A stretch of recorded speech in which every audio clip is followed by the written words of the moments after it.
That's what you call a stinger miss. Oh well. I'll get the hang of it eventually, chat. We're upgrading the production quality of the stream as we speak. We're in process. In progress, even.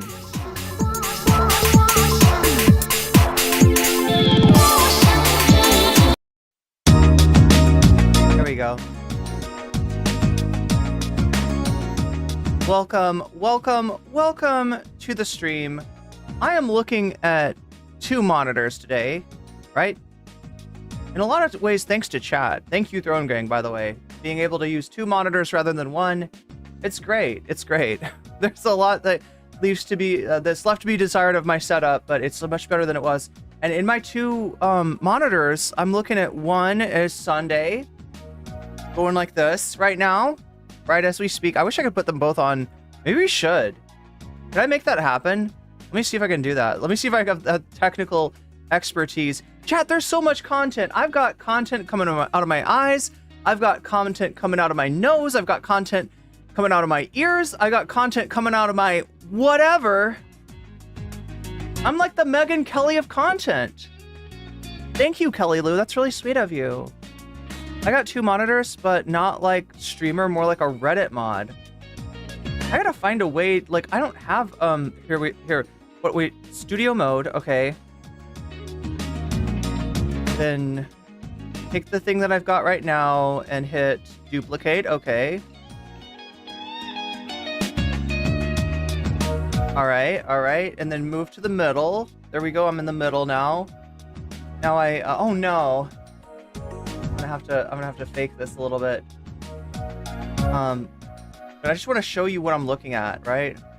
I don't have a way to do that right now.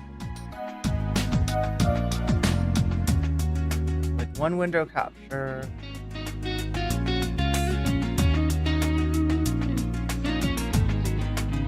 Just like the regular.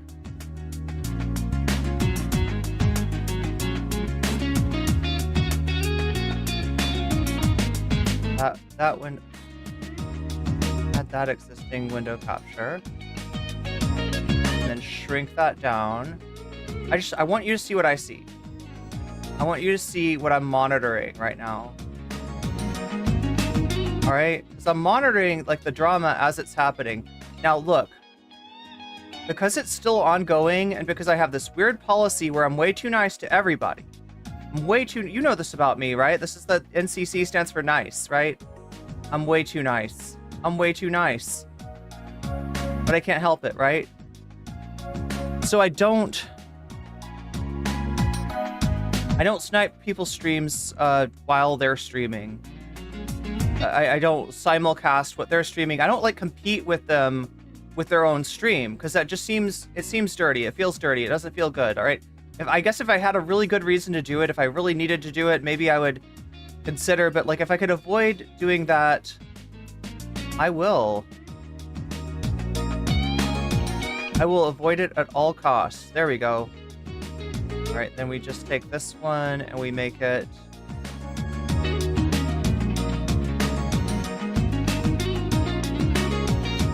All right. Let me try to show you what I'm looking at right now. All right.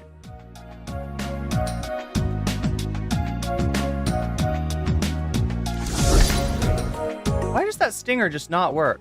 Let's try this again. I want to see if this stinger is better. Stinger?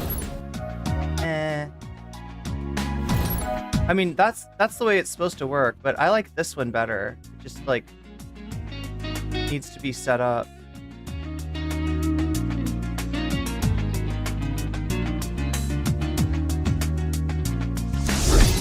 Oh wait, there we go.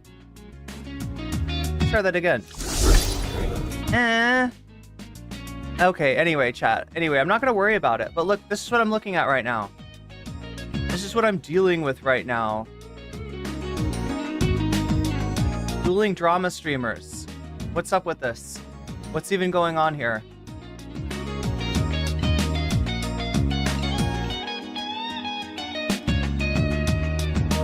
Let me fix this one. There we go. There we almost go. Look at that. There we go. Dueling drama streamers. We got Sunday, we got Tyler, and they're talking about each other as we speak. They're having a conversation about which one of them is a complete piece of shit. And look at me, stuck in the middle. Stuck in the middle. I just want everybody to get along. I could watch that for hours. Yeah, well, like, that's what we're looking at. Like, look, this is the closest I'm going to come to, like, simulcasting somebody's own stream to compete with them. But we're not, because we're not listening to them. It doesn't really matter what they're saying. You know what they're saying. It's like, Tyler bad, Tyler bad, Tyler bad. Sunday bad, Sunday bad, Sunday bad. Irene's in top chat. Am I? Actually, that's a good question, right? My view of chat. Are you just saying that because I'm not responding to something? Usually when people say Irene's in top chat, what they mean is that there's something that they're saying that they think is really interesting and I'm not responding to it, and so I must be in top chat. But I don't know how you would know I was in top chat. I got 2 monitors, but not like a streamer, more like a Reddit mod. What do Reddit mods use it for? Donald Duck, do you want to moderate my Reddit? Do we need a Reddit? I like it, but EDM is so the soundtrack to genocide now. MIDI Doctors, I feel like that, but for funk. Anybody know funk? Anybody know of the musical style called funk? I don't know what it is about funk, but whenever I see funk used in a TikTok or something, it's always for like some fucking Donald Trump shit. I meant your stream that you're watching. My stream is in top chat. Oh no, what? Oh no, it goes to and shows this. I see. Oh, you're right. You could actually see it when I clicked over. Interesting. There we go. I forgot that when I changed my stream to look. Yeah, I was like, let me look at chat, and I didn't realize that like that. Me looking at chat means that you look at chat as well. The duck is right. The duck is right. Duck is lifted.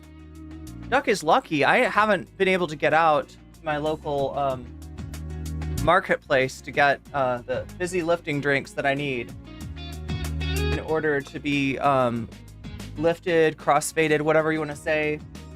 Oh my god, am I really out of coffee? God damn it, I'm out of everything, chat. I'm out of like everything. And look, we got this to deal with tonight. We got this to deal with. This is what I'm gonna have to. Do you think I should watch them at the same time? Should we try that? Here. Wait, can you...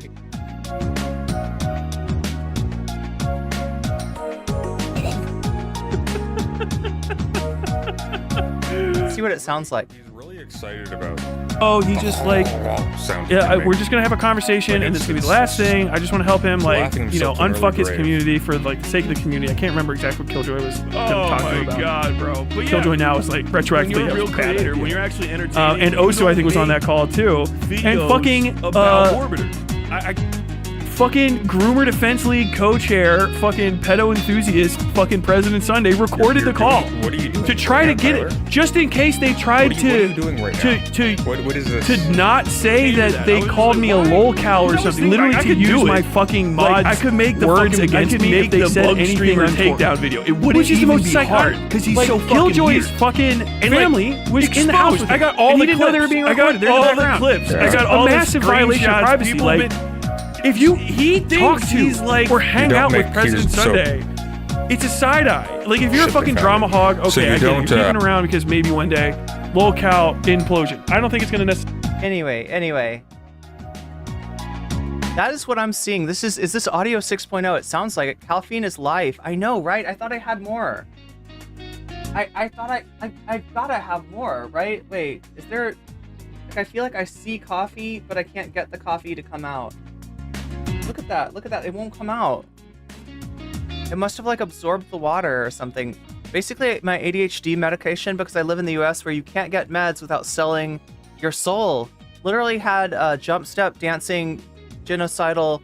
Wait, jump step is in like the D&B? Jump step dancing genocidal murderers intercepting aid for Gaza? Jesus Christ. That's horrible, MIDI Doctors. Yeah, for some reason here in the US, it's generally funk. Like, right, the right-wing edits, you know, the right-wing TikToks, they're done with funk. I've never seen it done with drum and bass. You are talking about a kind of, like, drum and bass, right? Jump step? Or am I thinking of, like, jump? No, wait, yeah, jump step, right? That's drum and bass. Where the fuck is my... Oh, there it is. But yeah, chat, we got a lot to go over. Like I said, we're not going to cover these two right now. I'm just showing you, giving you a preview of what's coming up later tonight. We got a lot to go over. We got a lot to go over. Like, there's more content than I realized. Did you know there's a beef between Kyle Kulinski and JD Vance? Yeah. Kyle Kulinski had some stuff to say about Crystal Ball. JD Vance had some stuff to say about Crystal Ball. That's Kyle Kulinski's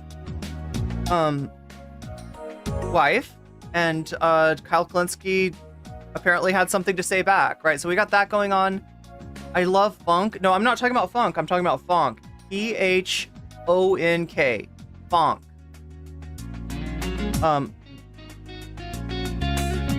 Yeah, funk is like, I don't even know, why do they call it funk? It's not funky at all. Like, dubstep's more funky than funk. Yeah. You know, Normal by Nature knows exactly what I'm talking about. I do enjoy some funk. I do funk with it. Oh my god, I'm sweaty. Why? Temperature regulation. It's so hard. Only listen to electronic music made from Korg vocals and electro vibes. The working man's electronic music. I love funk. Hate the Trump edits. Yeah. Like, I mean, I'm not against funk, right? There were some good edits with what was that called? That Russian Treasure Island. You know what I mean, chat? A few years ago, do you remember Russian Treasure Island? Like, Russian Treasure Island is like the best Treasure Island. Like, it's objectively like the way that they do Treasure Island in Russia. With Captain Livesey and Long John Silver, and it's so good. That's how Treasure Island should be, but it's not, right? Our Treasure Island is much more boring and not as good. Russians also had a better Jungle Book. Russians had an amazing Jungle Book.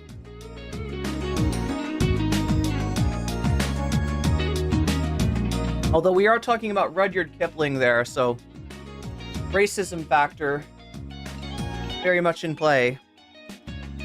Is there any way that I have like some coffee stowed away somewhere here? But yeah, this is what we're going to be dealing with tonight. I don't know how much of either stream we're going to watch, but the TLDR is that Tyler's back. He was on vacation for a little while, and while he was on vacation, oh my god. Oh, look, it's Tyler and Tyler. Surprising. Wait, should I have something like this? Okay.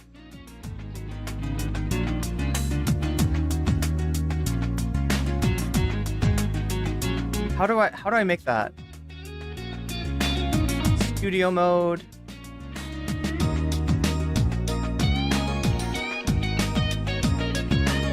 Full screen.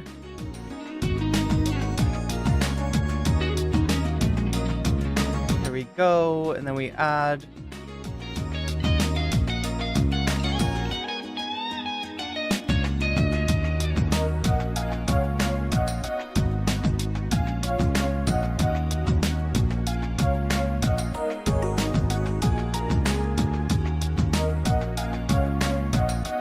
I just noticed that Sunday has this one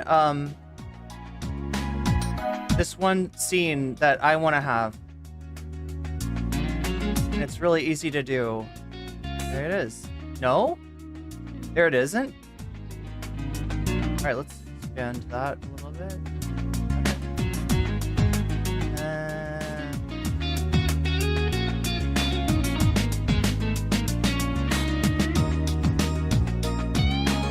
Why does this not fit? Oh, that's why.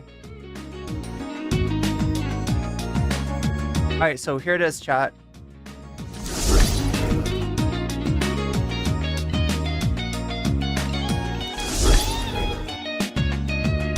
That is not the way that the stinger is supposed to work. Why does this one work? The one stinger works and the other one doesn't? See, that one works. Look at that. Perfect. That's how a stinger should be.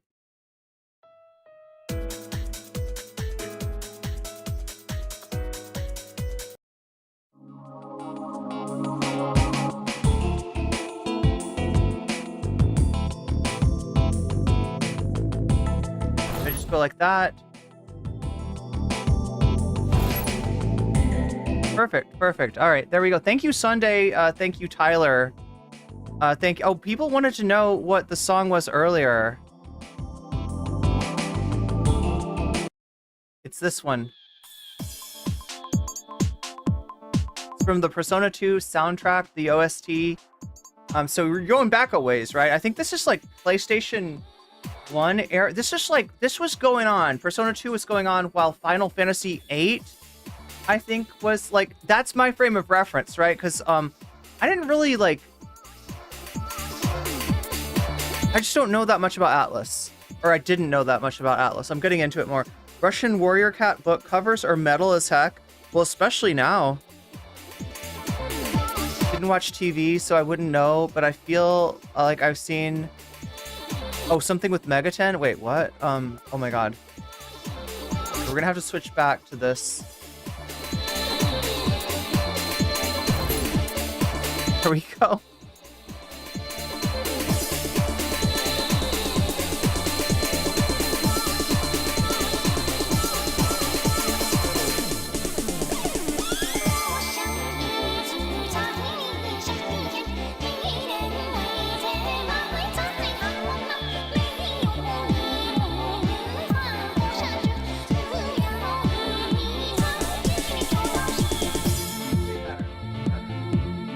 Okay, let us go. You're an Atlas head. YouTube did not give me a notification. That sucks.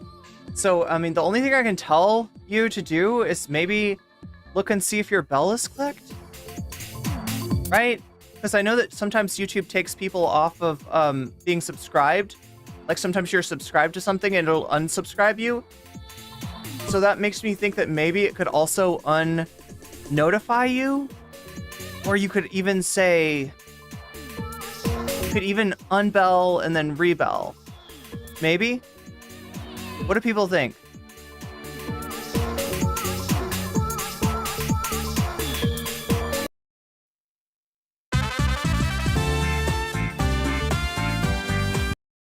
There's so many good tracks on this. I need to finish this game sometime. There's actually 2 parts, right? So if you don't know, all the Personas, like, they sometimes do like a extra version. Like there's Persona 5 regular, and then there's Persona 5R, and then there's Persona 5X, and then there's all these spin-offs, right? But in terms of like, there's only like, there's not like a sequel, right, to like Persona 1. There's not a sequel to Persona 3. There's not a sequel to Persona 4. There's not a sequel to Persona 5. But there is a sequel to Persona 2, and you haven't really played Persona 2 until you've played the sequel, because it's a whole story. It's 2 parts. It's 2 times the Persona.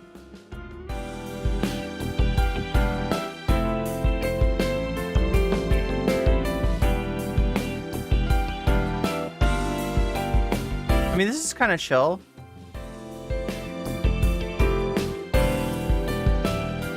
It's a lot more chill than Knights of the Holy Lance.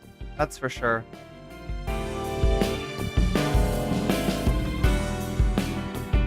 Why is it called Sumeru Climax Theater, though? They really call it Climax? Oh my god. That's where you fight... Yeah. I haven't fought the mustache... Wait, haven't I? No, because, like, there was something... Oh my god, I'm trying to remember. In Persona 1, one of the teachers is a conspiracy theorist. One of the teachers is a QAnon person. And the thing about Persona 2 is that any rumor that you spread can become real, right? So, like, this could be bad or this could be good. You could spread a rumor to, like, for your advantage, take advantage of the rumor, like, right? And spread a rumor that's helpful, or you could get paranoid and spread a rumor that is paranoid, and then all of a sudden now Hitler's coming back. Like, right? Oh, actually, the Hitler is still alive in a secret lair somewhere, and he's gonna come back and with all his troops and try to take shit over, right? Hit or miss on YouTube notifications. I've done nothing and only sometimes get mine. Anyway, chat, we're gonna get going here. I'm super distracted by all the stuff that's going on. What I'm trying to say is that there's so much content, and I'm gonna try not to bite off more than I can chew. Innocent Sin and then Eternal Punishment. Yeah, that's part 1 and part 2 of Persona 2, and I need to finish Eternal Punishment. Which, like, my computer got broken, like, right? My how did that work? My hard drive got corrupted or something, I think. And so, like, my save, I don't know. It's like I technically still have it, but I think it's corrupted, or maybe I just don't know which file it's called, because I did a USEs. Wait, what is it called? Something ease? Is it USEs? The thing that like takes like a corrupted hard drive and like pulls stuff out of it, but it's like you gotta figure out what file is what.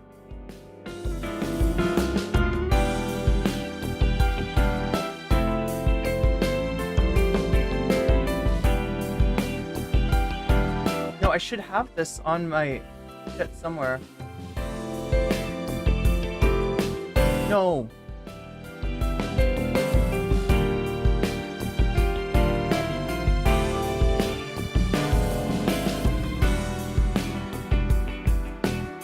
Oh no, Ease Us. Easus. It's called Easus, like Jesus, right? Easus, Jesus, Japaneseus. Oh no, I'm quoting Mori Calliope. Mori Calliope's bad, by the way. I found that out thanks to Brad Taste in Music. I'm so all over the place. What I'm trying to say to you, chat, let me see if I can go over all of the stuff that I need to keep my eye on in terms of content for this week, right? Because that's what I'm going to do. There's too much content right now, but then sometimes there's not enough content. So I'm going to sort of store up the content. I'm going to save it up for a rainy day. And we might have a rainy day next. Like, you know, we might have a rainy day this week.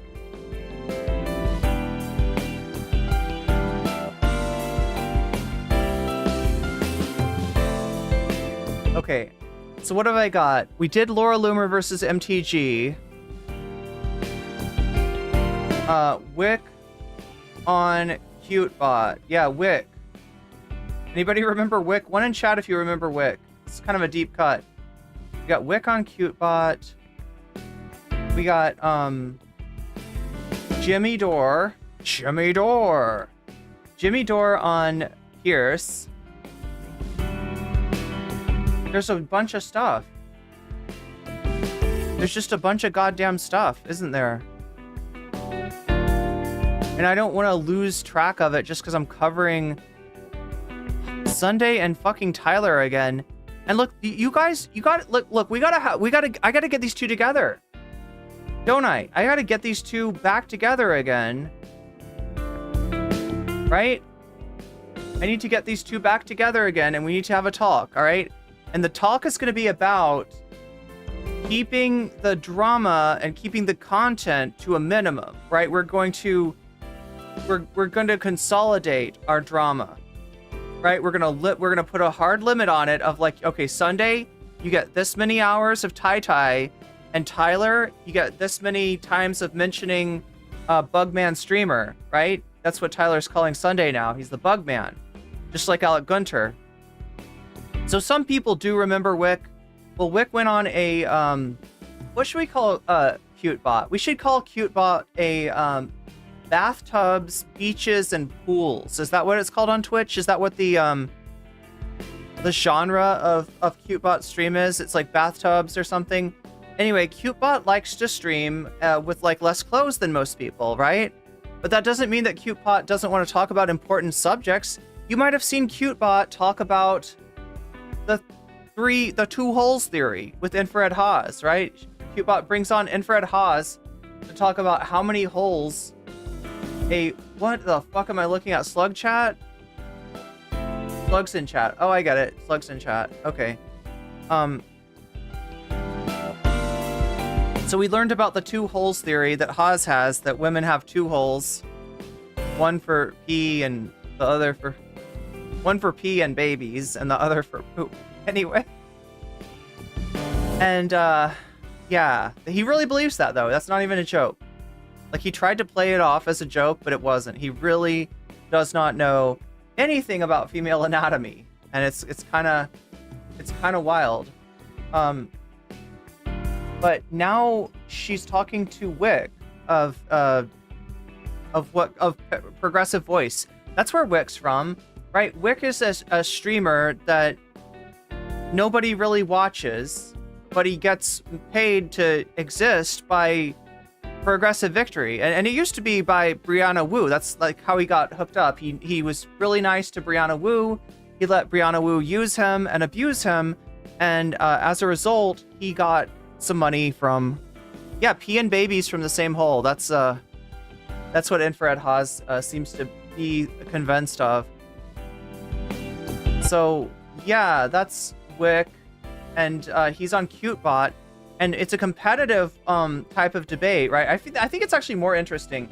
Dylan, if you're listening, right, you should check out CuteBot. Check out how CuteBot does debates. So I think that this might really help the Hippy Dippy. Instead of having like 9 squares, right? If this was Hippy Dippy, there'd be like somebody here, there'd be somebody there, there'd be somebody here, there'd be somebody there, there'd be somebody there, there'd be somebody there, there'd be somebody there, and there'd be somebody there. That's too many people to look at, and most of them are boring, right? So Dylan, instead of that, you need to have this screen, like one person here, one person there, a timer that says 4 minutes, right? They debate for 4 minutes. After 4 minutes, chat types W or L. If this is good content and you're enjoying the debate and you want more of the debate, you type W. If this is boring content and you're finished with the debate and you want to declare a winner and a loser, you type L. So we keep on going until we get an L, right? If there's a W, we get 4 more minutes on the clock, right? If there's an L, then we vote 1 or 2. If it's 1, then this streamer over here stays. Wait, no. If it's 0, then this streamer over here stays, and this streamer goes.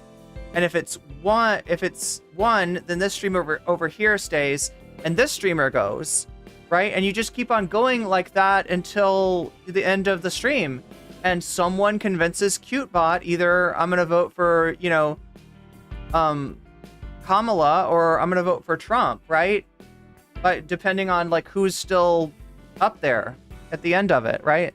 So yeah, Wick did this, and surprisingly, for how bad his content is, for what a ridiculous debater he is, and for what terrible opinions Wick holds, and you're gonna hear some of these in this debate, Wick won a bunch of stuff. Wick was doing well. Wick got a number of kills, right? If this was a game of, I don't know, Apex, then Wick would have been like the winner or something. So we're gonna look at that later this week. We're gonna look at Jimmy Dore on Pierce.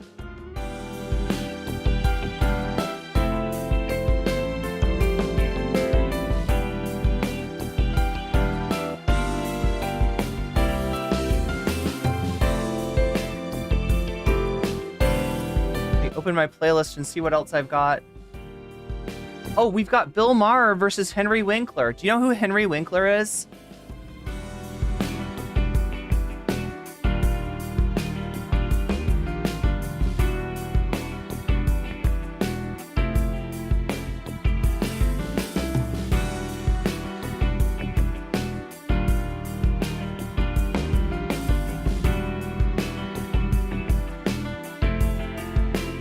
Chat know about Henry Winkler? Oh wait, what do we have? We have a video about Elon Musk. Oh my god, we have way too much stuff, and I'm you know what happens when we get way too much stuff? I get super distracted by it.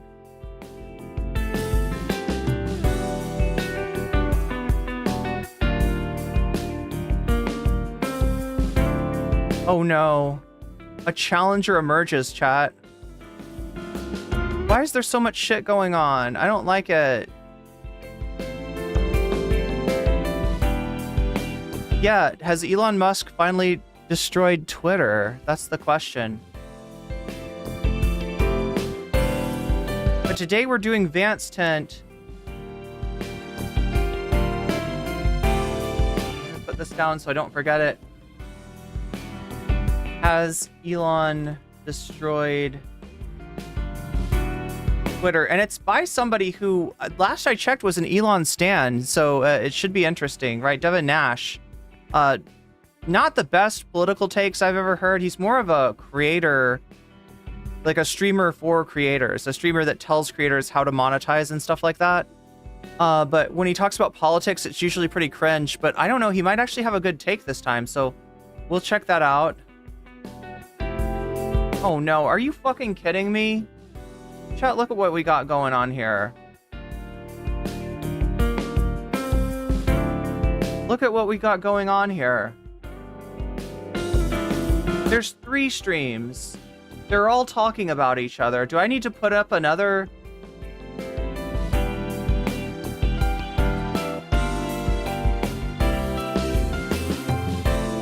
No, I don't even have, I'm not gonna do it. I'm not gonna do it. I'm tempted, chat. I'm tempted to try to put up a third window, but I can't. I cannot.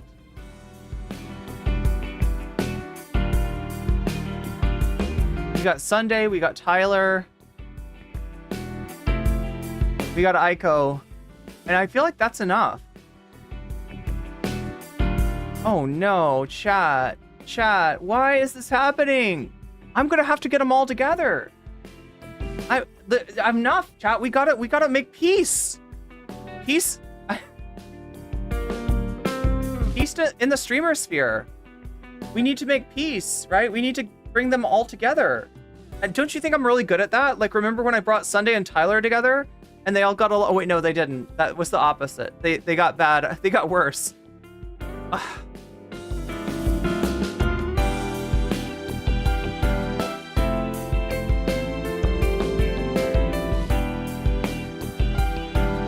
They got worse. Okay, well, let's get rid of Aiko. We're not really gonna watch Aiko. Sorry, Aiko.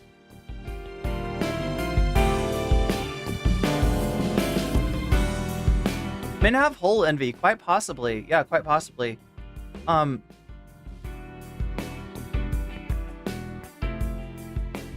do I have as far as...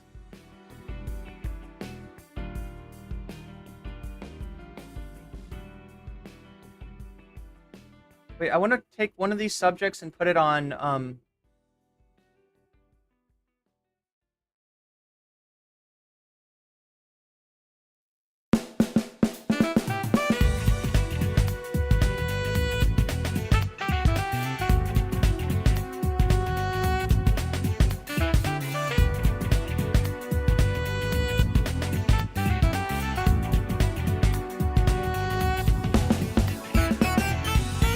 finished Brianna Wu versus Chud Logic last night. That's good. Right now, I've got Chat Chooses Violence, Breathe Into Your Balls, Lauren Chen, Stand Up, Actual Justice Warrior, Simps for Anna Kasparian. The topics I could add are like Bill Maher versus Henry Winkler, Jimmy Dore on Pierce Morgan.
I'm so massively distracted here.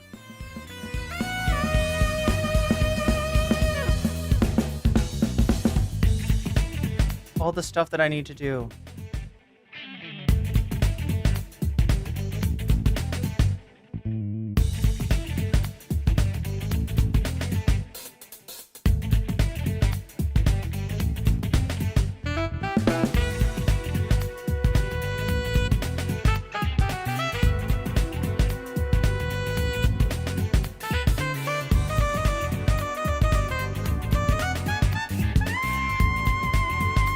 Okay, I got that posted. We're looking for one more thing for the dono goal. I feel like somebody suggested something.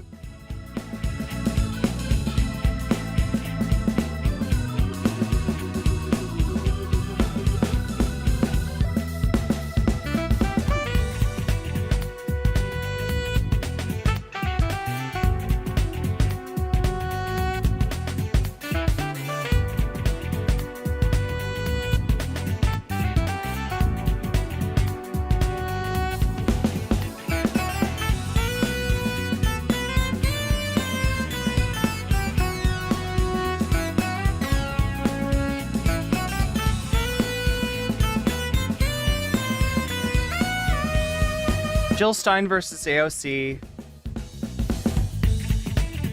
Does that sound good? Because I feel like you're going to get enough violence already. Jill Stein versus AOC. Breakfast Club. All right, there we go. I think we got it. I think we're ready to go. Save to playlist. Yes.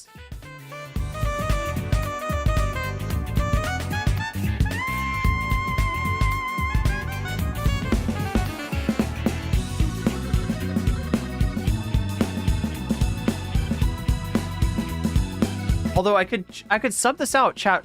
Okay, so 1 in chat if you want Jill Stein versus AOC. 2 in chat if you want me to cover Bo Blacks, right? I've talked about the Bo Blacks thing. It's been going on for quite a while.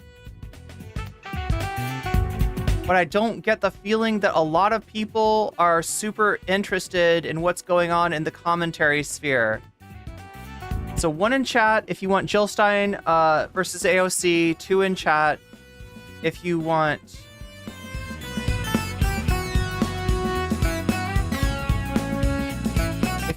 the Bo Blacks controversy.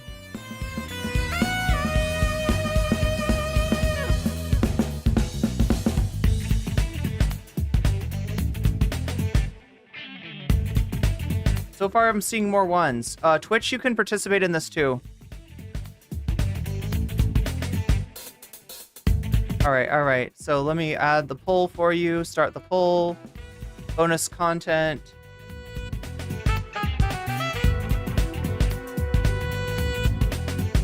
I'm seeing ones. I'm not seeing any 2s.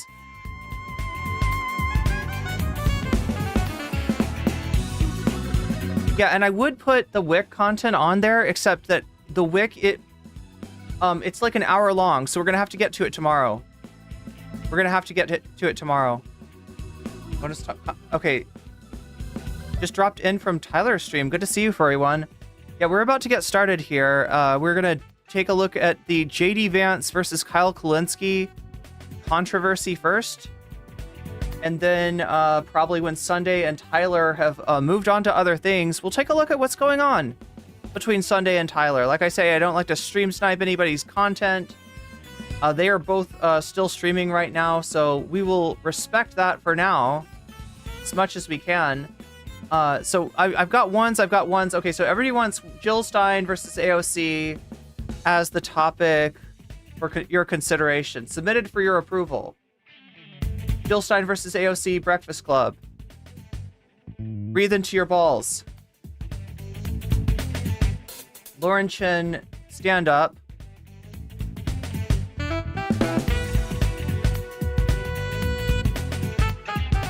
Actual Justice Warrior simps for Annex Kasperian, and there you go. There's your poll.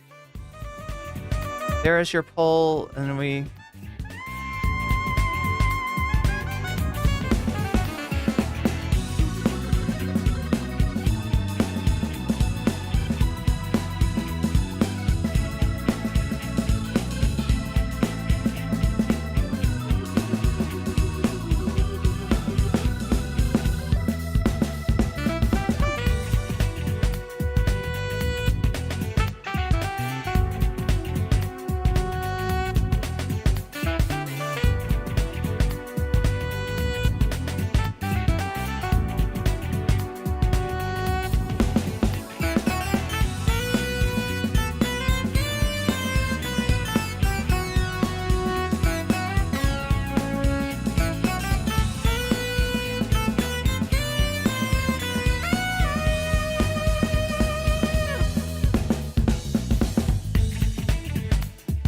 All right, there we go.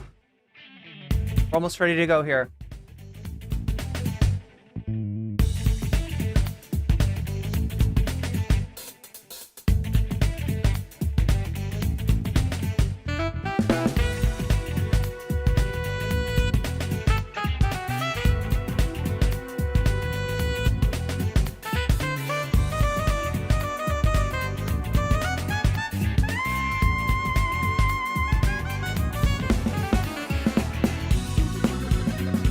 Bonus content where the bonus content goes. Again, we have Jillstein versus the Breakfast Club. We have Breathe Into Your Balls. This is right-wing manosphere content of guys that think that they can maximize their T levels with one simple trick, and usually involving the balls. Usually all about those balls. We have Lauren Chen's Cringeworthy. Let's add that here. Cringeworthy. Stand up. And we have Actual Justice Warrior Simps for Anna Kasparian. There we go. Let's go. And this button. Yo, I mean, starting to get annoyed by this music. Oh, is this Toa defense? Wait, what? I've never...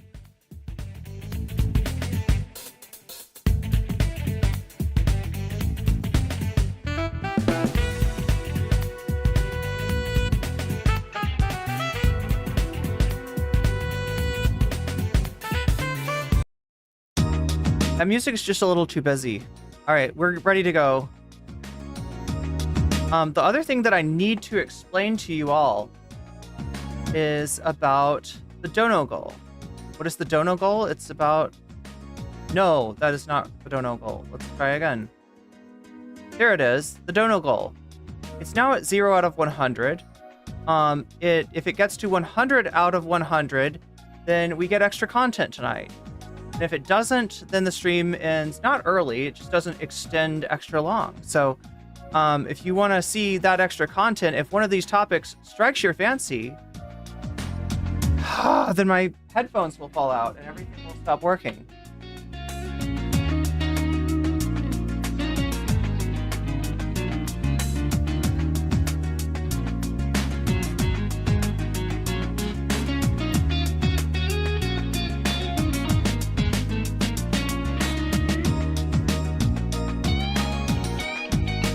Sunday's distracting. I don't like this. I think we should turn him off. He's turning me off.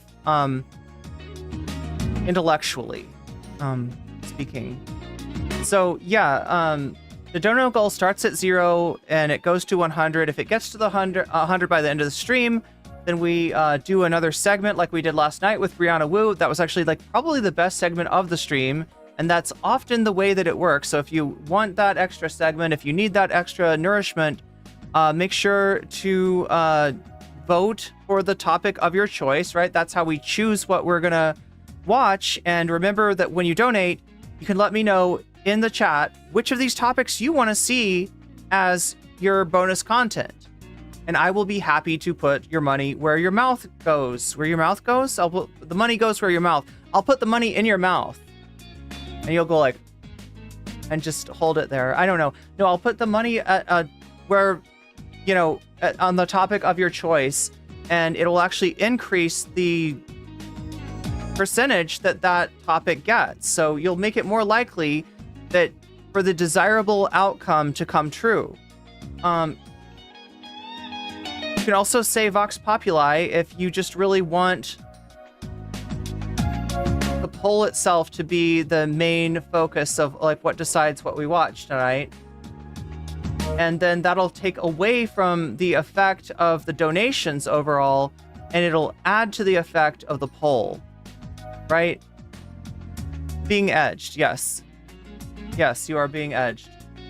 Well, we gotta get something going as far as the dono goal goes before we get going with the stream, because we got JD Vance versus Kyle Kulinski. Let's get out of the Sunday thing. I think I know where to find you Sunday if I need you. Which I probably won't. I will probably not need you.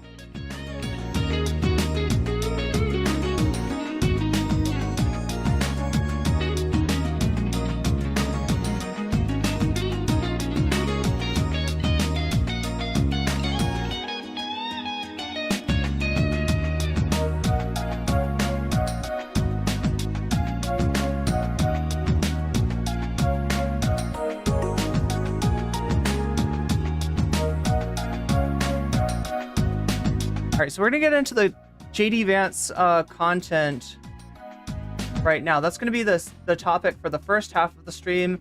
The second half of the stream, we're gonna focus on Westside Tyler versus President Sunday. That will be around the time that both of them stop streaming.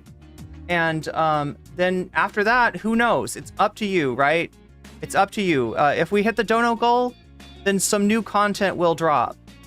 And if you want to affect what content drops, you can do so by voting. You can also do so by letting me know in the chat when you donate which of these topics you want to see next as your bonus content, and I will put your money where your mouth is. You can push the dono goal forward with a super chat, with a super sticker. You can do so by getting yourself a membership, becoming a weasel yourself. You can do so by gifting memberships to other people if you are an altruistic weasel. You can also do so when you sign up for Patreon. That counts as well as when you donate to the throne, by which I crowdsource better equipment for my stream, which, like the 2 monitors, which are distracting the fuck out of me. Look at this, chat. 2 monitors. Like, aren't you glad I have 2 monitors? Isn't that just wonderful? Where is this? Where did the Thai content? No, why is Dylan Burns? Oh no.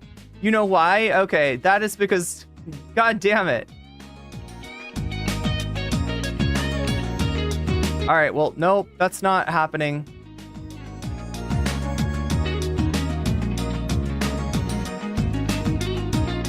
I didn't realize the rating function, how much it actually pushes you in one direction versus another.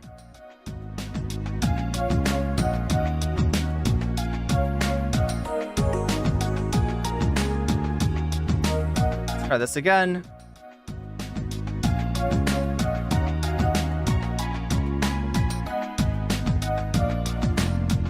Huh. This was gonna be so easy. This was gonna be so goddamn easy.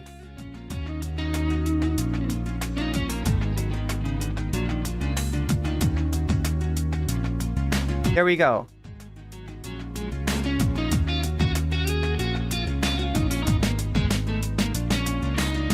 Two monitors. Yeah, that's a great way to show 2 monitors. Anyway, chat, eventually I'll put up different I'll put up computer stuff, because apparently my computer will not run the stream right now. Oh my god, Will Florida, Food Not Bombs is actually my favorite org. There we go.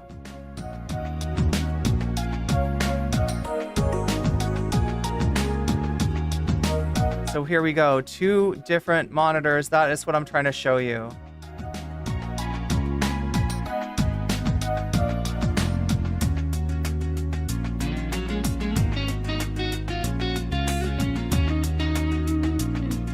So we got Sunday, we got Sun10 over here, we got Ty10 over here.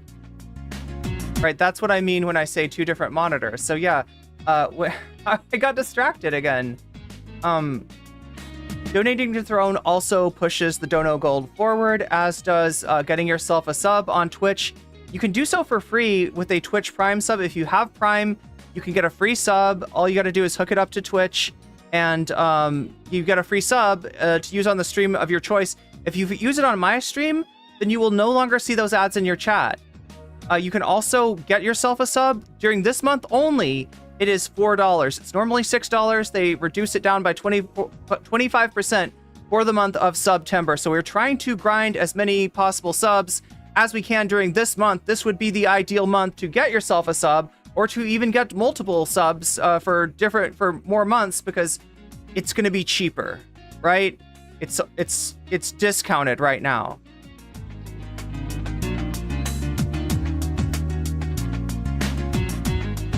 You can also push the dono goal forward by gifting subs. That helps other people stay out of that ad break. So if you see somebody in chat on Twitch that doesn't have a sub, and you want to gift them a sub, or you want to gift multiple subs, that's your money, and you get to put that towards the topic of your choice, right? That's how that works. If you get a gifted sub, it's nice, and you're more likely to get that gifted sub by being active in chat, because then people can see you. But you don't get to decide where that money goes. The person donating the sub they're the ones who get to decide that. And we're just kind of waiting. We're just like a little bit of a holding pattern at sitting here at 0%, waiting to start the JD Vance content, which I have right here and ready to go. And I got my finger over the button, waiting to press it, but we're still sitting here at 0% out of 100, and it's making me a little bit nervous. So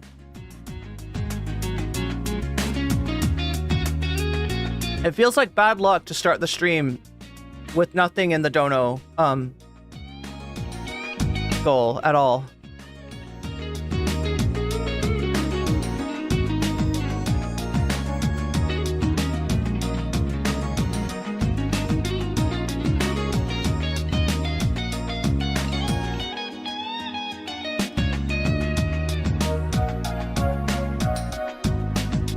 So maybe I should just add, let's see. I'm gonna add a, what am I adding? I'm trying to add a,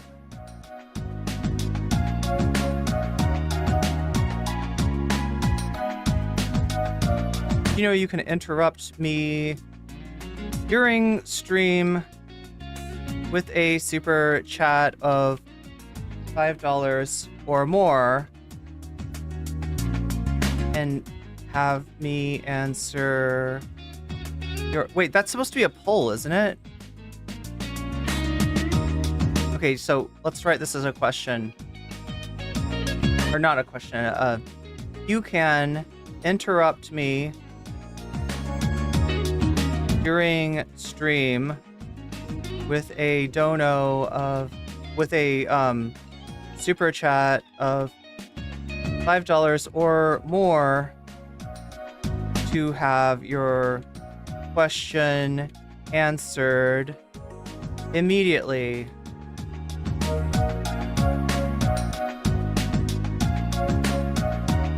Go.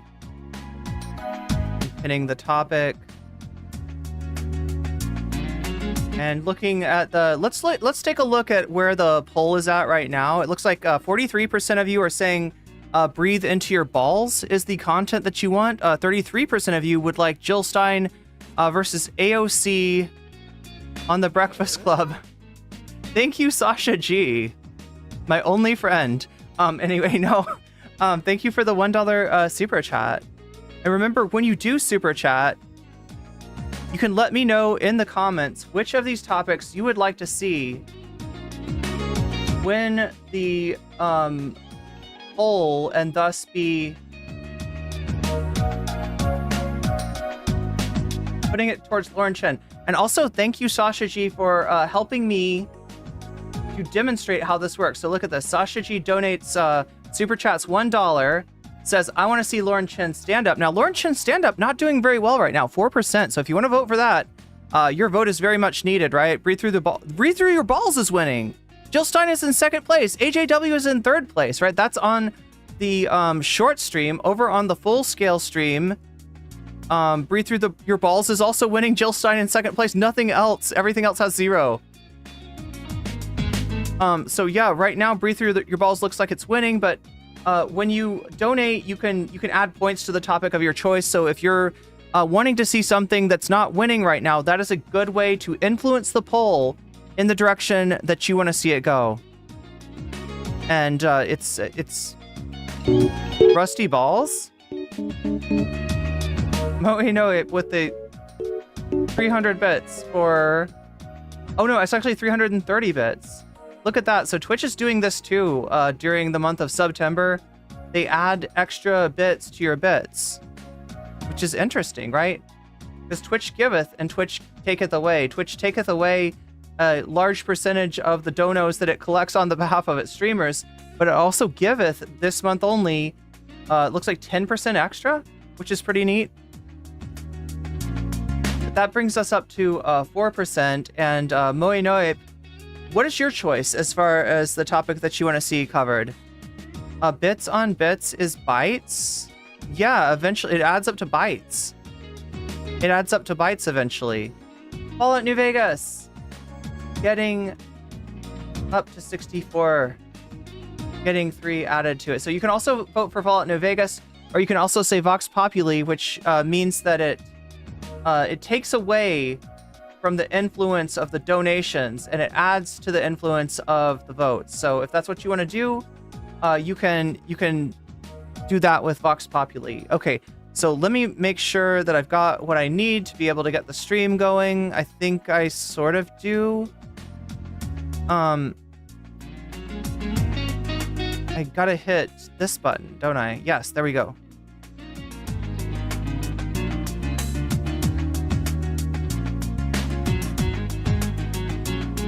All right, so the first thing we're going to cover is the conflict between Crystal Ball and JD Vance. There's a few other things that JD Vance has done this week. They are all embarrassing. JD Vance has embarrassed the fuck out of himself, and the only reason that you're not hearing about that more is because Trump had another,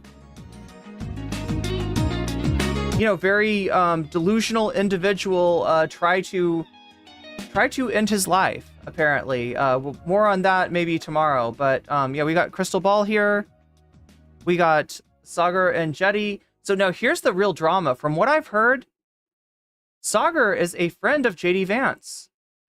Sagar is also the co-host of Breaking Points with Crystal Ball.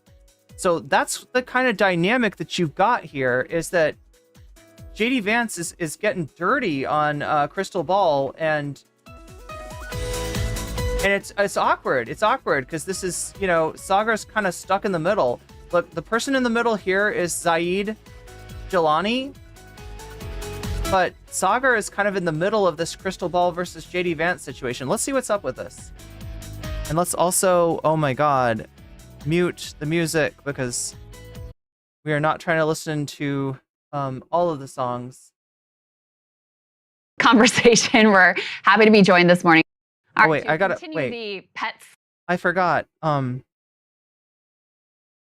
my god, chat. I just get so bad of attention deficit sometimes that it distracts me. Hitting the button. There's one more button I need to hit. I think it's this one. Have we hit every button? I think we have.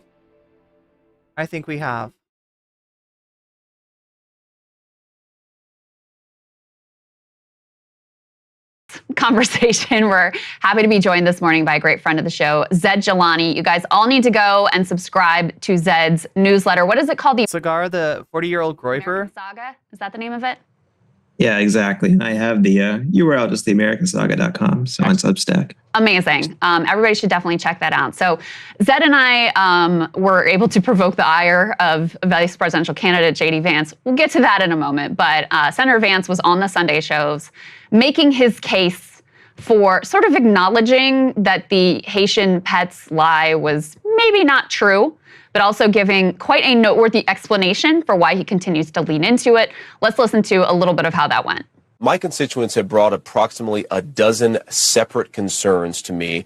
10 of them are verifiable and confirmable, and a couple of them I talk about because my constituents are telling me firsthand that they're seeing these things. So I have two options, Dana. I can ignore them, which is what the American media has done for years to this community, or I can actually talk about what people are telling me. And of course, many of the things that the media says are completely baseless have since been confirmed. For example, I was told, Dana, that by the American media, that it was baseless that migrants were capturing the geese from the local park pond and eating them. And yet there are 911 calls from well before this ever became a viral sensation of people complaining about that exact thing happening. First of all, the Clark County Sheriff and the Ohio Department of Natural Resources reviewed 11 months of 911 calls. They only identified 2 instances of people alleging Haitians were taking geese out of parks. They found 0 evidence to substantiate those claims. But you're not just a bystander. You're the senator from Ohio. So instead of saying things that are wrong and actually causing the hospitals, the schools, the government buildings to be evacuated because of bomb threats, because of the cats and dogs thing. But I want to start with something you said, which I think is frankly disgusting and is more appropriate. Pat, I'm actually thinking maybe we should start off.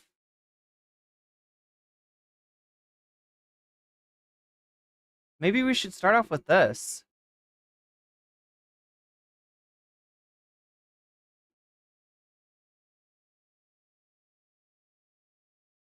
We are 51 days from the election, and together with their running mates, Vice President Kamala Harris and former President. Yeah, so we're going to talk about the JD Vance versus Crystal Ball thing, but I guess they're referencing this debate.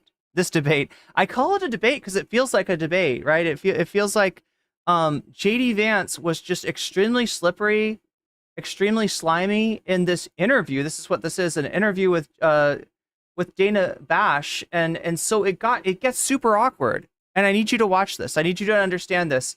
And it's really because like I'm seeing what Crystal and Sagar are doing, and they're showing clips. It's kind of out of context. I don't think you'll understand the story. I don't think you'll understand the narrative until you see this. So Donald Trump are focusing on the states that will decide the next president, with the race apparently deadlocked after what could be the only Harris-Trump debate. But Donald Trump is also doubling down on a baseless claim that he made at the debate, that Haitian immigrants in Springfield, Ohio, are eating people's pets. Local officials and the state's Republican governor say there is absolutely no evidence of that claim, and they are warning it is actually hurting their city. Springfield, Ohio is facing the fourth day of threats over the claims that have forced a college, hospitals, and schools to lock down. Meanwhile, Springfield police say they received 2 calls about Proud Boys marching through the city. Here's how Donald Trump responded to the controversy over Haitians who, I want to note, are in the U.S. legally. I don't know what happened with the bomb threats. I know that it's been taken over by illegal migrants, and that's a terrible thing that happened. Springfield was this beautiful town, and now they're going through hell. Here with me now is Republican Vice Presidential nominee JD Vance, who represents Ohio in the U.S. Senate. Thank you for being here, sir. So the mayor of Springfield, Ohio, Rob Rue, said, quote, all these federal politicians that have negatively spun our city, they need to know they're hurting our city, and it was their words that did it. Before Donald Trump talked about eating dogs and cats on a debate stage, it was you, Senator, who first elevated this baseless rumor. These are your constituents. So why are you putting them at risk by continuing to spread claims about Haitian immigrants, despite officials in your state saying that there's no evidence and pleading for you to stop? Well, Dana, first of all, what's putting the residents of Springfield at risk, which was a town completely ignored by the American media until Donald Trump and I started surfacing some of these concerns, is that they can't afford housing, they can't afford health care. The schools have been overwhelmed, the hospitals have been overwhelmed, and they're overwhelmed because Kamala Harris allowed 20,000 Haitian migrants to get dropped into a small Ohio town of about 40,000 people, and it's completely overwhelmed the services. Now, you ask, why have I talked about some of the things? It's so wild when you're saying that allowed Haitians to get airdropped, right?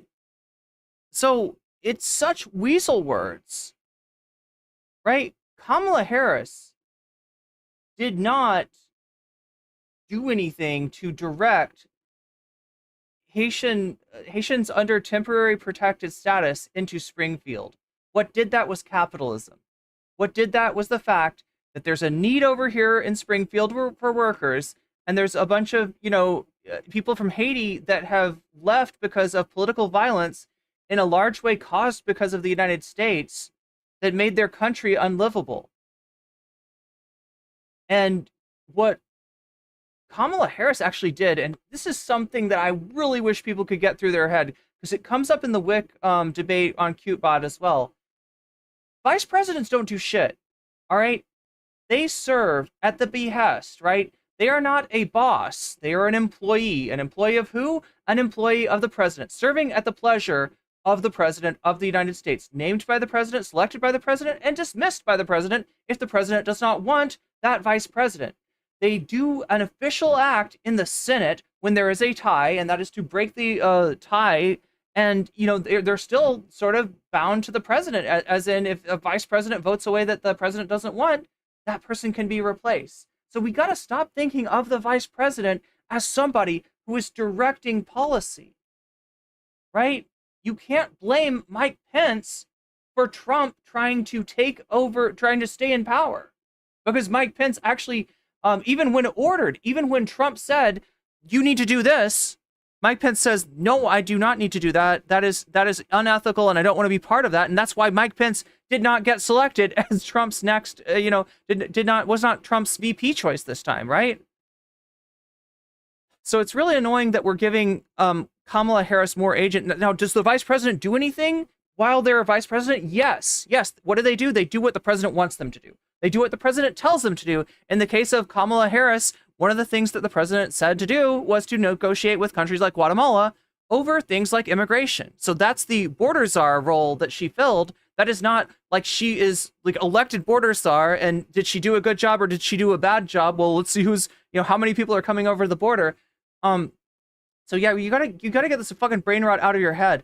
Also, so what he's really saying is Joe Biden, right? What did Joe Biden do? Joe Biden gave refugees whose lives were in danger temporary protected status. Joe Biden acted on behalf of humanitarian concerns for people whose lives were in danger to say, your life is in danger because of Haiti. I don't know if there's a tacit admission that the United States has a lot to do with the state of things in Haiti right now, which it absolutely does, or not. But regardless, Biden fulfilled the humanitarian role that every nation is supposed to fulfill in saying that people that are seeking asylum, people that are in danger, people can come to the country. In this case, temporarily, right? This is not like they're immigrated. This is not like they become citizens. This is just temporary protected status. Once they get that, they're here in the United States, and the forces of capitalism pull them to Springfield. JD Vance is so full of shit here. I'm sorry that I had to stop and stun lock on this, but it just makes me mad seeing somebody look. And Dana Bash is, people have had different reactions to this debate. I think she does go hard on him. She does correct him. She does try to push back against his lies.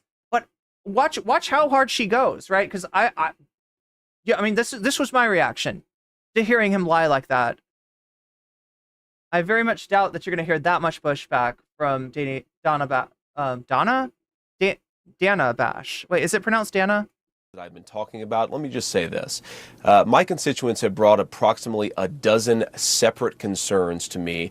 10 of them are verifiable and confirmable, and a couple of them I talk about because my constituents are telling me firsthand that they're seeing these things. So I have two options, Dana. I can ignore them, which is what the American media has done for years to this community, or I can actually talk about what people are telling me. And of course, many of the things that the media says are completely baseless have since been confirmed. For example, I was told, Dana, that by the American media, that it was baseless that migrants were capturing the geese from the local park pond and eating them. And yet there are 911 calls from well before this ever became a viral sensation of people complaining about that exact thing happening. That is not a 911 call. Why would that be a 911 call? Is it even a crime? Oh my God, chat. I gotta know. Is it... If it would be a crime, it would be like a violation of like hunting, like unlicensed hunting. Is it a crime to hunt... to take geese?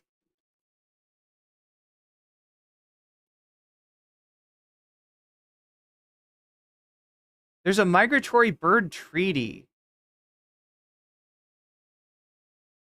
Yeah, so according, like the Humane Society,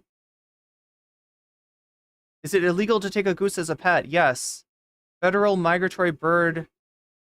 It just doesn't seem like a 911 call. It doesn't seem like a 911 call. It doesn't seem like it should be a 911 call. Listen to my constituents. Sometimes they're going to say things that people don't like, but they're saying... Sometimes they're going to say things that aren't true and are just racist, and you're supposed to take them at face value, even though there's no fucking proof of it, even though there's no police record of it.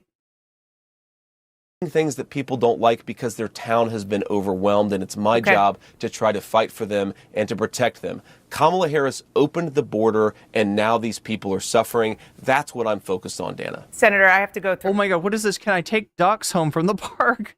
You're not allowed to take live birds home, but you can have parts as long as you're within the you can have parts? Several things that you just said. First of all, the Clark County Sheriff and the Ohio Department of... The other thing is we got this combination of reports of like, these Haitian migrants have $5,000 on their SNAP. They have $5,000 like extra after buying groceries, right? That was one complaint. So the government's giving them all this free money to get all the groceries that they want. They supposedly refer to the EBT card as the magic money card, right? You got that, and then you got they're eating the geese. So either they're so freaking hungry that they're looking for like, can I get some meat? Can I get some extra food somehow? Where can I get like food, right? Or they are flush with EBT cash. It's one or the other. It's not both. Natural Resources reviewed 11 months of 911 calls. They only identified 2 instances of people alleging Haitians were taking geese out of parks. They found 0 evidence to substantiate those claims. So in other words, there was a report on 911. It was investigated. Like, what if there's 911 calls saying like my husband's being abducted by an alien? And the police go to the house and they find that the husband's being seduced by another woman or something. Like, I don't know. There's not an alien, right? It's not whatever the person said, you know, it's not true, right? I just don't know. Like, how far are you going to take this?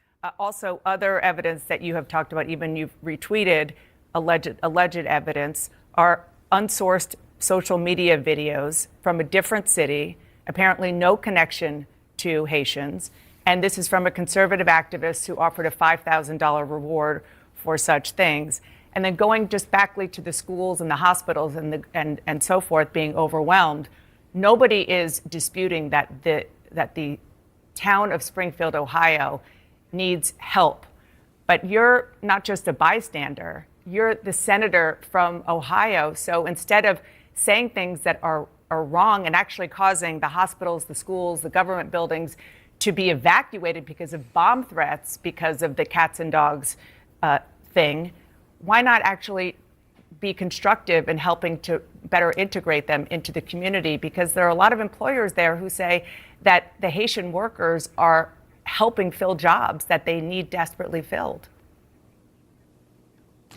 Dana, first of all, let me just respond to a couple of things that you said, but I want to start with something you said, which I think is frankly disgusting and is more appropriate for a democratic. Okay, so let's like drill down on this a little bit. I'm reading from Dayton Daily News here. This is Dayton, Ohio. Where's Dayton, Ohio? I think it's in the middle of Ohio, kind of towards the north. No, it's like, I feel like it's like smack dab in the center. Let me just look really quick. Dayton, Ohio. Dayton, Ohio. Dayton, Ohio. I want to see just like, where are you, Dayton? Okay, there it is. Oh, sorry, west side of Ohio, north of Cincinnati, west of Columbus. That's where east of Indianapolis. Like, that's where Dayton is, right? So, Dayton is over here. Oh, geez, it does actually. Okay, so it doesn't. Not that it matters, right? But it's pretty far from. We're Springfield. Springfield is where we're looking.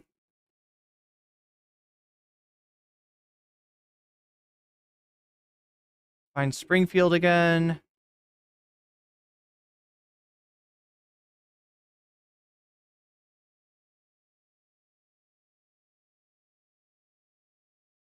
Cincinnati, Columbus. Oh my God, why is the map so weird? Oh my God.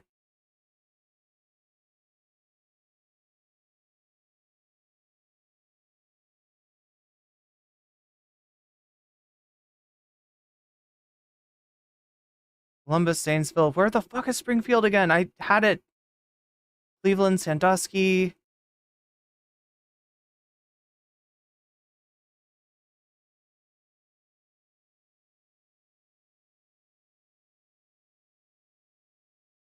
I actually thought it's like a 50,000. Like it's not showing up for me. Fuck.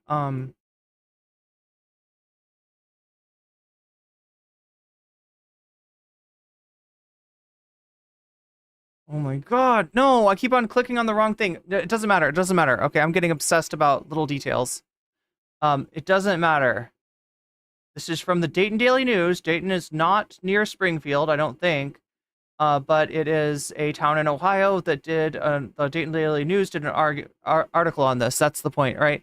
According to the Ohio Department of Natural Resources, upon follow-up, no supporting evidence was found of wildlife being illegally removed from the park in either case, according to the Ohio Department of Natural Resources, which manages this stuff.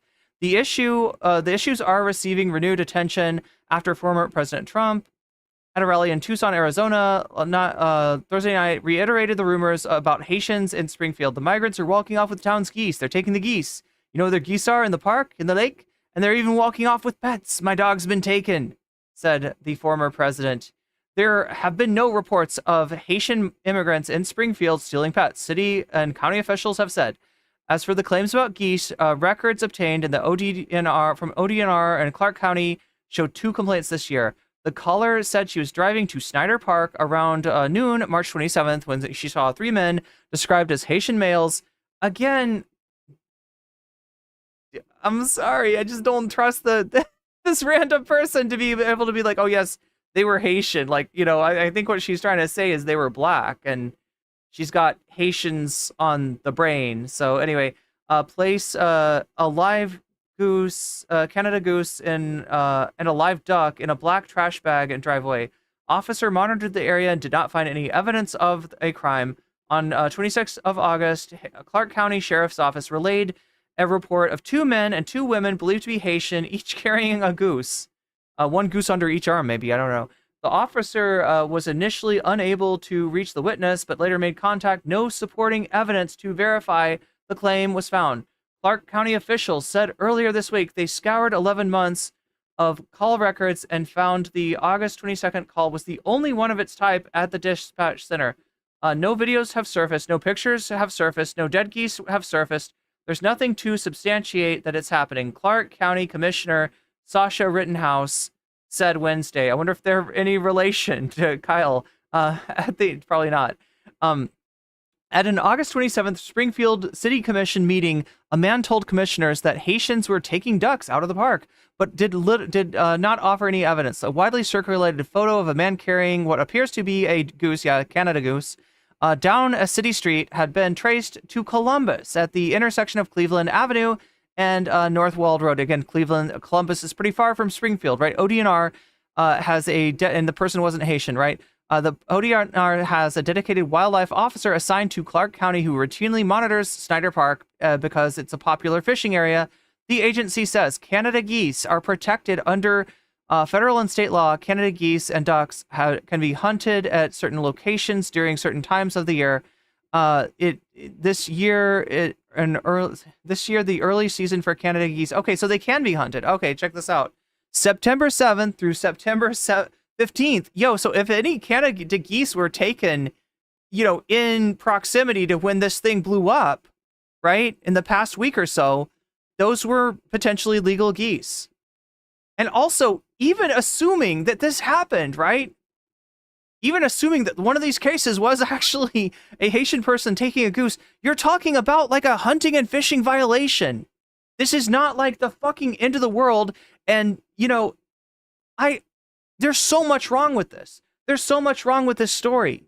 There's so much wrong with the fact that if there was somebody that was not Haitian that was reported to have done this, it would not be a story. But the idea that one Haitian person taking 1 goose can cause a fucking moral panic that gets bomb threats called on people is 100% ridiculous to me.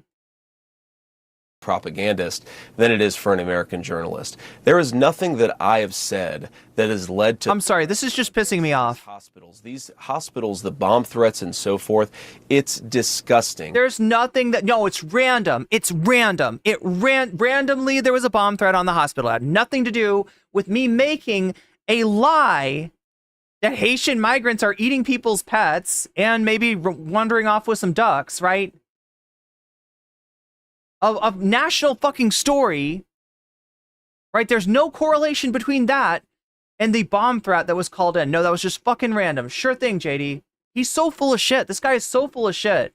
The violence is disgusting. We condemn it. We condemn all violence. Senator, and this threats happened of violence. after you and But to President say, Trump were Dana, on the debate to say, stage, said Dana, that cats and dogs were being eaten. You asked a question, Dana, and I'm going to go ahead and answer it. What we have said is that this town has suffered terribly under the policies of Kamala Harris. Now, you just accused me of inciting violence against the community when all that I've done is surface the complaints of my constituents, people who are suffering because of Kamala Harris's policies.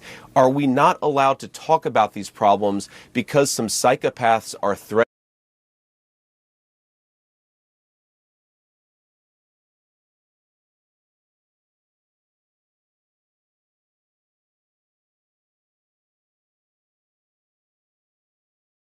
When you lie about these problems and a psychopath threatens bombs,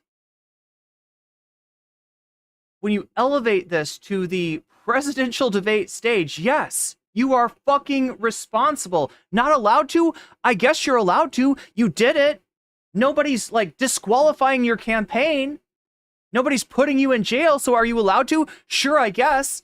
You're allowed to do a lot of things, JD Vance, but it doesn't mean that I'm not allowed to call you an absolute piece of shit human being for doing it. It doesn't mean that I'm not allowed to fucking criticize. Am I not allowed to talk about the fact that you are 100% a weasel?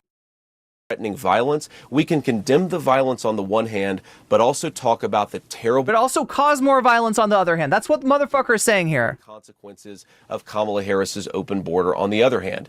Now, let me just fact check a couple... How about the terrible consequences of your fucking lies about hardworking Haitian migrants that aren't fucking hurting anyone? How about that? Of other things that you said, Dana, because it's important. You said that all of these migrants are in the country legally. They're in the country through what's called temporary protective status. Right. That is when they're in the country because their lives are in danger in Haiti. Yes, yes, yes. Because Joe Biden did the humanitarian thing and allowed people whose lives are in danger in a big way because of United States foreign policy to enter the United States and to be protected and to stay in the United States temporarily. And that is what they're doing. In the interviews that we saw with a lot of the Haitian migrants, they're talking about, I am still dreaming Haiti. I do want to go back. I want to go to my home. People don't just up and leave their homes for no reason, right? It happens because of political violence that puts their life in danger. They're leaving. They're coming to the United States because they had to. Kamala Harris waved a magic amnesty wand, taking people and giving them legal status. That is not to say. And again, he's putting that on Kamala Harris, the vice president that serves at the pleasure of the president of the United States. Were she to do something that Joe Biden disagreed with, she could be removed. That is how vice president works. The vice president is an employee. Think of it this way. The vice president is a member of the cabinet, serves at the pleasure of the president. And the only thing that the vice president really does on their own, like I said, is breaks a tie in the Senate. If the Senate is 50-50, the vice president comes in, votes, casts the deciding vote to tip it towards rejecting a bill or towards accepting a bill. And again, if a vice president votes in a way that the president disagrees with, the president can eliminate them. So stop trying to put this on Harris. This is a Biden thing. Also, I don't think Biden did anything wrong. You would let those people be fucking murdered in Haiti. That is what you're saying. Stop trying to make this like this is some sort of thing where Biden or Harris or somebody, they just love having, Haitians here. Or they got some secret plan. I'm going to let all the Haitians in. No, these people are in danger because of U.S. foreign policy, because the United States, amongst other countries, European powers, will not let Haiti have their democratically elected government. We want to impose a government on them that serves American corporations, European interests, American interests, rather than a president who serves the Haitian people as they should, as the American president should serve the American people, right? We won't let that happen. We are dominating and controlling their government, causing political instability, right? The least thing that the president could do is to protect the people who are victims of the violence caused by the political instability, caused by our foreign policy. that they're here legally, that is a terrible indictment of her amnesty policies that have further opened the border and further caused terrible migration into this country. It's also not amnesty. It's temporary. It's you're in danger right now. Haiti's gone to hell. It's super dangerous. Come over here and do not get killed. That is all it is.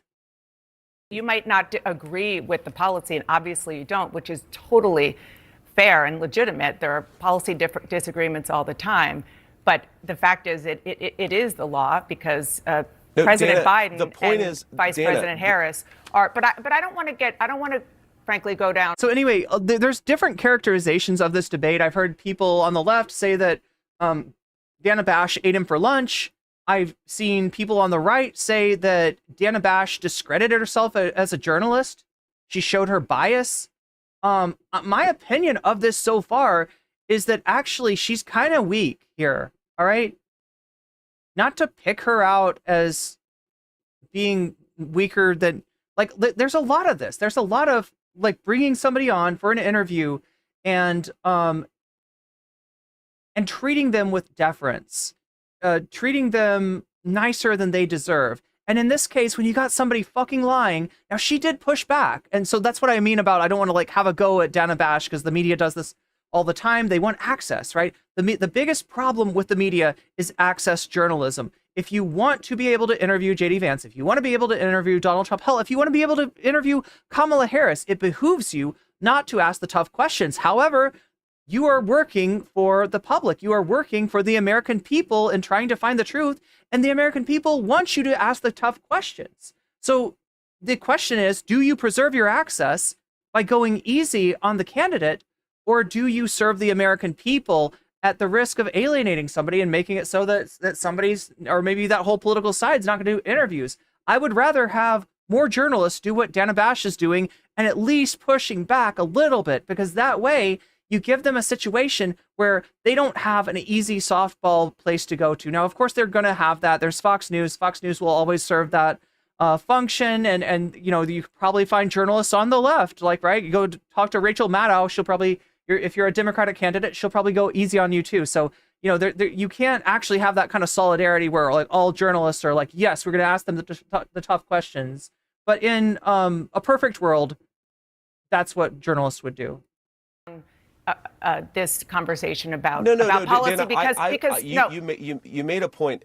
You don't. I agree. You don't want to talk about policy. No, Dana, what I want to talk about. What I want to talk about instead of about the fact, Senator, that it was Kamala your Harris, distraction. Dana, granted amnesty. You were the one who started level. talking about eating dogs and cats. Level. You were the one who brought this my up. Constituents the president were the said ones it who to talked 60 about eating million dog and people. cats, and I talked about it because you were ignoring this community. My constituents talked about it. Have you been to Springfield? It is my responsibility to surface their concerns when the American media ignores it. Have you been to Springfield? Springfield? Dana, I've been to Springfield probably 100 times in my life. How about I've taken my children to get ice cream at Young's Jersey Dairy. Have you heard recently since you've gotten these calls? Have I been in the last 4 days? No, I haven't been in the last 4 days, but I've talked to a lot of people in Springfield, Dana, and they're telling me this stuff is happening. Dana, would you like to ask me questions and then let me answer them, or would you like to debate me on these topics? How about you stop being such a weasel? How about you stop being such a weaselly little liar? All right? Notice. You know what he's doing? He's being entitled as fuck, right? I want to be able to come on here, answer your questions with lies, and to have you move on to the next question. Fuck you. Fuck you. That when you had Kamala Harris and Tim Walz, you gave them multiple choice answers to the questions that you asked, and you allowed. Okay, now what is up with that, chat? Does anybody understand what he's saying there? Multiple choice. Like, do you, Kamala Harris, A, think that the problems of unaffordability can be solved with price controls? B, think that the policies are best addressed with tax credits? Or C, think that it's the Federal Reserve's job to, I don't know, right? That's what he's saying, and that's not what she did. That's not what she didn't. She didn't give any multiple choices. It'd be so wild. Nobody does that. Nobody does that. That's not something that happens in an interview. If it was, it would be, like that. I don't know. That's not real. them to answer the questions. I'm happy to be here to talk about policy. Where did he get that? But if you're going to interrupt me, where did he get that idea? Single time that I open my mouth, JD, I'm going to interrupt you even when your mouth is closed. I don't give a fuck. All right, I'm a streamer. I can pause you anytime I want and annoy the fuck out of my audience. I'll try to stop doing that though, audience, because I do care about you. Then why am I even doing this? So please ask a question. Why am I even doing? I could be on Fox News getting softballs, getting my balls massaged by Sean Hannity. Why am I even here? You're supposed to massage my balls better, Dana. You're being too rough on these balls. Come on. And I'd ask you to be polite enough to let me answer it. Yes, I am, and I think that if Kamala Harris and Tim Walz were making unsubstantiated claims that had racist undertones about people eating dogs and cats, I would, and they didn't answer the questions about that, then I would have similar interactions with them. As you know, I am very grateful that you come on the show, as I am for other Republicans. But this is something that you're hearing from constituents. I did a lot of reporting. I talked to people in Ohio over the weekend, and they're really worried about these claims. The policies, yes, I am agreeing with you that what I heard is that there is concern that these migrants, there's a lot of them, and the integration isn't being done fast enough and well enough. Aiden Clark, who is an 11-year-old boy who was killed in Springfield last year. It was a car accident involving a Haitian immigrant. You said that he was murdered. His father said that's not true. It was an accident. Here's what he said to you.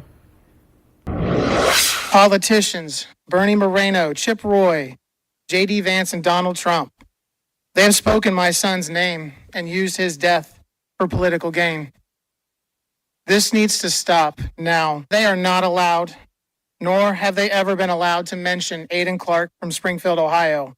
So for anybody who missed it the other day when I covered it, these are the parents of a child who died in a bus crash involving a Haitian migrant, right? This person didn't have, a license, and so they were found like culpable for the death. However, they didn't cause the death intentionally, right? So their negligence, yes. Murder, no. JD Vance et al., Donald Trump et al., calling it a murder. This is the father of the the child that died in that accident, asking these scumbag politicians to keep his son's name, his dead son's name, out of their mouths, right? Pretty simple request. Pretty monstrous if you do not, comply with that. With the father of the dead child saying, stop using my son to instigate hate against Haitian migrants. I don't want this. I don't want this to be the legacy of my now dead child. What happened was tragic. What happened was awful. Maybe even the person that did it was negligent, and that's fucked up. And they deserve to pay some sort of legal penalty. But do not use this to demonize an entire group of people that did nothing wrong. I will listen to them one more time to hear their apologies. Senator, he's asking for you to apologize. Will you? Dana, first of all, my heart goes out to the Clark family. Okay, so for anybody that complained that Kamala did not answer the first question during the debate, Kamala, beat around the bush talking to Donna Bash, et cetera, which, I somewhat agree with, right? Politicians do this shit all the time. Listen to what JD Vance has done. Simple question, will you apologize to the father of the dead child? JD Vance, let's see what kind of answer you give. I'm so far it's not good. Right here, let's pull this back. Apologies. Senator, he's asking for you to apologize. Will you? Dana, first of all, my heart goes out to the Clark family, and I don't bring their son's name up because they've clearly expressed a preference for politicians to not bring their son's name up. I wish them all the best. I can't believe what kind of a... So he's trying to use the fact that the guy doesn't want him to bring his son's name up to say, I guess I can't apologize. Not supposed to bring up the name. Oh well, nothing I can do. No, fucking apologize. You can apologize to the father without fucking tragedy they've experienced, but I'm still going to keep on talking about what the migrants have done to Springfield, Ohio, and what Kamala Harris's open border has done to Springfield, Ohio. And Dana, I think this illustrates the complete fucking weasel, complete fucking dodge of the question. Entire contrast between how we're trying to go about this debate and how a lot of the Democrats are trying to go about this debate. They're talking about 12 Proud Boys marching in Springfield, Ohio. They're talking about... Now, I've seen a clip of the Proud Boys in Ohio. Let me see if I can find that. I think it's more than 12, right? Also, it's not just Proud Boys. Blood Tribe was there too. You know, Blood Tribe is the red shirt wearing, swastika bearing neo-Nazis that terrorize people. About the frankly fake debunkings of a lot of these stories that are out there. I'm talking to my constituents and I'm hearing terrible things about what's going on in Springfield, and Kamala Harris's open border policies have caused these problems. The hospitals are overwhelmed, Dana. The schools are overwhelmed. The local services are completely overwhelmed.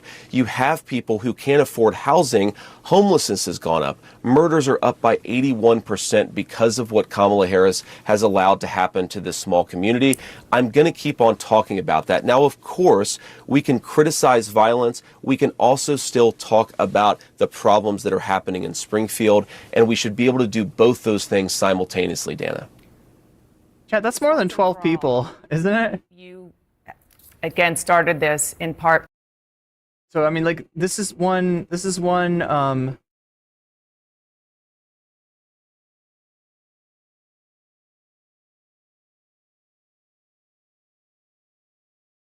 I'm going to mute this just in case. Like, it's hard to tell there's, you know, a group like that's already across the street. There's a few people running as the light ends. But yeah, these are Proud Boys. Look at that. Let's just count, all right? If we can. 1, 2, 3, 4, 5, 6, 7, 8, 9, 10, 11, 12, 13, 14 in the picture alone. 12 Proud Boys. Look at that. There's more. There's more. And look, you know, it's not that many more. You could look at that. Look at. I mean, there's not like 100 right in that picture.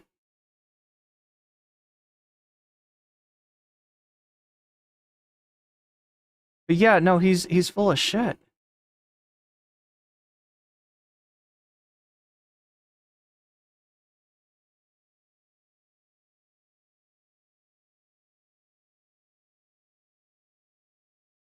So it's looking like that's the only it's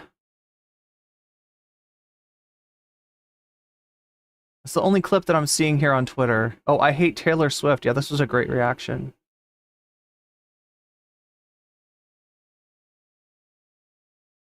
But he's minimizing the fuck out of that. Also, it's not just the Proud Boys, it's the bomb threats, it's the literal neo-Nazis, and yes, there was a more if I type in Blood Tribe here, see, I'm not going to do that because like Twitch has a policy about hate symbols, so we're trying to minimize any sort of does one of them have a furry head on? I feel like one of these.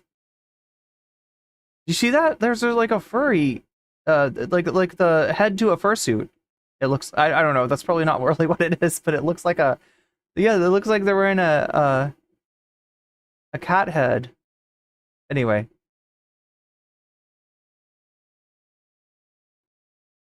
Yeah, look at this. There's a KKK flyers, right? So it's not just the Proud Boys. There's definitely more than 12 of them. And that's not even the point.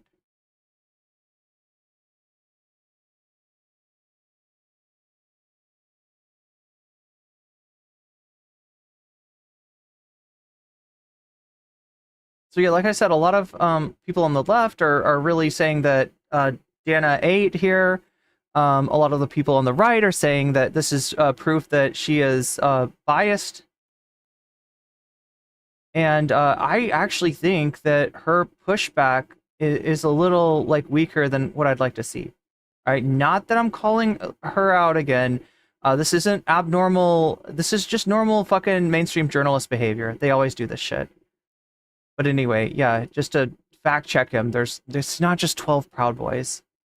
By saying that, at which Donald Trump repeated on the debate stage, that, and he didn't say anything about the policies that you're talking about. He just said Haitians are eating dogs and cats. Can you affirmatively say now that that is a rumor that has no basis with evidence? Dana, the evidence is the firsthand account of my constituents who are telling me that this happened. And by the way, I've been trying to talk about the problems in Springfield for months, and the American media ignored it. There was a congressional hearing just last week of angel moms who lost children because Kamala Harris let criminal migrants into this country who then murdered their children. The American media Can somebody explain to me, what is an angel mom? Anybody know this term? Anybody heard this phrase before? Is this just what you're calling like anybody that you can find to that's been affected by a crime involving a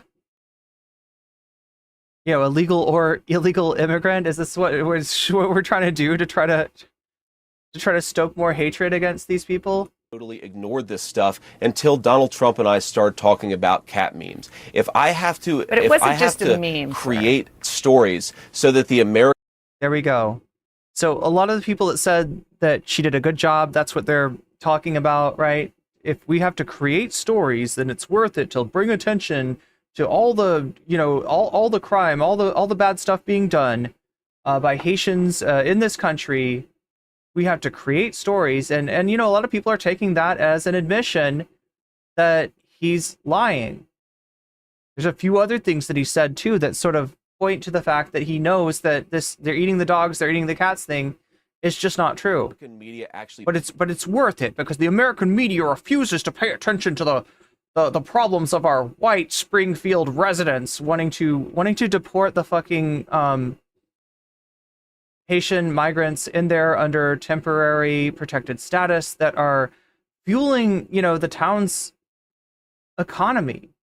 And again, are there problems? Is there an issue with rent being too high? Yes. But the rent is already too high. Pays attention to the suffering of the American people, then that's what I'm going to do, Dana, because you guys are completely letting Kamala. Parents of a deceased child? First time I've ever heard it. Harris coast. You had one interview with her. You talk about pushing back against me, Dana. You didn't push back against the fact that she cast the deciding vote on the Inflation Reduction Act, which is why a lot of Americans can't afford food and housing. You just said that you're creating a story. Talking about public policy. Okay, this is the awkward part. This is the really awkward part. This is what I mean. It's like look, let me give her some credit. She's upset about something that you should be upset about. I mean, I guess as a journalist, you got to try to rein in your emotions. Like, I would not be doing a good job if I was in her place. I would probably, yell down his throat, which would not be a good look. That's not what you're supposed to do, as an interviewer. But she, I want to give her credit in that she is not this cold, detached journalist that is just like there to ask the questions and they don't answer the questions and you're like, fine, I guess that's the fucking game. Punch your punch card and go home, right? I'm glad that she seems to care about this, at least. But I do see that, like, I don't know. To me, it just feels like she's got more restraint than she needs to have. In this kind of case, with a lying liar, with a weaselly little liar like JD Vance, I want somebody who's going to turn this interview into a debate. I'm sorry, I know that's not like journalism. I know that's not how it's supposed to work, but I just can't stand these motherfuckers hurting people with lies. It really, really burns me up. Looking at Angel Moms etymology, in 2000, the organization Angel Moms was founded, a group of mothers whose children had died, not limited to specific cause. So it's any mother with a child that has died. In the second sense, so there's a second sense of it. The term was introduced by Donald Trump in 34 1st of August 2016 at the end of a speech about immigration. He had mothers whose children were killed by an undocumented immigrant. So the way that he's using it is a racist, attempt to gin up hatred against all migrants because of the tragic incidents of children being killed in a crime that the perpetrator happens to be an undocumented immigrant. Sir, you just said that you're creating the story. What's that, Dana? You just said that. See. That she cast. Watch this. This is the good part. The Inflation Reduction Act, which is this is the good part. Americans can't afford food and housing. You just said that you're okay. God, love to drill down on that. Creating about a story. Public policy. Sir, you just said that you're creating the story. What's that, Dana? You just said that this is a story that you created. So the eating dogs and cats thing is not. We are accurate. creating. Dana, it comes from firsthand accounts from my constituents. He is talking down to her like she's a child. This is so uncomfortable. I say that we're creating a story, meaning we're creating. And the sad thing is, if an interview turns awkward, I mean, the tendency is to blame the interviewer. The American media. But I mean, from my understanding, most people are reading this as JD Vance, failing at this interview, looking really bad. That's what the predominant, take on this is. Again, I would be happy to see her go a little harder, although I understand why she's not. I understand the role of a journalist, and that if she went, she's already in a place where she's having to debate him and focusing on it. I didn't create 20,000 illegal migrants coming into Springfield thanks to Kamala Harris's policies. Her policies did that, but yes, we created the actual focus that allowed the American media to talk about this story and the suffering caused by Kamala Harris's policy. You created a focus which blamed the people running from political instability that caused their lives to be in danger, and the Biden administration doing the humanitarian thing by giving them temporary protected status instead of the fucking system of exploitation in this country, instead of the lack of regulations that causes housing prices to be so goddamn high, that causes people to live in such a precarious situation, that the perturbation of a housing market can have some pretty bad effects. And I mean, I haven't seen proof of it, but I do not doubt that, an already precarious situation for a lot of people in Springfield, Ohio is probably made more precarious. I just disagree with the idea of blaming people that are running for their fucking lives, or blaming Biden, who is giving them a place to escape to. I disagree with that. I disagree with demonizing people that are in such a fucked up situation for the effects of that, of their employment on people that are not being supported with a social with the kind of social safety net that they should have, with the kind of housing programs that would allow them to not be put out of their house because somebody comes in that with a big extended family that's willing to pay more, or that the landlords are able to charge more to, right? Do you condemn the Proud Boys, even if it's just 12, even if it's just one marching in Springfield? Dana, I condemn all white supremacists. I'm obviously not. I'm married to a non-white person. I don't like these people, but I think that we have to keep our focus not on 12 marchers going down the street. So my question is, will this piss off the Proud Boys, right? Well, on the fact that thousands of residents have had their lives destroyed. Are his weasel words working that, he can just say, I condemn any white supremacist, and then to the Proud Boys, they can be like, oh, well, of course you're not white supremacist. You are Western chauvinist, and you just really care about Western culture. And we all know there's nothing racist. You're not racist. You just really, really like white people. That's all. It's not about hate for other groups of people. It's that you really, really like white people. You really, really like Western culture. By Kamala Harris's policy. I find this very unusual, Dana, that the American media is more interested. Yeah, he does come off as slimy as fuck in this. Bunch of losers. So yeah, credit to Dana on that. Marching down the street, then they. Okay, you called them losers. Kamala Harris has made these. That's more than Donald Trump would do. People's lives worse. I'm not talking about 12 Proud Boys. I'm talking about 40,000 residents, 40,000 constituents of mine, many of whom can't afford housing and food because of Kamala Harris's open border. That is what I want to focus the media's attention on. Because of Republican deregulatory policy, because of Republican tax cuts for millionaires, and because of the decimation of anything resembling a social safety net in this country. That is why. Do not fucking blame those people whose lives were put in danger by American foreign policy. We're going to keep on doing it because I think the American people deserve a government that puts their interests first. Can I make just one more final point about this, Dana? Yes, please. You've heard a lot of the media focusing on every possible distraction from the story in Springfield. You've heard them focus on these. If what you want to say is that the story in Springfield is like the negative effect of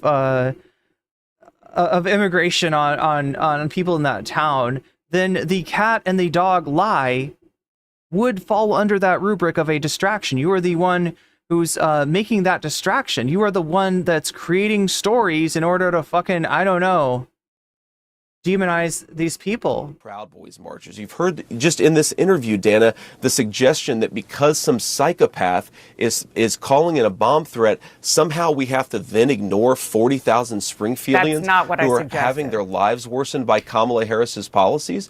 Well, what is the implication? The problem is you're not even attacking Kamala Harris's policies. You're attacking the people.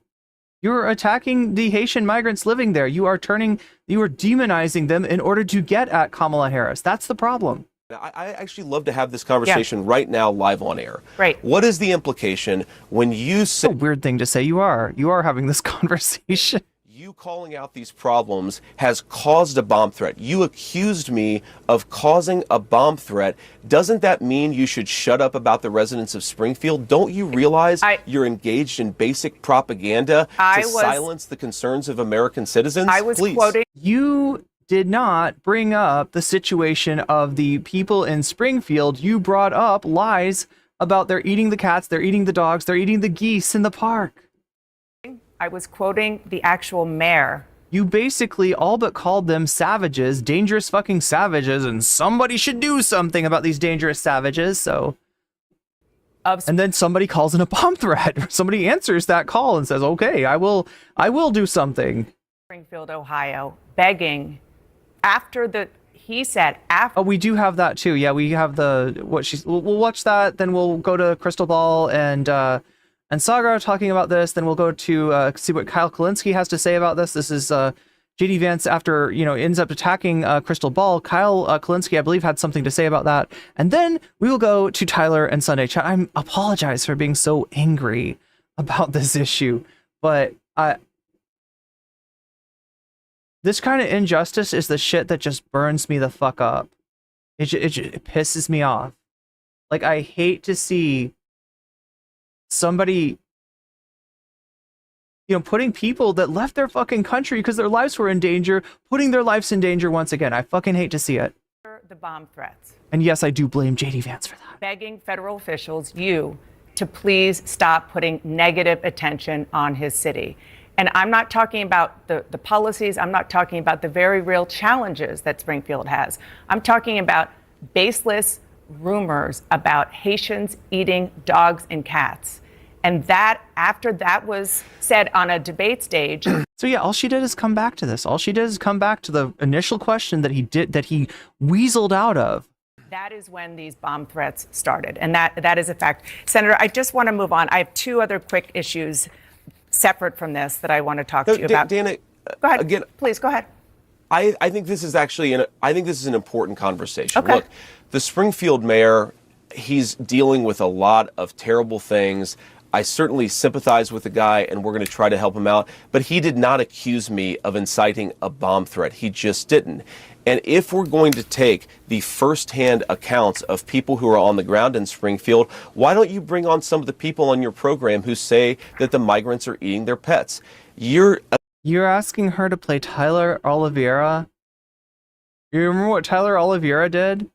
He went to Springfield, found the most methed up, racist people he possibly could, and fucking gave them a platform to call the Haitians slurs. That's what apparently JD Vance would like Dana Vaush to do. Applying a double standard here. You're saying if one person accuses JD Vance, I'm going to take that person's word as the gospel truth. You have somebody even whose if you name misrepresent it.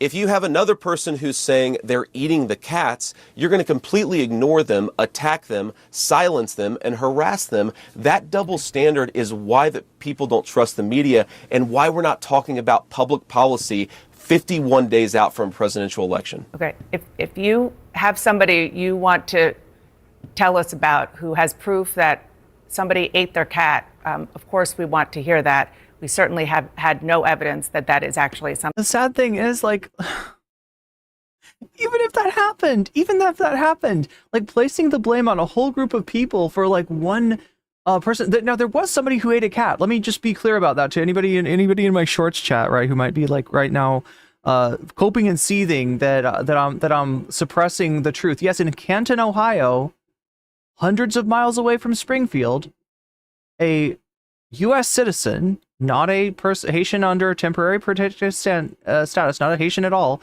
a mentally ill person did kill and eat part of a cat, and this was captured on video. I am aware of this. I am not trying to hide that. I am not trying to sweep for that. But again, this is one person, and because she's not a member of,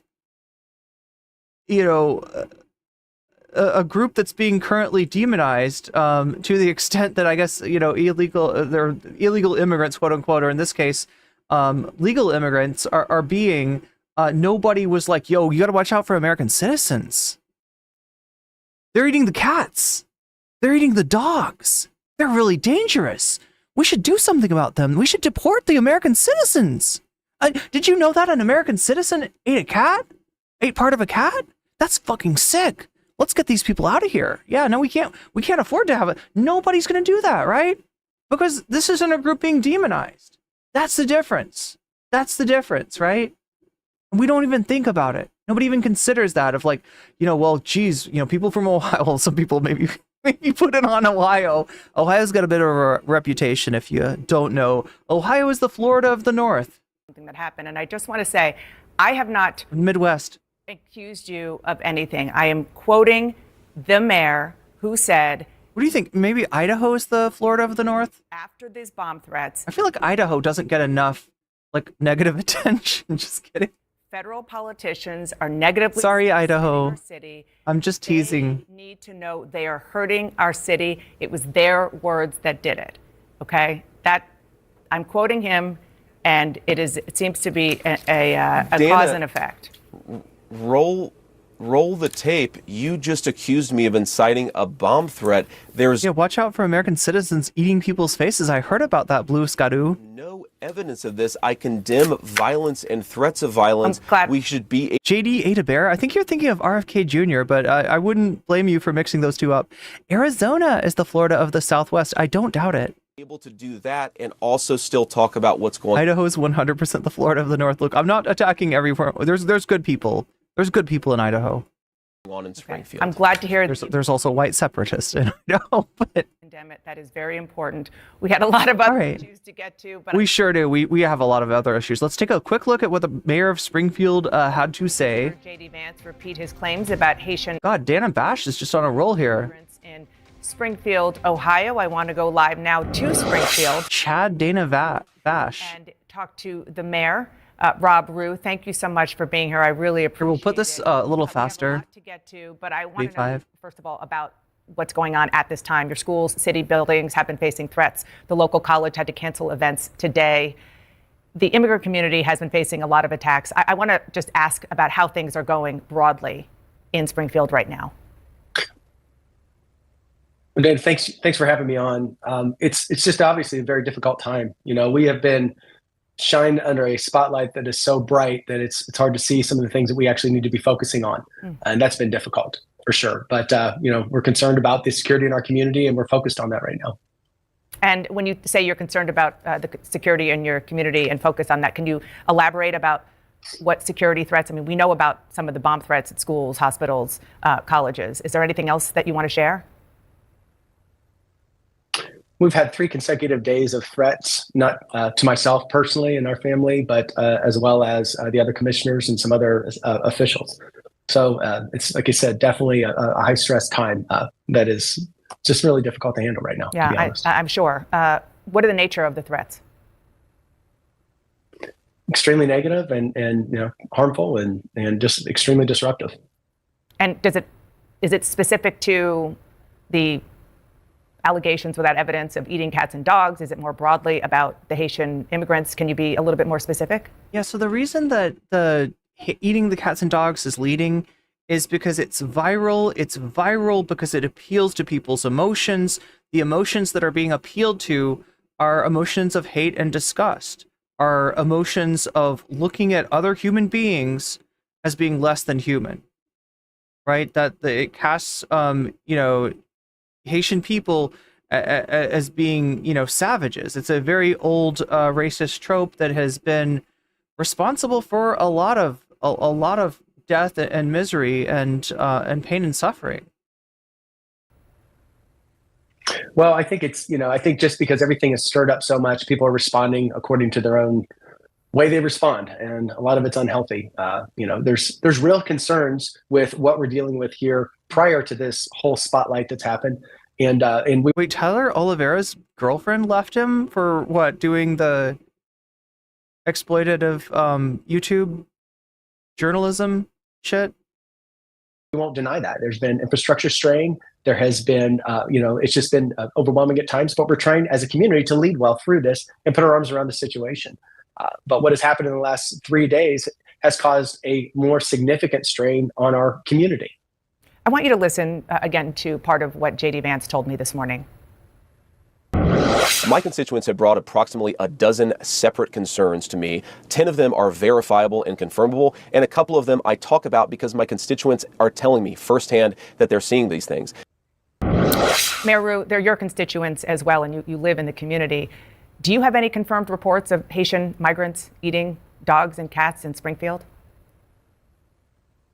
We do not. And I think you highlighted earlier on one of your interviews that, the Sheriff's Department did go back through the last 11 months, and we just have no verifiable claim that this has actually happened. We've had a complaint, it was looked into, and then we couldn't call back and reach the person that made the complaint. It would be helpful. We are boots on the ground. We are here with our constituents. The governor of the state of Ohio, Mike DeWine, recognizes and trusts the local officials to share the proper information and believes us. It would be helpful for those that are spinning Springfield into this swirl to understand that you can trust us. We are telling the truth to our community. We are not ignoring the strain that the immigration has put in our community, but we are here to try to put our arms around it and to work as peaceably as possible to have our community secure and safe and thriving and moving forward, just like we have been over the last decade. 8,000 new jobs have come to our community over the last 10 years. We are a community that comes together and works together. And these are the things that we want to talk about, Springfield to the nation, not the things that we have to keep telling the press like, hey, your pets are safe in Springfield, Ohio. They absolutely are. It's crazy I have to keep saying that.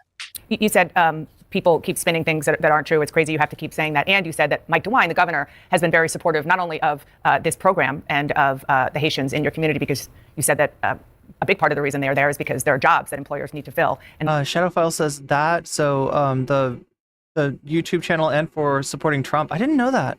They are filling those jobs. You didn't mention Senator. Yeah, I feel like I've heard of Tyler Oliveira's old content as being closer to like Mr. Beast kind of stuff. That he was a very different channel way back, and then he found that this was, profitable to. And again, this is how YouTube works, right? This is how algorithms work. People respond to people respond to things that appeal to their hopes and fears. And it's a lot easier to appeal to people's fears than to their hopes, right? And you get an emotional resonance very easily out of demonizing people that there's already a lot of bias about. And so, with Tyler Oliveira, we're talking about, drug addicts. We're talking about unhoused people. We're talking about migrants. And he just found this, kind of stumbled upon this formula of, then you garner an audience that wants to see this stuff, wants to see other human beings as inhuman. And, you see, people, it's a perverse incentive is what I'm trying to say. And too many YouTubers respond to those perverse incentives. Vance, who of course currently represents your community and your broader state in the United States Senate. Have you heard from him directly? I have not heard from him directly. I believe somebody within his office has reached out to the city more than once. So I've not had a personal conversation with either of the candidates or Vance, and that's fine. What we do need is we need peace and rest in our community. We need to be able to focus on the concerns that we've had here and also how we are moving forward as well. You said something about Governor Mike DeWine's been supportive of the program. Governor Mike DeWine has been supportive of what we're going through and has helped us with resources, with coordinated efforts to help secure our community. As any governor in any state should be looking after the cities and their communities if there is help needed in the local municipalities. When you were speaking to a local affiliate there this week, you said all these federal politicians that have negatively spun our city, they need to know they're hurting our city, and it was their words that did it. You heard me mention that to JD Vance, and he denied responsibility for having anything to do with the threats that you just talked about that have been going on over the last 3 days. What's your response? So I said this earlier in another interview.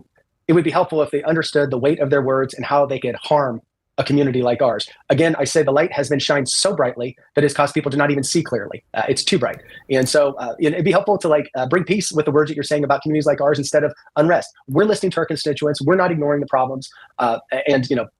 We just appreciate more of a positive light for our community. Again, we're not ignoring the concerns. We just don't need such a bright light shined in our community that's causing unrest and a lack of peace. And from what I've seen, chat, the real place where even Tyler Oliveira's coverage showed a problem was at the services, at the community at the government services office at the DSHS, right? You saw a huge line. I don't know if it's uncharacteristic of other places in the country, but the line was out the door. There is an issue of lack of translators there, and there is an issue of maybe there being insufficient resources for the a town that was a town of about 60,000 and now has 20,000 extra people in it, right? That is an issue of our social safety net needing to be funded higher, right? That's not an issue of bad Haitians eating pets. Okay, and I also just want to say that the governor was on another program today, and Governor DeWine, and he said that people need to stop talking about eating dogs and cats. I'm guessing based on what you just said, you agree with that. 100%. I mean, it's a rumor that has been debunked. It is even the person that posted the initial cat situation has said that it was not true. It was very poor taste and judgment to do it, but they admitted it. I'm not sure if that's true. I've heard two different explanations for the source of the cat story. Right, one explanation was that it was actually a member of Blood Tribe, a literal neo-Nazi that started this rumor. He's talking about a different person, a person who, after this got going, expressed some regrets about having put that out there, and so I'm not sure which is true. And I appreciate that. Mayor Rue, thank you so much for coming on. I can't even imagine how difficult it is. Let's take a look at DeWine. Again, I'm adding more. Mike DeWine of Ohio, whose state has been in the spotlight. Sorry, she mentioned this, so I know you are a Trump supporter. Let's take a look. Let's start with that poll. Donald Trump did not make any significant gains after that debate. Kamala Harris is ahead among likely voters, 52-46. Did he miss an opportunity at that debate? So again, I haven't talked about this yet, but we are seeing Kamala pull out in front of Donald Trump beyond the margin of error. Now, that doesn't mean that she's above the margin of error in the swing state, and that's what's important. So some of the metrics that I've seen about it is that, yeah, she's ahead by 6 points in some of the newest polls, but in terms of her likelihood of winning the Electoral College, it's slightly over 50%. It's like 53%, right? Which is not what you'd expect for 6 points ahead, but that's because the race is closer in swing states, and when you're within that margin of error, then you could go up or it could go down. Well, he's going to do well. Sorry, I'm not saying that right. It could be, in other words, their polls are only accurate to a point. So meaning that there's only a certain degree of confidence that you're actually seeing a lead for Kamala Harris in these swing states. Ohio. He's going to win Ohio by a big margin. That's what we're looking at, of course, in Ohio. Well, he needs to do more than that. So did he miss an opportunity in that debate? It's got to be so wild with some of these Republicans. I don't know if Mike DeWine is one of these. I suspect maybe he is, given that, he's going on here to debunk Donald Trump's lies about eating pets. But I know there are Republicans that do not like Donald Trump, but are forced to fucking glaze the guy by the, capture of the party that he's achieved. By the fact that as a Republican, you are incentivized to say good things about Donald Trump, to support Donald Trump, even if you don't like him. And I know that there's like a number of Republicans that are like that if the situation was different and Donald Trump didn't have such a death grip on the Republican Party, they might actually speak their mind, and their mind is not in favor of Donald Trump. Look, I think he's always better off talking about the issues that really impact Americans. I think the economy is always the most important thing, the inflation. Okay, so pretty standard advice, probably maybe even what his campaign managers, his campaign people are telling him. These are the things I think are bread and butter that he should be talking about. And of course, you remember what he did talk about. You have said that you don't oppose the program that allowed some 15,000 Haitians to migrate there in Ohio, in Springfield, Ohio. But former President Trump and JD Vance, who you support, have doubled down on baseless claims that former President Trump made at the debate. Let's listen to that again. In Springfield, they're eating the dogs, the people that came in. They're eating the cats. They're eating the pets of the people that live there. And this is what's happening in our country, and it's a shame. And here's a question I never thought I would have to ask, but do you see any evidence as governor of the state that Haitian immigrants are eating pets? No, absolutely not. That's what the mayor said. That's what the chief of police has said. I think it's unfortunate that this came up. Let me tell you what we do know, though. What we know is that the Haitians who are in Springfield are legal. They came to Springfield to work. Ohio is on the move, and Springfield has really made a great resurgence with a lot of companies coming in. These Haitians came in to work for these companies. What the companies tell us is that they are very good workers. They're very happy to have them there. And frankly, that's helped the economy. Now, are there problems connected? Well, sure. When you go from a population of 58,000 and add 15,000 people onto that, you're going to have some challenges and some problems, and we're addressing those. We're working on those every single day. Primary care is essential. The other thing we're working a lot on is driving. We have Haitians who, frankly, many times have not driven before. We need to get more driver's training, and we're working on that. So these are things that we are working on. Springfield is moving forward. I've always felt that, as the governor of the state of Ohio, we want people who want to come here who are legal, where they come from another state or another country, who want to work. So Governor, let me... That is really moving forward. So bottom line is you are asking for federal help. No one was eating any pets in Springfield, Ohio. So what would you say to Donald Trump for bringing up those baseless stories? Is it responsible? It's weird. I kept on seeing 20,000. Maybe I overstated it. Or I saw 20,000 somewhere.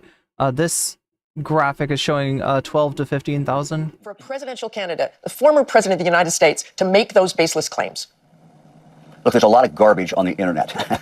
And, this is a piece of garbage that was simply not true. There's no evidence of this. But let's remember who boosted this piece of garbage, right? It was Elon Musk, first and foremost. It was JD Vance. And then it was Donald Trump in the debate, right? The reason that this piece of garbage has risen to the surface, has risen to the top of the internet, is not by accident. Those people are responsible. At all. And look, here's what we're starting to see. But I want you to address what you would say. Okay, but I do want you to address what you would say to Donald Trump. Yeah. There are hate groups coming into Springfield. We don't need these hate groups. I saw a piece of literature yesterday that the mayor told me about from purportedly the KKK. Look, Springfield is a good city. They are good people. They're welcoming people. We have challenges every day. We are working on those challenges. Haitians are culturally, my wife Fran and I have seen this when we've been down in Haiti, the education is prized. So when you look at all of these things, people who want to work, people who value their kids, who value education, these are positive influences on our community in Springfield. And any comment about that otherwise, I think is hurtful and is not helpful to the city of Springfield and the people of Springfield. This is a state on the move. It's a city on the move. These Haitians can be part of this, but there are challenges. And, I've talked to people at the White House. We need additional assistance. I think when you... Governor, I did let you talk there for a few minutes. I do want to go back to this. You had threats there in Springfield. Hospitals had to close. Schools had to close because of bomb threats. You are a huge supporter of JD Vance. He spread... So, yeah, he's being put in a tough place because even though he might not like Donald Trump, he's forced to support Donald Trump. He's forced to be on record of supporting Donald Trump, even though what Donald Trump is doing right now is like objectively, undeniably hurting his stay. So this guy's kind of in a And there's a lot of Republicans in this place, in this position, right? This conspiracy, 11 million people saw it on X. Is there a connection between threats to your state and what President Trump said and what JD Vance is doing online? I think these discussions about Haitians eating dogs and cats and other things needs to stop. We need to focus on what is important. What is important is that we get primary care health to everyone in a very growing city, that we do other things in regard to housing. These are kind of basic things that we need to do. We need to focus on those and not this discussion about Haitians eating dogs. It's just not helpful. And again, these people are here legally. They're here legally, and they want to work, and they are, in fact, working. And when you talk to the employers, what the employers tell you is, we don't know what we would do without them. They are working, and they are working very hard, and they're fitting in with our native people from Springfield who have been working in this shop or working in this manufacturing company for a long, long time. So that's what we need to focus on. And, this idea that we have hate groups coming in and this discussion just has to stop. We need to focus on moving forward and not dogs and cats being eaten. It's just ridiculous. Also on Tuesday night, Trump refused to accept again the 2020 election results. He told false stories, as you noticed, and falsely claimed that he ordered National Guard troops, 10,000 Guard troops on January 6th. So how do you square all of this with your support for Donald Trump? Has it softened in any way? Look, I said before, we knew who the nominee was going to be. I would support the Republican nominee for president. I am a Republican. I think if you look at the economy issues, and these are issues that I think the American people are most concerned about. Yeah, this is a party held hostage by Donald Trump, by the fucking hate cult that is MAGA. Is the best choice. So you would advise him to keep talking? Not that the Republican Party was great before, but talking about that and not pets in Ohio. I think you have to talk about things that people really care about and the things that are important and things that a president can have a real impact. Now, you can also talk about, and of course he does, and both candidates do, all four candidates do, about immigration. Look, these are legitimate problems that we have on the border. I'm not minimizing that at all. And those are legitimate arguments where the vast majority of the American people agree with Donald Trump. So yeah, he's trying to recenter this on illegal immigration rather than on the legal. And we're not even talking about immigration here. We're talking about temporary protected status. That is a status that is bestowed on people during a time of great crisis in Haiti that can and probably will be, rescinded at some point. I mean, it sort of depends on who's in the White House at the time, but most likely, even with Kamala Harris or whoever, it'll still be rescinded. Anyway, that is the Mike DeWine. We got the JD Vance. We're getting back to the playlist here. And now we're gonna. Vice President Kamala Harris and former President Donald Trump are a bystander. And so, again, chat. Apologies for getting so angry and yelling, and like I know that I'm sure it makes some people uncomfortable, but just like injustice like this really pisses me off, and I hate seeing it, and it just triggers that response. So. Again, apologies. Let's take a look before we get into this JD Vance and we're going to get into JD Vance versus Crystal Ball next. Before we get into this, I want to take a look again at our dono goal. It has not moved forward, I don't believe. So we're still at 4%. Let's see what people are voting for. It looks like 43% of you want to see Jill Stein versus AOC. That's on the Breakfast Club. 29% of you are interested in breathing into your balls or breathing into other people's balls, possibly. 17% of you are saying AJW, that's actual justice warrior, simping for Anna Kasparian, and 12%, only 12% want to see Lauren Chen's cringeworthy stand-up. That is me reading the Shorts poll. That's what the Shorts voters are voting for. Over on the full-scale stream, we've got 43% for Jill Stein versus AOC, 33% for breathing through their balls, other people, somebody's balls, 15% for AJW, simps for Anna Kasparian, and 9%. So it's like the same exact order. We got people, in different proportions voting for the topics. These are bonus topics that we can see after the stream. I'm going to cover the JD Vance versus Crystal Ball thing. We're going to see what Kyle Kulinski has to say about that. And then we're going to go into taking a look at what's gone on today between President Sunday and Westside Tyler. And if we have hit the bonus goal, which we are 96% away from at the moment, right? Because whenever I cover the news, people just kind of zone out. But we're 96% away from the dono goal. Oh, it looks like there's a few people who's... Oh, wait, no, that's right. So if we hit that 100% miraculously somehow. Troy Hewitt super chatted $10. Breathing into your balls. Breathing into your balls. This is not necessarily a vote for balls. It's just fun to say. Wait. This is not a vote for balls. What is it a vote for then? I mean, I guess you don't have to vote, right? But just know that when you do donate, you can. So vote in the on the YouTube polls, right? Because I will take those into consideration. I'm also going to potentially add percentages when people donate. You have the right, not the responsibility. You don't have to do it, but you have the right to tell me where you want me to put your donation, and I will add it as a percentage to the topic of your choice, and you will help that topic win the day. And but I guess that one's not a endorsement of the breathing through your balls topic. Yeah, breathing through the. So it's a joke. That's nuts. Okay, but yeah, when you donate, feel free to let me know which of these topics you want to see as the bonus topic of the stream, and I will put your money where your mouth is, and it'll make it more likely that the topic of your choice actually wins. But thank you, Troy Hewitt, for the generous super chat. I failed to see the education part. Education? Sorry. Did we say education here? These are bonus topics, right? Look, we do the education during the stream. I'm giving you the news of the day right now. This news being about JD Vance and the attempt to demonize Haitian immigrants as eating cats and dogs, etc. We're going to cover that. Then we're going to have a little bit of drama, a little bit of streamer drama. Not me involved in this one. This is President Sunday and Westside Tyler. And then we're going to do something even more socially irresponsible by possibly getting into breathing into your balls. You could also choose Jill Stein versus AOC on the Breakfast Club. There's a little blow up. There's a little fight between Jill Stein and AOC, so we can see what that's about. We've also got actual Justice Warrior, cringily simping for Anna Kasparian, and Lauren Chen's cringeworthy stand-up comedy, if that's what you want to call it. But those are the options, and when you donate, just make sure to let me know in the chat which of these topics you want to see next. Actually, YouTube Shorts, you're doing pretty well today. You are beating the full-scale stream. That's kind of wild.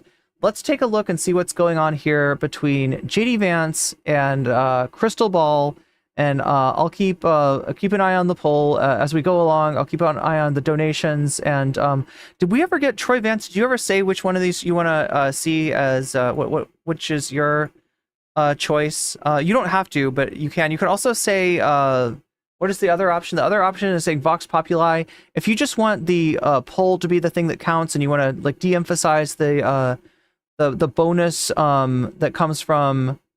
So I don't put 10% into breathing into your balls. That stays at 0 until Troy Hewitt tells me differently. Until Troy Hewitt says differently, I won't add that. But yeah, let's get back into the content once again. And yo, what is up with Troy Hewitt re-upping your membership? Yeah, Shorts chat is kicking ass. 4 months. Balls out for Last of Men. Wait, what is Last of Men saying? I didn't see this. What's going on in chat here? Yeah, the failed to see the education part. I'm not. Hopefully I read your I interpreted your comment correctly. NCC is plenty. I'm fairly educational, I guess.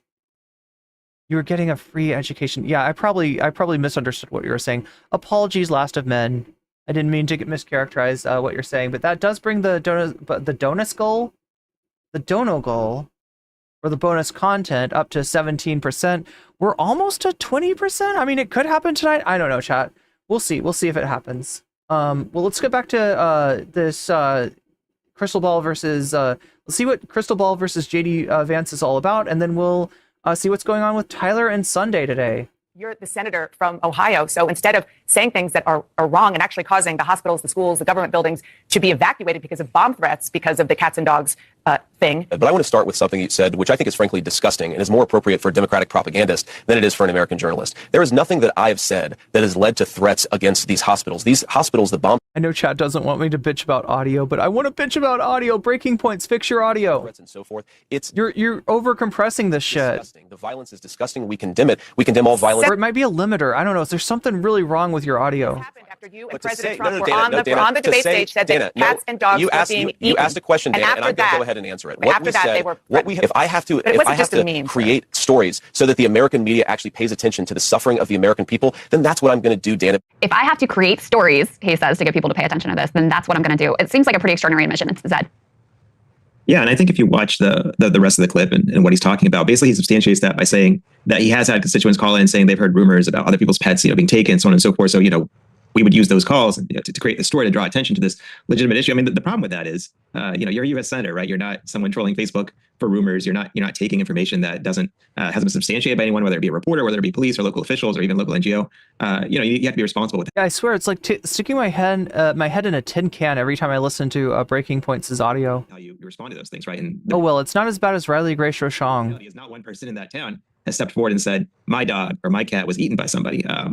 By a Haitian person or anyone else for that matter, because then you would end up filing a police report. There would be a press story about it, and they would catch whoever was responsible. They would make an arrest, so on and so forth. The way that these urban legends spread through communities is usually that somebody says, "Oh, my neighbor lost their cat." It could have been a coyote, but could have also been an immigrant. Someone posted on Facebook, and people say, "Oh, well, the Haitians are eating cats." I've heard that. Oh, you've heard that. We've all heard that. Over the weekend, I heard that 40 years ago in the Atlanta area where I live, when Koreans were moving in, there were rumors about cats. Yeah, that's what I was saying about this, right? Is it's strangely reminiscent of like anti-Asian tropes from an earlier time. I remember like older relatives of mine, eating at Chinese restaurants and joking about dogs and cats disappearing in the alleyway, right? This kind of racism was really accepted apparently back in their day, and my parents would like cover our ears and be like, don't say that around my kids. I don't want you making my kids racist. Disappearing, right? Because in Korea, dogs in the Far East is probably the only place in the world where there is some common accepted practice of eating cats and dogs, even though it's not that common among the people, and it's kind of falling out of fashion for a lot of people, and it's actually almost impossible to find a Korean American or Chinese American who would do that here in the United States. But that's how these rumors spread and start, right? And I think, if Vance and Trump want to know how politically salient it is that they're doing this, YouGov did a poll where they found only 9% of Americans think it's definitely true, right? So for the first time, the Republicans are an immigration debate in the past 3 years, right? So was it really the best in the world? Seriously, 9%? That's who believes that eating the cats, eating the dogs. I would have thought I would have been higher. I'm pleasantly surprised. To rely on Facebook rumors here. Well, Zed, you got tangled a little bit with the vice presidential candidate. B2B, please, guys, let's put it up there on the screen. Zed, you tweeted this. Springfield was declining for years until they saw an increase in jobs and growth driven by people moving in. That means more wealth, healthier budgets. Are there no upsides to immigration in your view? What about Usha's parents? Should they have stayed in India? JD replies to you, dude, I've always liked you, so maybe this should be a longer conversation. But come on, are there no upsides to immigration? Is a radically different question from should we drop 20,000 people from a radically different culture in a small Ohio town in a matter of years? He goes on significantly, but consider if he were here today, what would you say to him? Well, look, I actually relate a lot to JD in some ways, right? We have a similar life story in a few different ways. I mean, for one, I think that some of what he's voicing is probably his actual view, right? I mean, they're all politicians. They're all trying to win an electoral race. But I think that his life's trajectory kind of suggests that maybe he really seems to believe what he's saying. He's someone who grew up in a town where I think his parents, and particularly his grandparents, were from a culture or subculture that he saw was dying. I think. Oh, my God. He analyzed that in sort of a personal way, right? He was kind of letting out his trauma or his childhood experiences. He kind of blamed the people around him. He blamed kind of culture. Yes. Yes.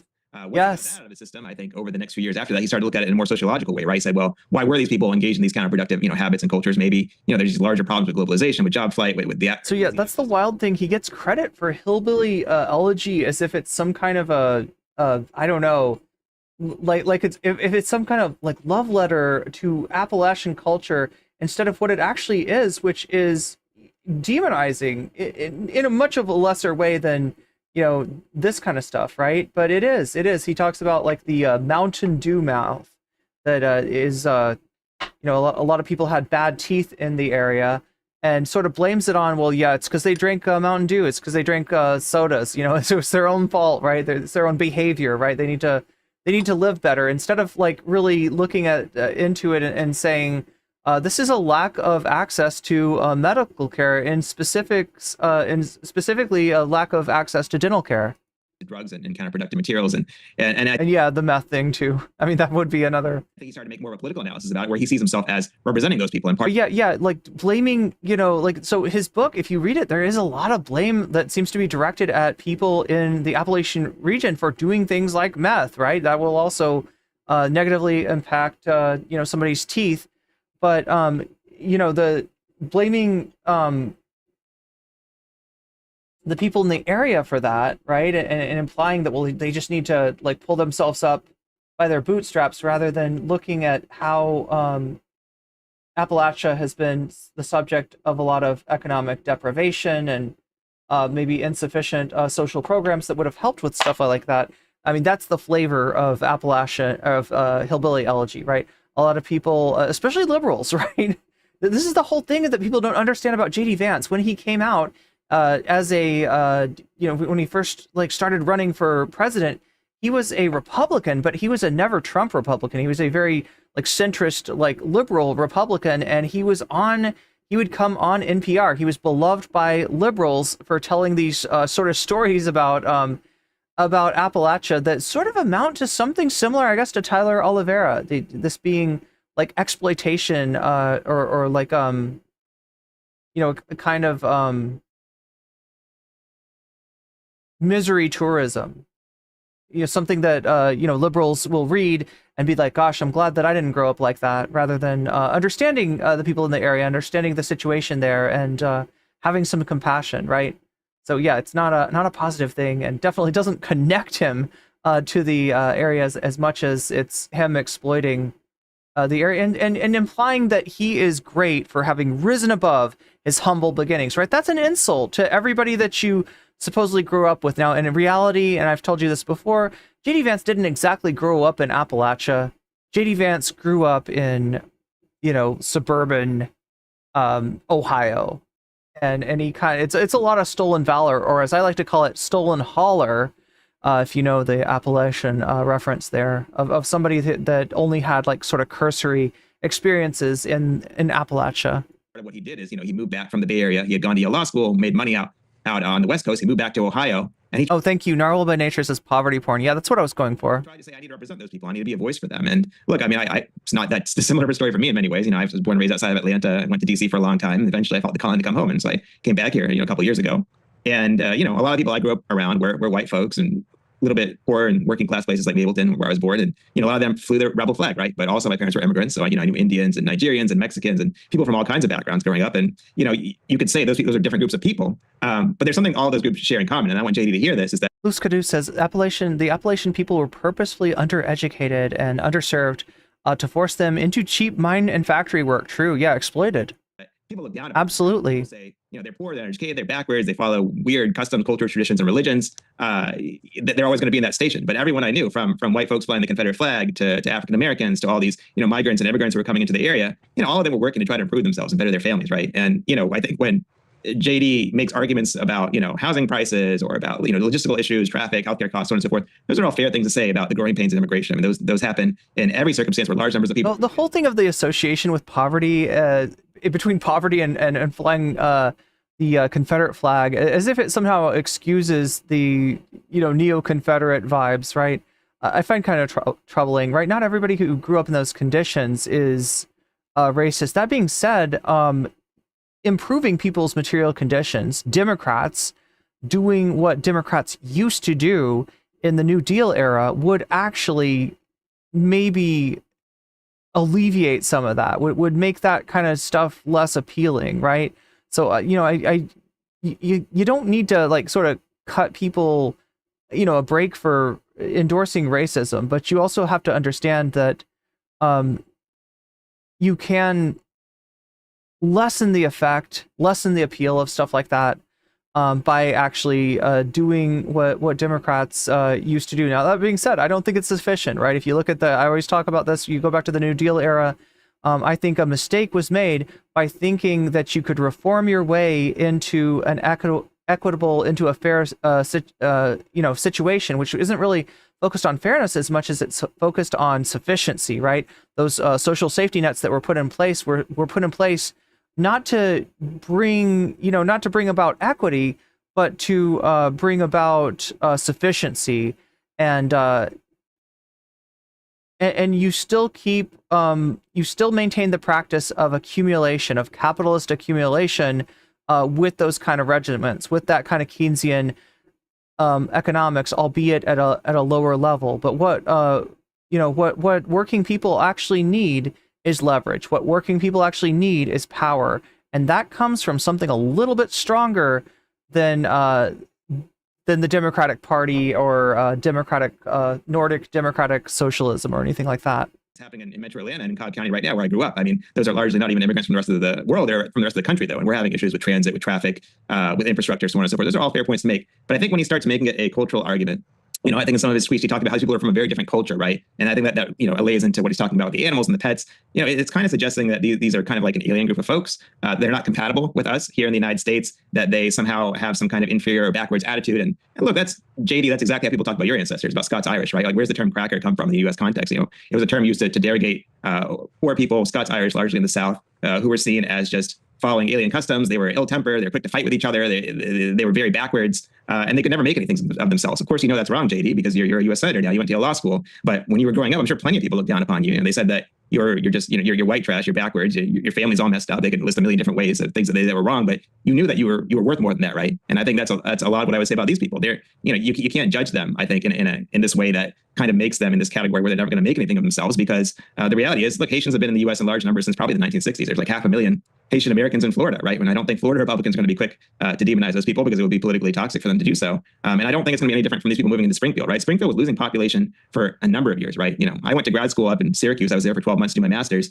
Syracuse and a lot of those upstate New York towns, all those Rust Belt towns, deindustrialized towns, were in a debt spiral, because people moving out meant that you had not only fewer jobs, but you also had less tax revenue, right? Meaning they couldn't fund services, meaning that they couldn't keep a lot of the city going as people continued to move out. So they were constantly trying to get people to move in. And that's what Springfield did around 2014. They started a campaign and said, hey, people need to move here, along with a bunch of other towns in Ohio, by the way. And they found some success by having people from the rest of the country, people from other countries start moving into Springfield, start taking jobs, start working, providing, you know, revenue, economic growth. I mean, look, it's true that a lot of big employers and big business want immigrants to come to the country to loosen the labor market, sometimes to lower wages, to give them more of an affordable deal. But that doesn't really mean that in every circumstance possible, you know, immigrants are bad for your community or bad for your country, right? In a place that's dying, that needs people to come back, it needs people to come from anywhere to come there and develop and start actually, you know, not only bring new jobs, but also tax revenue, new construction, housing, so on and so forth. It's not really a bad thing to have people moving there and actually rejuvenate the place. And of course, there'll be growing pains in doing that, but a mature way to respond to that would be to go to that community, understand their needs, and talk it out rationally, right? Rather than trying to get into a giant political circus that has, unfortunately, now these racial overtones. Yeah.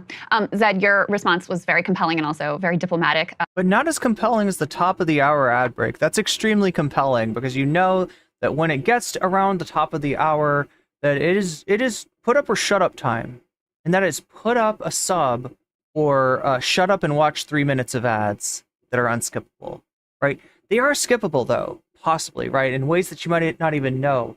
Like if you have Prime, you can skip those ads for free by using it for a Twitch Prime sub, which you can use to no longer see the ads on any channel on Twitch, including mine. You can also possibly, for this month only, not possibly, but definitely, if you're on desktop, you can get a sub at 25% off right now. It's September, so they've got like that cheaper price. It's actually a really good time to kind of to get yourself a sub or multiple subs. I think you can buy multiple months if you want to at the lower rate during this month only. You could also possibly be gifted a sub, although that sort of thing, when it does happen, it's more likely to happen to you if you're active in the chat. Mine was a little less, so I can put it up on the screen. What JD said to you, kind of. That is germane to Twitch, right? That's for Twitch. Don't worry about that if you're on YouTube. On YouTube, you can skip your ads. Yeah, I mean, they play for like, what, 5 seconds and you press skip, so. That irritated me, because now that he's provoked this whole, you know, outrageous racial panic, he wants to say, oh, let's have a nuanced conversation about housing, which is my point here. I said, when you insist on spreading neo-Nazi fuel. Okay, so she got into it with him on Twitter as well. Smears about immigrants, which these pet cat dog lies were fueled by literal neo-Nazis, leading to bomb threats, kind of closes the space for this intellectual discussion about pluses and minuses of immigration that you're now retreating to. Dude, he didn't like that very much. He says, Crystal Ball, I really hate neoliberalism. I'm a populist. Also, Crystal Ball, anyone who doesn't think 20,000 cheap laborers should be dropped on a small Ohio town is a neo-Nazi, which is not what I said. But in any case, I would also say someone who has a 0% voting record with the AFL-CIO and who owes his position in significant part to a billionaire backer, maybe doesn't really have a lot of leg to stand on. That being Peter Thiel. With regard to populism. But putting that aside, Zed, I'll bring you in for the diplomatic response here. You know, when you lead with the very racial angle that's just about culture, and is also they were Crystal responded to JD and he responded back saying that she was calling anybody who doesn't want 20,000 immigrants dropped on Springfield, Ohio a neo-Nazi. So pretty bad faith. Just a total lie. and not about any of these more legitimate topics of conversation, I don't think that helps enable that broader, more nuanced potential theoretical conversation that he now wants to have after initially starting this panic. Yeah, I mean, so his whole thing is he's basically treating this like a takemeister. Chad, you know what a takemeister is? It's something that debate streamers do. Vaush is like famous for this, right? He comes out, he says something designed to piss people off, right? It's a hot take that is designed to get somebody to say, hey, I want to debate you on that. I disagree with you, right?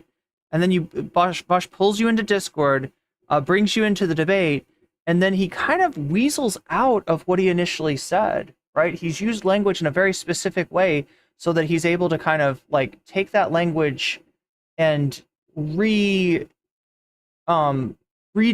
what he means into something more defensible. This is also called the Mott and Bailey technique, right? Where the Mott is the initial statement, the provocative statement that sounds wrong on the face of it. And the Bailey is what the weasel retreats to when the incorrectness of the initial statement is pointed out. I call it a takemeister, right? I don't need to. I want to use boomer terms like Mott and Bailey, and I don't think anybody knows what a Mott and Bailey is anymore. I just say takemeister, right, for that. But yeah, this is kind of what he's characterized this as, and I actually don't think it's a takemeister. Right, it's not the same thing. It's different things that they're saying. They're eating the cats and the dogs is different than, immigration impacts, which I still don't agree with. Blaming immigrants for the precarious position, the precarious state of existence of the American worker. I blame the capital class, not the immigrant. The capital class would much rather have American workers, American citizens who are workers fight with immigrants and demonize them and have all their attention focused on that rather than have them focused on, well, who's actually exploiting both of us? Like, who's giving both of us this raw deal? Oh, it's you, the capitalist, right? The capitalists would much rather have us fighting each other like a bucket of crabs rather than reaching our claws up to pinch them instead. Pinch them in the balls right there. Bow, bow, bow, bow, bow. So, yeah, that's why I don't think it is. I think he's being a weasel. He's being even more of a weasel than Vaush is with his takemeisters. This isn't even a takemeister. This is not a Mott and Bailey. This is JD Vance just fucking lying. He's literally lying. What a weasel. I think that's exactly right. Like, look, if someone was trying to talk about Luskadoo, thank you for following me on Twitch. Israel is a topic that's been all over the news the past almost year now. And they started with an anti-Semitic conspiracy theory, right? They can't really fall back and say, well, look, I just want to have a conversation about foreign policy. Yeah, that's a great point. You need to be careful about how you engage in these things. And I think this is something the Republicans are learning because, like I said, this is probably the first time during the Biden administration that they're really losing an immigration debate where they said something that people just don't believe that make them look, like they're trying to start some kind of racial or cultural conflict rather than deal with the very real challenges of, I think. That's what I said during the debate. That's what I said was that this is like the worst way for Trump, for Vance, and for the racists trying to demonize Haitian migrants to bring the immigration issue actually into the public view, right? It does get attention. It did, bang on Twitter. Elon retweeted everybody who had something to say about that. But when you bring it out in a debate like Donald Trump did, which just to remind us, what did Donald Trump say again? In case we've some of us might have forgotten. They're eating the dogs, the people that came in. They're eating the cats. They're eating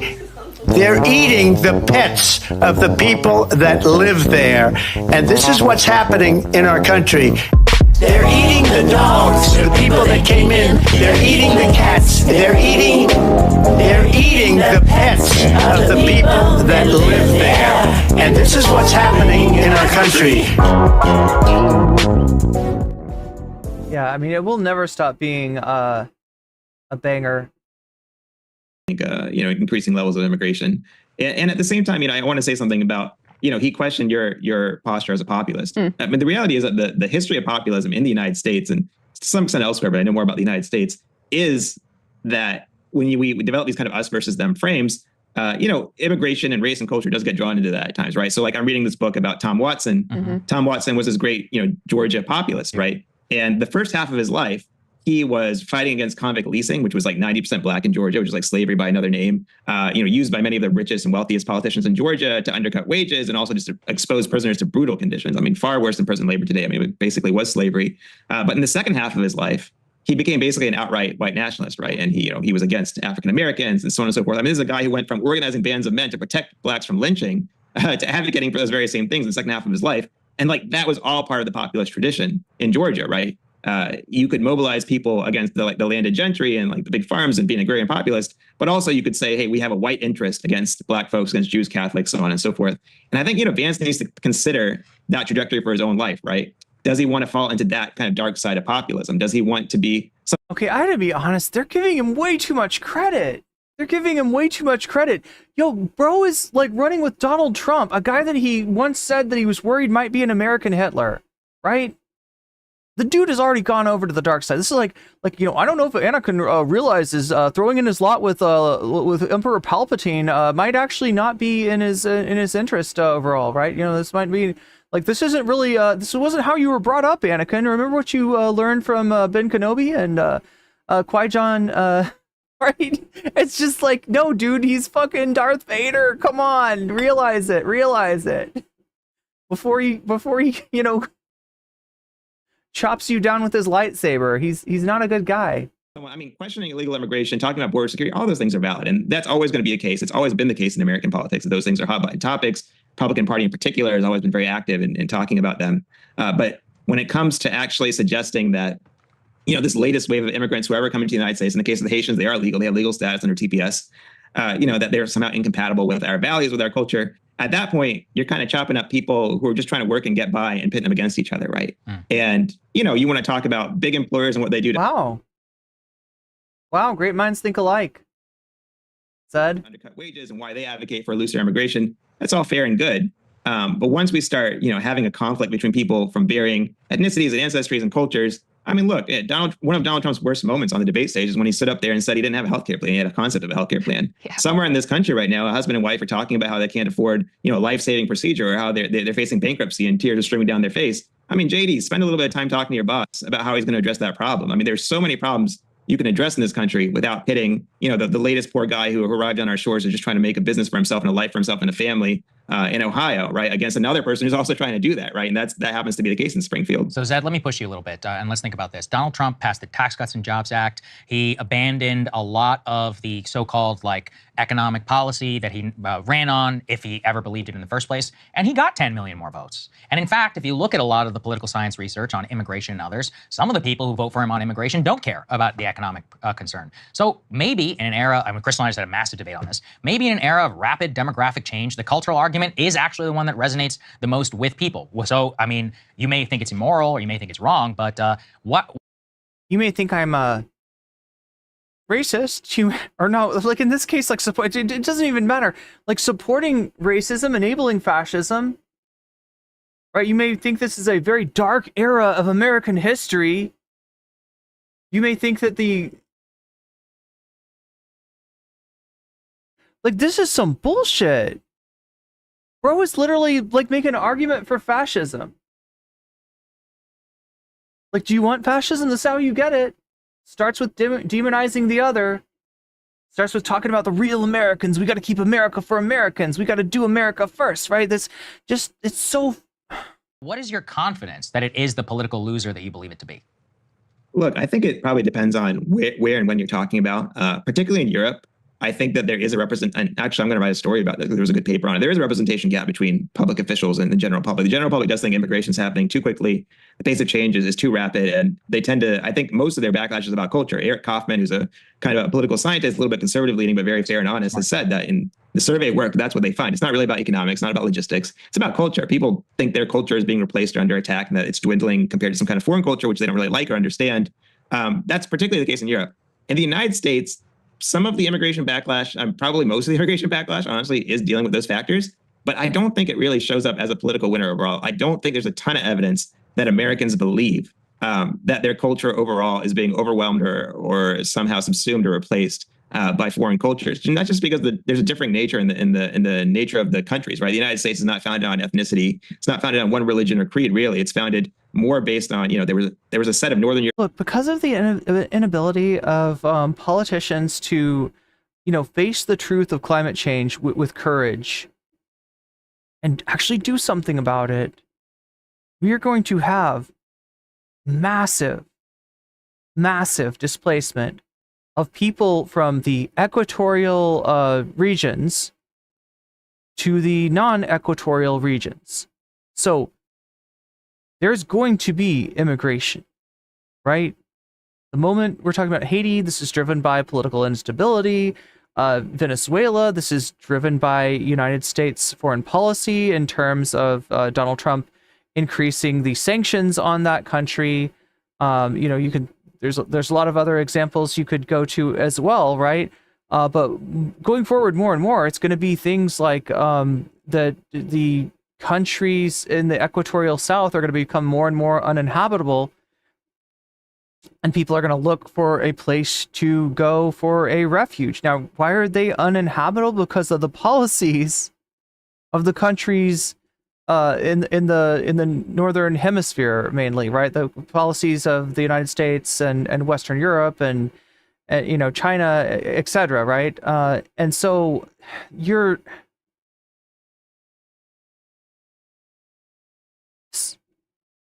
Sagar's opinion is just gross, right? Because it's embracing, well, maybe the new, the new consensus is going to be, we just want to keep these immigrants out because we want to keep our culture for our culture. We don't want to have our culture diluted by other people coming in here. We want to be a little bit of a Western chauvinist. You're making Proud Boy arguments, Sagar. You're making Proud Boy arguments, right? And it almost does, like I said earlier, racism, but it almost doesn't matter if, Sagar or anybody else is actually like embracing racism proper, or if they're just embracing this fucking cultural argument that it really, I would say, it hides behind, right? The net result is the same. And it's unfairness. And it's misery. And it is not what the human species needs to be doing to survive in this new dystopic world that we're creating for ourselves. Europeans or WASPs who founded the U.S., but each wave of immigrants who came in, successfully assimilated, and while at the same time somewhat changing the culture at a pace and rate that I think has generally been accepted by Americans. You mentioned, for instance, that Trump increased his minority votes, but I think part of that also is in 2020 he barely talked about immigration relative to 2016. I think he had shifted to other issues. I think things like him railing against COVID lockdowns probably appealed to a lot of people who maybe don't really particularly mind immigration, don't particularly mind a more diverse culture in some ways, but maybe were aggravated by democratic, bureaucratic demands in one way, shape, or form. I do think, Sagar, what you're describing probably is very powerful in the Republican Party at this moment. I think a lot of them probably would crack down even on illegal migration, which I think is part of their complaint. Bread Bro says also culture isn't even being replaced. I keep hearing it, and it is a great replacement argument, really. Like is what we keep hearing in maybe sometimes in a watered down forum, maybe with a more sort of civility, framed with a little bit more civility, but it's the same shit. About the Haitians and about TPS, but I'm not so sure it's such a winner overall. I'll give you an example. My governor here in Georgia, Brian Kemp, he made a point to go and campaign before first and second generation immigrant communities. So he went to a Diwali event outside Global Mall, which is this big South Asian, Indian, Pakistani shopping center in Georgia. And I don't think he said anything beyond condemning illegal immigration, the same rote things as everyone else. And the guy's sitting on a 61 or 63% approval rating. And I think John Ossoff probably lays awake at night hoping the NRSC does not recruit him for Senate, because Kevin Cliff says American culture is an oxymoron. Yeah. A state like Georgia, Old South, used to be a cradle of the Confederacy, is also a state that's rapidly changing. And yet, you go to a small town. I do improv comedy in a small town that voted 75% for Trump. And yet, every street corner is an immigrant. There's a Hispanic festival happening. Half my team is Asian or Black, right? That's a Republican county that I'm in, right? I think for the most part, people in this country are accepting of those things. And the people in the middle, what they don't like is lawlessness. They don't like chaos. They don't like border towns being overwhelmed and then people being... Okay, so... I don't know where he's going with this, but there's not more crime. There's not more crime. And the crime that exists is not being driven by immigration. Undocumented people commit crime at a much lower level than American citizens. That's it's just it's a non sequitur. shipped this way or that way, and they feeling disorderly, right? Like people are being put upon. I think that's what they dislike. But America is one of the last countries on earth, I think, we're going to get away with this argument that, like, you know, you can't have anybody but wasps in the country. We're not that kind of people. That's not. I don't think that really gets to who we are as Americans. And that's where JD, I think, is making a political misstep here. And even if he feels that way, look, dude, like this country is going to be like 60 to 70% white for your entire lifetime, dude. You got to get people to have more babies. White folks got to have more babies. That's not my fault. They're not having more babies. I think even JD has said this at one point, that they need to have more kids. So like work on family policy to get that achieved. But you don't have to worry about your culture being wiped out. I'm less than 1% of the country. My culture is very strong. Our families are very strong. I feel very secure in it. But that's partly on me, right? It's partly about how I engage to preserve my traditions and my culture. And you know, I think JD has every right to do that with his family lineage going back to Eastern Kentucky. Zed, to bolster your point, you know, you made the point about the Republican governor of Georgia, the Republican governor of Ohio also came out and said basically like, stop doing this, you know, stop doing what you're doing. And he also is, you know, quite popular in the state of Ohio, won election handily last time, you know, actually outperformed JD Vance by quite a significant margin. I think he also didn't have as strong as an opponent as JD. Wait, he's an improv comedian? Are you talking about Zed, Davy? Vance. But to bolster your point about the politics of this, put B3 up on the screen. It's not just some of the aspects that you point to that I think Americans don't like. I think they also don't. Yeah, look, when I think about wasps having more babies, I think about, you know, trad wives and weird dominionist Christian nationalists, right? That's who's talking about having more white babies. And you go, come on, like, that's how close is that to the 14 words? That's like being lied to. And an overwhelming majority of Americans, you know, huge gap between those who think that this is true and those who think that it is false. So, oh wow, what is this? Do you think the following statement is true? Haitian immigrants are abducting and eating pets and dogs and cats. So we got 26% says true, 54% says false. That means, let me do some math here. 60. So 20% of people are like, I don't know, maybe they're eating the cats, maybe they're eating the dogs, but still, you know, it's a solid majority Trump voters. You got a slight majority saying yes, they're eating the cats, they're eating the dogs. You got 25% that say no, they're not eating the cats, eating the dogs, and like another quarter that's like, I don't know, maybe they're eating the cats, maybe they're eating the dogs. Harris voters, it's 4% to 88%. Wow, men, 31%. Of y'all think that they're eating the cats and eating the dogs. 54% of you say no. Women, a little bit less people endorsing that, but still the same people, same number saying no, just about. Interesting. A majority, 54% say this is false, 26% say that it is true. A majority of Trump voters do buy the Haitian pet lie. Effectively, no Harris voters buy it. And then the independents, it was, you know, quite lopsided. Yeah, that's a huge difference right there. In favor of no, this is a lie. If you look at men, 54% say it's a lie. If you look at women, 55% say it's a lie. So yes, within the Republican base, they buy whatever it is that Trump wants to sell them, but they're already voting for Donald Trump. And more of those, you know, swing voters, independents, et cetera, they see pretty clearly through the game that they're playing here. Oh my God, you know what this tells me? Men are like 60% as gullible as Trump voters. I don't know. Yeah, it's just like men are just like slightly more gullible, just slightly easier to just fucking straight up lie to.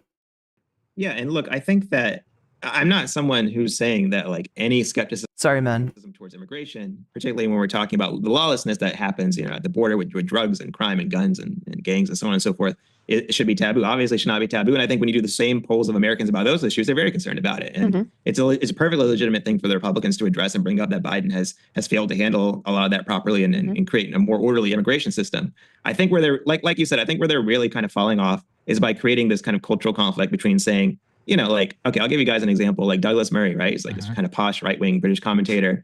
You know, after there were some riots in the UK, supporter, but right, very much so. After there were some riots in the UK, there was a stabbing. Actually, I think it was by an African migrant who was of Christian background. For some reason, someone spread a rumor it was Muslim. So there were all these riots aimed at mosques and the Muslim communities. And then Murray comes up and says, "Look, this is the result of you know, you don't let us talk about immigration. What do you expect? Blah blah blah." And it's like, dude, every election in the West, particularly in Europe, for the past like 10 years has been about immigration. It's constantly all over the news, Daily Mail, so on. It's so weird, yeah. When JD Vance said this, right, where you're not going to let us, so I'm not allowed to talk about immigration. No, motherfucker, you're talking about it right now.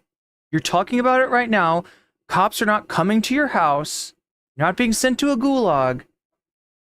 Nobody's, beating your ass in the street for it. Yeah, you're allowed to do it. That doesn't mean I'm not allowed to call you an asshole for doing it.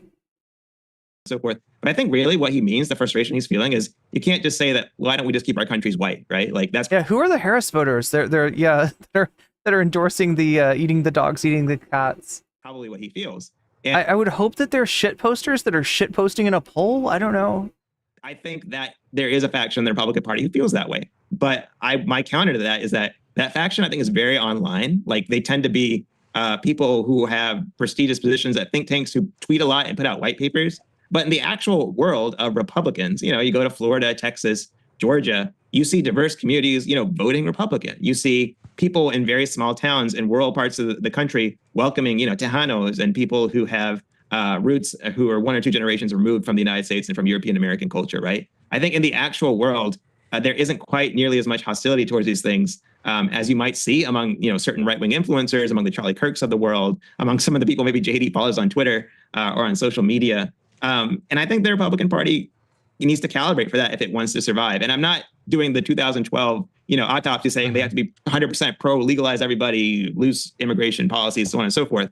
But they do have to avoid being racist, right? They have to avoid being racist, and they have to avoid looking like they just want the country to be full of white folks, because that's not the country anymore. And a lot of people who are curious about voting Republican, who agree with Republicans on taxes, who agree with Republicans on social policy, they want, strong police. They're kind of skeptical about abortion, the morality of abortion, particularly a lot of these Latin American immigrants are. A lot of people want to vote Republican, but they're not going to vote Republican if they feel like they're being insulted every day, right? Or someone's going to spread some racist theory about their group every day. I don't know. How many people like that do you think are in some way voting Republican, being Republican, adopting that aesthetic as being a way of like assimilating? I almost think that might be part of the appeal. If they're putting those kind of people into power, right? And that, I think, is the line they need to kind of straddle.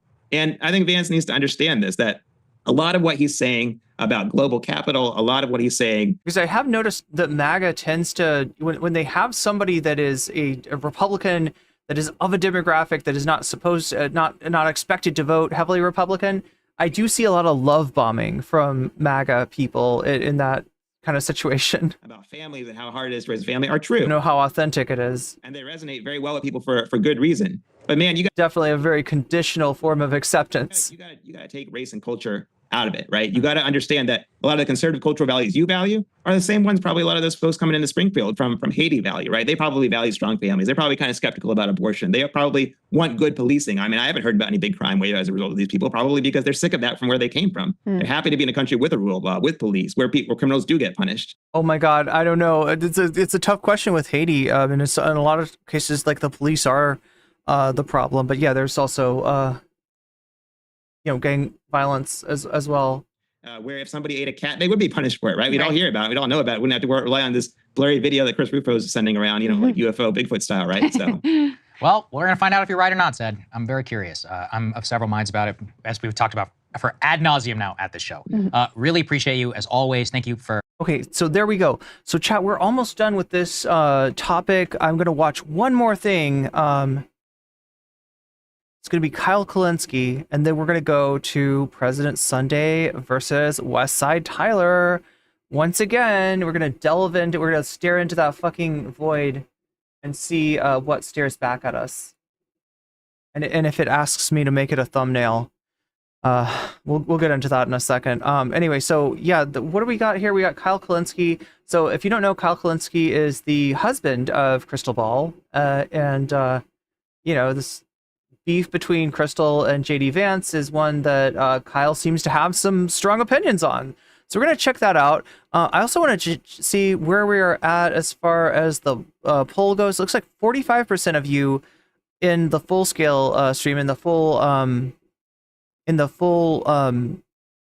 screen stream, are voting for Jill Stein versus AOC, The Breakfast Club. 32% of you are saying breathe into your balls is what you want as content. 14% of you say AJW, that's Actual Justice Warrior, simps for Anna Kasparian, pretty cringe, but also pretty entertaining. And then only 9% for Lauren Chen, does a cringe-worthy stand-up. If I look at the shorts stream, we have 38% of you for Jill Stein versus AOC. We have 30% of you voting for the Breakfast Club. Oh, look at that. Lauren Chen, cringe-worthy stand-up comedy is at 17%, and AJW Simps for Anna Kasparian is at 16%. And see if the donos affect anything here. Looks like the only real thing we've got going on. Yo, what is up with that? No, the donos are not. Looks, you know, we have had some donations go down. Not nearly enough to put us in good position for being able to get bonus content today, but it's still possible. Like, we're almost a fifth of the way there.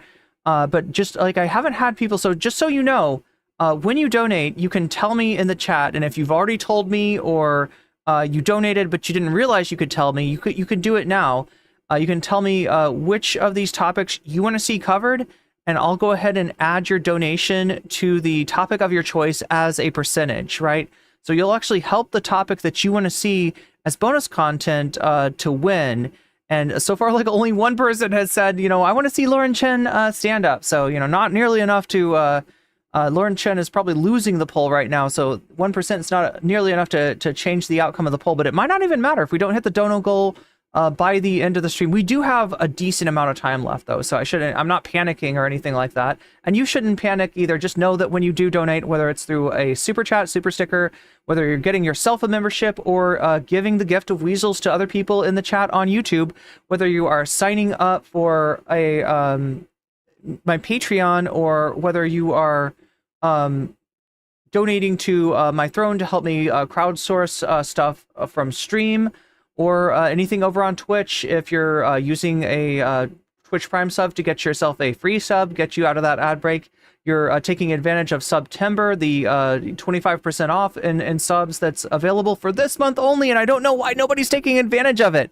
This is like scaring me, chat. Like, nobody's taking advantage of it. This is the month to stock up on subs. You can even buy subs for more months and get them discounted down to like $4 instead of 6 months. So that's a pretty good deal that's going right now, even if you don't have a Twitch Prime sub, or if you're gifting people subs on YouTube. If you see somebody that doesn't have a sub and you want to save them from the ad break, all of that counts. Yeah, if you're gifting the sub, you're the one who gets to decide where that money goes. So just make sure, whatever kind of donation you're doing, that you're letting me know in the chat which of these topics you want to see next, and I'll be happy to put your donation to work for the topic of your choice. You'll also drive the dono goal forward and get us, you know, a little bit more comfortable position for being able to hit that dono goal by the end of the stream. Anyway, I'm going to watch Kyle Kulinski here, see what Kyle's got to say about the beef between his wife Crystal Ball, Zed, and JD Vance, and then after that, Sasha G super chatted $10. I'ma put this towards AJW Simps for Anna Kasparian.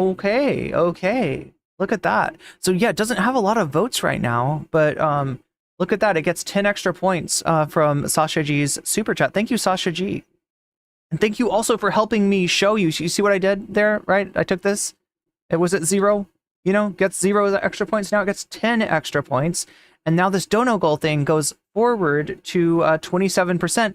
Putting us kind of close to being like a third of the way there, putting us way closer into striking range of hitting that dono goal. And we've been having some success with that. We've also been having some success with getting likes on the stream. So I see a lot of you have voted. Slightly less of you have liked the stream. I know that's obviously just a, you know, something that you forgot to do, and you're probably rushing to do it right now to like the stream. If you're watching on Shorts, you can like the stream too. It's a little different though. You have to hold down your thumb on your phone in order to like the stream. It's just like TikTok. I think that's the way that you do it. You can also, there's like 3 dots way up there somewhere in the upper right hand corner. If you can't like the stream by holding it down, then you can hit those 3 dots, open up a screen, and you'll get the like and the dislike, and give me some feedback. Let me know if you dislike the stream, if you like the stream, whatever your feeling is about the stream. I want to know. I want that feedback. So you could do that as well. And it helps the stream out too. The cool thing about it is it helps bring in people to the stream that are like you, because YouTube will look at your watch history, be like, oh, you watch this, this, and this, and this, and it'll be find other people that are just like you for real. and it'll bring them in here and be like, maybe this person would like it too. And you'll be like, hey friend, that's really cool that there's more people to talk to now. Yeah, get it? So anyway, let's watch Kyle Kulinski. After that, we'll switch over to the Westside Tyler and President Sunday content. And we'll watch that and maybe do some bonus content. Who knows if we hit the dono goal by the time the end of the stream hits. Again, thank you, Sasha G, and thank you. Wait, okay, so you're evening things out. Actually, Shorts chat had been beating like the full screen chat for once. Like that almost never happens, and beating Twitch, beating both of them combined. Actually, Twitch, where are you at? Right, I haven't heard anything from you during the month of September. This is the time to you get more than your money's worth here, right? Because it costs you $4 to get the sub. And you get to play with 6% in it's kind of like the best deal going. So would love to see some more subs on Twitch at some point. But yeah, I'm proud of Shorts Chat and also proud of the full screen chat for catching up with Shorts Chat. Thanks to Sasha G. So here we go. We're gonna watch Kyle Kulinski. Then we're gonna take a look at the drama that's been going on today. This wild and woolly like it's bitch slapping. They're bitch slaps. It's President Sunday bitch slapping and Tyler bitch slapping and Aiko comes in with a bitch slap. It's just they're all bitch slapping each other. So we'll take a look at that after this. Have some low stakes fun at the expense of someone else. Oh my god! And check out that drama and then maybe do a little bonus content as well. We'll see what happens. Oh my god! I gotta unmute it, don't I? Kyle Kulinski, what do you got to say? Absolutely insane and ludicrous things. And then his job is to be the cleanup committee. He comes out afterwards and tries to put some logic on Trump's unhinged ramblings. And he's doing his best at it. But of course, he's humiliating himself in the process. And he knows that these arguments are not landing. And he also knows that him and Trump are slipping in the polls day by day as we speak. Okay, so you're going to know he's struggling mentally here because he did the classic, high schooler. YouTube won't let you buy gift memberships today for some reason? Huh, weird. Rookie to the internet type mistake.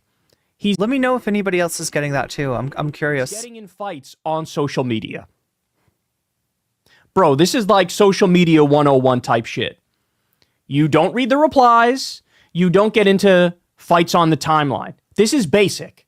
This is a lesson that everybody who's been in this space for an extended period, everybody learns it. Everybody learns it. Why are you going to give yourself strife? Why are you going to lose your fucking mind responding to people? But this is what he's doing. He's coming. See, I don't know. Is there any Twitter heads in here? One in chat if you're a Twitter head. Two in chat if you're a Blue Sky head. I'm curious, right? Because this is actually how I handle my Twitter.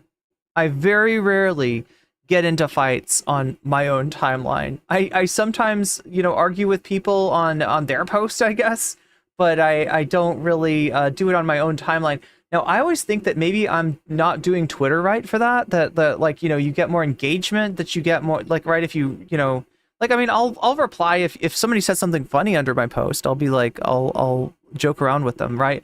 But if somebody, I have this one Vaush orbiter that I think I did a podcast with at some point. I shouldn't even call this person a Vaush orbiter. What are they like? They might be more of a shark orbiter. I'm not even sure. But something over there on the Vaush side of things, something over there on the White Leaf side of things, right? And whenever I post anything about Vaush or White Leaf, they're like, oh yeah. And I don't give them the time of day because I know what they want. They're looking for engagement and I'm not giving them that. They're a much smaller account than me. And I think I see what Kyle is saying, but I don't know. Is it better when you do fight? I thought Twitter was for fighting. Unglued, y'all. He's coming unglued. So let's start with this. He comes out and says this. If you were to ask what caused me to change my tune about President Trump from 2016 to 2020, I could give you a few reasons. But what we're seeing in Springfield really drives it home. Housing costs skyrocketing, communicable diseases. Liar. On the rise. Car accidents, crime, blah, blah, blah. He's trying to give 48 reasons why don't immigrants suck, bro. Immigrants fucking suck, bro. But I love the communicable. What a weasel. On the rise part. Didn't the right just define themselves for the past few years as believing COVID is a hoax and believing anti-vaccine conspiracy theories and saying it was blown out of proportion and it wasn't actually even that deadly. And now all of a sudden, in the context of discussing immigrants, it's they're spreading disease. Communicable disease is on the rise.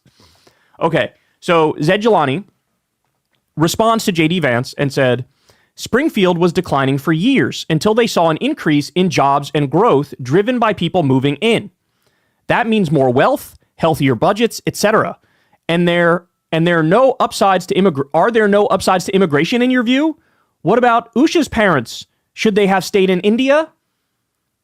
So is this what got his goat? This is him bringing up JD Vance's Indian American wife, saying, "Hey, now you're all Mr. I'm not tough on immigration. I hate immigration." It's like, okay, dude, your wife's parents were immigrants. Should they have not come here? Should they have not come here? Totally legitimate question from Zed Jelani. JD Vance responds, get this, guys. Look at this. Look at this. Look at this response. Look at this. He wrote him a fucking essay. He goes, dude, I've always liked you, so maybe this should be a longer conversation. But come on. Good argument, JD. Good argument. Come on, bro. Bringing up reasonable counter. This is what got his goat. Are there no upsides to immigration is a... Oh, wait. That's right. Should we drop 20,000... Chad, he said that was a goat. Oh my God, I swear to God. It's so weird. It's so weird. All these Republicans, they love RFK. They're like, fuck yeah, RFK, you're so good. You're so good. I love you. I agree with you. RFK ate a dog. Right? RFK, if you offer him any sort of, non-standard, by his native cuisine sort of meat, he will take you up on that offer, brainworms or no, right? People from a radically different culture. Isn't it wild? They admire RFK, but they're like, but the Haitians though. In a small Ohio town. RFK is eating your dog. In a matter of a few years. I'm going to give you... Jeannie Bottle says, as I can't donate, I leave a like at least. Yo, Thumb Gang, right? That is, you don't even realize how powerful your thumbs are. You don't even realize how powerful, I keep on emphasizing that, how powerful this like function is, right? It literally lets the algorithm know, not only that you enjoy the stream, not only that people are here enjoying the stream, but also like what kind of people. Like YouTube does, knows a lot about you, and it'll bring, more people that you can have fun conversations with into the chat. So it's seriously powerful stuff, and I do appreciate Thumb Gang above, it's the most powerful force in my community is Thumb Gang. Facts on all this stuff in just a second, so bear with me here. First of all, remember that I've been on this issue for months, well before it became viral. You have actual leftists. RFK is eating people. I don't doubt it. Who will say, look, housing prices have gone up. It's great for local Wait. residents. What about I forgot. Who don't own homes? Blah, blah, blah, blah, blah. I forgot we're supposed to do this like this. Oh my God, chat. There's all kinds of things I'm supposed to be doing for... Okay, so... Wait, no, it's the same... I guess I just need to hit this.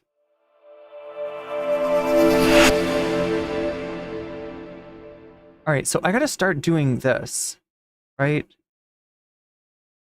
This is what I've been told.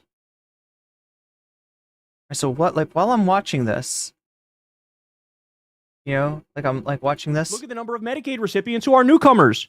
I should be going like... Stresses the local hospital system. I have constituents who say they've lost their... And blah, blah, blah, blah, blah. Anyway, this is him saying, bro, look at all the fucking horrible downsides of having immigration. Do you see this? Do you see all the horrible downsides of it? What do you have to say about the horrible downsides of it?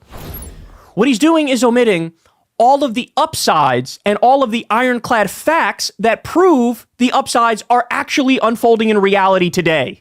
Again, more on that in a minute. So then my wife chimes in. Crystal chimes in and replies to JD Vance's essay that he sent to Zed Jelani. She says, when you insist on spreading neo-Nazi fueled smears, that's literal by the way, about immigrants leading to bomb threats, it kind of closes the space for this intellectual discussion about pluses and minuses of immigration that you're now retreating to, dude. She's exactly right. She's exactly right. You can't, okay, the lie that they're spreading about legal Haitian immigrants eating cats, you know where this is from? It's from a neo-Nazi group called Blood Tribe. They are the originators of it. Yep.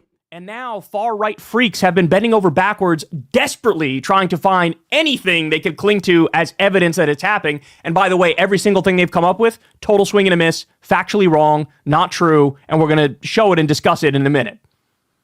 So she comes in and says that. Now, guys, when you know your opponents have a point, when you know you stepped in shit and you're humiliating yourself, that's when you start really going in on the timeline and responding to everybody, right? So get this. JD Vance not only replied to Zed Jelani, he also replied to something Matt Iglesias said. There were others. And then now he responds to Crystal. You ready for this? He says, Crystal Ball, I hate neoliberalism. I'm a populist. Also, Crystal Ball, anybody who doesn't think 20,000 cheap laborers should be dropped on a small town in Ohio is a neo-Nazi. No, you fucking asshole. What she's pointing out is the objective fact that the lie you're spreading about Haitians came from Blood Tribe, a Nazi group. That's a fact. You might want to hide that. You might want to bury that because you're spreading Nazi propaganda, but that's a fact. That's where it comes from. That's what she's referring to. So now, after you get called out on your bullshit, you retreat to, bro, who, me? I just want to have, like, high-minded, intellectual, nuanced discussions about whether or not the Nazis have a point. That's all I want to do. Can we be reasonable? Can we, like, look at both sides of the Nazi propaganda that I'm credulously spreading? No, fuck you, because we have the answers on this, and you're wrong. Now, the real question I got is that, like, given, like, Sagar's, like, response to this, right, which wasn't that much, which was fairly defensive of JD Vance, right? This is Crystal's coworker. This is somebody that Crystal, this is maybe the drawback of existing on a show like Breaking Points or The View. Sorry, The View, what am I saying? The Hill, the Rising. And you're wrong. Now, of course, this got under my skin because she's accusing Crystal here. Valerie, the lovely Italian, says, who is this? This is Kyle Kulinski. He was a new atheist back in the day. He started up a channel on YouTube called Secular Talk. And now he just kind of does like, you know, sort of liberal political analysis on it. He's kind of moved away from the new atheist community after it became sort of weird and right-wing. Of being a fake populist. He's accusing Crystal of being a fake populist. So, of course, I had to point out his record. Oh, here we go. Going after JD Vance on Twitter. Populist JD Vance dodged a question on raising the minimum wage. That just happened. You want to know why he did that? Because him and Trump don't support raising the minimum wage. He didn't support the pro-union PRO-Act, as he pretends like he's anti-union. By the way, he also has a 0% score from his 2023 AFL-CIO report card, his union report card. 0% he got. Mr. I'm a populist, I'm for the working man. And he also skipped a vote on extending the child tax credit. I feel like people that were fans of TYT back in the day, they could really like sort of find a home with Kyle Kulinski, right? If you notice, like, a lot of his like sort of, you know, his whole bluster is kind of like it's like what Jink used to do, but like not cringy. Like Jink's like over the top with it, and also yeah, like Iraq is saying solidly left liberal, not like TYT home of progressives bullshit liberal. While he was virtue signaling like he supports extending a child tax credit. This guy is a fucking fraud. He's a fraud.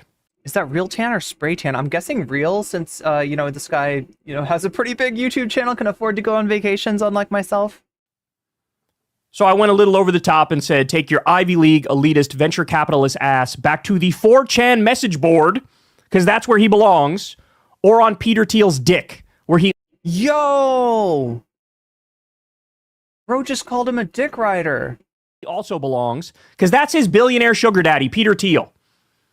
He beats up on all sorts of politicians for taking big money from different sources, but that Silicon Valley billionaire money, that's not in the criticism. Why? Because he's suckling at the teat of the Silicon Valley billionaire, Peter Thiel.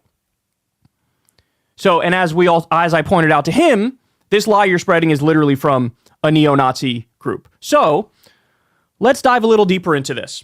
JD Vance and Donald Trump are out there saying that they're eating the cats, they're eating the cats, they're eating the dogs, they're eating the pets, they're eating the pets. And JD Vance is right out there like the loyal little sycophantic bitch he is, probably knowing that what Trump says is not true, but he's running into the wall at 100 miles an hour, running into the brick wall at 100 miles an hour and fucking up his face and his teeth and all that. So here's the reality of the situation. First, let's go to the Republican governor of Ohio. The Republican governor of Ohio, Mike DeWine. What does he say about this issue of they're eating the pets? They're eating the pets. Here we go. And here's a question I never thought I would have to ask, but do you see any evidence as governor of the state that Haitian immigrants are eating pets? No, absolutely not. That's what the mayor said. That's what the chief of police has said. I think it's unfortunate that this came up. Let me tell you what we do know, though. What we know is that the Haitians who are in Springfield are legal. They came to Springfield to work. Ohio is on the move, and Springfield has really made a great resurgence with a lot of companies coming in. These Haitians came in to work for these companies. What the companies tell us is that they are very good workers. They're very happy to have them there. And frankly, that's helped the economy. Now, are there problems connected? Well, sure. When you go from a population of 58,000 and add 15,000 people onto that, you're going to have some challenges and some problems. And we're addressing those. We're working on those every single day. Primary care is essential. The other thing we're working a lot on is driving. We have Haitians who, frankly, many times have not driven before. We need to get more driver's training, and we're working on that. So these are things that we are working on. Springfield is moving forward. I've always felt that, and as the governor of the state of Ohio, we want people who want to come here who are legal, where they come from another state or another country. So there's the Ohio Republican governor. You also have the mayor of Springfield says this is not true. The police in Springfield say this is not true.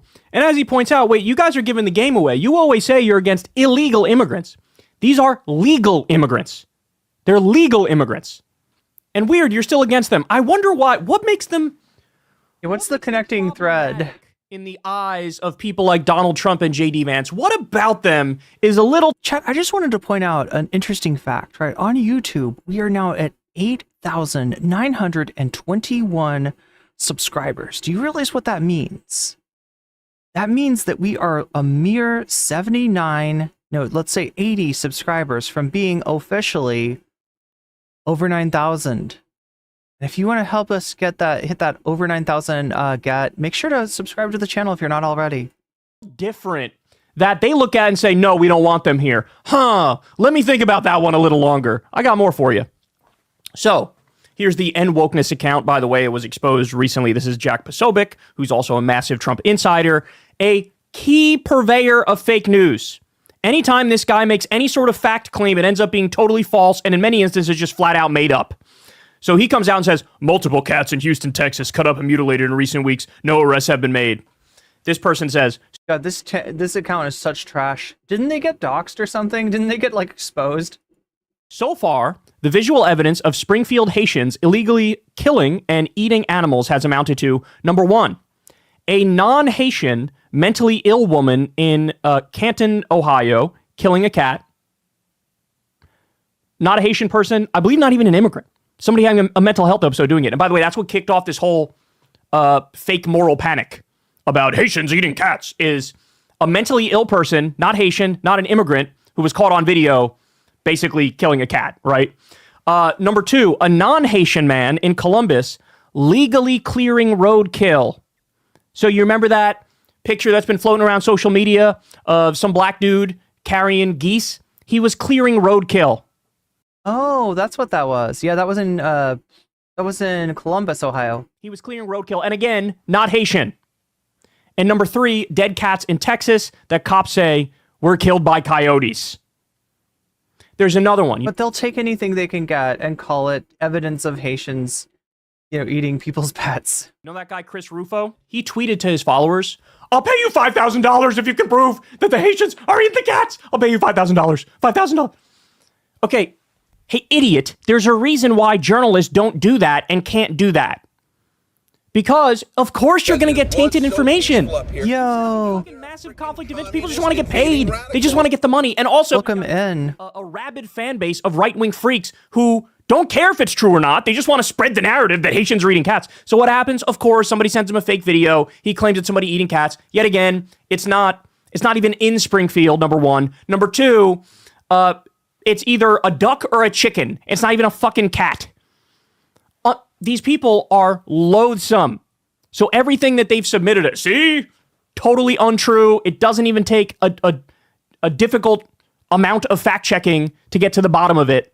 Just like cursory searches can blow up their narrative in a second. But I got more for you.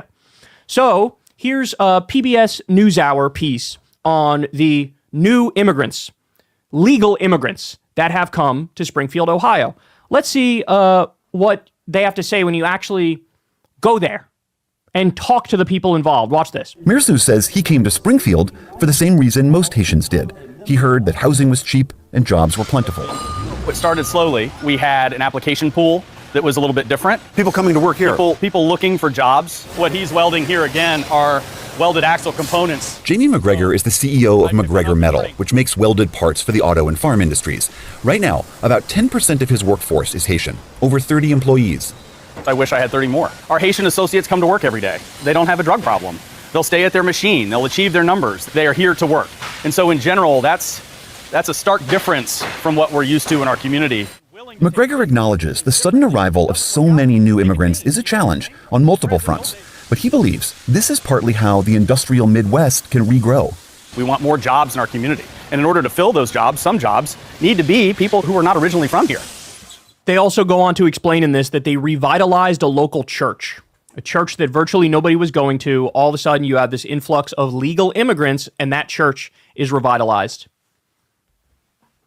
You know, the right has their own video that they're pointing to where they say, see, this proves our point. This proves our point. You know what that video is? It was shared by Benny Johnson. Some other right-wing YouTuber made it. They went to Springfield, Ohio. They were talking to a bunch of people, right? Yeah, what the Sigma indeed. And within the first 5 seconds of the video, you have a white person making all the accusations. They're eating cats, they're doing this, they're doing that, they're terrible, they're bad. And he calls the legal Haitian immigrants sand monkeys. Yo, don't say that shit. And the right is pointing. You don't have to fucking say the slur. This proves we're right. I disavow this. This is even when you're take the word of a guy who referred to them as sand monkeys. No, dude, bro, come on, Kyle. God, Jesus Christ. As gospel? Yeah, that was on Tyler Oliveira. Tyler Oliveira, censored it, right? Like, there's versions of that you can find where I don't know where they come from. Maybe it's Patreon or something where they don't censor it, but I've seen it posted on Twitter. But like on the YouTube video, Tyler Oliveira censored it because guess what? Kyle, and this is not me like woke scolding Kyle before anybody even goes there, right? Kyle, we're both YouTubers. Please, for the love of God, I'm trying to stay monetized here, bro. Come on. Sure that his dislike of these legal Haitian immigrants is purely from a place. I'm getting phantom taxed, Christian. I'm getting phantom taxed by Kyle Kulinski.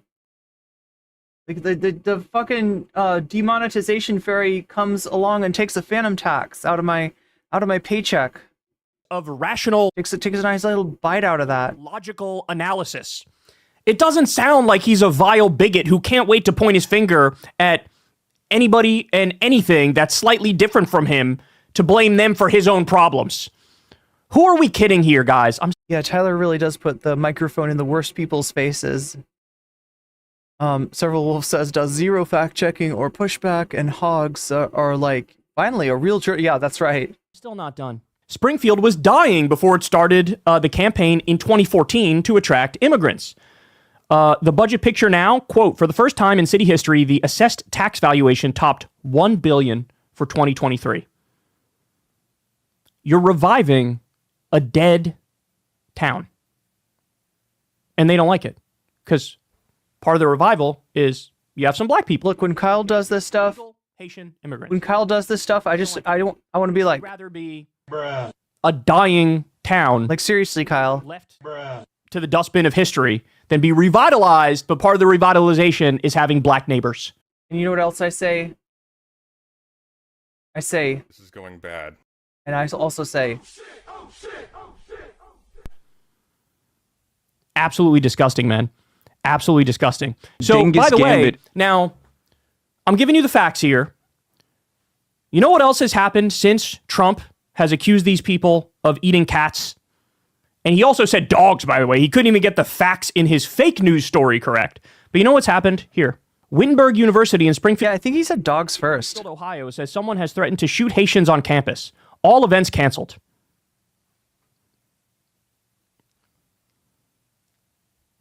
Two hospitals in Springfield, Ohio were forced to lock down today due to bomb threats after Donald Trump, JD Vance, Elon Musk, and other MAGA influencers continued to spread a debunked hoax about migrants eating people's pets.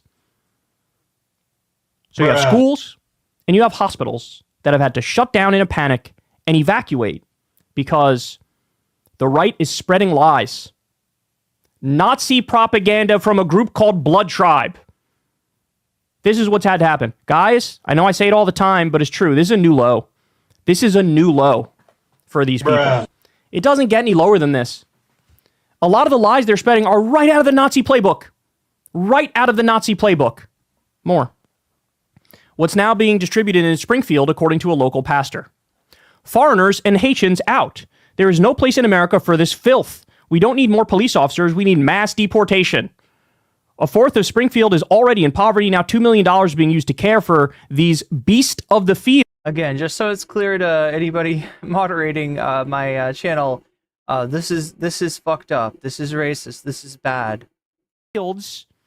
America first, join us and stand against. You know, it seems like an obvious thing to say, but against forced immigration. Trinity White Knights of the Ku Klux Klan. And oh, would you look at that? There's a number here. There's a phone number here. All right, we get off of this. Now, look, to be clear, I think it's a little more than half of the Republican Party. Says it's true, a little more than half. But in the whole country, it's only a measly 26%. There's a lot to say about this fact, isn't there? In terms of what has become of the Republican Party. But again, the good news is it's only 26% of the country. This 26% are absolutely idiotic beyond comprehension. Mosquito IQ to the max. That's what we're looking at there. But again, it's only 26% after a sustained propaganda campaign trying to get people to buy this bullshit. So there it is, guys. JD Vance. There it is indeed. There it is indeed. There it is indeed, chat. All right. So that is the JD Vance portion of our programming for today, which means that we are en route to talking about something completely different. And now for something completely different. That's right. The bitch fight that is Westside Tyler versus President Sunday continues today as Westside Tyler returns from his vacation. And he chose violence. The bad news is it's 26%. Yeah, that is like, it's way too high. But the good news is, I guess, it's not. Sometimes you wonder like how many people are believing this shit. And the answer is 26%. It's higher amongst men. It's higher, way higher amongst Trump supporters. But yeah, it's overall, it's only 26%. Why does he look like the bad guy from an early 2000s rom-com?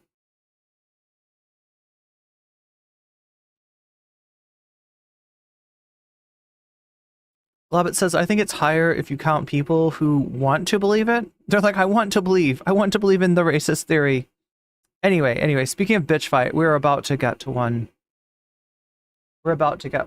So, let's see what's going on here.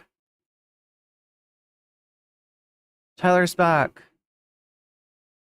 And look, I gave Tyler a lot of credit because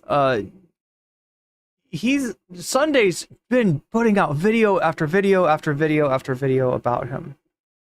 And he doesn't really talk about Sunday that much. There's not a lot of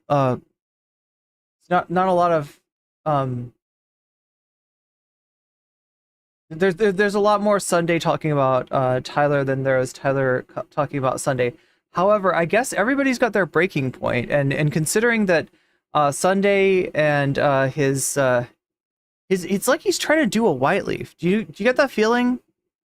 Right, Chad? I was looking at this video This is Sunday's video called the stream called Westside Tyler fails basic journalism and slanders source me. Right. This is the one where Sunday unleashes all of the DMs between himself and Tyler.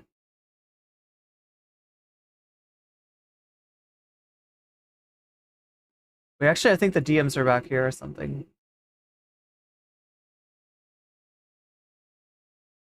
And look, in an effort to try to show, like, because Tyler made an accusation that Sunday had been sweeping, had been sandbagging, had been, in his words, throwing dirt on his story about Demon Mama, and you know, this is a post that Tyler made in his Discord where he calls Sunday out for that.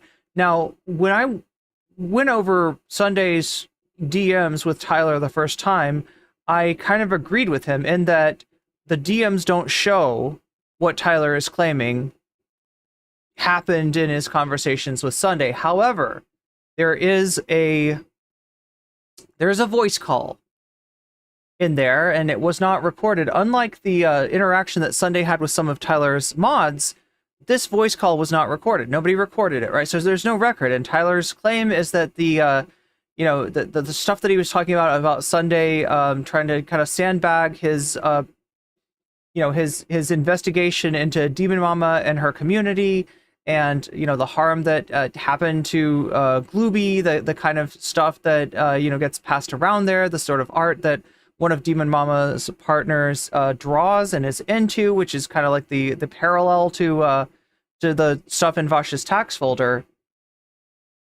He felt that Sunday was somehow still talking to somebody in that community, and was working on behalf of them to try to kind of keep his investigation from coming to light, right? And when this first happened, I was given to believe what Sunday said, because Sunday does show these DMs, and these DMs don't show Sunday trying to push back or trying to squelch the investigation or anything like that, right? However, there's that phone call. And what's in that phone call? Discord call, right? What's in that Discord call, we will never know because it wasn't recorded. And after having experienced a little bit more of President Sunday's antics myself, after being nice enough to allow this guy to come on my stream when I was going through the controversy, I was going through their VODs and kind of, just giving my opinion on it. Sunday wanted to come in and talk to me, explain his side of things. I allowed him to do that. Tyler jumped back in the chat and wanted to come on and yell at Sunday, and I brought Tyler on. They wanted to debate. Sunday specifically also told me, this has been characterized in various ways, including like my feelings being hurt about being called a bad moderator. I was told not to moderate. All right, by Sunday, and Tyler didn't object. So they so you got one person coming into, and I always try to give people a chance, right? If they're like a good person, if they're good faith, if I trust them, right? And I'm going over something that involves them, and they're in chat and they're like, hey, I'd like to talk about this. I'll be like, all right, well, let's bring you in and have that conversation. I don't ever want to be talking about someone without giving them the chance to respond. So, I offered that to Sunday. Then Tyler, jumped in the call and wanted to talk, and I was told by Sunday not to moderate. So I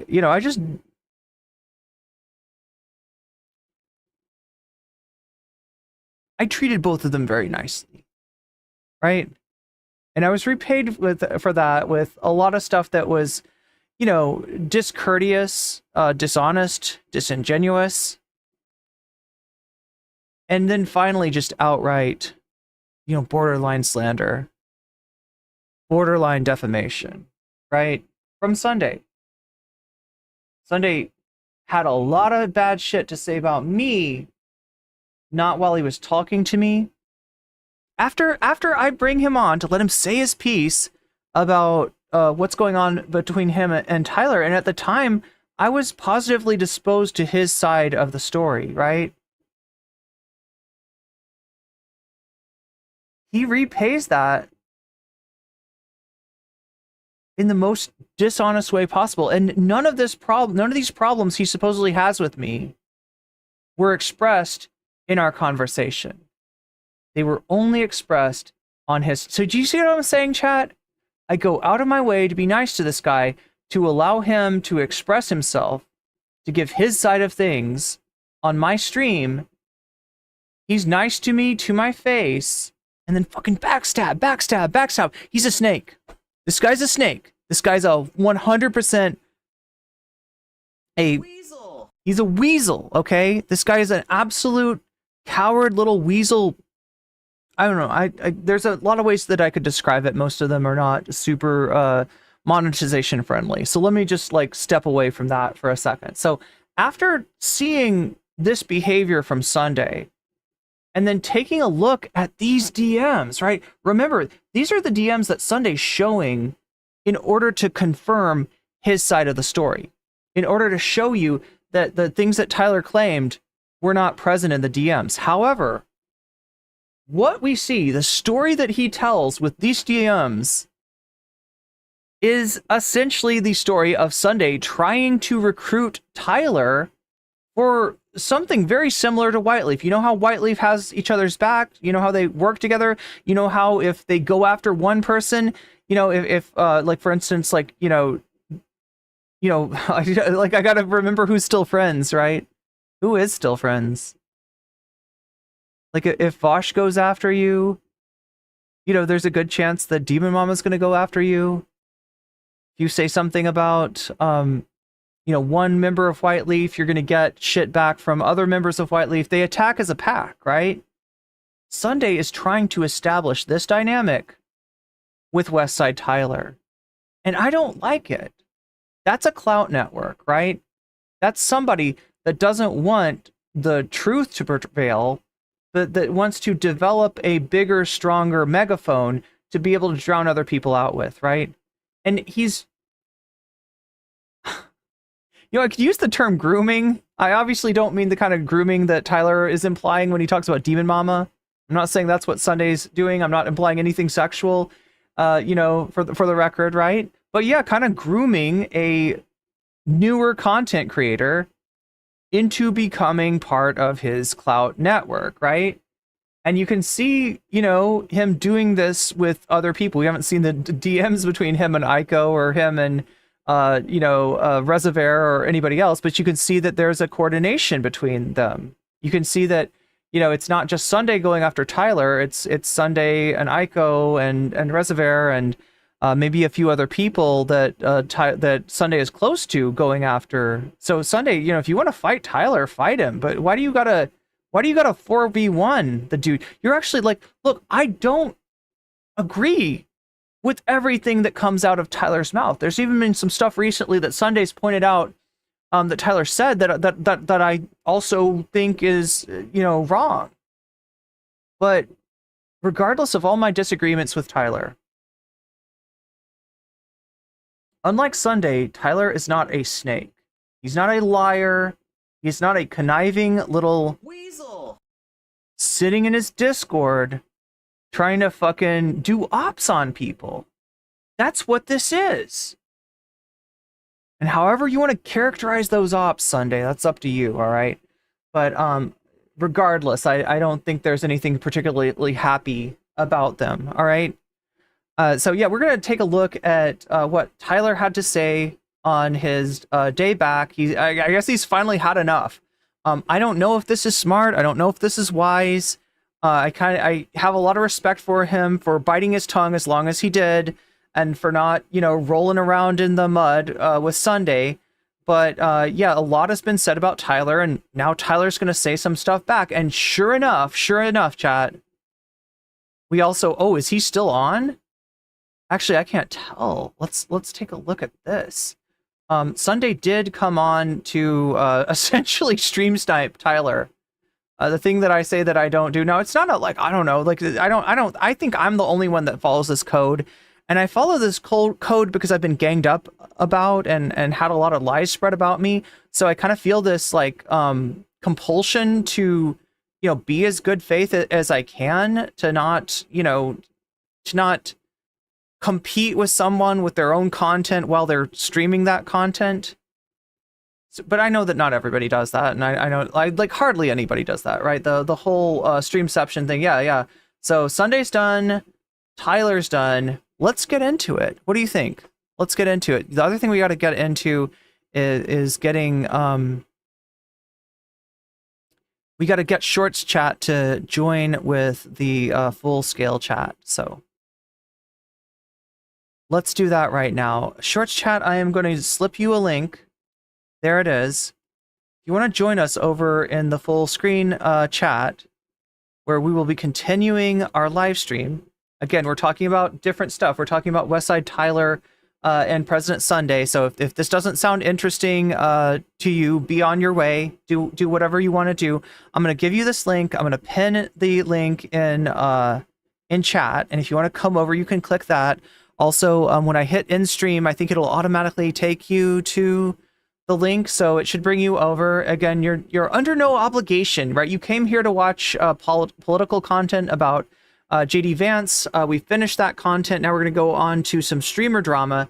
If that sounds interesting to you, I would love to have you over in the full scale chat. So I'm going to say I'm going to end the Shorts stream now. Give you a little chance to click that button, to click that link. I've posted it in chat a few times. I've also pinned it.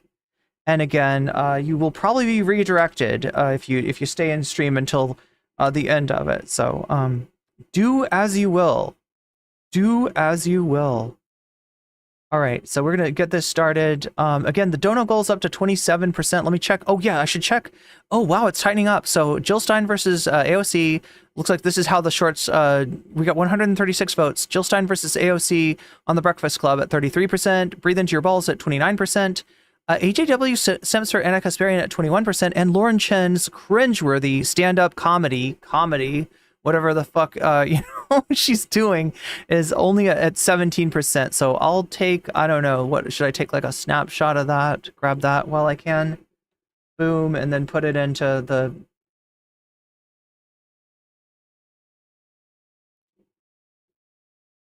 so I'll end up adding this in at the very end of things.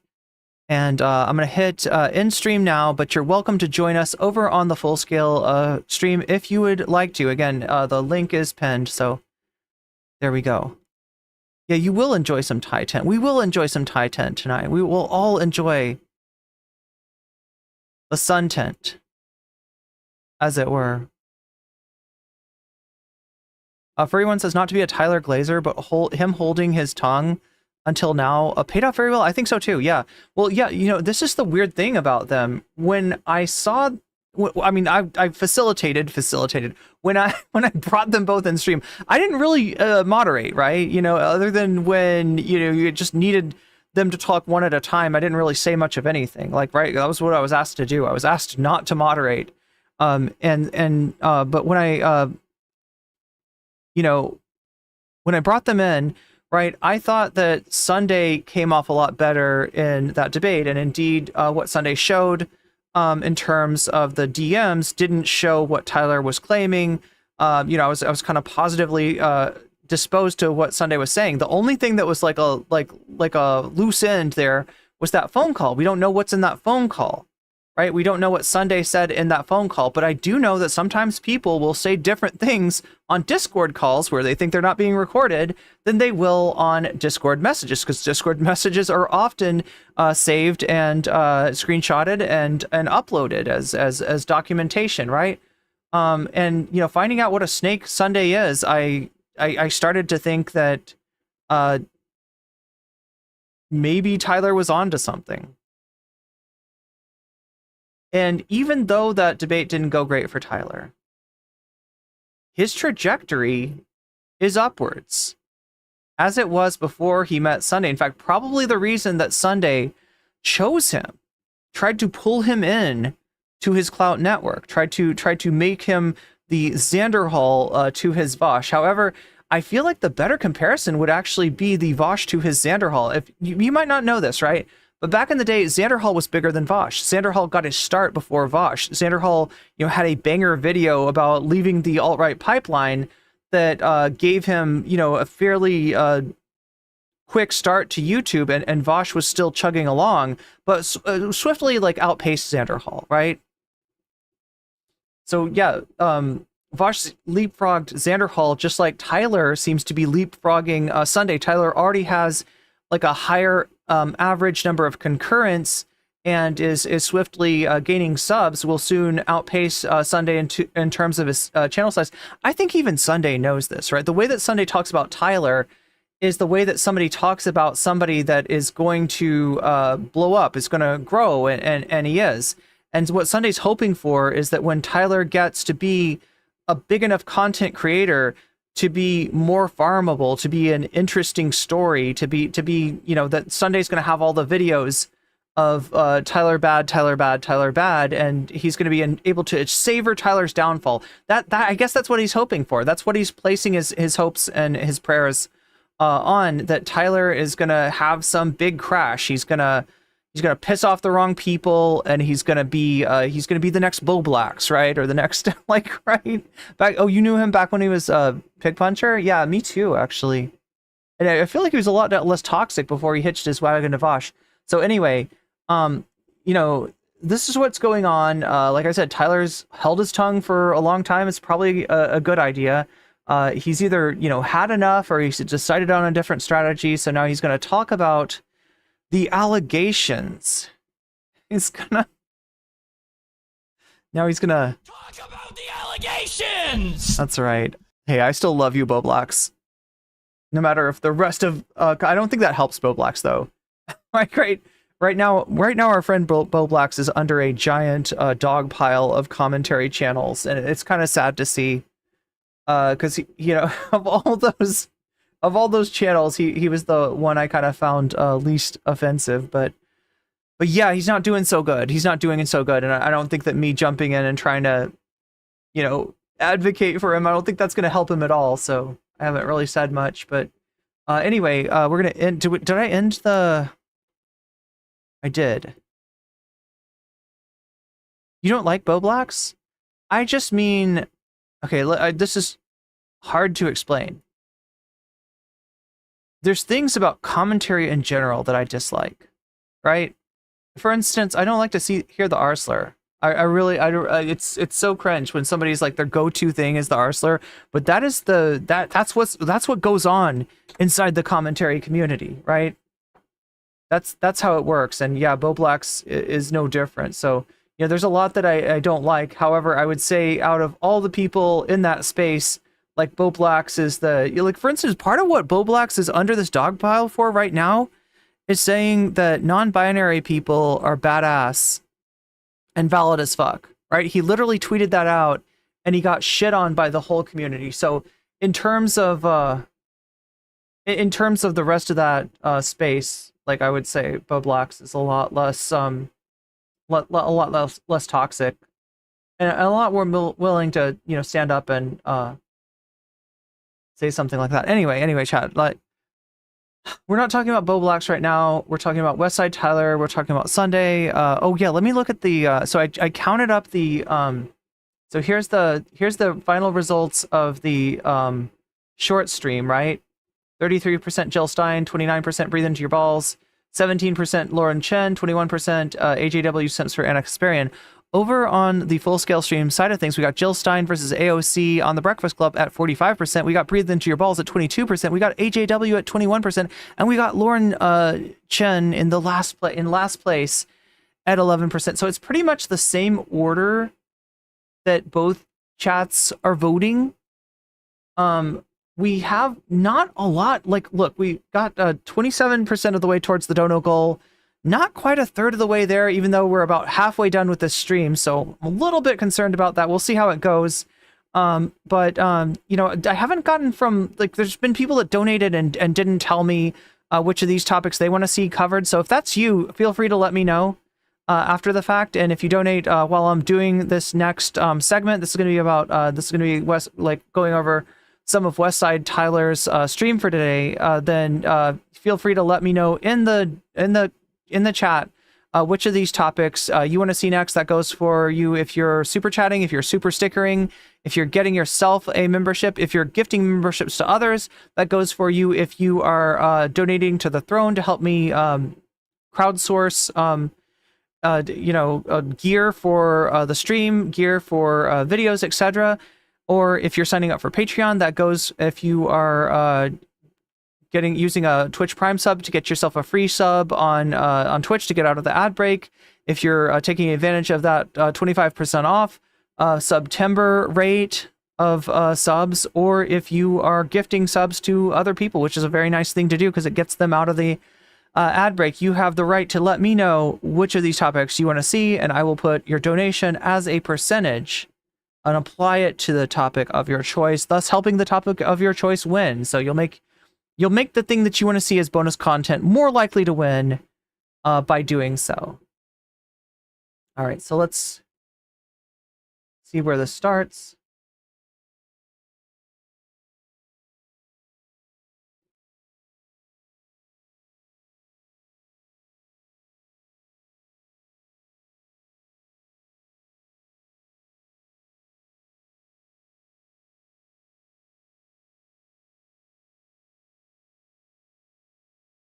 I think it's right about here.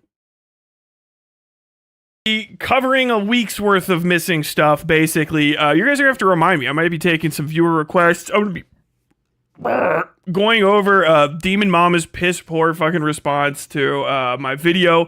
Thank God. Can I just say? Thank God. Demon Mama's immediate circle are fucking morons. I mean, not really. I stand by my reporting on that 100%. Like 100%. Unfortunately, what we in the business call pedophile enthusiast, a groomer defender, a Canadian alcoholic. Thank God that individual is the one who basically helped craft Demon Mama's defense. I don't even think Demon Mama had faith in it. And she used almost the entirety of it and literally just came off looking like a fucking absolute This is going bad. This shit fucking slaps. Okay, so now that's an interesting thing to investigate, right? This is so what he's saying is that he thinks that Demon Mama's let's do this. He's saying that he thinks that Demon Mama's response to him, right? We watched that last week.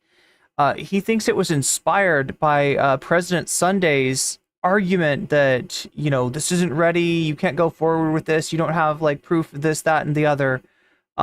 He's essentially at first it's hard to tell, right? If he's talking about he thinks that Sunday actually helped Demon Mama with this behind the scenes, but it sounds more like what he's saying is that he's seeing a lot of the DNA of Sunday's argument that you shouldn't go forward with the video just yet in Demon Mama's response to the video. So this shit was perfect. I knew this was going to happen. I called it literally from the beginning, and nothing that I said so far has been wrong. But fortunately, Boblax and Tyler have kind of a similar voice. You're not wrong, Iraq. Yeah, I think you got a point there. Demon Mama going over it is going to give me. I gotta pee. To look over her objections, which unfortunately I don't have balls to store pee in, so I gotta pee. Are the objections of, like I was saying, the pedophile enthusiast, one of my orbiters. One of my notable orbiters, one of the people that makes the most amount of videos on me, an alcoholic Canadian, and his pet, a former Demon Mama moderator, who I will be referencing, I believe, during this, because thank God, they were on the inside of a series of just literally flitting from sexual harasser to sexual harasser. I'm talking about you, Aiko. I know about you. It's okay. Shout out to all the 20 people in your audience that are watching right now. Hi, pop up. You got to have a little pop up for everything that you say on the screen because someone chatting in your chat's such a rare occurrence. It pops up like a fucking super chat. 10 out of 10. What's up, Aiko? Hello, Orbiter. And of course, Bug Streamer. I'm not doing it because it's President Sunday is what I'm talking about. But I just talk around his name because it's fucking hilarious to me. Because if you guys don't know anything about him, he name searches like crazy. These people, I was on vacation. And apparently these motherfuckers have made nonstop content about me. So I officially have orbiters. I'm celebrating. I've been at it for a year. I have orbiters. One of them's a bigger streamer. It's fine. I know what it's like. You know, it's hard out there. If you're boring as shit and no one gives a fuck what you have to say, it's great that there's someone like me that you can float around, pretend like you knew because you were a fake friend of mine for all of 3 months, and then pretend like, you know, we were dating for forever and that you are responsible for my success like the perverted sexual stalker that you are. You weird fuck. And I've got some evidence to that we might be getting into later. Holy fuck, the guy is... The dude's completely fucking unhinged. We might be getting to bug streamers' insane psychosexual fascination with me. Spoiler, it has a familial connection. Oh my god. Oh my fucking god. But I've been gone. I was in the Upside Down for a while, for about a week, hanging out, this is as tan as I get, folks. This is as tan as I get without melanomas popping up. But while I've been gone for this last week, obviously that shit has been happening.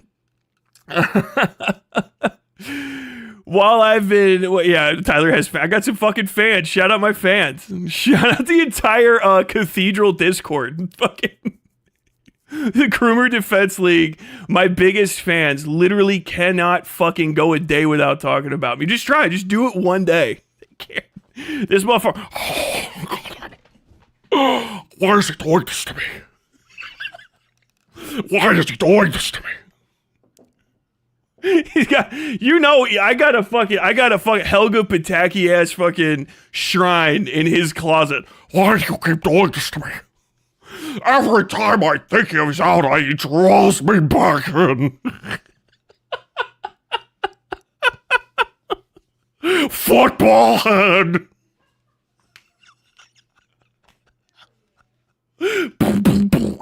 Football head. If he was in America, that motherfucker would be collecting my chewing gum, making a whole head out of me. A whole head. If you don't believe me, if you're like, this is crazy, just go search my name and his name together in fucking YouTube. And it looks like, you guys ever seen Kiss the Girls? That fucking, it's like a James Patterson book made into a movie with the guy who's got the most beautiful voice in television. Morgan Freeman plays a detective. And like in the Kiss the Girls, the serial killer's cutting the fucking eyes out of the pictures of the women he's killing. And that's like a real thing. President or fucking Bug Streamer does that to me.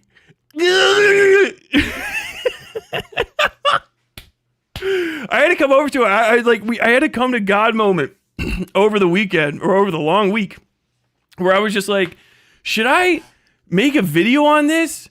And I came to the realization that if you're a fucking real creator, you don't make videos about your orbiters. Your orbiters make videos about you. And the funniest fucking thing is he's such a fucking orbiter. He's gonna do it. He can't help himself.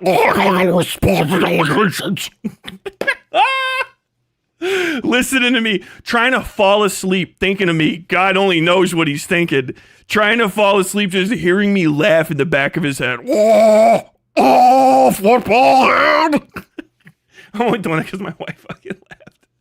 Do you make a fucking Nickelodeon joke and my wife goes crazy? I'm just fucking, I'm like, boop, boop, boop, boop, boop, boop. Signal boost over on Zancor, thank you.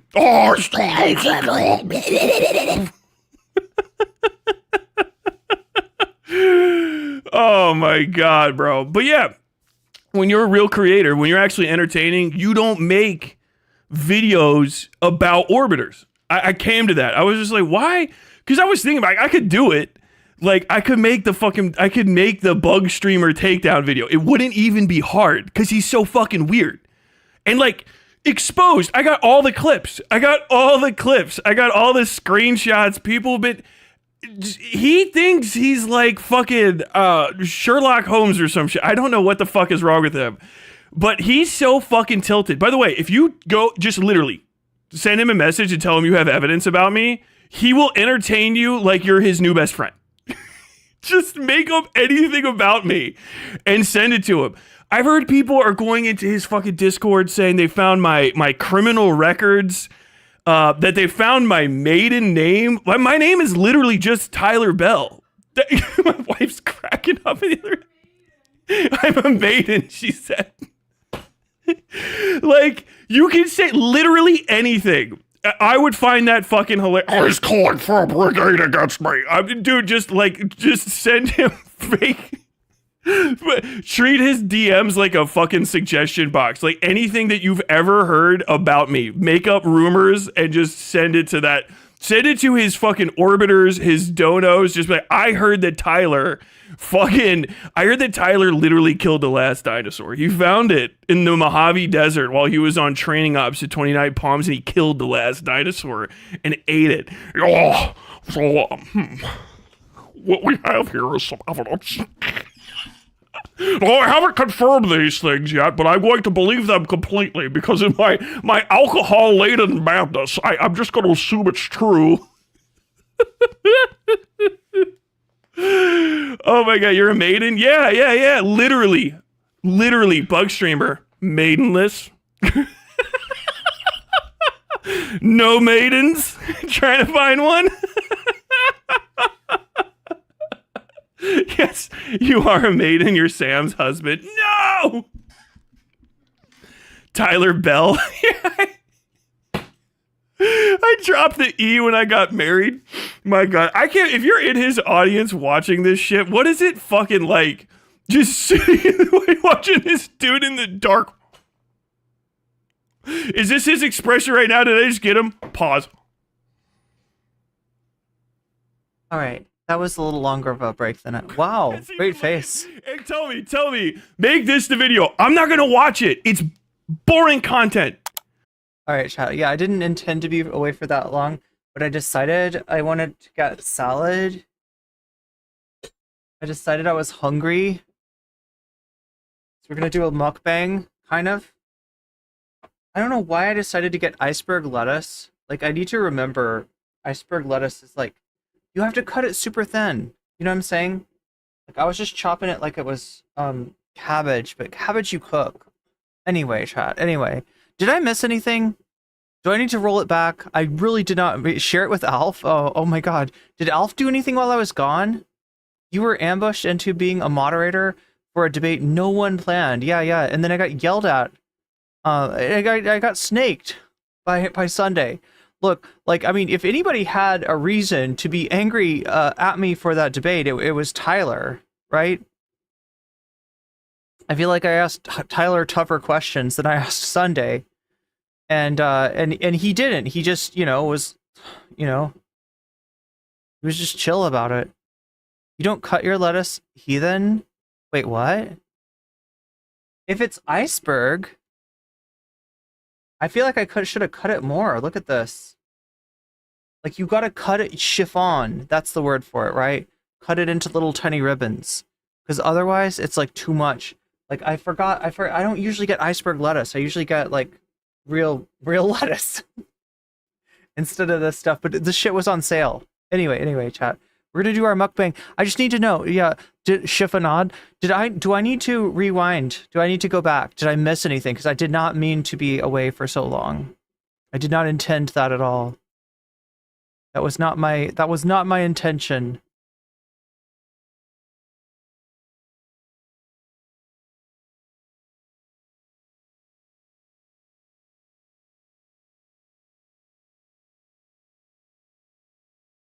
What do you think, chat? Was there anything in here? He needs to rest or something? I've been this annoying. I've only been this annoying when I'm sleep deprived. Oh yeah, Sunday or like Tyler saying, yeah, wait, what did they say? Like, yeah, can we confirm this? Yeah, maidenless, right? So what, they found Tyler's maiden name? Like, what the fuck is that supposed to mean? I didn't get that. I remember hearing that though. I found him kind of funny in small doses, but Tyler, no one wants to be lectured by Dane Cook. Found Dane Cook funny in small doses, or found Tyler? But he went unhinged, and now he kind of writes his own EFF on stream with Sunday as his OTP. Francesca was eating a cat on Piers Morgan. I saw that. I don't think we've watched that one. Oh God, Miska, thank you. You just like cued me into a topic that I need to not forget. So we got 3 Piers Morgan's debates. Francesca eats cat on Pierce. Right, we got Jimmy Dore on Pierce. We got Francesca eats chat on eats chat. Wow. I don't know why I was saying that. Oh wait, no, sorry. It's two Piers Morgan bits. It's Jimmy Dore is in one of them. The most recent Francesca is in. I don't know if we really want to watch the Jimmy Dore though. I haven't watched Jimmy Dore in a long time, and it's bad. But yeah, just like these two need to make up and have sex. I mean, I guess it's been a point of contention, right? Tyler feels like he's being weirdly objectified and by Sunday and Sunday calling him Brokeback Mountain, like, right? And Sunday saying that Tyler is somehow sexually harassing him and Destiny. They're just throwing in Destiny like for shits and giggles, I guess. Criminal records is what DJ Trump has. Yeah, I guess so. I don't get what gets up Sunday's ass. Sometimes I like his his streams. I love how thorough he is about it, but sometimes he's unnecessarily mean. Yeah, especially when he's just super meanie butt to me. A maiden name means the last name of your mother. Right, but assuming that Tyler did not take the last name of his wife, I don't see how he would have one. Oh, found Tyler funny in small doses. Maiden name is the name of a woman before marrying. Well, I mean, I guess technically, if whoever changed their name, right? That's Francesca can eat all the cat she wants. Lady can get it. Oh wow, chat thirsting after Francesca. For what it's worth, Rudyard Kipling was the product of his. Oh, you're a little bit behind Double Dostoevsky. Yeah, I talked about Rudyard Kipling earlier. I think product of his time, had dog shit racist views of Western imperialism. Not trying to stand him. I don't take it as you standing him. Sunday, and point taken, Sunday does get he gets weird about women. Oh, okay. Oh, yeah, wait, you're right. Simric, I've heard this before, right? Can anybody tell me more about this? I've heard people say this about Sunday. I don't know the history, something about erudite. Like, erudite, like, I don't think is somebody that I would agree with a lot on, but I've heard that the whole Sunday erudite thing was kind of weird. We should just do the Latin thing with last names.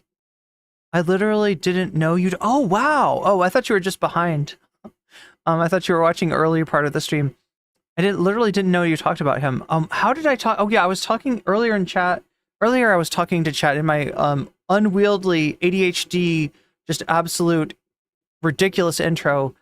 I think we talked about, we were talking about funk music, and then I was talking about like how funk gets remixed with right-wing stuff. But then I said, oh yeah, I guess sometimes it gets remixed with like stuff that's not right-wing, like the Russian Treasure Island. And I was talking about how Russian Treasure Island is like so much better than American Treasure Island.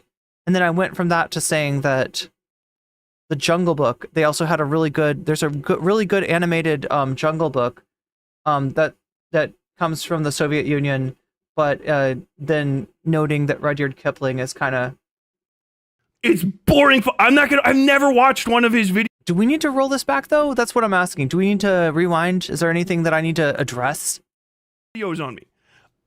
Any allegations that I need to talk about? They're boring. If I want to watch me, I watch me on the monitor and it's fucking like 10 times better. Even when we were like semi-friends, I would just skip to his like, okay, are you going to talk about me?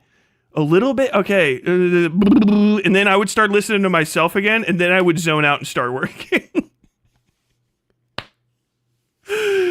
Oh my god. But like seriously, are you sitting there watching me have a good time? In a fucking well-lit room? Are you sitting watching him talk about me like this?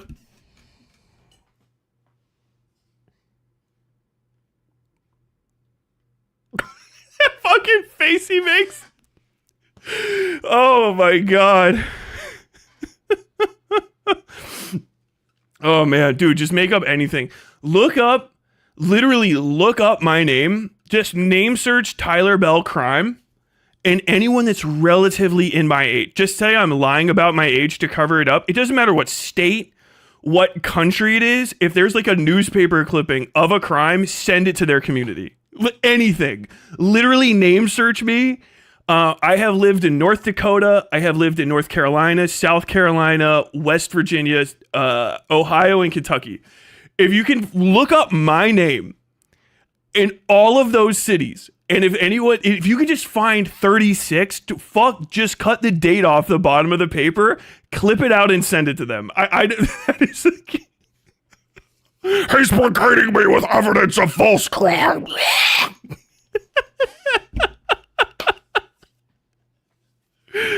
Tyler was the guy who made Tammy and the T-Rex, but Paul Walker Brain is the T-Rex. He's a monster. God, dude, that was a good movie. I've seen Tammy and the T-Rex. I watched it on Joe. Oh, you thought his maiden name was Westside. That's right. Bob Briggs. Hold on.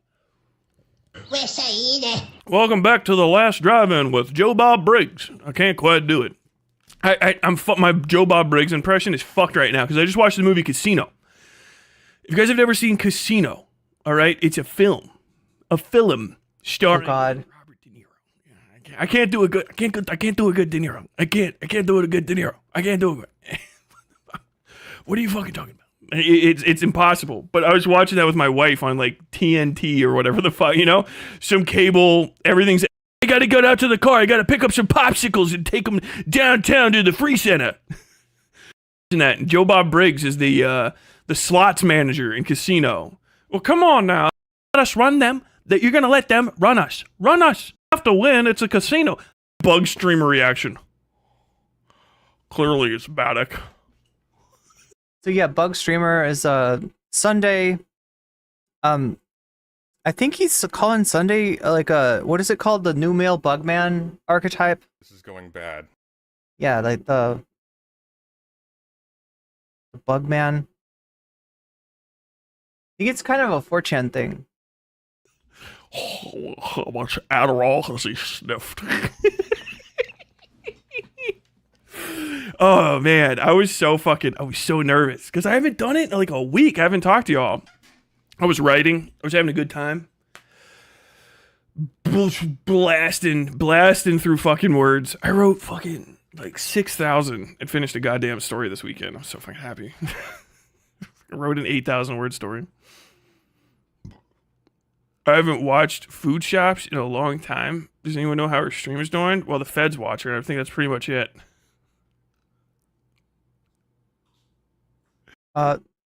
Simric says the best version of Treasure Island was Treasure Planet. I've never seen that. Let's unpause some alerts. Thank you for the 10 gifted subs from Aaron Arrow. Thank you very much. Okay, here we go. Let's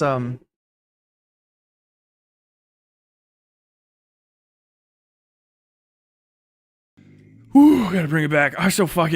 God damn. I'm like built up. I wanted to talk to people so bad, and I've just been on vacation, and I always have to pull it back in when I'm out. Like, I'm just walking around with my wife doing voices the entire time, to which she can attest to. I'm just having a fucking blast. Big dick Donald Trump, man. Having a bad weekend. I guess everybody did. I'm behind the times. I finally watched the debate last night. And I still can't believe I listened to it. I was playing Minecraft. Minecraft for the first time. Old Xander Hall. What, Xander Hall's got you playing Minecraft? What is the connection between Xan and Tyler now? Is it something to do with the fact that like Demon Mama hates Xander Hall now and Sunday? Like I heard there was like a Xan connection. Is there a Xan connection now?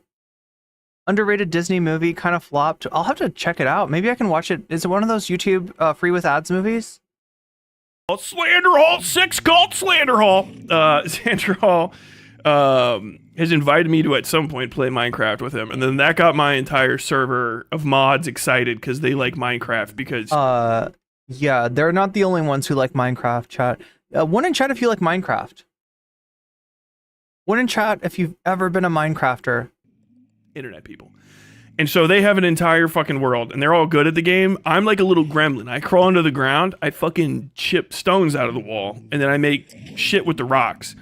I go to these fucking assholes areas and they've got factory farm setups going. It's fucking madness. Absolute fucking insanity. Opblock sends their regards. Thank you, Q's Ornament. Yeah, no doubt they've all got iron farms. I can't bring myself to do an iron farm though, because like the iron golem is so cute. How could you farm the iron golem? And I get why people farm the iron golem, because you want iron. But come on, like if it was a diamond golem, that would be one thing, right? I just can't. Like the iron golem is adorable.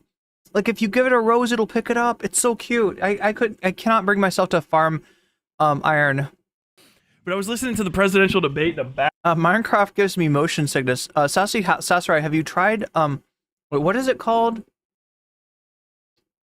There's some kind of bobbing. There's something you can disable where, like, you know, the head bobbing thing. You can disable that. What is it called, chat? Background, and that shit fucking went hard, bro. That shit went fucking hard. I'll go IRL for the fucking 20 Westside Tyler membership. We can't go this crazy. Where's my new? Where's? What the fuck? Should we save these? Should we save these slugs? We should save the slugs. We'll save the slugs. Wait, is that an automatic? Is that like a stream alert that gets triggered? We'll pause the alerts and then we'll save the slugs for break time. But thank you for the 20 gifted. 20 gifteds. I got so much to get through. German's the big king. Wait, of Minecraft? I don't want to fucking go. Yeah, I haven't played Minecraft in forever. I think I was waiting for a new update, and I just like it took too long coming, and I forgot about it. I'm confused how you'd give me shit for my debate takes if you didn't even watch it. Who are you talking about? Have you found my river outposts, Tyler? No, I'm in my own area. Tyler, you know you can use a trapdoor to make yourself crawl on the ground so you can make 1 block tall tunnels. What? I don't even know. So bro is literally playing Minecraft on the Zancord, or on the Zanderhall Minecraft server. Neat. Why is that? I make 9x9 square tunnels because I like making. Yeah. Wait, 9x9. I do 3x3. Carving into the heart of the mountain. The funniest part about this is my psycho fuck mod team. If you guys know Mrs. Miss Fennec, right, which is like the stream the stream mascot, they made me a Miss Fennec skin for Minecraft for the mod server, and now I run around dressed as Miss Fennec, which is you're opening up some doors for me. I keep forgetting until I see her hand because she's a little furry humor. Are you not Tyler, bro? It you got timed out. You might. You had a fucking choice in this. Fuck up. My wife said I gotta be nicer to you. Your goddamn mind. I was watching the presidential debate. We're getting back to it. I was watching the presidential debate, man, and it tweeting it. Assembly, okay. I should have made some timestamps. Can't get into a Republican side of things. You have to that because you're a guy and who's into existence at all. You just assume like why occur. Can we move on their guy off? Especially with the goddamn increasingly fucking dipshit like failed drama kid fucking Republican primary debates where a bunch of people who literally cannot have sex if they don't pay for it. Conditioning and go, oh shit, maybe the cathedral and fucking Demon Mama's god. Here we go. Wow, it's actually nice over here. And then he couldn't like literally of the other communities because they were abusive as shit to him. Just beating the fuck out of him. And then he came to mind. He's like, wow, it's actually nice over here. And then he literally couldn't break the fucking brain conditioning and go, oh shit, maybe the cathedral and fucking Demon Mama's goddamn Grooming Mama's server over there. Maybe they're actually bad places full of bad people. And the reason I feel like I'm happy over here is because everyone's not a bunch of fucking weirdo, not even drama obsessed freaks, just like gossipy fucking scolding weirdos and pedo defenders. Like an insane amount. See, the thing about this is though, like Xander, like I don't know. I'm not going to tell anybody who to be friends with and who not to be friends with. But the shit that you saw from Xander Hall, that's not an aberration. That's what he's like. All right. And, you know, there's two sides of Xander Hall. There's the side of Xander Hall that goes along with really bad shit from Demon Mama and Vaush and the rest of White Leaf. And then there's the side of Xander Hall that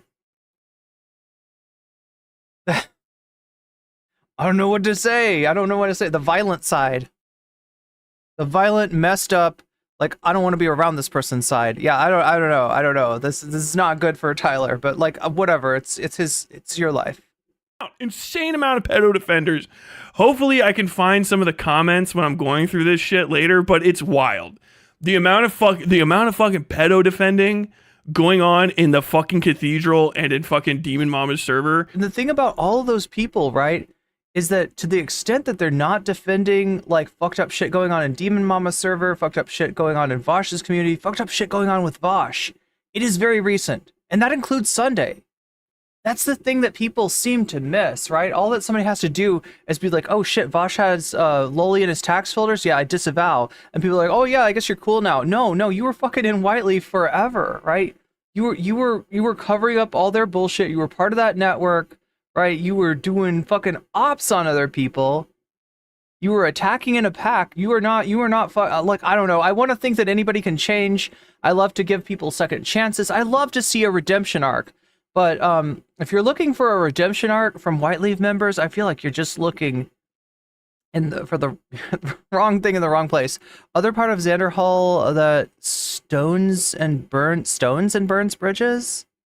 That what? Throw stones and burns bridges?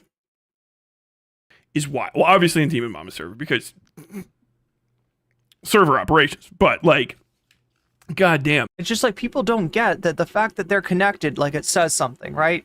The fact that you link up with Vaush, the fact that you join, like, and look, let me give it two sides, right?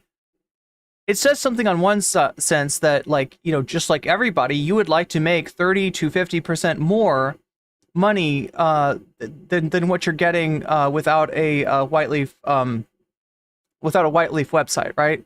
So that part's understandable. There are some small streamers who have gotten pulled into Whiteleaf that, like, I can understand why they need that. I know how hard it is as a small streamer.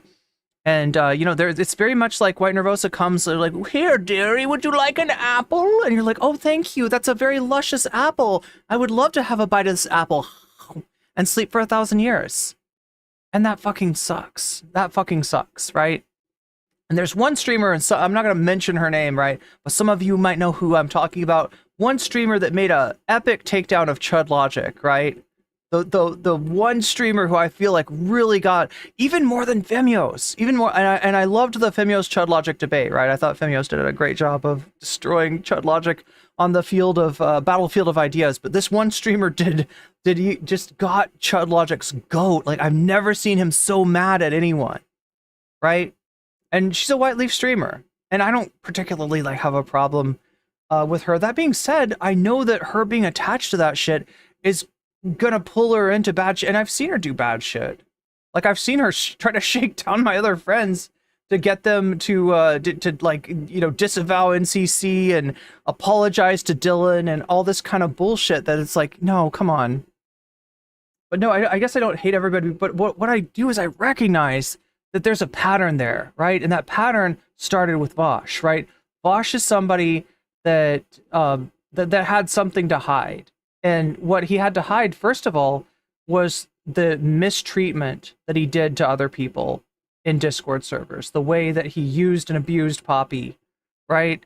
And the second thing is his reactionary takes, which he cloaks as, well, we need to be reactionaries in order to defeat the reactionaries. You get me? Right? The problem with the left is it's not enough like the right, and we're going to make it more like the right. And so in doing that, you know, you're embracing like manosphere shit, and doing that, you're embracing racism, right? That's what's wrong with Vaush and misogyny, right? That's what's wrong with Vaush's takes. And then the third thing, obviously, is what's in that taxes folder. And you're going to find all that shit repeated in the different creators that have joined into Whiteleaf, right? Because one of the things that they do is they watch each other's backs, they keep each other's secrets, and so that's why I just kind of I'm just like, I don't fucking trust anybody over there. I'm like I say it, I love to see a redemption arc, right? I if somebody's like, and that's what I was hoping I was seeing with President Sunday, right? I really took him at his word when he said that he now understood what was wrong with Vaush. And I'd seen little inklings of him sometimes having a slightly better take than Vaush, but he always just came back under Vaush's skirts at the end of the day. And he always just kind of towed the line with Whiteleaf, and very much wanted to be. He's essentially, it's funny to hear Vaush call Tyler's community Vaush rejects, when in reality, Sunday is a Vaush reject. Sunday is somebody who kissed Vaush's ass and tried to get in good with these people, tried to get good in, was friendly with all the Whiteleafers, and apparently, wanted to be part of that network, wanted to have a website, wanted to make 30 to 50% more money, and was, for whatever reason, not chosen. So Sunday turning on Vaush, when the taxes folder stuff came out, like, for all I know, that's just like, him finally being able to vent his jealousy at the other creators like Demon Mama and Zetterhall who were in the club. That guy, he's like, oh man, it's kind of nice to come over here, and then he couldn't fucking host. Oh, President Sunday said something like, oh, why don't you blah blah blah. Like, I'm not doing the KFAB. I'm not engaged with this guy. Can fucking orbit. I give fucking yes, KFAB. Does anybody who know about KFAB? Anybody know about KFAB? One in chat if you know about KFAB. Bug streamer, permission to orbit me. Obviously he can. He needs the help. He can't make content on his own. Like, what is it? It's fucking him reading. Yeah, wrestling. The real term is kayfabe. But look, I'm not shitting on Tyler for that, because actually, so this was the whole deal.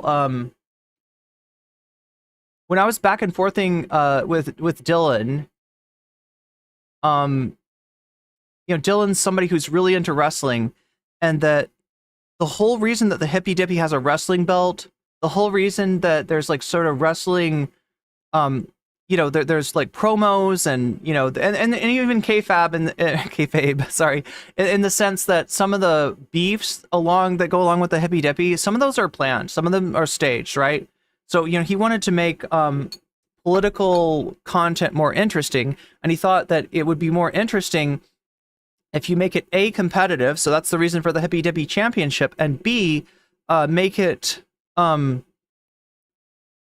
scripted, script some of the drama, right? Not all the drama, all right? Some of the drama associated with like Dylan and with the Hippy Dippy was real. Like, for instance, my contention with him was very much real, and him trying to destroy me was very much real, and he almost fucking succeeded. The harassment that I faced at the hands of his community was very much real. So not all of it's fake, but yeah, he does a lot of that kayfabe stuff. Sorry, but when I was embroiled in that drama with Dylan, I think I said something about kayfabe, and he reacted to my stream, and he's like, ha ha ha, kayfabe. She thinks it's kayfabe. She thinks it's kayfabe. Bitch doesn't know wrestling. Bitch doesn't know wrestling. But I think kayfabe is better. I want it to be fabulous. I want wrestling. I want to make wrestling more fabulous, right? And I wish that other people were on board with me. But yeah, I can see Tyler, you and I, same, great minds think alike, right? I also called it kayfabe. I also find kayfabe a better way to call it, but no, it's actually kayfabe. It's actually kayfabe. Still other people's work, like literally just raw reading through fucking theory manuscripts and still not understanding until people bribe him enough to do something that's a little less boring. That's basically what his entire fucking thing is. So if he doesn't have a me, or I guess a Brianna Wu, you know what I mean? Like he can't make content. Like he just can't. He's not going to get on there and do something original where you're like, fuck, this guy slaps. He's got to have a me, which is the whole reason that thing popped off. He didn't give a fuck about actually trying to understand what's going on. He doesn't give a shit about Glooby at all. Fucking Bugstreamer was trying to position himself as basically my keeper. That if you rewatch the fucking his interpretation of it, he starts it off with Tyler makes unfounded accusations all the time, and so we're going to look through this for his unfounded accusations. So he started with a conclusion and then worked toward it, which he does again and again. He'll do it now. He's doing it literally as you guys are watching this on his stream. He's doing it. Oh, well, so let's see. I know exactly what's going to happen here. Let me just tell you, this is okay. I see what's happening here. Wait, Tyler just compared himself to BWU. What is BWU? He'll do that. He'll make a prediction, almost never get it right, like literally next to never get it right. But when he does, it's usually because he finds one small fact that he'll never try to fucking disprove to himself, and then he'll fucking live with that, whether or not it actually defends his position at all. He was trying to do that to my stuff so that he could position himself over the top of me as basically like my keeper. He was doing. We're calling her Bwoo now. I like that. Yeah, Bwoo. I like it. No, I'll adopt that. That's great. Chen Maruku says, I don't like the hippy dippy. I don't either. And I honestly don't care for a lot of people in this Twitch poll social circle. And I feel like I try to downplay that because I feel like people are going to think I'm a hater, and I'm not. If you know me, you know that I'm NCC, and NCC stands for nice. It's nice, but like extra thick nice, right? Because it's got 2 C's. So it's I'm nice. But in terms of people that are attached in any way to the Vaush network, to the Destiny network, to the Twitch poll network, I am suspicious, right? And I keep my distance from that shit. And I'm very critical of it, and it's for a good reason, right?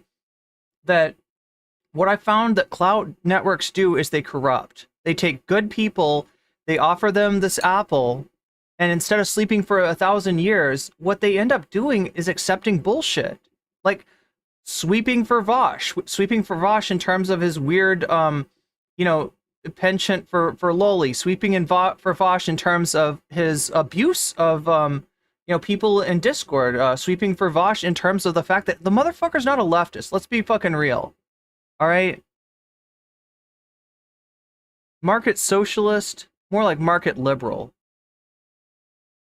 Right? He's just a reactionary. Like he sort of poses as being like, I am the one who will save the left because the left is weak. Why is the left weak? Because it's leftist. It's soy. And I'm going to teach you how to do leftism with a right-wing aesthetic. And I'm sorry, but that's just bullshit. That is just fucking bullshit. All right?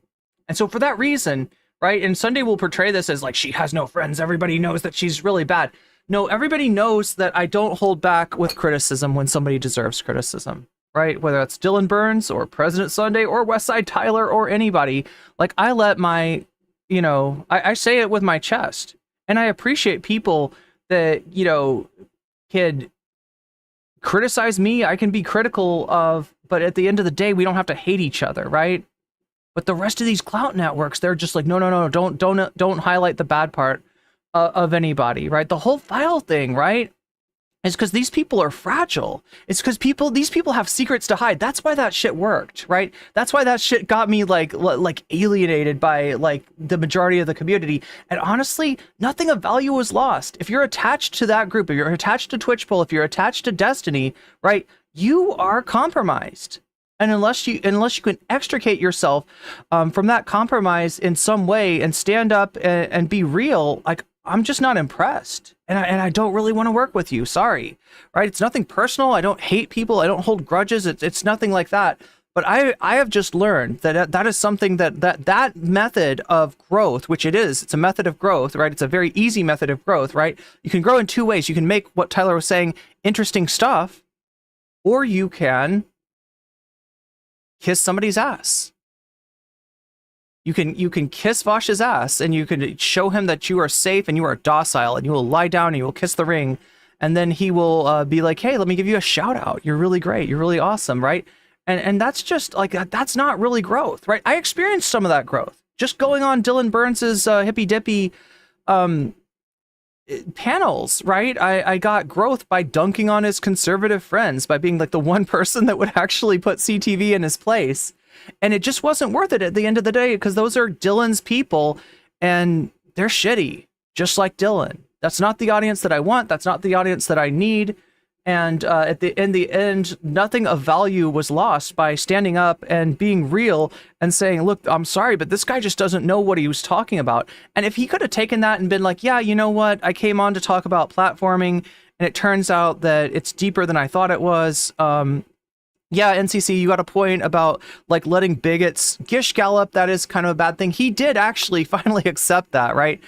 He didn't associate it with me, but at some point, I think in a conversation with Xander Hall, Dylan said that something that he'd learned was that with bigotry, with racists, with transphobes, with homophobes, you gotta watch the gish gallop. You can't let them do that, because that's like damage. That's real damage that doesn't get undone. People, when the gish gallop is employed, the gish gallop is a debate technique of just saying 1,000 things, and you know that your opponent can only respond to like 3 of those things, right? So you say 10 things that your opponent responds to 3, and then those extra 7 things, they're just like brainworms, right? So that's them spreading like bigoted propaganda, in this case transphobic propaganda, to Dylan's naive liberal audience, and them just being like, huh, yeah, I guess that's right, trans people are kind of like whatever. And I'm like, no, you can't fucking do that. You gotta stop that particular technique when it comes to if you're gonna have like bigots on. And he did, to his credit, right? Dylan has said that he understands that now, right? He never apologized to me or anything. He never said NCC was right, but you can tell that he recognizes that. And I think at that point, like any sort of continuation of that drama, any sort of it just seemed unnecessary to me. It just seemed like everything was so toxic, especially with his community, right? Because there were some very unwell people in Dylan Burns's community. Some people that really take like parasocial stuff too far and turn a beef between streamers into an excuse to, harass somebody in a really gross kind of way. And I just didn't want to deal with that anymore. So, but yeah, at that point, like, I felt like I was vindicated. It for multiple streams before. Just look it up.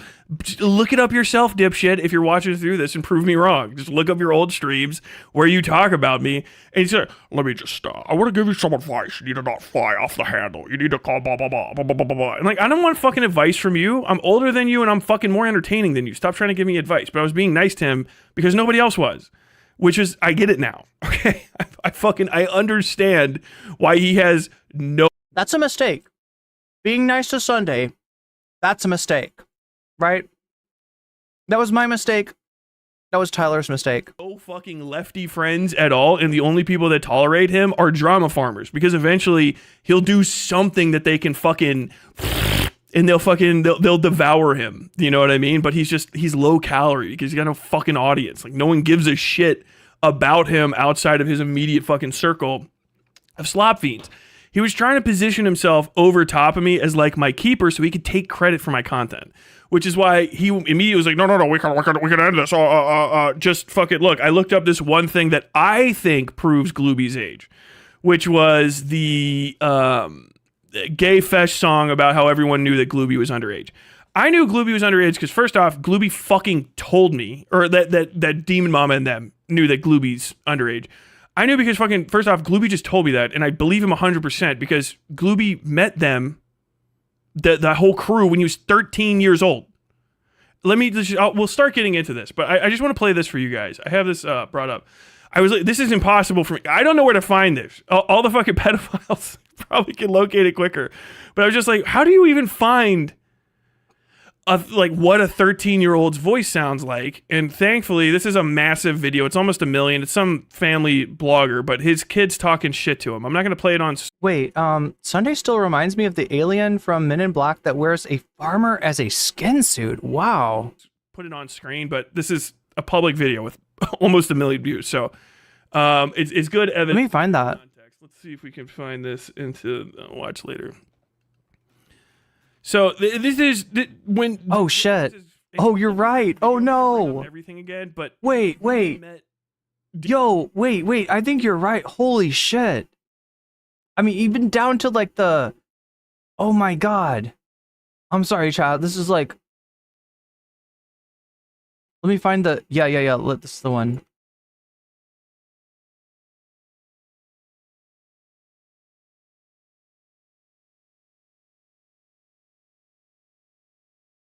Here, this is what chat's talking about. This is what they say. Some people are saying Sunday. This guy?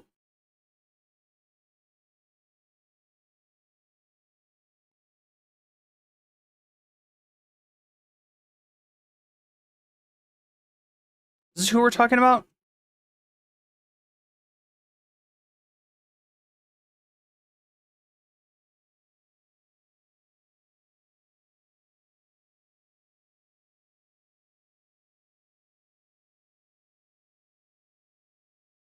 Let me show you a GIF.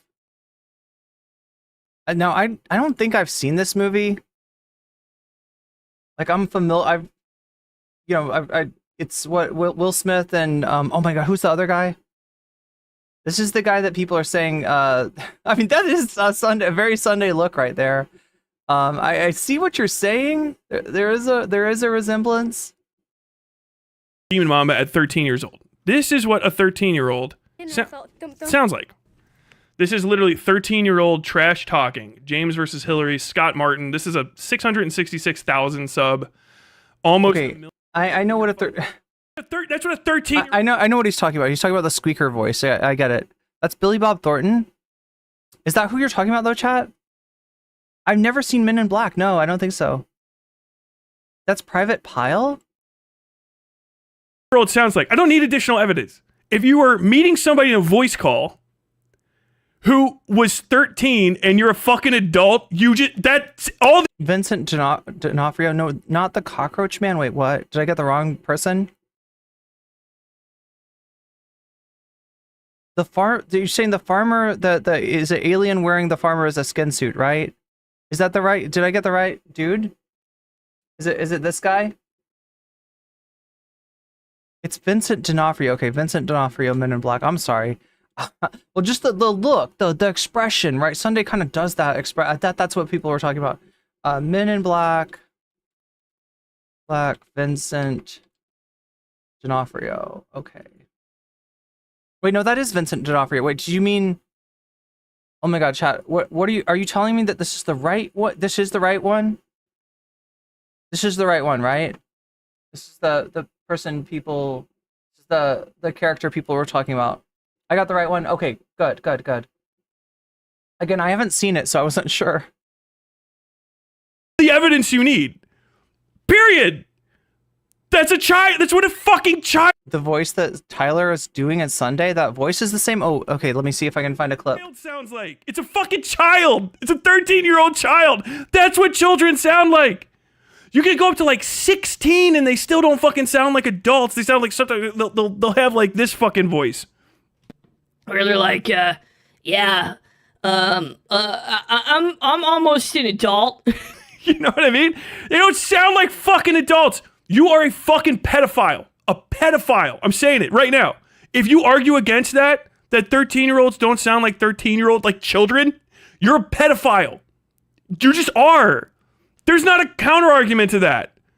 Meet me in the debate sphere. I don't know. What are you gonna fucking look up children to prove me wrong? You're gonna find the one. I found one really adult sounding children. I've been looking for them super hard. They sound like fucking children. Pedophile defender. Wait, his point is that children sound like children. Yeah. Sunday, pedophile enthusiast, groomer defense league captain and co-chair. Okay, so now here's where he starts to go off a little bit, where it's like it almost just straight up sounds like he's calling Sunday a PDF. And I don't know. I mean, like I understand the impulse, right? Because you get into Vaush, you're like, oh, cool, Vaush. Yeah, this is really cool. And then you find out, oh no, he's into Loli. Okay, so there's, so somebody that's into that stuff. You know, Demon Mama, her partner, what she's into. Okay, that's creepy too. And so that, but then at some point you just start seeing PDFs everywhere, and I think that is like, that's somebody that, like, my understanding of Tyler is this, right? And correct me if I'm wrong, any Tyler experts in chat. He was on, I believe, 4chan in maybe the 2000 aughts, if I'm right. He then became a soldier. He was deployed in Iraq. He was, kind of offline for a really long time for, very understandable reasons.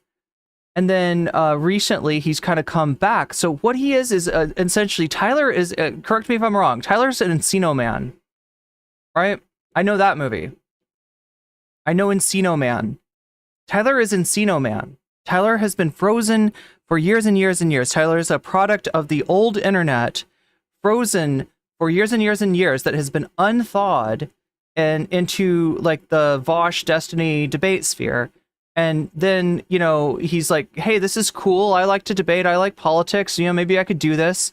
But he starts to look around and he's like, wait a minute, PDF. Everyone here's like, there's all these PDFs. So then he starts to see PDFs everywhere because there's always allegations, right? In this sphere. What people are looking for in this sphere is content, right? More than anything else. They are looking for content. And what is content? Content is what emotionally resonates with people.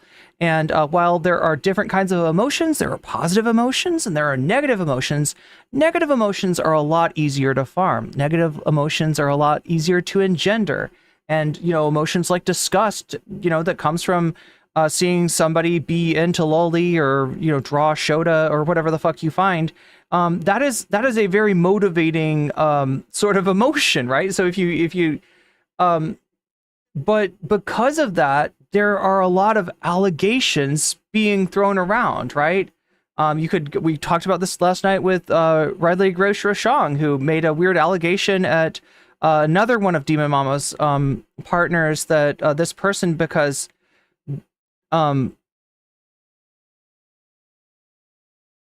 this person would sometimes go barefoot in public, and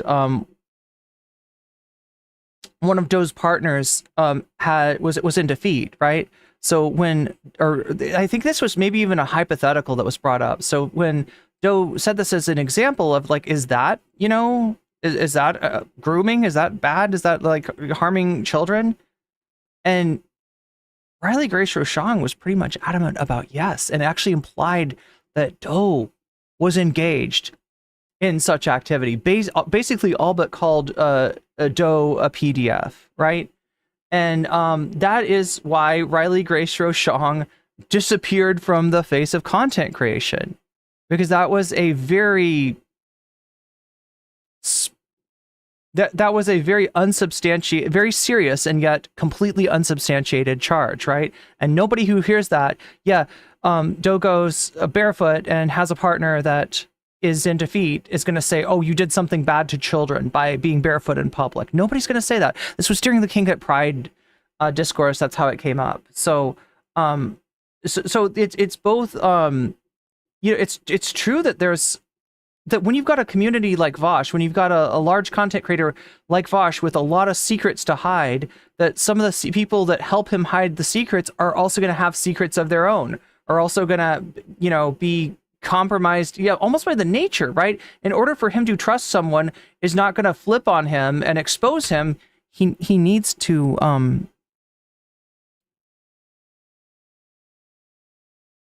he seems to preferentially pick people that have skeletons in their own closet. So I totally understand him kind of like, becoming unfrozen in, 2024 or 2022 or whenever he started, and being like shocked at the amount of like gross bullshit that he sees. But I do feel like seeing a PDF under every rock is probably a mistake. Anyway, does that make sense, chat?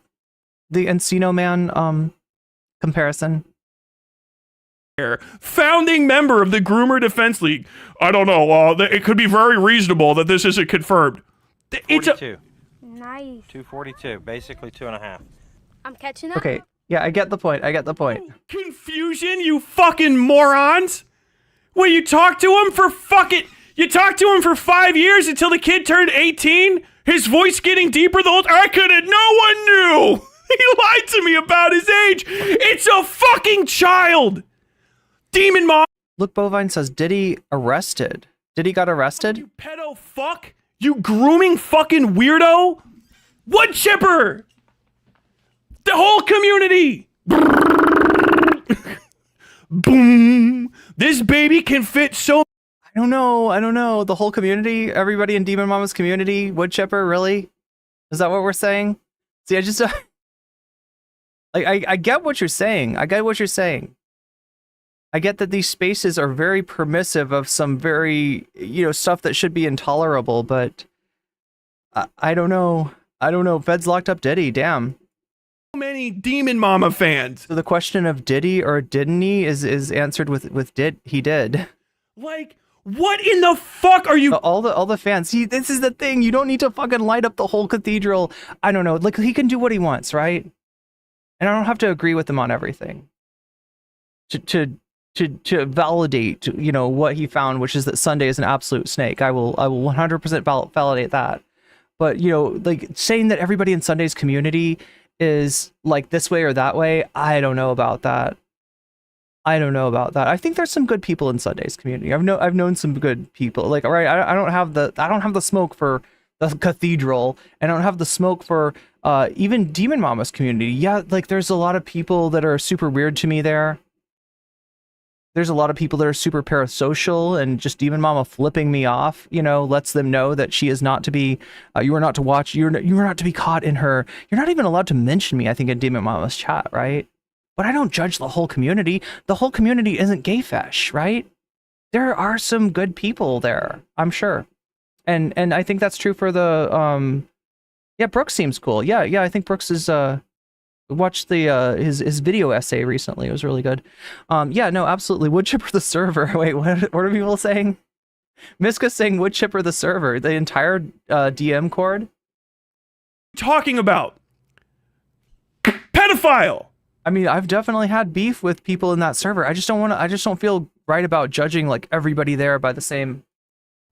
I don't care. That's an extreme accusation. Yeah, I called the police. I notified the authorities.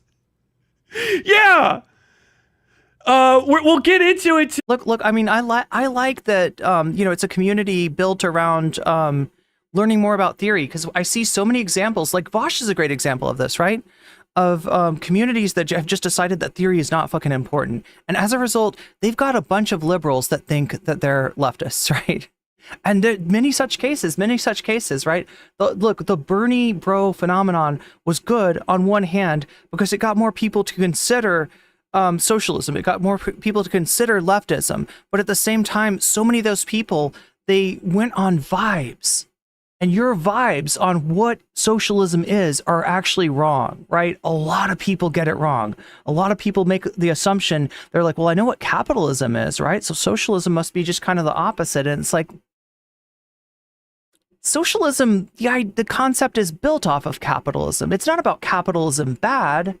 It's about modes of production. It's about, the sort of primitive communism to, barbarism, to a slave economy, to despotism, to feudalism, to capitalism, and then maybe, what's next, right? Maybe, and socialism is that historical analysis applied to what could be, to quote Kamala Harris, right? Noted socialist Kamala Harris, right? And I feel like a lot of people just don't have the patience, or they underestimate their own intellect. They don't think that theory is something that they can quite grasp. Maybe they've had it served up to them in very dry and unappealing sorts of ways. And I like that there's a community that actually values learning about theory. Now, some of the theory that Sunday brings forward, right? We kind of caught him talking about methodological anarchism through an article that he got that was written by two ANCAPs. And I don't even know if Sunday realizes that, but I sure as fuck know that there was nothing in that video had I been a member of Sunday's community and not really, been able to sort of, critically look at what he's presenting me, there was nothing in his video that would have clued me into the fact that he's introducing concepts from two people that are not anarchists. I don't care what you say. ANCAPs are not anarchists. Anarchism, and in fact, at the very beginning of that article, it starts off saying, you know, like, what is the common thread between all anarchism? And it's like that, oh my God, I'm trying to remember. But they got it wrong. Anarchism is about forcing any hierarchy that exists to justify itself, right? Holding it up to that scrutiny. Is this a justified hierarchy? Or is this just a bullshit hierarchy? And yeah, I would say that the capitalism, which, you know, ANCAPs are even more about that shit than you're, you know, a liberal or a conservative or even a libertarian, right? They have almost a religious belief in the market as a mediating force, as a I would even say like a sort of a fetishized view of the market being able to somehow correct inequalities rather than reinforce and stratify those inequalities, right? Stratify that hierarchy, right? So it's just like, you know, yeah, if you want to say that, like, look, I've learned something from these two, you know, guys that wrote an article, you know, and they happen to be ANCAPs, right? I don't agree with their philosophy, but in their, you know, in this one idea, I thought this was really good. I thought this was really important. That's fine, right? But when you teach it to your community without imbuing them with the, you know, with the that they should be critical of these sources, it's just fucking malpractice. That being said, it doesn't mean that people that are in the cathedral, that are in the community, that are learning from each other, that are learning from books, hell, that are even learning from Sunday, that doesn't mean that's like a bad inclination. I think it's a very valuable inclination. I would love to see that inclination be more common amongst leftists online, because there's a lot of people that are just completely vibes based. And as much as I don't want to like try to intellectually gatekeep and be like, you have to be able to, you know, explain to me like variable capital and constant capital and surplus and put it in an equation and explain how this, right? You know, I don't want to fucking gatekeep that shit, but at the same time, we do need to gatekeep ANCAPs out of our movement, because they are right now trying to call themselves anarchists and be like, oh yeah, we're all anarchists here, right? Hello, fellow anarchists. No, you're not a fucking anarchist. If you're fucking citing Murray Rothbard, you are not a motherfucking anarchist. I'm sorry. Do, but well, I'll see what some of her other stuff is, but I just haven't. I've been thinking about this for a week. He doxed me. Yeah. Simric says ANCAPs are just feudal LARPers. Look, and I want to think that Sunday maybe, like, I don't know. Like, I want to think that he at least gets it. I just don't understand why that wouldn't be part of his video to explain, you know, Billy Christmas and, oh my God, who was the other guy? I can't remember, but that we're reading from a, you know, an ANCAP source, and so I am not, you know, recommending these people as like, you know, somebody that you should learn anarchism from. This is methodological anarchism. This is more about methodology, you know, than it is about ideology. Right, that's all that was missing from there, but it's important. It's important, and the fact that it wasn't there is just like shocking. Yes, I did. I fuck yeah. I only did it because I thought you're a pedophile. What did you think I was gonna find credible allegations that you're a fucking threat to children and then not tell people your name? This isn't fucking make believe, idiot. I think you're a fucking pedophile. I think you're a groomer. Wait, who's he talking about? I sort of missed, I feel like I missed something there. Who's he talking? Who's he addressing? Fuck yeah! I only did it because I thought you're a pedophile! Oh no. Chat, RIP. RIP to monetization for the stream, right? RIP to being monetized. Yeah, he's gonna say that word like over and over and over and over again.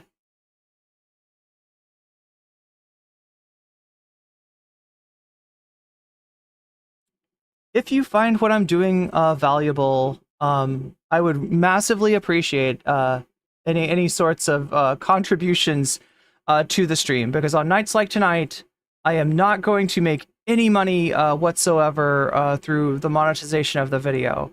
And so, you know, it's always nights like this too that we're sitting at a 27% dono goal for like 5 hours, and I'm basically working for free.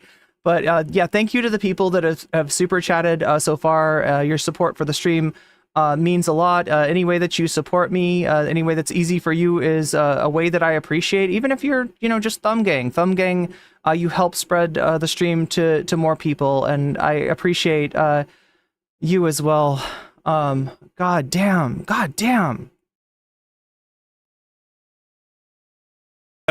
I think you're a groomer. I called the police. Okay, so this is Demon Mama, right? He's talking about Demon Mama. Am I right? Yeah, he's talking about Demon Mama. Literally notified the authorities. It's one of the most important reasons to look up your name. Well, I'm not gonna fucking tell them and then keep your fucking online persona secret so you can talk to more children. I think that Demon Mama is a pedophile. I think that Demon Mama is grossly negligent. Eric's Blue super chatted $20. Sorry for Tyler's potty mouth, NCC. His potty mouth. I mean, look, I understand that he feels strongly about this. Cumrick super chatted $5. Howdy, drink water and get some exercise. Fighting the good fight. They called you Cumrick. I'm sorry about that, Simric. I don't know why the TTS voice, you know, it pronounces wise in a strange way. Thank you, Eric's Blue, for the very generous super chat. Yeah, again, like, I mean, I understand why he's talking about, like, he feels strongly about this. That's why he's saying this. There's no other way. Well, I would say PDF to, like, stay monetized, but maybe, you know, that's because I'm chicken shit. I don't know, maybe, right? I don't know. I think that Tyler's probably doing well enough, like, monetarily, that he doesn't have to worry about stream getting demonetized. Oh wait, no, I watched that stream and it was pretty heavily monetized. Why is YouTube so weird? Anyway, hopefully we all stay monetized, right? But thank you to Eric's Blue, thank you to Simric. I believe that's how your name is pronounced, not what the TTS said. And yeah, feel free if you're donating in any way, super chat, super sticker, getting a membership, gifting memberships, if you're donating to if you're signing up for my Patreon, or if you are donating to my throne, or even anything over on Twitch in terms of getting yourself a sub or gifting subs to other people or giving bits, make sure, if you want to let me know in the chat which of these topics that we've got right here: Jill Stein versus AOC, Breakfast Club, Breathe Into Your Balls, Lauren Chen Stand Up, or AJW Sims for Annis Kasparian. Let me know which one is your preference, and I will gladly add that donation to the topic of your choice as a percentage, and you will actually help the topic that you want to see come out of the other end of the bonus content. Come out of the, why did I say it like come out of the other end? That sounds like a poop. I'm not saying that we're gonna poop bonus content, chat, but I'm just saying I don't know what I'm saying. But yeah, much appreciation for people, you know, making sure I'm not working for free on a night when Tyler is, every other word is PDF. I have evidence to it. Her entire fucking community is full of fucking. It uses a Welsh pronunciation. Is that right? It's Simric. Simric. Okay. Not. Oh, I said. Yeah. Not whatever the TTS voice said. Pedos and children. What do you need? We need more evidence. That's for the cops to find. If I find any more evidence than that, I will have to go to jail, because the only. Okay, so here's the deal. Like, right? I don't know. So he's saying that. Has he gone over the part yet where he says that the people that went over his Demon Mama video and had an issue with the with Demon Mama's name, with him like exposing Demon Mama's name, he's kind of like incredulous about that. Is like, what do you expect? I mean, like, what do you want me to do? You know, this is a This is not just like somebody that I'm beefing with, right? This is a PDF, and I feel like people should be warned. And so I think his justification, right, is that, see, there's just kind of an inconsistency that bothers me, right? On one hand, Tyler says, I am not the judge, I am not the jury, I'm not finding fault beyond a shadow of a doubt. What I am doing is I am doing the initial work to dig up something that might be problematic. So he is comparing himself in the legal sense, in the legal system, to a cop, right? The cop does not ensure like proof beyond a shadow of a doubt. The cop is there to, well, don't get me started about law enforcement, right? But in theory, the cop is there to protect and serve, right? And protect from something that might be harmful, right? So the cop finds something that might be harmful, collects the evidence, refers the evidence to the prosecutor. The prosecutor looks over the evidence, decides if it's sufficient to file an indictment, files an indictment, turning over the evidence to the judge. The judge looks at the evidence, sees it if it's sufficient to indict the person, and then the procedure of, proof beyond a shadow of a doubt, that's when that starts. But the problem with Tyler and his releasing of Demon Mama's name at the outset of this investigation is that you are cop and executioner, right? In the sense of associating somebody's name with PDF, with being a PDF, right?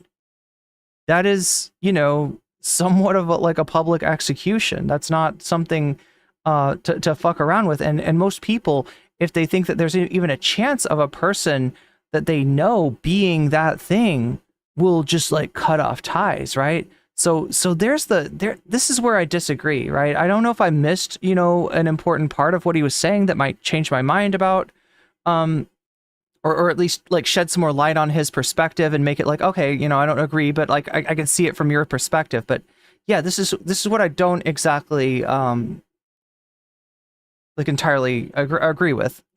More evidence you can get is fucking literal child sex abuse material. That the next step is fucking 5 terabyte hard drive shit. I hope you go to jail. I want you to go to prison. He's been brigading me. Yeah, with the cops, dumb bitch. What the fuck are you out of? But yeah, like I said about the Encino Man thing too. Like, oh my god, maybe I missed the important part because I remember seeing this earlier, where like I listened to part of the stream live and Tyler said something about that he's from the old school internet. Everybody was anonymous. Everybody was posting as anonymous, so I know exactly what website he's talking about there. And doxing in that sense was when Anonymous got mad at other Anonymous and somehow tracked down who this Anonymous was, not just their name, but their name, their social security number, their mother's maiden name, like stuff that somebody could really like, kind of like hurt you and exploit you with, right? And that's what he thinks of doxing. He doesn't think of like naming the name of a content creator whose face is on the internet, who is publicly out there making content as a living. He doesn't think of that as doxing, because I guess in that culture, like if you were to dig up information about like Justin Timberlake, I'm trying to think of somebody who would have been, a celebrity back when Tyler would have been on this anonymous image board that he speaks of. And Justin Timberlake maybe comes to mind, right? If you were to, I don't know, talk about like personal information of Justin Timberlake, I guess it's not a big deal. But if you're, on a image board beefing with other anonymouses, and you were to, find their identity and more than just their name, right? It sounds like from what he was saying, like stuff that could really be exploited to hurt somebody, then the effect of that is essentially, well, you win the argument because the other anonymous is going to disappear and they're not going to trouble you anymore, right? And look, this is, I don't know, this is Encino Man shit. This is old school. This is caveman, right? His knuckles are dragging a little bit here. He's been unfrozen, but I don't think he's completely acclimated into the new world that he's woken up in.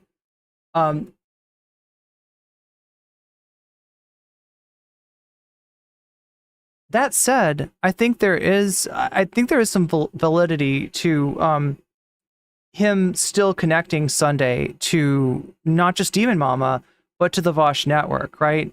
Sunday, did distance himself from that network when the tax folders came out. But there was a long time before that Sunday just didn't have any problem. And these issues were apparent even before. You can't say that, oh my God, how could I have known? I thought I was hanging out with people that were on the up and up, right? No, Sunday. You thought you were hanging out with people that could advance your career. And then when the central figure of that group was revealed to be into Loli, you decided correctly that the downside outweighed the upside. And that's when you distanced yourself. And I think Tyler's actually got a point in questioning, like, how much has Sunday really distanced himself? You can take the theory streamer out of the Whiteleaf network, but can you take the Whiteleaf network out of the theory streamer? Or, you could, like, right, there's some even more questions about Sunday in terms of, can you take the neo-reactionary movement out of the theory streamer? But anyway, that's for another day. Your mind? He swatted me. They're there to arrest you. But what do you think, chat? Am I understanding this? Like I said, any Tyler experts in chat, feel free to correct me, because I don't know. I'm not unlike Bug Streamer. I am not an expert. I have not deep dived into all things Tyler and explored. Like, I did see Sunday just like going into Tyler's Tyler's resume and anything that he get. Tyler's like journalistic articles, like just anything that he could find. Like Sunday has made himself an expert, and I'm not an expert, right? I'm not. I'm not super familiar with Tyler. If you get swatted, they're gonna have a fucking warrant for your hard drive and your Polycules hard drives. What are you fucking talking about? This goes specifically. I think it's. God damn it! The drama guys are just so fucking weak. Fucking pussies, dude. I swear to God. Oh, wood chipper. Oh, fucking slur, blah, blah, blah, blah, blah. Like, yo, I think Emily Sovis is a fucking pedophile. She hangs at her fucking... God damn it. Has a whole, like, setup. Look, I really just don't like to fuck with this shit, right?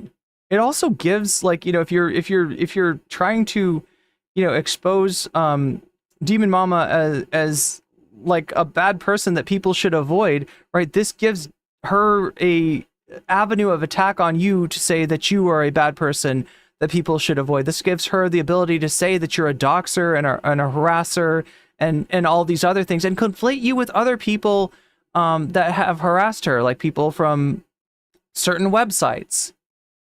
Where she talks to children. I just feel like it's an unforced L. Like, they let kids on that server and don't kick them out and talk about sex stuff all the time. And she was consistently sharing shit with a literal child that she met in a video game lobby. Like, what are you talking about? This is like day one shit. Don't ever let people on the internet find out you're a child. Don't talk in online lobbies. Why? Because a pedophile will find out you're a child and try to groom you so that they can sexually exploit you. And then it happens. Yeah, I'm not comfortable with attacking an entire community either. I agree with that. In front of your face, you're like, don't say her name. And again, unforced L, right? Unforced L, right? There's people that, like, I don't know. I would think that you'd want to reach out to people in this community and be like, hey, did you know that your content creator is about this shit, right? Because I feel like there are some people, I don't know. I mean, if you look at it as a cult and think that she just like got complete control, and you're talking to a bunch of Scientologists, and she's what's it, David Miscavige or whoever, right? Then I guess I understand like writing them off. I wouldn't write them. I feel like you should be. I don't know. Don't. That's why I don't interact with children online. Yeah, that's Good idea not to. Don't say her name. I fucking gave her name to the cops. Again, Encino Man, right? Yeah, okay, so look, if you wanna give her name to the cops and you think that there's criminal actions that need to be investigated, do that. Why do you need to involve the internet with that? Like, I feel like, what is the Encino? Oh my god, I'm trying to remember. Encino Man. Is this the thing where he dunks his head under the yeah. Tyler's like, I gotta wheeze the juice. I gotta wheeze the juice. And everybody's like, Tyler, for God's sakes, don't wheeze the juice. Don't wheeze the juice. Oh, wheeze the juice. Fucking Encino Man here. Like, this is kind of wild. Like, I never really thought about what would happen if somebody, you know, was super online in the aughts, right? Am I correct about this? Have I got my timeline right for Thailand? Super online in the aughts, right? Goes and serves in Iraq, and is very like offline at that time. You know, does a bunch of stuff. Goes to college. Maybe doesn't have, you know, is still very offline, and then finds like the drama debate sphere of content and starts doing content, right? Have I got this right? Is he wheezing the juice a little too much? To the police! This is insane to me. Like, he's a psycho. I'm sorry, I just lose my cool when people groom children. What the fuck are we... This isn't a beef over minor political nonsense. I'm not mad about your fucking dumb shit vaccine takes, you stupid bitch. You're a danger to children. Your entire community is a danger to children. The cathedral and President Sunday are dangers to children for trying to obfuscate this stuff. Y'all are fucking weird. You're fucking weird. Weird. This like internet key fob shit, it doesn't count when you start endangering children. I don't give a fuck. If I knew fawn and key fob, I would say those too. I just don't feel like looking them up. I figure the cops might find them if they ever fucking deign to investigate. And if there's a fucking arrest record, I'll share it. Don't dox them, bro. It's a public record of their arrest. Shut the fuck up. He's wheezing the juice. Why? Bro is wheezing the juice. Fucking pedo. It's not even like a light thing. You know what I mean? A light fucking, like, dude, it's years. It's years of this shit. I'm fucking weirded out by none of y'all talking about it. It's creepy to me. Deployment is commonly 18 months long, and even then we had, well, like, he's explaining that he was super online, right? He's very familiar with a certain image board where people post in green text commonly, right? And everyone is anonymous, right? I think we all know where he's talking about, right? And then, you know, he's describing the internet culture at that time, and then he's comparing that to the, you know, culture now of, like, you know, amongst the, and this is true, I'm sorry, with content creators, all right? If you dox people, other people are not going to want to interact with you. And especially if your rationale for, you know, putting somebody's name out there is that they are, you've discovered that they are a PDF, right? And then when they're, all right, where's the proof? Well, you know, this is what, you know, her partner did. This is the, I don't know. I just feel like it's a unnecessary L that he's taking here. I heard that Pauly Shore really admitted Richard Simmons. Really admitted. Dox means to the public, not to the cops. Well, no, he didn't just do it. Like, he just, okay. This is why I got nervous when he said the name, and I'm not going to repeat the name, but, like, right, he's, you know, it's not like a full, right? It's not like social security address, like phone number. I don't know. I guess there could be a more extreme version of it, right? But yeah, when you're, you know, I don't know. But yeah, if he just said it to the cops, right, I would have no problem with that. If you really, because like he does seem to really believe that a crime has been committed here. He doesn't have proof of that, and I think he admits that, but he's like saying this is for the cops to find out, or this is for others to find out, this is for other people to dig, right? But at the same time, you know, associating her real name with this accusation is the equivalent in the content space of a nuke. And the reason that people don't nuke each other is because of mutually assured destruction. Right? It tends to promote a space where that shit becomes normalized, and then maybe people start, well, you know, I think this person's like really bad and a liar and all these bad things, so it's okay for me to, you know, put their information out there. And then, you know, it's just like that. This is what happens, is like people will take that, and Demon Mama will take that.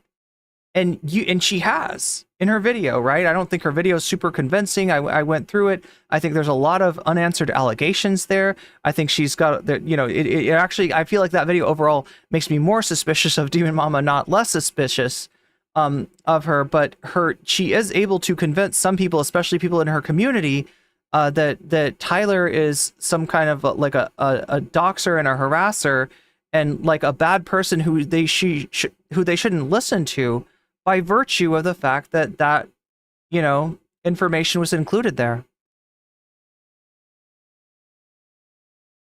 It's creepy to me that I could even just say like, oh yeah, somebody fucking started talking to a 13-year-old as a 26-year-old in a game lobby. The first thing I think in my mind is, oh, are they a pedophile? Literally, I just go there immediately. I'm gonna go grab some food. Why? I don't know. Hopefully I won't miss anything. Touch grass and hopefully nobody else gets doxxed. Oh, I'm gone. God. There's a ton of other takes that she has. She does the Peter Pan shit. Fucking her entire community are about Peter Panning children, i.e. giving children excess amount of like authority over their lives that children don't need and can't use. Like children shouldn't go to school. If the child decides not to go to school, then you should honor that child's wishes. Like what children don't need that kind of fucking autonomy. They're children. They're stupid as fuck. They don't know what's good for them. That's why you have to like occasionally swat them on the wrist or bite them when they start biting people at 3 years old. You gotta don't bite people. It hurts. Do you understand that? Okay, I'm not gonna bite anybody anymore. You know what I mean? Don't hit dogs. This is what hitting feels like. Ah, shit, I'm not gonna do that anymore. That's a child. It's a fucking child. I feel sick. Yeah, because you ate 15 pounds of chocolate and you didn't bathe today. You smell like shit and you're sick. Because it's a fucking child. I don't give a shit. What happened to fucking Tyler, bro? What happened? Oh, I don't know, man. He got isolated from all the people that thought it was weird that he named a pedophile. Here's the thing. If I'm wrong, sue me. If you're scared of me, file a restraining order. That's in your right, Demon Mama. File a restraining order. Do it. If you're afraid of me, file a fucking restraining order. Go to the cops. Tell them what you've done that I've been saying about you. Just tell them all the things I said. Go to a judge. Make a legal filing in court for a restraining order. I'll be served the paperwork, and then I'll be given a chance to say some stuff to the court that the bailiff is going to hear.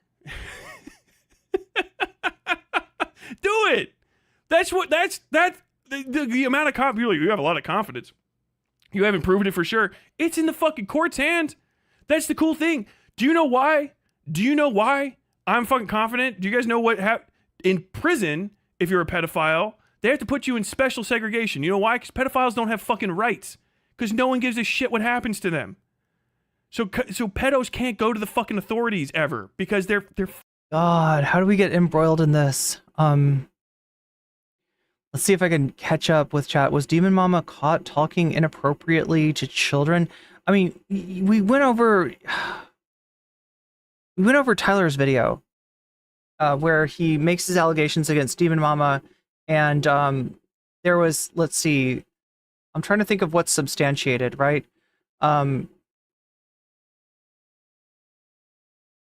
there were conversations between Demon Mama and a person who at the time was underage.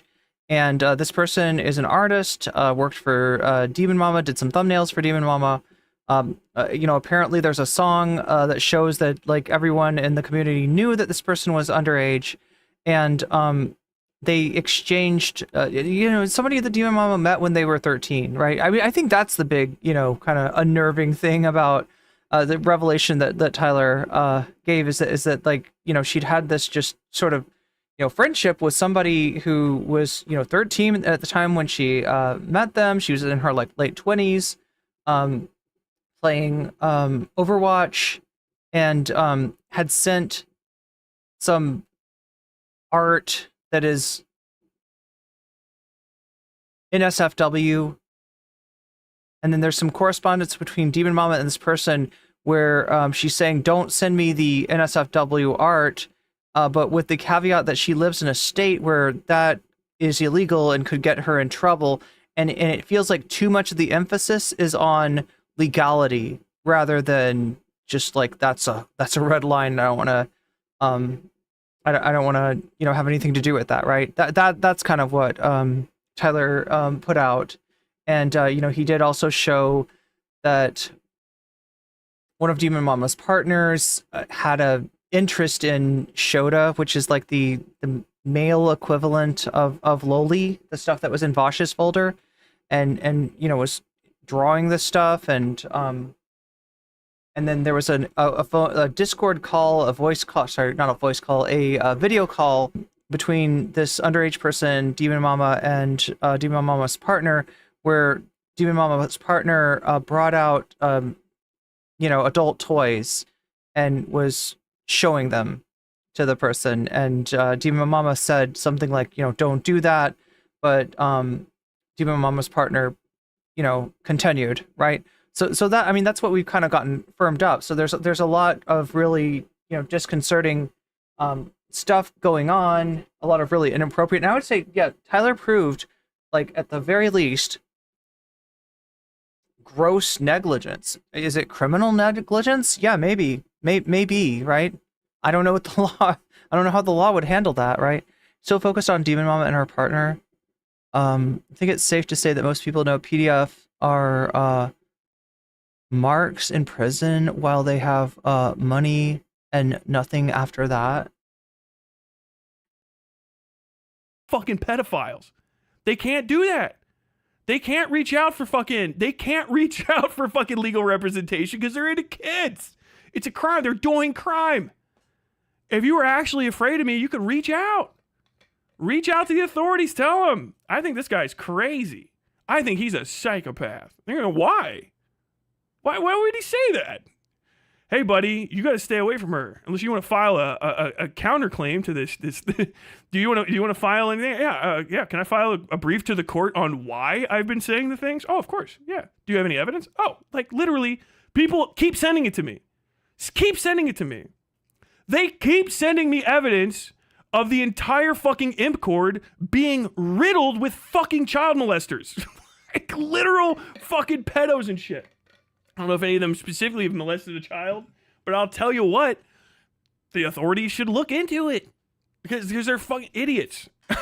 The one thing I would be worried about is getting a call from the fucking FBI and they're like, dude, can you calm down?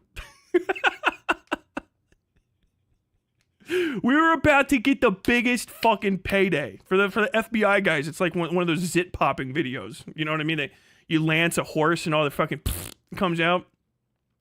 They're like, dude, you fucking ruined it. You gave that motherfucker antibiotics. Oh shit, I don't know. I was just worried about the kids. It's my concern. I need someone. I don't know if this counts as a struggle meal or not, but I've got potatoes. Baked potatoes, and I poured spaghetti sauce on them. And then I've also got Brussels sprouts here and a little bit of like salad dressing, but I feel like the salad dressing and the spaghetti sauce just got everywhere, so it's kind of like salad dressing mixed with spaghetti sauce. With like I have like too much food in too little of a bowl is the problem. To explain that to me. As a matter of fact, I just got Chris the Narc, Beckett, Chud. Okay, so here we go. Yeah, this is what I was talking about. I remember this part. Anybody else that's watched this video that I know of, can you explain to me what the harm reduction is in the world of like, hey, I legitimately think this person's a groomer and a danger to children, but I'm not going to share their name that they've already shared on the internet and they're like a literal public figure. I need you to tell me why in a way that makes you sound like not a fucking gigantic pussy. I really do. I need to know why. I need to know what's in your mind where you're like, damn, oh fuck, dude, this chick's a fuck this bitch, oh my god. Like, yeah, her name's Emily Sovis. Damn it, fucking shit. I'm sorry, I'm like that too. I don't like that. Yeah, I'm sorry. This is why we didn't watch Tyler's video when it came out. And I watched it afterwards, making sure to fast forward pilot. Like, I'm just not interested in what people's real names are, all right? Let me just put it that way. I don't want to have anything to do with that. If that's the game that you want to play, you do you, but understand, like, you know, the person that goes, I mean, I guess, you know, he's, you know, his name is already out, so it's not like, you know, somebody can like dox him back. Well, yeah, I guess they could, right?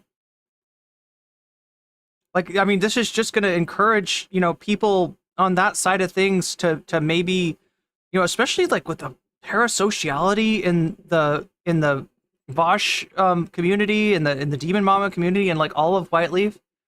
It's just going to encourage people to release, you know, I don't know.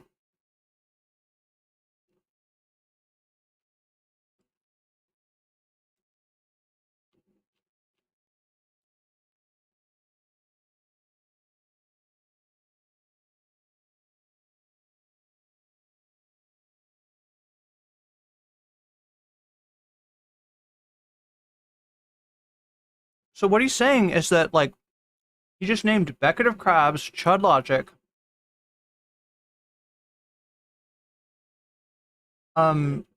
Chris the Narc, right? All people that went over his video, right? And he's making fun of them for reacting to the fact that he is, you know, using Demon Mama's name.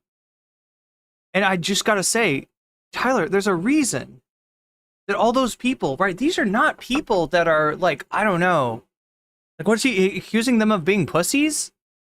What are you, a pussy? I'm just using somebody's real name. Yeah, there's a reason they react like that, right? It is like the culture of content creation. Like, that is one of the fucking main rules, right? Two main rules in content creation. One is you don't use the copyright system against somebody else, right? So, like, there's a gray area in terms of the distinction between fair use and copyright violation. And for that reason, you know, the YouTube copyright system can be exploited by bad faith actors. If somebody, you know, if like Destiny or somebody wanted to go after content that I did of theirs, even if it's transformative, even if I'm reacting to it, they could. And some creators do. And those creators get, like, nobody wants to have anything to do with them. They get cut off, right? So that's one rule. And the other rule is don't fucking dox anybody. Right? And I guess, are there exceptions? Yeah. And one of the exceptions would be like an absolute like confirmation that somebody is doing something like what Tyler's describing. But what we're talking about there is that, like, you know, you find proof that Demon Mama did something inappropriate, did physically something inappropriate, like, to a child, right? And then, you know, people like would probably not have a problem with it. Like, you find that Demon Mama is like secretly a Nazi, or, you know, she's like, right, planning I don't know. Do you know what I mean? Like, that's the standard, right? And that's just how the space is, right or wrong. What, you know, I get that. And the thing I was saying about Encino Man, right, is that Tyler's talking about like where his standards, where his understanding of what's okay and what's not okay comes from. And he's saying his excuse is like, I am old internet. I am odds, right? I am from the old internet, and the old internet saying somebody's name is not considered a real dox. Because, you know, you could obviously be more specific and give more like information, right? And that and that in this case, because of the information about Demon Mama, that it's acceptable, or even like it's some kind of a like that it's done to prevent harm. He's spreading her real name to make sure that anybody that has anything to do with her in real life knows not to have anything to do with her. Yeah, this is exactly what you're doing. And so what you're talking about when you're saying, I'm the cop, I am not the prosecutor, I am not the judge, certainly, right? I'm not held to a standard of innocent until proven guilty, but you're also the executioner. Because when you make allegations like that about somebody publicly on the internet, you encourage people both in content creation and in their real life, right, out of abundance of caution, to cut that person off. And then when people look at what you're doing and they say you don't have the proof beyond the shadow of a reasonable doubt, then what they say is that this is a dangerous person and I don't want to have anything to do with him. So I just don't see what's fucking productive about this. I just don't see what's productive about this. You know what I mean? That's Yeah, that's right, Tyler. We're all losing your fucking mind. We're all pussies. We're all pussies for like. I don't get it. I'm just gonna turn this video. I'll have the conversation. I'm gonna be mean to you guys. Bigger audiences than me. Oh no. But like, I gotta know. I desperately need to know what the point of that rule is. I think you should break it more often. And I think you should stop pretending like it's real. Also, by the way, Demon Mama doxes people anyway. Yeah, no, have a conversation with Lyrics. Why don't you? Like, this feels like the Lyrics Boblax thing, right? They're gonna have a conversation and Lyrics is trying to be like, this is how it looks to like literally everybody else. And then Tyler's like, well, I just don't see it that way. I mean, it doesn't seem like that to me. It doesn't seem like it should be like, I mean, if y'all want to be like that, if y'all have a problem with that, I mean, I guess that's like, I understand that's how you feel, but like, it's just kind of like he's like, it's not as subjective as he seems to think it is. It's not, it's like agreed upon. Yeah. Like the reason that you're getting people as disparate as like, what did he say? Chud Logic, Chris the Narc, Becketive Crabs, like all kind of going, when you mention somebody's real name, is because that is not fucking done. And as somebody who is alienated a lot of people by breaking rules, the rules that I've broken are like that you're not supposed to criticize somebody that's clouded up. You're not supposed to criticize anybody at all unless everybody's fucking dogpiling them, right? That is the way that like the drama content works. That is the way that commentary works, right? If somebody was to like fucking go off on Boblax, right? That's okay to do right now because everybody's dogpiling Boblax. But if you do this like a month before then all of Boblax's friends are gonna fucking pound you into the ground. Right, but I mean that's the kind of like not with Boblax per se, but like with being critical of people who are clouded the fuck up. You're not supposed to do that. I've broken those rules. I am a renegade as far as content customs and practices go. I have broken some rules. That is not a rule. That is not a rule that I have ever been tempted to break because I kind of like understand the reason for that rule. It's like the reason that you don't nuke somebody. It's because once one person starts throwing around nukes, everybody's going to do it. And everybody's going to get fucking nuked. If Tyler used a screen from Demon Mama's stream, which she shared her IRL name. Yeah, she never has done that. Via an, what is it, AZN auth page, it would negate the accusations of doing a dox. No, he apparently confirmed the, I think, found her name through maybe like a book that she'd written, if I remember correctly, and then confirmed it with Sunday, right? So Sunday's actually guilty of this too, as much as Sunday is like, like the one person who doesn't get to go like, oh, I can't believe you do that is Sunday. Sunday helped Tyler confirm the name, confirm Demon Mama's name, right? So, but yeah, like you're literally talking about fucking comment, like wild ass commentary creators who get down and fucking dirty and go to war with people, right? You're not talking about pussies. You're not talking about like shrinking violets. You're not talking about people that are, oh my gosh, like I'm gonna, clutch my pearls and wring my hands. I can't believe I'm so scandalized, right?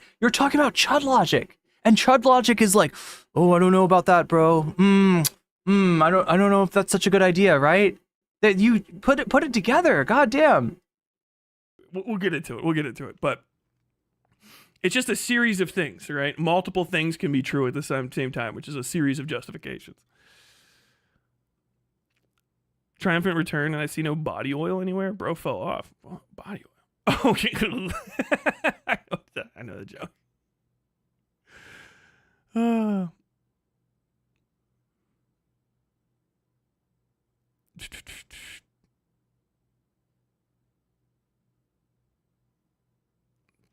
But again, I'm not the right person to talk about this with somebody, right? Because like I don't necessarily follow the rules of like I said, like there's extra rules. There's like way more rules than just like those two, right? I mentioned like two, but those are just like two. They're third rails is what they are, right?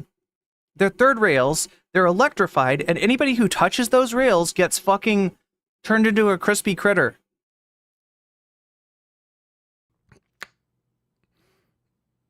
Reasonable action, reasonable suspicion due to Minecraft server. I need this C. Really beating the furry allegations. I need my. Why don't I have my fucking chat up? Am I an idiot? I'm like, why is it so fucking hard for me to read chat? I don't have chat up. Hello, officers. I was robbed of my laundered money. Yes.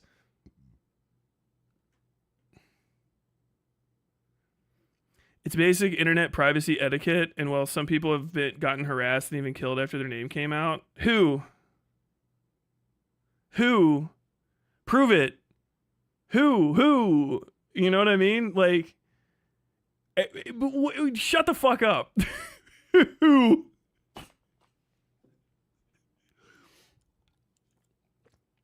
Did DM lie about MCORD never having an NSFW channel? I think so. Let's just go fucking straight to this goddamn video. Basic internet etiquette. Also, like, to what extent does the social contract extend to like literal danger? Because I still won't just fucking name anybody. You know, I don't give a fuck. I think President Sunday's a fucking loser, weirdo fuck. I could find out his name in a couple days. I'm not going to because I don't care. It's not necessary. I don't think he's actually legitimately a danger to anybody other than himself. But like, it's not about being petty. It's legitimately about like, I think this individual is a fucking danger. But also people are way too fucking precious about it. And you're very fucking stupid if you think that like, it's not out there. It's crazy. People have been sending me millions, just more and more evidence. That's the point of fucking initial reporting, is that people will send you additional shit once they realize something's like happening, which fucking bug streamer doesn't know, because he doesn't know fucking anything. Literal failed academic that sits in his house and talks about other people's assholes for a living. That's fucking it. Initial reporting is about starting to kick the can down the road, right? It's like being the first person to stand up or raise your hand and ask to go to the bathroom in class, and then everybody wants to go. That's the point of it. Everyone starts looking. You go, oh, hey, I think there's an issue here. And then everyone else will look too.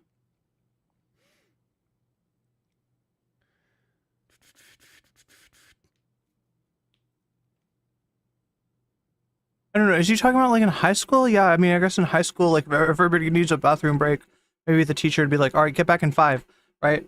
But if I remember correctly from like, you know, elementary, like you getting to go to the bathroom, you got to get the hall pass, right? You got to take the hall pass with you.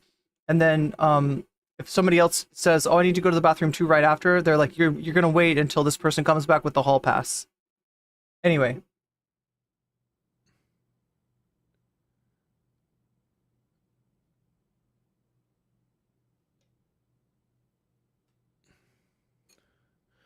Tyler, do you want my strongest? Why can I not Defender? Yeah, the white page is a little, yeah, I mean, Jesus Christ. Who, for example, the half a dozen people that got swatted and shot by the cops? That's not because someone else said their name online, dipshit. It's because they got on the internet, everyone knew who the fuck they were, and then people looked up their information and swatted them. Because they're on the internet.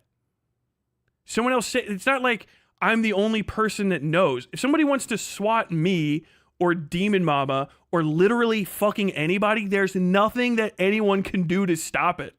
That's not real. You're making up a situation in your head that doesn't exist. The cops will tell you this. Lawyers will tell you this. Privacy advocates will tell you this. There is no... Me saying someone's fucking name on a live stream is not revealing who they are. Desiring to know who... You had hall passes too in high school growing up? That person's name is, and then looking it up is. It's not what kick the can down the road means? People already knew Demon Mama's name. They already did. Demon Mama knew it. People already know my name.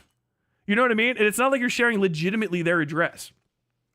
If you don't want to get fucking swatted, if you don't want fucking people to like fuck with you, you got to not be on the internet. It's just going to happen. See, if I here's... Look, the experience that I do have, right, is that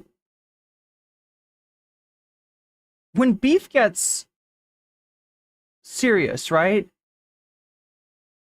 when people start playing for keeps,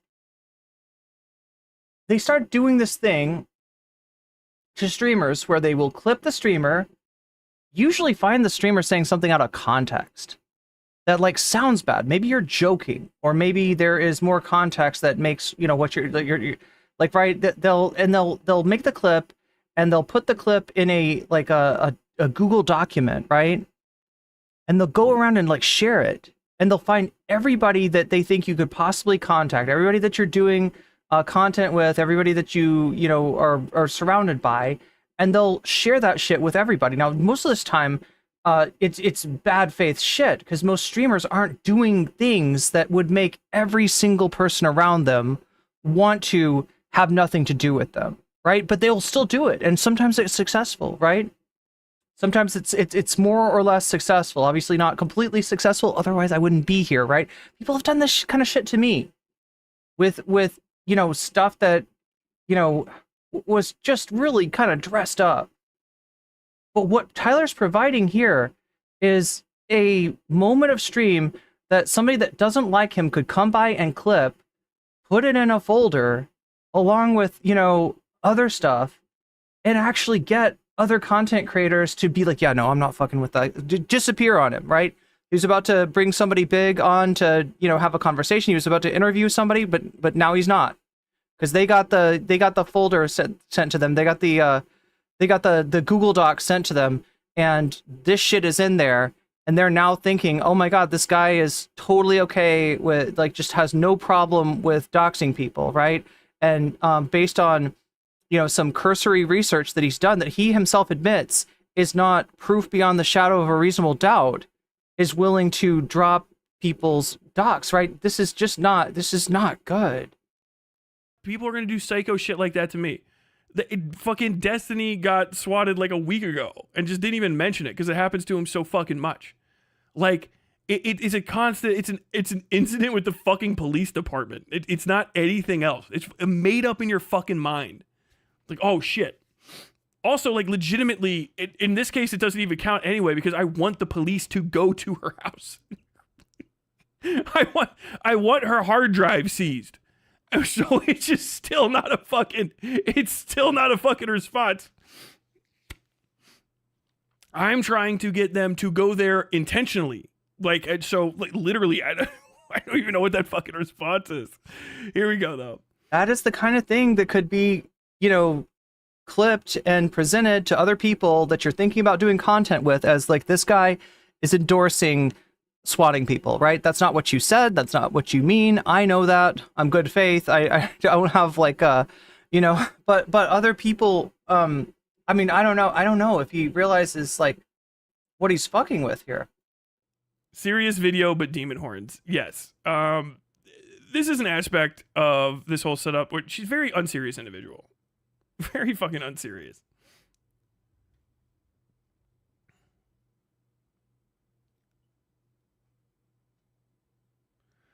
Why did Bug Streamer even turn on, Tyler? I found this channel over a week ago and it's infinitely better than DM and Bug everywhere. Because I fucking called him out on his bullshit in a fucking single thing, and then he could not calm down. Like, literally, it's 100. Hold on. I'll pop off before we get into it. It's 1,000% his fault. 1,000%. To the point where I'm a little judgy of other people than our spheres are like, Tyler, you should have done something different. Like, I just fucking aired my grievances I wrote a fucking statement that's like this long. It's still on my Discord. You just go look it up. I just wrote a statement, pissed at him because he was covering the shit on my fucking anniversary. And I was like, oh, calm down. Have a conversation with me about this stuff later and we can go over it. Instead, he did his like little plan, which I already knew he was setting up to do anyway, because he'd been talking to them behind the scenes.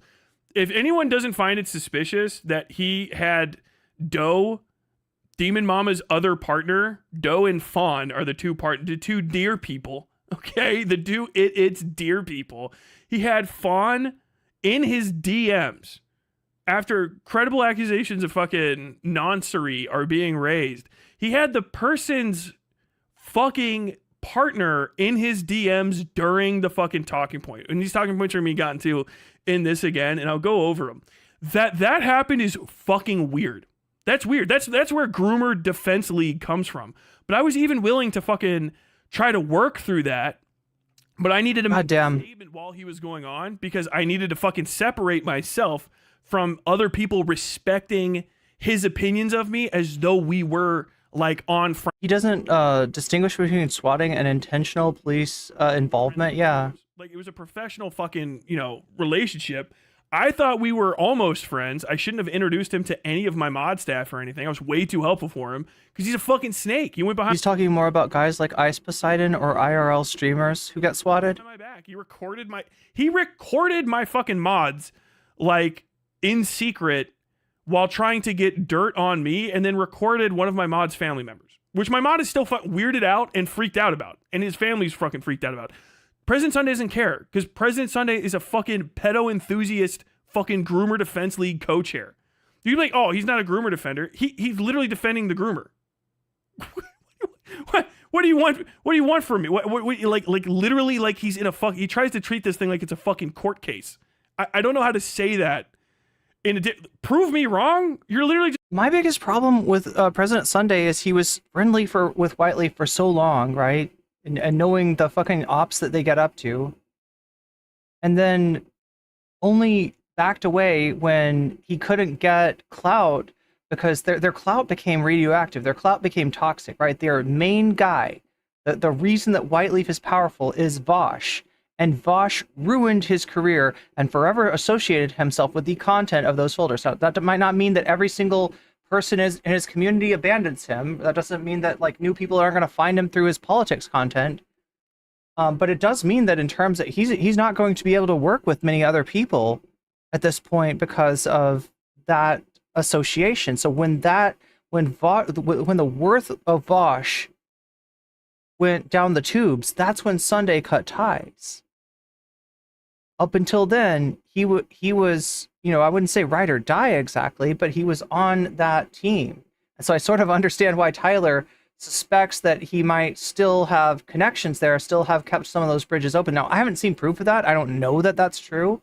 I'm curious about like what Tyler might know about it.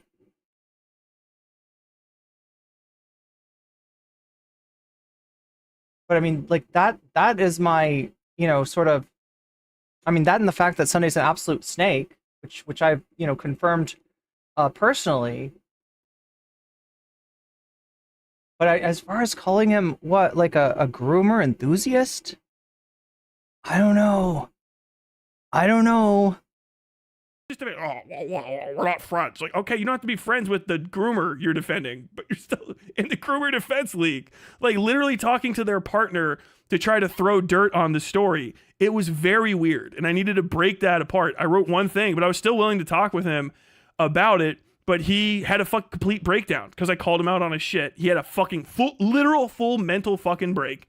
Lost his shit all week, drunk, shit-talking me, his fucking... If you heard the phone call between Sunday and Tyler's mods, like Sunday's concern seemed to be about the power of Whiteleaf as an organization, and that you gotta have, like, essentially what he seemed to be emphasizing was that you gotta have a kill shot, you gotta have 100% certainty, you gotta have like 100% proof to anybody else that looks at it that, like, substantiating your charges. Otherwise, they're going to take you and they're going to take your content and they're going to flip it and say, look at this paranoid asshole that thinks that we are a cult, thinks that, like, you know, seeing like a groomer behind every bush, and turn him into the subject of derision as a, you know, as both strike back and defense of their streamers who Tyler has, you know, has put forward allegations about, right? And I've seen this happen before, where people make allegations, something is not 100% confirmed, and then that gets taken as, oh, so these are bad faith allegations. This person's making a hit piece, right? And it just completely flips. It just completely flips, and all the guilt that was going towards the people that might indeed be doing something bad. So that was Sunday's, you know, issue. But like, what struck me, right, is that, you know, he's not really concerned with the ethical aspect. He's not concerned with Whiteleaf as a deleterious force on the online left, as this, like, you know, essentially, I don't know what you want to call it, like a syndicate that's you know, they're having each other's backs, doing ops on people that it considers their enemies, sort of like deciding who gets to succeed and who doesn't. And you know, it's a profoundly negative thing, right? And Sunday's all like sort of worried, well, this could flip back on us and we could get blown up by, you know, all these different forces.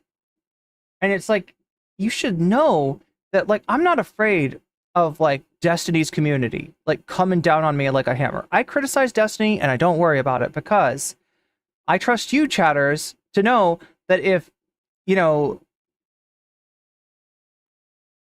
if there's some kind of bullshit going on with Destiny orbiters saying shit about me, that is a fucking feather in my cap, right? If I've pissed them off, if they're trying to ruin me, that is a sign that I'm on the right track. Same thing with Vaush's Clout Network, right? And what I heard from Sunday was essentially just a concern about, like, we're taking on too much. We're taking on like too many forces at once and we're going to get crushed. And if you insist on going down this path, he implied that Sunday is going to have to crush you along with them, even though he doesn't want to, even though he doesn't trust these people, and even though he doesn't like these people. He is going to, you know, you're going to leave him no choice, right? That was like essentially what that was about. And that, you know, through the DMs between him and Tyler, you sort of recognize that Sunday was trying to set up something for himself along the lines of Whiteleaf. Maybe not necessarily like with the servers and everything like that, but a clout network, a group of people that have each other's backs, protect each other's asses, and that when you know, they decide they're going to attack somebody, they all attack them together to increase their clout in the space, right? That's what he seemed to be trying to build. That seems to be what he's trying to build with like Aiko and other people that he does content with, right? And that seems like what he was trying to pull Tyler into. In his fucking orbiters, Daedalus Media, Two Guys Talking History, whatever. The fucking Wick harassment squad started putting out videos about how, like, I'm a fake journalist, how bad I am at journalism, literally based only on his interpretation of the situation. Real cuck shit. Embarrassing. I don't know, maybe I didn't. And I didn't watch him, actually. I'm judging them by the thumbnail, so I don't care. Judging it by the thumbnail. Yeah, I don't give a fuck. The Chad, I'm gonna judge your fucking dog shit video by the thumbnail. If it makes you feel any better, I couldn't watch their content before because it's too fucking boring. That's why they don't have any viewers after doing this for so long. Fucking bad content. Sorry. But I had to split that off, and then they just started making fucking 1,000 like assassination videos of me in like a day or two. While I was legitimately trying to fucking calm stuff down, I was in a serious, insane amount of pain. I have a permanently bad back. I had a slip disc in like Eric's Blue. I'm using his terminology, right? This is his phraseology, right? I don't know if it happened while I was getting food or what, but I heard him say this earlier, right? Where he compares himself. Obviously, he's not a cop. That's not what I'm saying. I know this is real life. I don't think I'm in a movie, right? You don't have to worry about me. I'm good. I'm good, right? But you know, he's comparing his role to do the cursory digging to find that there is something out of sorts there and that more needs to be looked into, right? And if you're going to do that and you're worried that there's like a crime that's being committed against a child and you're going to refer that to the cops, that's fine, right? But it's a combination of that with the, release of somebody's real name, which then he goes from being a cop to being judge, jury, and executioner, right? When you associate somebody's name with being a PDF and, put that out into the public space, you are no longer the person that's just digging. You are no longer the cursory investigator. You are now performing, every single function. And you are also violating just some basic norms of the content space, not the commentary space, not the debate space, but every single YouTuber out there abides by these rules. You don't fuck around with somebody's real name. And if you do, you are put into a certain category of content creators that nobody wants to have anything to do with, right? Even the suggestion that you might be doing something like that or have intentions to do something like that is enough to get somebody absolutely, isolated. And I just don't see what the upside is to, I fucking, got to mention her name in my video. It just doesn't seem like there's anything that's not going to do anything good for him. When you got Beckett, when you got Chud, when you got Chris and Ark being like, whoa, what's going on here? What's going on with that, right? There's a reason that they do that, right? Because that's you're violating one of the rules of the internet. You're touching the third rail, and everybody that touches the third rail turns into a crispy critter. And it's the nuclear option. And when you go nuclear, then you gotta expect there's stuff that you should never have to deal with that you will have to deal with if you're fucking around with people's names and real life information. April or whatever, when I was moving, and it had hit. What's up, Rob Ford? I could not sleep. I had gone days. But yeah, no, I'm on because it was so peaceful up here, but now there are freaking communist invading radicals. I'm fucking pilled on Sunday, right? I'm not agreeing with him on that. I just I'm sort of I find myself agreeing with Chud Logic and Chris the Narc and Beckett of Crabs, which is a strange thing for me to say considering that I don't agree with those people on much of anything, right? I vastly disagree with all those people on the majority of everything. Being stabbed awake in the middle of the night. But anyway, he's going to talk about White Leaf in a second here. That's the other thing that I wanted to see, and then we can go and take a look at Sunday. We are sort of stuck on the dono goal. I'm not sure why. This always happens on the nights when I get demonetized to fuck, right?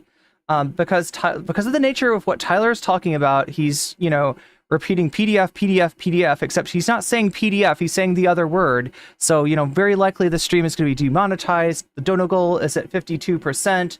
We're going to try to see, what he has to say about White Leaf. He has a lot to say here, and I'm kind of interested in it, right? We've also got a Sunday stream to at least go over a little bit of, and if we hit 100% somehow magically, if somehow magically the dono goal starts to move again and we get to 100% by the end of the night, then I'll do some bonus content for you too. And right now it looks like it would be Jill Stein versus AOC Breakfast Club. Again, not a lot of people have donated, and even less people have let me know what they want to see of these four bonus content options: Jill Stein versus AOC Breakfast Club, Breathe Into Your Balls.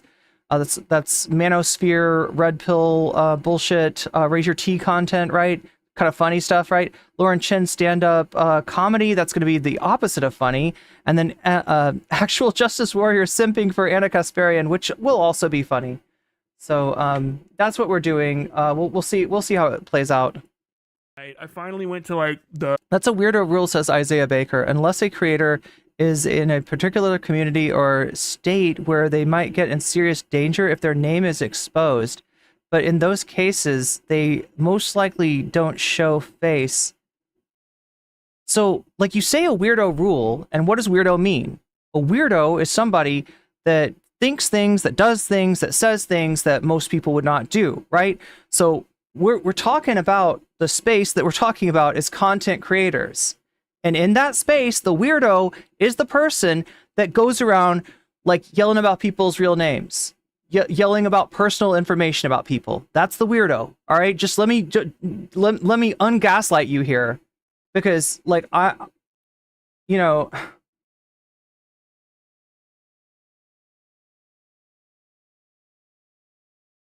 I don't really want to get into another aspect of this, which is privilege, right? And the privilege I'm talking about is how different people get treated differently in their interactions with police, right? Since we're bringing up actually swatting here, right?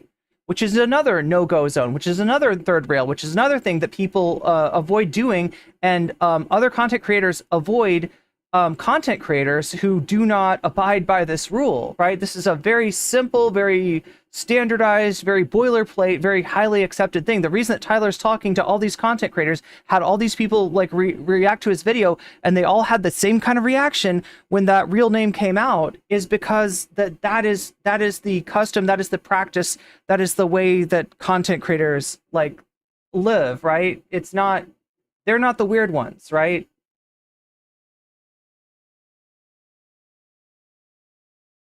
The fucking ER like the night before that and was feeling better because I got a shot of morphine in the arm so I could sleep. Morphine wears off in 4 hours, so I took a nap. It was gone.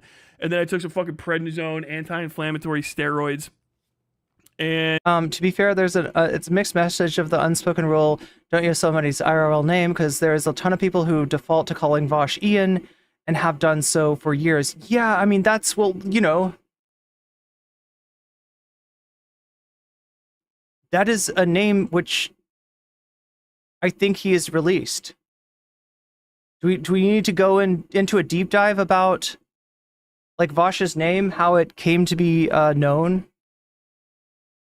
And like that night, he was just, I saw him doing the circuit, trying to like speak to the story to like NC no comment check, and I decided to fucking shit talk him. I just wanted to yell at him. People were like, oh, it's a bad look for a debate. I don't give a fuck.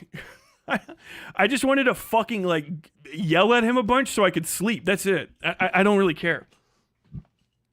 I thought you were like, it's kind of like, I could see why it'd be a real weird rule to somebody who hasn't dealt with like internet harassment, right?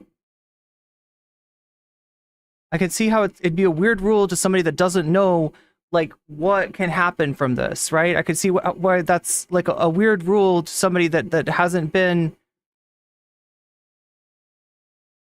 you know, that hasn't had like a stalker or some kind of obsessive weirdo like that. That's why that rule exists, right? It's not necessarily because there's something like sacrosanct about, you know, somebody's name. It's because the bigger audiences get, the more likely any given audience is to contain multiple individuals who are not well adjusted, who get, you know, obsessed in a dangerous kind of scary way, either negatively or you know, I say positively, but I'm talking about like a stalker positively, like, right, they're really into you, they really like you, they want to know more about you, they'd like to meet you in real life, right? And if you've been on the other end of that shit, you know how scary that shit is, right? That's the reason that this rule exists. If somebody wants to, like Tyler, you know, use his, you know, name as a trademark, or, you know, me, I use my name in my content, right?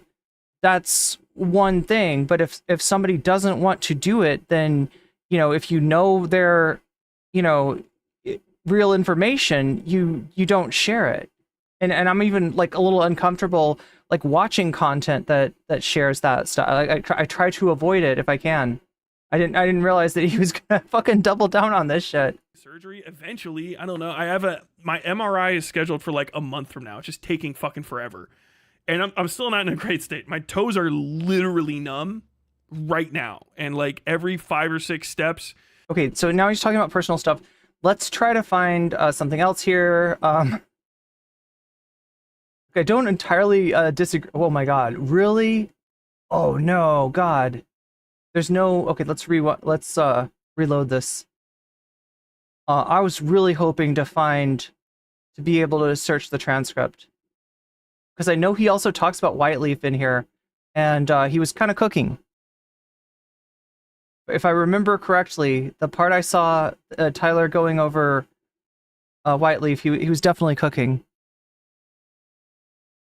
And like my overall point here is not to disagree with him. Like I understand. He's kind of bit his tongue for a long time about fucking like yell at him a bunch. About Bug Streamer. There we go. We got a transcript. Good. Yeah, he's kind of had to keep it. He's kept his mouth shut despite the fact that Sunday has done, I don't know, 20, 25, 30. How many videos has Sunday done? Anybody keep a track? Anybody keep a count? It's a liminal separation of online persona versus IRL persona. When you break that space, it's taboo. Irene in the cellar. Oh, because my name is Skeller. Yeah. Let's find the stuff that we want to see here. Got a picture of Donald Trump there. All right. Come on, bring up the transcript. Bring up the transcript. Bring up the transcript. And bring out the best. I don't know. I could sleep. That's it. I don't really care. My toes are my leg in a way legitimately disabled. With my wife, like I finally feel slow shit. What I wanted to say, which is he's a bad friend. I should have never trusted him. He's fucking cringe as shit. And all of his fucking criticisms were basically like either wrong. They're all just literally on their face, incorrect or just misconstrued, like intentionally through bad faith. But also, I just wanted to say you're a bad friend and you betrayed me, which I still. Look, for the record, I do believe Tyler in that he was betrayed by Sunday, and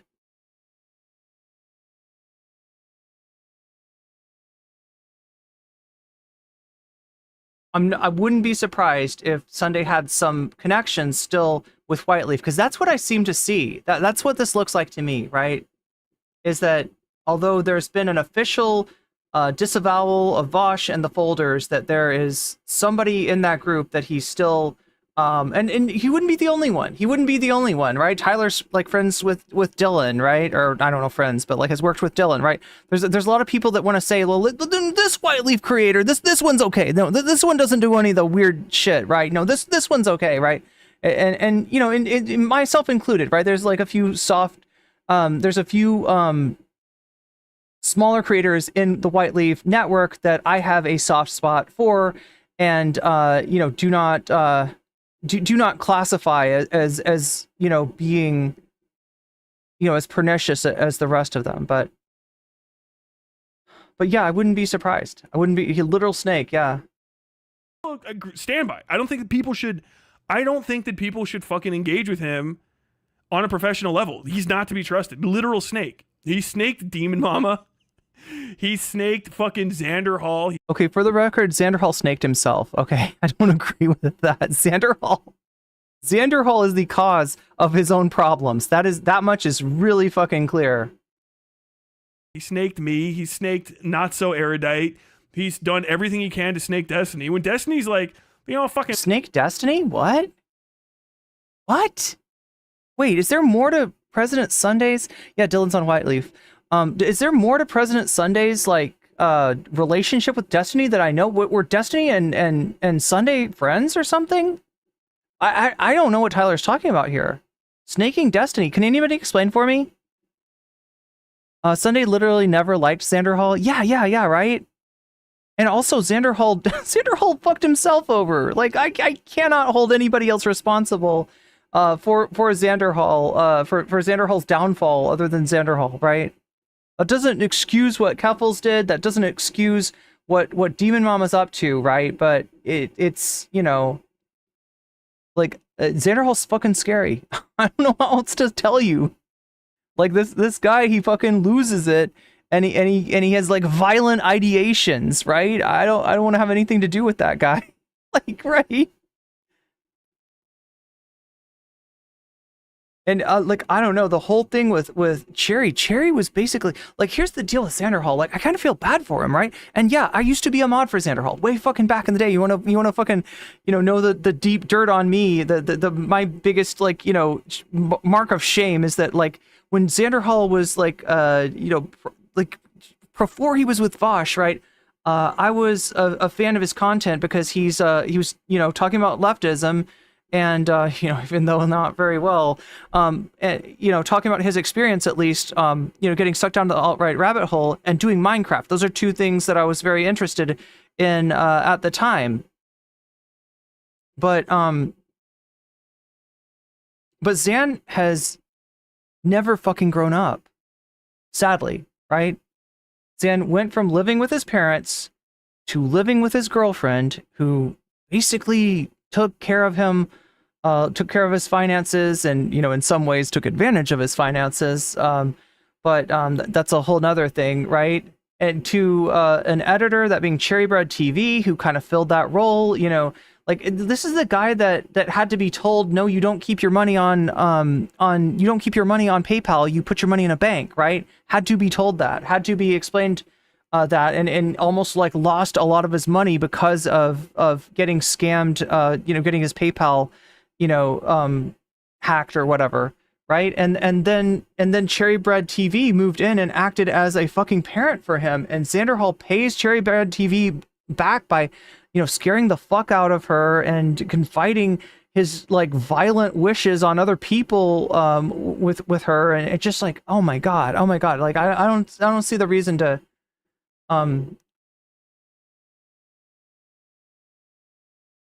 say that Sunday snaked Xander Hall. He's Vergonia.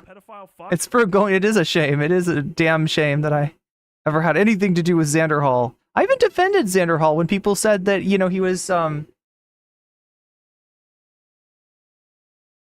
people criticized Xander Hall, I guess, because he brought on Calvin Guerra. Calvin Guerra is a trans guy who is a trans medicalist. And basically, transmask Blair White is what Calvin Guerra is. Xander Hall got together with Riley Grace Rochon. There's that fucking name, a real name that should live in infamy. Riley Grace Rochon, and rehabilitated the image of Calvin Guerra, despite the amount of people that Calvin Guerra just harassed and tortured. And I didn't believe it. I was like, no, Xander Hall's nice. Xander Hall's good. Xander Hall's an ally. And I was fucking wrong. I shouldn't have defended him. I was wrong. But yeah, I mean, more than I do sort of feel sorry for him. I expressed that when we were going over this stuff. As dangerous as he sounds, as unhinged as he sounds, as much as I don't want to have anything to do with him, considering the fucking violent ideation he has about other streamers and about, who knows who, anybody that he perceives as having crossed him. Like, I do on some level sort of feel sorry for him, because yeah, maybe he never had a chance to grow up or something. I don't know. Anyway, can somebody explain the Destiny thing? Can somebody steel man what Tyler said? Because I don't want to, like, I sound like I'm disagreeing with him a lot, but maybe I just don't know. Maybe there's something that I'm missing. Anybody want to help me out? The relationship between Destiny and Sunday, was it ever like friendly? Was it ever positive? Was it ever anything other than, Sunday exposing Destiny and Destiny trying to shit can him?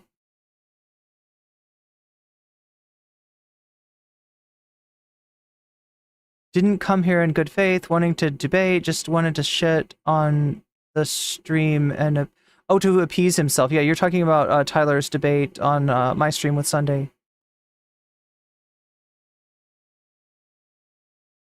I get that Tyler just didn't think about the potential higher risk to Demon Mama. I think he's more stupid. Yeah, and this is the thing. I can disagree with him, right, without like going off on him, without writing him off, without saying that he's like a bad person or I'm not saying any of that. I'm not saying any of that. I just, like, I know enough about the content space to know, like, that there are some third rails, and one of them is people's personal information. You do not fuck with that shit. I do not fuck with that shit. I don't want to fuck with anybody who fucks with that shit, right? It's just fucking dangerous, and there's no upside to it. I think Sunday did the same. Honestly, I found it very disrespectful for, yeah. Well, and for, you know, to the extent that I felt like, you know, I was a little bit gaslit by Tyler. I didn't feel used by Tyler the way that I felt used by Sunday.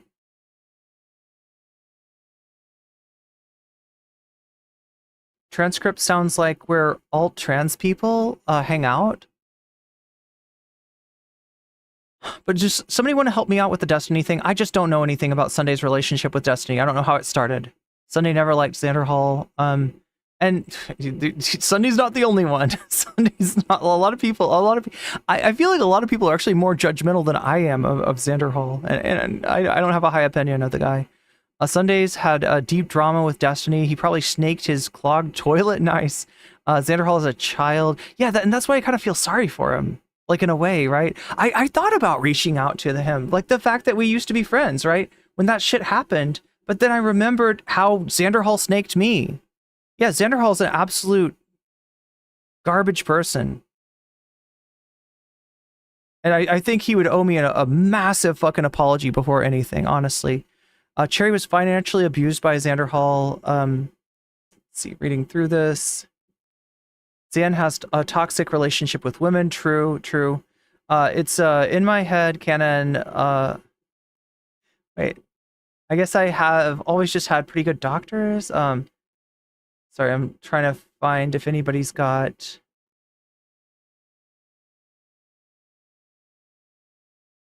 Does anybody have information on the Destiny thing? Yeah, so nobody knows more than I do about Destiny. I just don't think that that's true. But then again, Tyler might know more about Sunday's lore with Destiny than I do. So I'll you know, kind of just back off that one because maybe I just don't know. Maybe I just don't know. I was like, that might be a little bit fucking excessive. And then literally within that same week, I got it. He's like, yeah, okay, I'll take back the slander you said about me I said about you if you take back what you said about me. Like, literally just apologize for all the weird shit you said about Erudite. And then I looked into the Erudite stuff, and it's literally psychotic. Like, he's just... Wait, so Sunday tried to make peace with the Destiny community? Is this true? That really makes me think less of Sunday. Wait, let's read back. Snake Destiny, like, you know, he's like a creepy little pedophile. Wait, who Destiny is or Sunday? I don't know who he's talking about here. I was like, that might be a little bit blank excessive, and then literally fucking excessive, I guess. Literally the same week, I got it. He's like, yeah, okay, I'll take back the slander you said about me, or I said about you. Okay, I take back the slander I said about you. Wait, to Destiny? If you take back what you said about me, like, literally just apologize for all the weird blank you said about Erudite. Wait, so that's Destiny saying that. Oh my god, I don't understand what he's saying here. Maybe there's something I'm missing. Maybe there's a piece I'm missing in the Sunday Destiny beef. Sunday was going to debate Destiny on woke colleges, but Destiny ran and ghosted him. That's the main Sunday Destiny drama, as far as I know. And then there's the Erudite thing. I don't really know anything about the Erudite thing, so I don't know. Maybe Tyler knows more about this than I do. I'll remain agnostic. Hell-bent on fucking trying to destroy this woman over fucking... I don't know if you understand, I must destroy your... And I've never seen any evidence that, in any case, that what she was doing was actually causing harm, or that she was even doing what he says she was doing. I remember, like, listening to those. I was playing Helldivers months ago and being like, probably shouldn't get into this. A little weird. It definitely poisoned my opinion on Not So Erudite. I still don't know anything about Not So Erudite. I just find all immediate Destiny Orbiter streamers to be just a little sus, because it's honestly probably just a good defense mechanism, to be frank. Yeah, same, except I'd expand that from not just immediate, right? Anybody that's got any connection to the Destiny clout network, I steer clear of, right? And that's the weird thing about Dylan, is he has actually sort of connected to both. Like Dylan and maybe Lonerbox are the two streamers that I can think of that are both connected to the Destiny network and to the Vaush network. But that's it. Remember, chat, Imps only groom with love. Imps only groom with love. Damn. Let the big feelings. I mean, like legit. Shots fired. Surprised they didn't give you gabapentin for your nerve pain.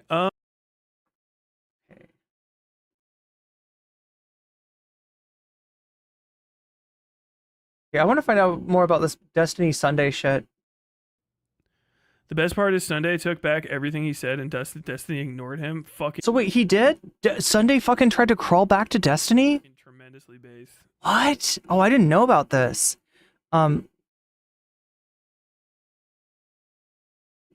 Erudite just said she had a degree and she didn't have, and Sunday emailed the only college in her country that offered that degree, and that she portrayed herself as having. DGG just tries to spin it as like doxing light, but it wasn't. So Sunday didn't actually do anything wrong there then.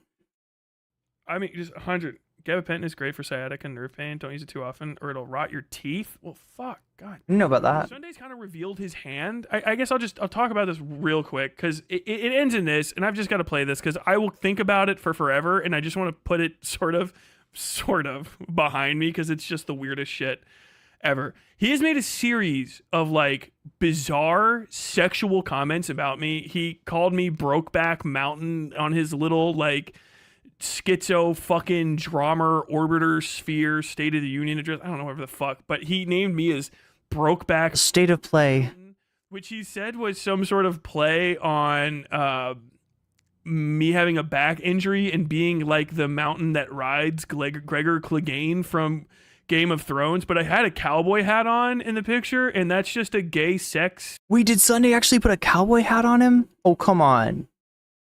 Trying to pretend that he didn't mean anything about Brokeback Mountain except the mountain from movie about cowboys that fuck. And look, even if that's what you meant, right? That's you using Brokeback Mountain in a non-standard way. And so if somebody turns around at you and says, "Are you saying I'm gay?" You've got to say, "I see why you would think that. But no, the joke was actually this weirdly thing incorporating like Games of Thrones and, right, your slipped disc and that right, you got to, you're the one that's got to explain that, right? You're not, the other person's not weird when you say, call them Brokeback Mountain for thinking, "Are you calling me gay?" That is the most normal interpretation of that statement at all. In fact, it actually kind of strains belief that there's not any intention of, I don't know, questioning Tyler's sexuality or whatever it mixed in with that. Like, it sounds like the kind of thing where Sunday's just like, he did low-key intend that, but didn't want to, doesn't want to claim it, doesn't want to acknowledge it. Like two hot cowboys. It's Heath Ledger and fucking Jake Gyllenhaal butt fucking in the mountains. That's what Brokeback Mountain's about. It's about mountain butt fucking between two cowboys, which is fine. Everyone knows that. Brokeback Mountain and saying people watch Brokeback Mountain is like ancient millennial gay joke. Oh, hey, you gonna go watch Brokeback Mountain with your boyfriend and do the gay sex? Yeah, that's the whole thing. So he named me as that. He's made a bunch of fucking like weirdly sexual fucking thumbnails about me and other people too. One of the most, this is psychotic. I can't believe this is real. Does somebody have the fucking Brianna Wu sucked off fucking thumbnail? Jesus Christ. Yeah, I gotta admit, I find the thumbnails, look, any thumbnail where you've got somebody that you're having a go at with like stuff dripping out of their mouth, like, I don't know what to say. I just find that weird. Like, that shit's just weird. I even called Xander Hall on this once, but it turned out I was wrong, right? It was Xander Hall had a thumbnail of Thought Slime that apparently, like, his, back then, Xander Hall's ex-girlfriend was doing thumbnails for him. And so it was a picture of Thought Slime with some kind of fluid, like Thought Slime's avatar with some fluid in the mouth, right? And I was like, why are you putting fluid in Thought Slime's mouth? Is this some kind of performative? Like, yeah, that's right, I jizz in your mouth, like, right? And Xander Hall's girlfriend had to come into the stream and be like, no, I made the thumbnail, and I assure you, the Thought Slime avatar had like some kind of had the stuff in its mouth just to begin with, right? And she was right. This is me literally zooming, fucking scrolling down through millions and millions of piles of evidence. Oh God. Okay, Killjoy. I'll read that in just a second. Jesus fuck.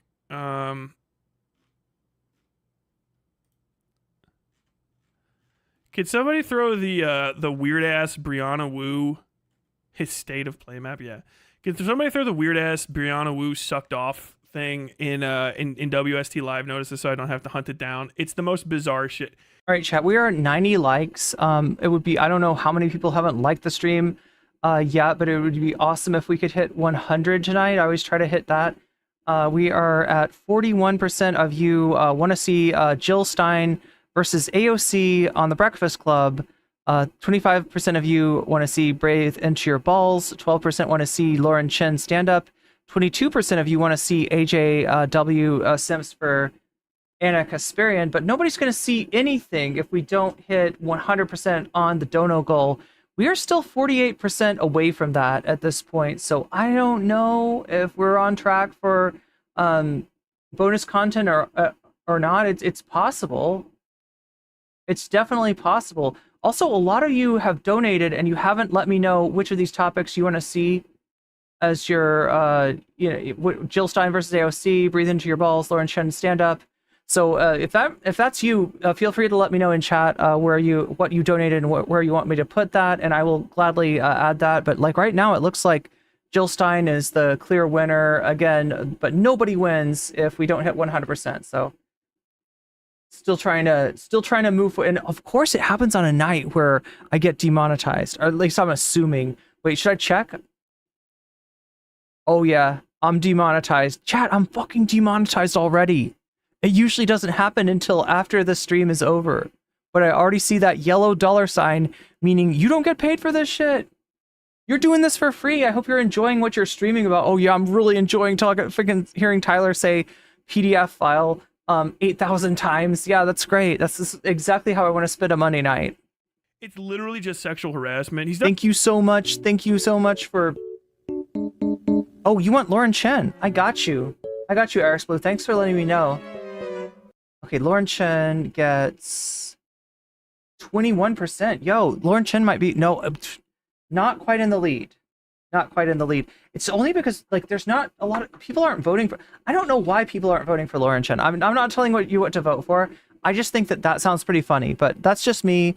It's all subjective, and your opinion might be different than mine. Megastar with the 200 bits saying, "Here's a little something," and getting us up to 54% out of 100%. Only 46% from hitting that dono goal.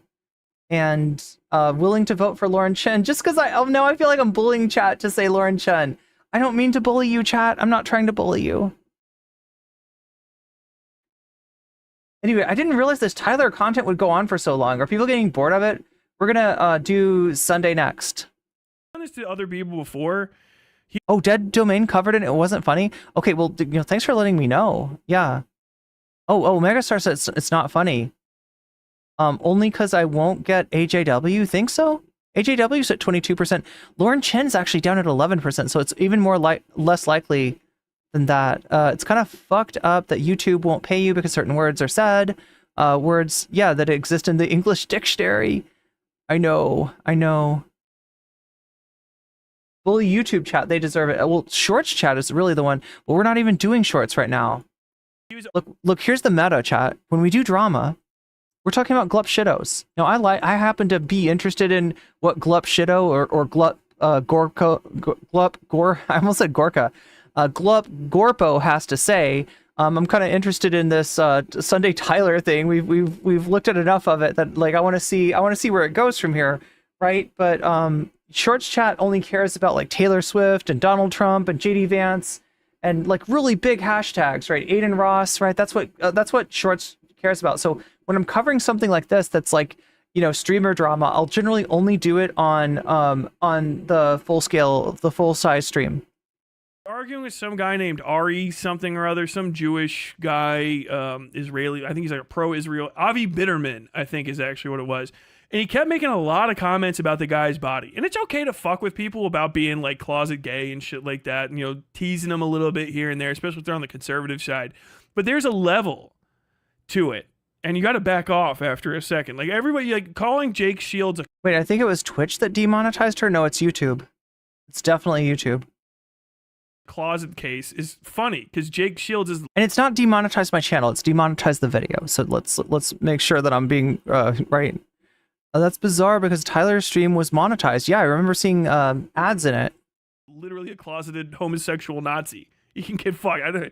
He just wants to go beat on dudes. You know what I mean? Just I beat all those dudes off. I got myself a little belt in the... Wait, Logjammer. Are you saying that I might have gotten myself demonetized when I was covering JD Vance? What did I say? That's funny. But like, what did I say? Bitterman guy. Again and again and again. How did I get myself demonetized? Is that possible? I was like, what? Like, it's a bit much. When I started talking to him, one of the biggest things I wanted to do was hopefully like calm the guy down. So I made my whole video like, wow, he's this fucking full 9-to-5 hater. Hopefully, like, you would realize that that's not the best thing to be doing, is being a 9-to-5 hater, right? It's very, very strange. Okay, so this is it. Hold on. I'm going to go ahead and turn off streamer mode on. What the fuck? Okay, hold on. I got to do it. Discord just fucking weird. Okay. Well, here we go. It's about like kind of the yeah. When you're putting fluid in another content creator's mouth, like you kind of did something wrong. I don't know. Ponderance of evidence. People don't come out and... That's the fourth rule, chat. That's the fourth rule of the internet. You shall not put fluid into another content creator's mouth. Otherwise, they might put fluid in your mouth. It's shit. And then we'll all have fluid in our mouth, and nobody will be happy. At a certain point, you have to step back and go like, why do you keep doing all of these like comorbid things to this one serious issue, which is being like a sexual fucking weirdo? And it kind of all culminates in this shit. And I know he's been waiting for it, so I'm just gonna get him off. I'm gonna let him off the fucking hook, so to say. Logjammer says the very acknowledgement of the existence of JD Vance is inappropriate. Yeah, they probably just associate JD Vance with couch fucking. Because I know the second the guy said this shit, he's been like, oh god, he's gonna bring it up. So this is from, I don't know, he's watching... Yeah, the milk image is super weird. ...my stream with this Ico person. Fluid in the mouth is mutually assured destruction. Yes, you understand, chat. This is a semi-literate hate watcher. This individual right here. Is it Squid Ink? Oh, it's his own fluid. No. Oh, no. Oh, God. Save me. Is like reading through my book, like start to finish right now. But apparently she reads like... Oh, no. Is this real? God, I don't want to know this. Look, I've tried to kind of like not talk about Aiko. I know she said bad things about me, but we used to be friends way back, and I don't really hold grudges. And you know, I feel like I made fun of her for being stoned on stream, and I kind of feel bad about that, right? So I'm trying to like not say anything about Aiko. I don't know. It feels bad. I'm not trying to like. I don't think we can unburn the bridge, right? But it just kind of feels bad. But god damn, she's reading Tyler's book. Is this correct? She's doing some A-log shit. Is that what she's up to? Is that what she's about these days? She does A-log shit? Like reading... What's next? Is she gonna read Card Posting's book? Why do people say bad things about our NCC? Because they can't take a little bit of honest criticism. Right? People can't handle that. One of the rules of the internet is you shall not criticize he or she or they who are clouded up, right? You shall not criticize them. You must only say good things about them unless they are at the bottom of the dog pile, in which case you are mandated to say bad things about them. Unless they are an acceptable target as deigned by one of the clout networks, you're not allowed to say anything. And I just say what I fucking feel. But why people say mean things about me? Because I'm honest. Because I'm honest, and they can't fucking handle that. They don't know what to make of that, right? Because no one else in this space is fucking real. But I mean, it's not everybody, right? you don't want to read. I have no enemies, Chad. I have no enemies. Anything in class, and they just stop and like giggle about stuff. They can't Ooh. understand what's Time for baby food.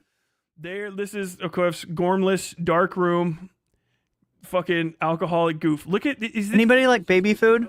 This is like your actual fucking stream. This is this is first, probably the last appearance of fucking Bug Streamer on here. This is just unsettling shit. Shout out, I know that this is going to be on his stream like this.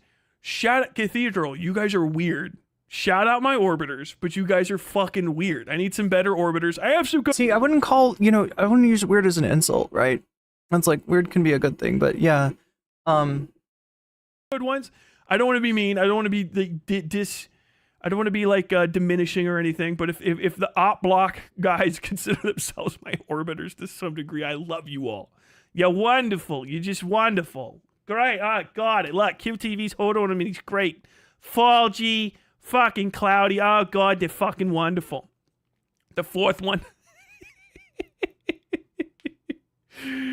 Oh my god. So this is buckle up. This is the weirdest shit that's ever happened. We're also gonna pay attention to Aiko's weird ass fucking sexual harassing chat. I'm gonna be pausing probably at a second here.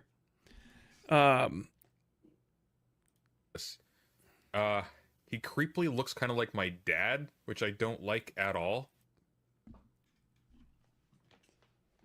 I'm wondering. Sorry, fucking what, mate?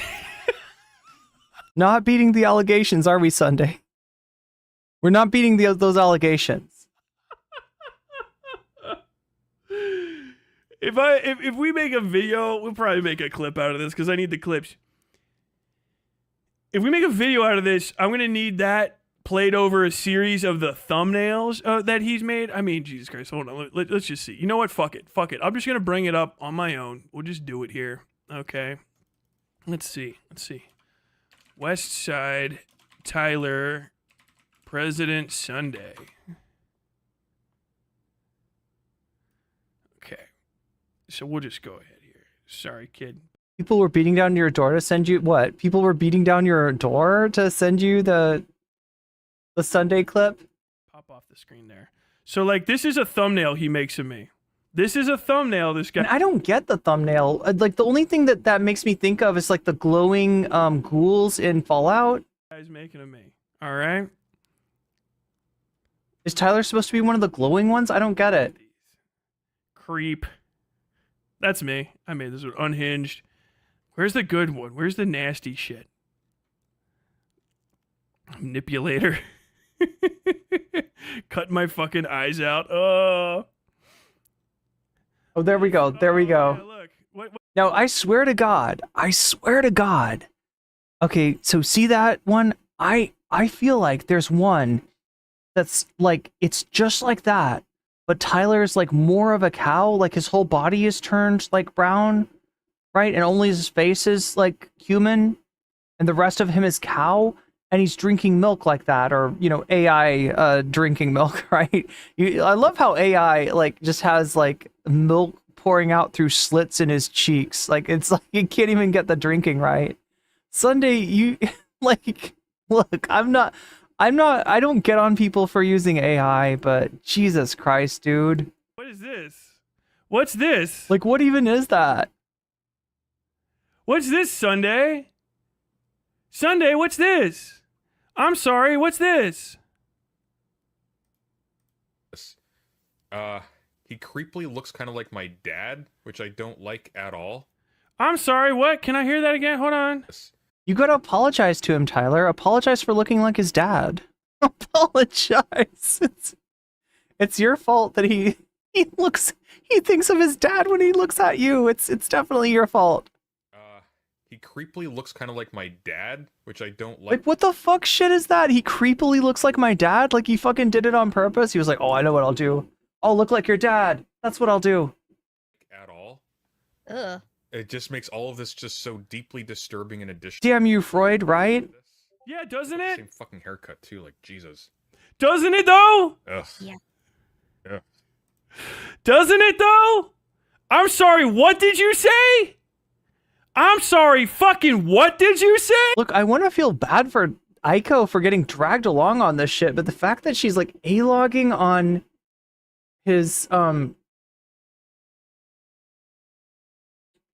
A-logging on his book, like I don't.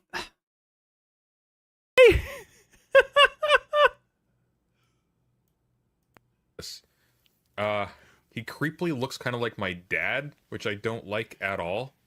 Ugh. It just makes all of this just so deeply disturbing in addition to this. He's got the same fucking haircut too, like Jesus. That's right. He went to your dad's barber just to do that to you Sunday. Just to do that to you.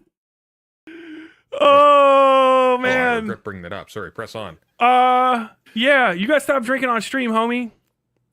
That's called outing yourself. You gotta stop getting drunk on stream, homie.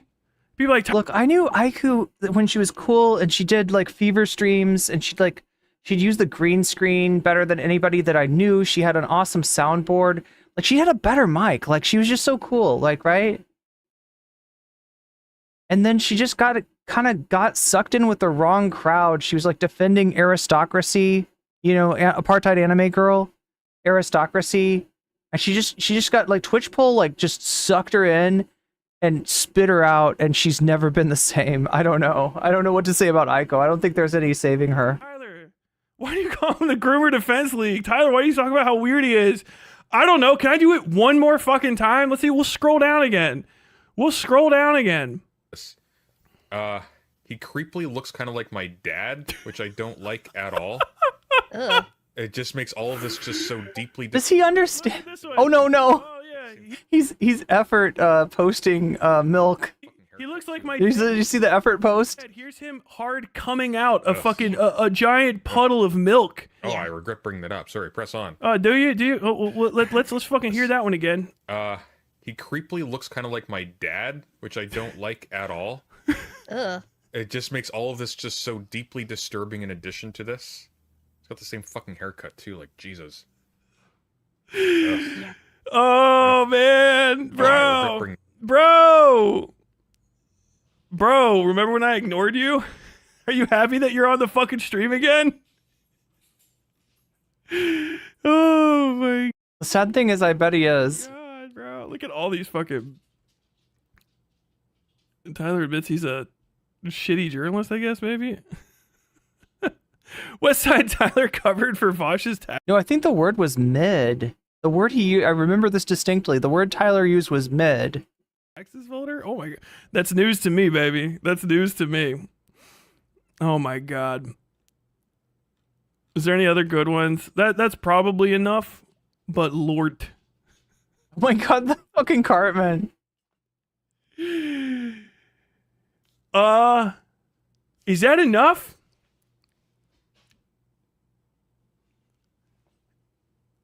I don't. What's the other interpretation? Oh shit! I gotta fucking. I'm sorry. We're not quite done with that clip yet. We gotta read. Aiko's chat is fucking weird as shit too. Can I? How do I zoom in on this shit? I don't know if I need to. This is going bad. Dingus Gambit. Sorry, press on.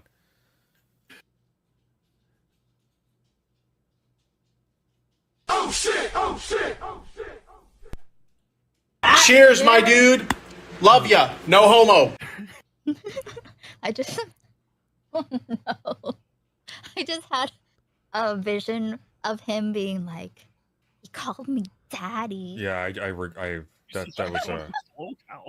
It was a mistake. I mean, yeah. Yeah, that was a mistake, Aiko. Yeah.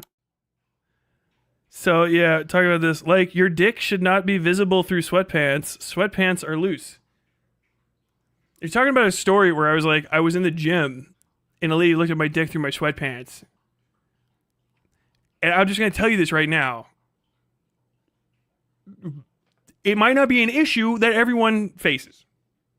But saying like you shouldn't be able to see someone's dick through sweatpants is kind of like saying you shouldn't be able to see someone's breasts through a sweatshirt. It's kind of like saying damn sexy. God damn sexy Flanders. What is that thing? It kind of depends on the breasts. Do you know what I mean? But hold on. This is just talking about my dick. This is sorry, I didn't mean to bring it up. I did. This is the same clip. This is the same. He looks like my dad. Her chat is talking about my cock. That's my cock they're talking about.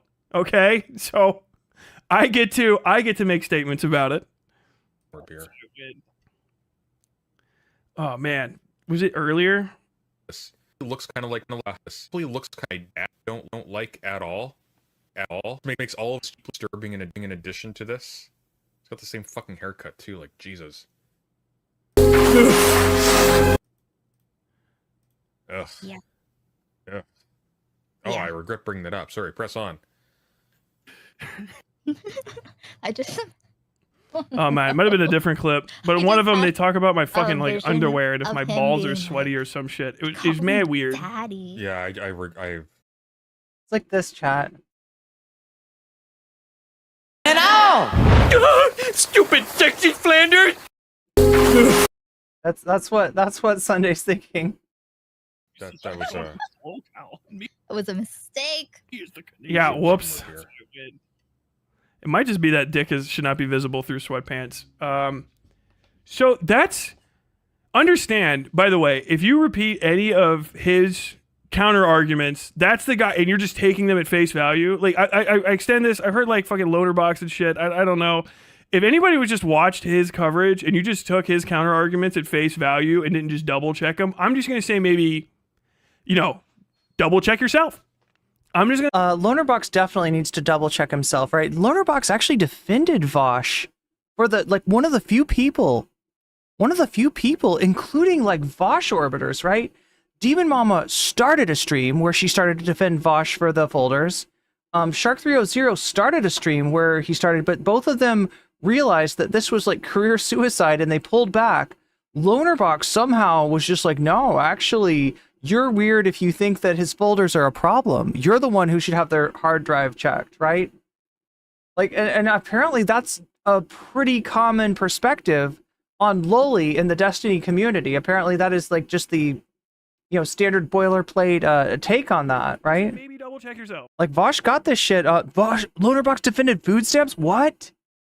Yo, Loaderbox, what's on your hard drive? This is the guy. God damn. And people are like, why are you, what, Groomer Defense League? This guy is just talking about me. I'm an adult. His friend is in the polycule with the two groomers. If not, that person is just an additional groomer too. I'm not going to get deep into their sex life, but it is a very outspoken BDSM relationship. Both of the fawn and doe go around in like collars and shit with rings. There's a shitload of fucking images and shit that they've shared. And obviously, I was kidding, chat, not meaning to imply anything about Loaderbox. With bruises and stuff. There's a massive situation with kind of being vocal about self-harm. It's a really weird fucking polycule over there. He has a direct connection to them, and the second an abuser or a victim came forward and said, like, I have issues, Sunday went out of his way to start kicking dirt on that story in ways that don't actually kick any fucking dirt on him or work as counter evidence. His strongest claim for the sexual assault allegations, which is the most important shit, he said I should have put them at the end, but I needed to put those at the beginning because that's called burying the lead. If you know anything about journalism, you put the strongest accusations at the forefront, at the beginning. But it also was about Glooby's story. It was not about like a Demon Mama takedown. Demon Mama was actually my least concern in it because Groomin' Mama, I don't give a fuck about that bitch. Yeah, who saves corn in their hard drive, right? Hire a fucking lawyer if you want someone to defend you. I'm not gonna give you a fair shake. That's on you. I was helping a victim tell their story. Someone who I legitimately believe is a victim, was victimized, and who might not be alone in their victimization, considering the situations that led to it are something that just is something that remains open to this day. Like literally just, they could just re-victimize other people. So when a victim comes to me and is like, I want to talk to you about this stuff. Okay, do you want to tell your story? I provided a minimal amount of context, literally, which I still stand by. Like, why did you talk about Vaush? Because Vaush is a major streamer who runs cover ops for her. We're going to get into this real quick. Hold on. We got a video clip. Streamer you found in 2022. Okay, so this is Vaush being brought up. So why? Okay, so before we watch the Vaush thing, let me check in on see if anything's changed in the polls. We have 124 votes. We have Jill Stein leading. We have Breathe Into Your Balls in second place. We have AJW simping for Anna Kasparian in third place. We have Lauren Chen doing cringe stand-up in fourth place. We are 54% of the way towards the dono goal. Don't know if we're going to get the other 46%. And 23% extra for Lauren Chen, which does not put Lauren Chen in the lead. It puts Lauren Chen in... oh my gosh, wait. Yeah, no, second place. So with the... Wait, no, AJW's getting an extra... Yeah, no, second place, yeah. Lauren, so overall, it's really Lauren Chen second place, AJW third place. Breathe Into Your Balls in fourth place, even though it's got because it's just not getting any love with the donos. Nobody's getting love with the donos, and of all the nights for that to happen, the night when I get demonetized, and I just checked chat, yes, I am indeed still demonetized in this video. Thanks to possibly Tyler saying PDF file 7 billion times, and possibly me going too far in my criticism of JD Vance.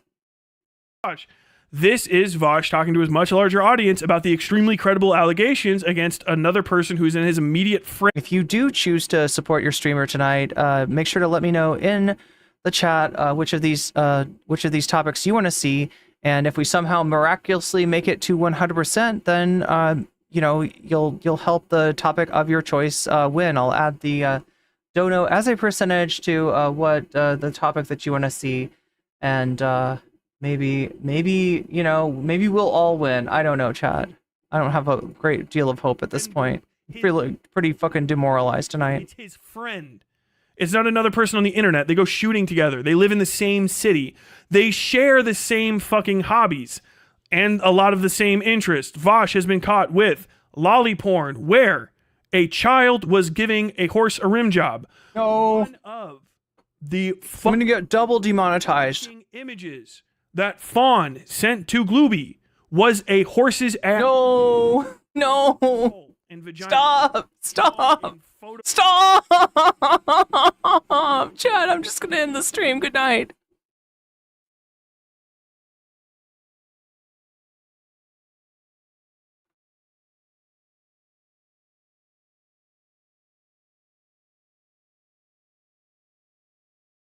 Wouldn't it be funny if I just stepped away and forgot to turn off the stream?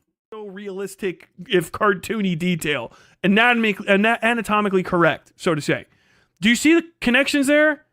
That someone's making horse pornography and sending it to a child. They are direct friends with someone who has horse pornography with children on their computer. If you ignore make sure to vote and make sure to like the stream. That connection, you might be a pedophile.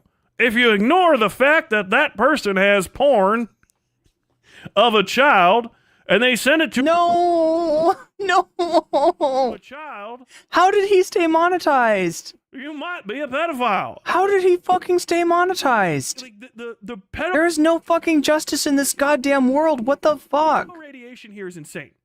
You're still getting ads? What? 121 super chatted $10. Lol. Still breath into balls. Still breathe into balls. Okay. You're still getting ads. Wait, why does it give me? It gives me the yellow thumbnail. No, the yellow dollar sign, which is demonetized.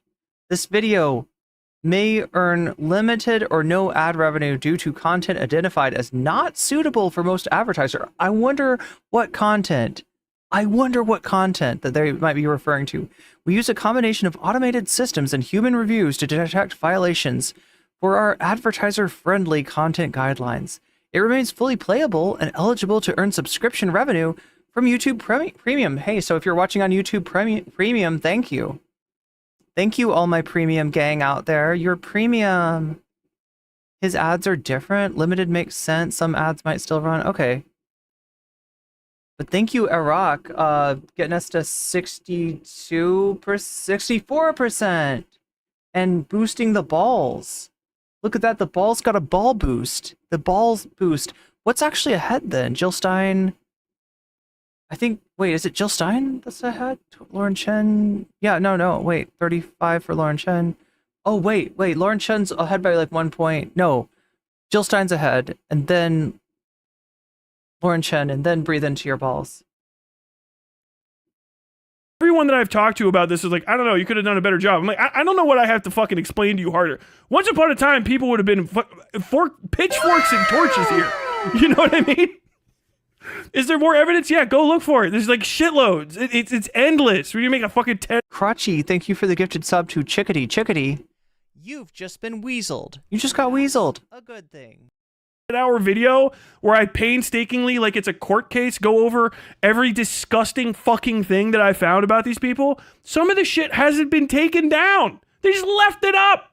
They don't care. I think to a degree they get off on it. What? Me making a humiliating video on fucking DM probably turned into a weird night of fucking play at the fucking Demon Mama fucking Chomo mansion. Who the fuck knows what these people are fucking into? But here's none of these words are in the Bible, Tyler. Having these alligators, like, hey, did you hear about it? Did you hear about it? Because here we go. Here's the Vaush thing. I wanted to see what he had to say about. That's why Vaush is in the thumbnail chat. You think that I would let that my thumbnail artist would put Vaush in the thumbnail and I would not cover some aspect of Vaush? No, of course. She controls the stream. What she puts in the thumbnail, what she predicts, will happen in the stream. I love holding that position in your heart. Thank you, seriously. Westside Tyler's a psychopath. He was doxing Demon Mama and spewing insane pedo-jacketing allegations. Yeah. I think I heard that. Oh my god, chat. Some of the people that were going into the Vanguard and donating money to try to change their mind about Vaush, right? If you don't remember when the taxes folder thing happened, right? You know, the Vanguard covered that, I covered that, and there were people, there was like a certain oiler from Vaush's community that would go into the Vanguard's chat and post a big, long super chat that was like, I don't know, they'd drop like $300, $500, right? And they'd be like, please understand, Vaush did nothing wrong. He's being taken out of context. It's all because of Nazis. Nazis are making him say pedo stuff, right? And it's just kind of like the Vanguard was like, oh, I mean, thanks for the money, but no, we are not supporting Vaush. You can throw any amount of money at us you want. We are not going to change our minds about this. Can we do JCP? And I see that person is still in the Vaush community. God damn. Criminal psychology. Notice $700 in one stream. Damn. Vaush is in a much more comfortable position. Streamer you found in 2022. I love holding that position in your heart. Thank you, seriously. Westside Tyler's a psychopath. He was doxing Demon Mama. Notice that when Westside Tyler is brought up, Vaush starts doing a comfort maneuver, massaging his arm. His general disposition changes, and though he has a very flat affect, you can tell that like the literal delivery is completely different. Eek. God, bro, I couldn't imagine my bicep being that small. By the way, that's gnarly. God, dude, I'm so out of shape. And spewing insane pedo-jacketing allegations. Yeah. I think I heard that. I think. I'm gonna get you. Vaush bad video coming, bro. So I'm gonna save like the good stuff for that. Okay? White Nervosa. Jesus Christ, everyone hates you. I really can't explain this enough. I know that some Vaush has a mini horse under the desk. I thought he kept it in the closet. Apparently interviewed White Nervosa. Nervosa, once I've got the case. Oh, we need to cover that, Chad. I forgot about that. Set up and I know all the questions that I need. Oh, so here we go. Here's what he's saying about White Leaf. Check this out. To confirm stuff, I will be in touch. So don't worry, I'm gonna get a hold of you. Like, the questions are coming. I've just got to build up everything so I know specifically what I want to try to get you to deny on tape or incriminate yourself with. That's what I'm waiting for. Okay, one in chat. Feel free to out yourself. I promise not to punish you. If you watched the Sunday stream today, right? I need your help. I need your help because we don't have a lot of time left.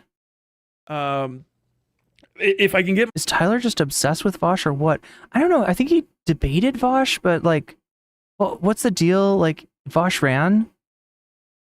My research done and shit, like Nervosa. Anybody want to suggest some timestamps for me to... No, it's okay if you didn't. It's okay if you didn't. I just want to let people know. It's also okay if you did. It's also... I'm not... Look, some streamers get weird when you watch other people's streams or you're seen in other people's chats. I mean, I even got some weird shit from Sunday when I was in Tyler's chat, which I just happened to be watching his stream and you're watching this, any White Leaf people shouted me out, so I said thanks. But White Forest, whatever the fuck, they're like, Tyler, it's a thing. It's a but no, you can watch who you want to watch, right? I know, but you guys put white at the beginning of everything. It's hard for me to remember how to say it right. I'm going to start doing my research. Yeah, it's White Forest. And writing everything together. I've gotten people have sent me endless stuff on White Forest. Just ridiculously nonstop shit. Apparently Sunday, like I said, did interview White Nervosa, who runs the White Leaf site, and it was like an absolute fucking honeydew. Silly, because if you spend any amount of time on these online circles, the audience overlap of people who interact is the most heavily interact most heavily seems to be high. Interview that he didn't do any research, didn't do any fucking double checks. No, like I said, I don't judge people because they're in the cathedral. I don't judge people because they're, right? It's it is what it is. Didn't do any preconditions to the talks. Didn't do any pushback. Just was like, oh, I'm upset with Tyler, so I'm just gonna take everything you say at face value to try to diminish his shit, which is awesome because we got some fucking clips from that. So if anybody that's watched Sunday stream today has some timestamps for me, I would be most appreciative because that's what we're gonna get shorted on, maybe, right? I wanted to cover Sunday stuff today, but fuck knows. Impure. You've just been weaseled, and that's a good thing. JB. You've just been weaseled, and that's a good thing. Sophia Martinez. You've just been weaseled, and that's a good thing.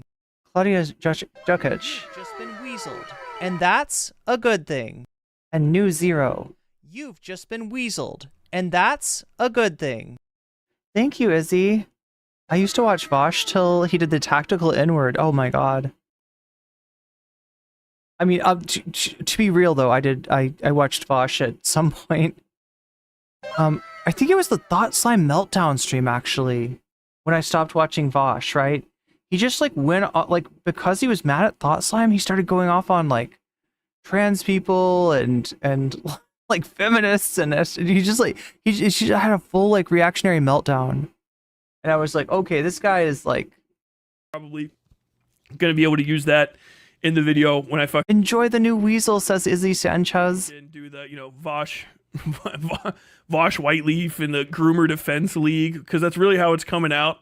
The amount of these people. This is a guy. He has. No, I used to be really into debates at one time, right? I went on. I debated on Hippy Dippy a couple times. I debated on Prime Kai. I was all over that shit. Incredible sexual harassment allegations against him. He literally sexually harassed a person named Poppy and maybe one other person. White Leaf apparently, or White Forest, as a co-op, which is a co-op. So everybody that's on the co-op board, you guys, unfortunately, that's your co-op. You're all responsible now. Sorry. Simon Pierre says, I watched Vaush until I learned about Poppy. Then I stayed a bit in the community because I had people I loved there. When the tax folders got out, I totally disappeared. Yeah, that's why I don't judge people by, the chat they hang out in. Right? I understand there's a lot that goes into that. White Nervosa was apparently on drugs or something, either for that one or some other incident, and they've tried to kibosh it. I've got credible allegations from... I just have to say that, right? Because I know I'm critical of other content creators, and I know that's what makes me different than a lot of other people, is some people will just bite their tongue on anything. But look, if somebody disagrees with me, I don't have a fucking problem with that. Tell me you disagree with me. Make an argument, right? Tell me why I'm wrong. That doesn't have to be a fucking fight. That doesn't have to be a oh, you're not my friend anymore. No, fuck that shit. I like people who are honest. It's Xander. It's hard to come by because everybody's just trying to chase clout the whole time. Everybody's trying to kiss each other's asses, and I don't think it helps anybody. All's Discord that anti-Vaush talking points and bringing up the credible allegations against Demon Mama has been quashed. There's threats. People. Oh, wait, Izzy, what do you vote for? White Nervosa of everything. And I know you're like, but not that. Nervosa. Yes, that too. Yes, that too. The reason I didn't out a video in like 5 days after this shit. This is so good. This is so good to see. Yes, White Nervosa, that too. It started was because I have so much fucking evidence that I have to parse through and, unlike another streamer, actually double check for accuracy before I go after it, that it is going to take me months just to read through it. I have your chat logs that people hate you. I have your chat logs. I have your drunken, drug-addicted rambling. Lauren Chen, bad stand-up. I have audio. Your fucking your significant other threatening people. No, that's getting. And it's going to take me forever to go through it and put it together into a narrative that people can understand. But it's coming. I'm just telling you right now, it's coming. There's nothing you can do to stop it. If my entire channel was shut down, even if I died, I have people that can fucking pick up the ball and go after it. It's coming like a fucking hurricane. Batten down your hatches is all I can fucking say. Your Jeff Foxworthy sounds like Hank Hill. How dare you?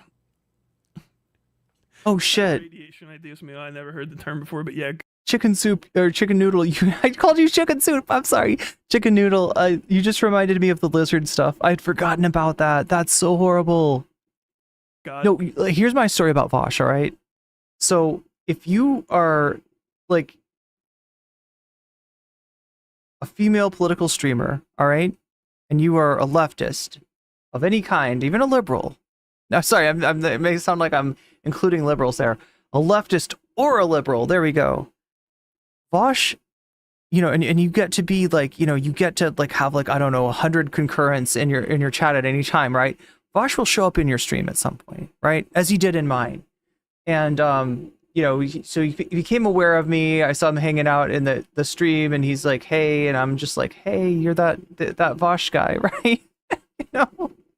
And there was, and then one day I'm on Twitter, and I posted, I think like lizards or something. Like I had a picture of these cute little chonky lizards that were like the joke in my community was like I said little dudes because I was talking about like the little silverfish in Minecraft. I couldn't remember what they were called, so I'd be like, oh my god, it's little dudes, right? So that was a joke in my community, and then like I had a picture of chonky lizards that were like the little dudes, and so I posted those on Twitter, and like I went to class, right? And you know, I'm in class, I'm not checking Twitter, and apparently while I was in class, Vaush saw my post. He's like, excuse me, are these your lizards? And like, I didn't answer because I'm in class, right? And so he like repeats himself, like he double tweets. He's like, excuse me, ma'am, are these your lizards, right?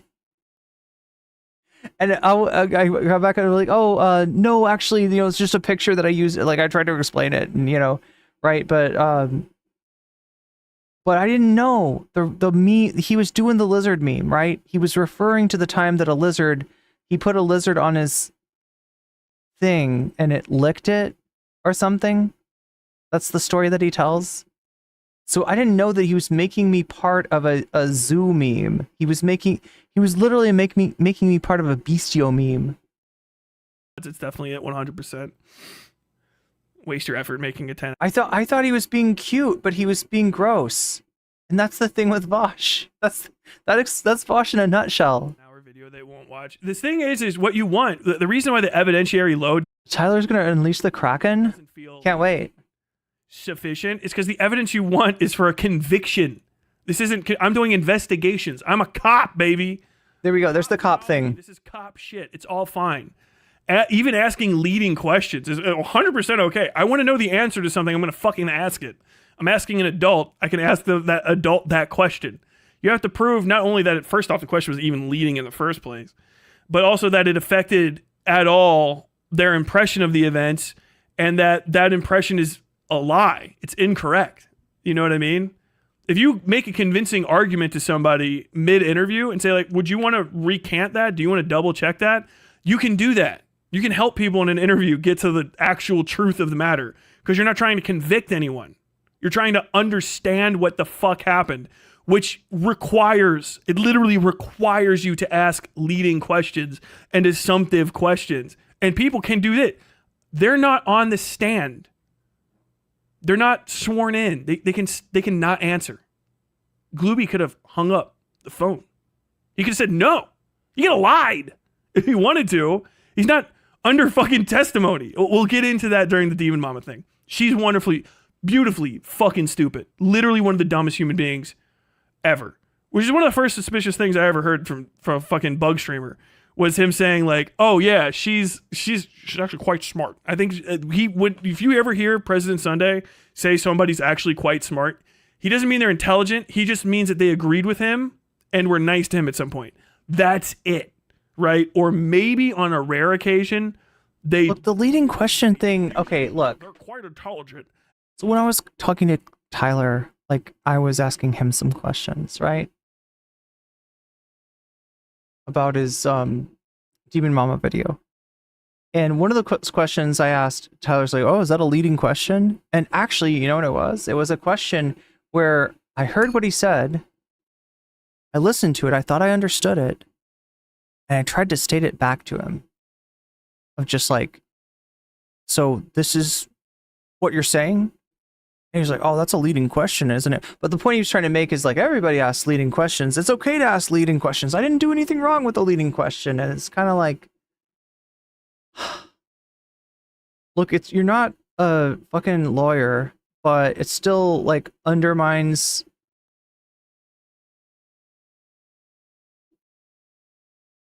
your credibility.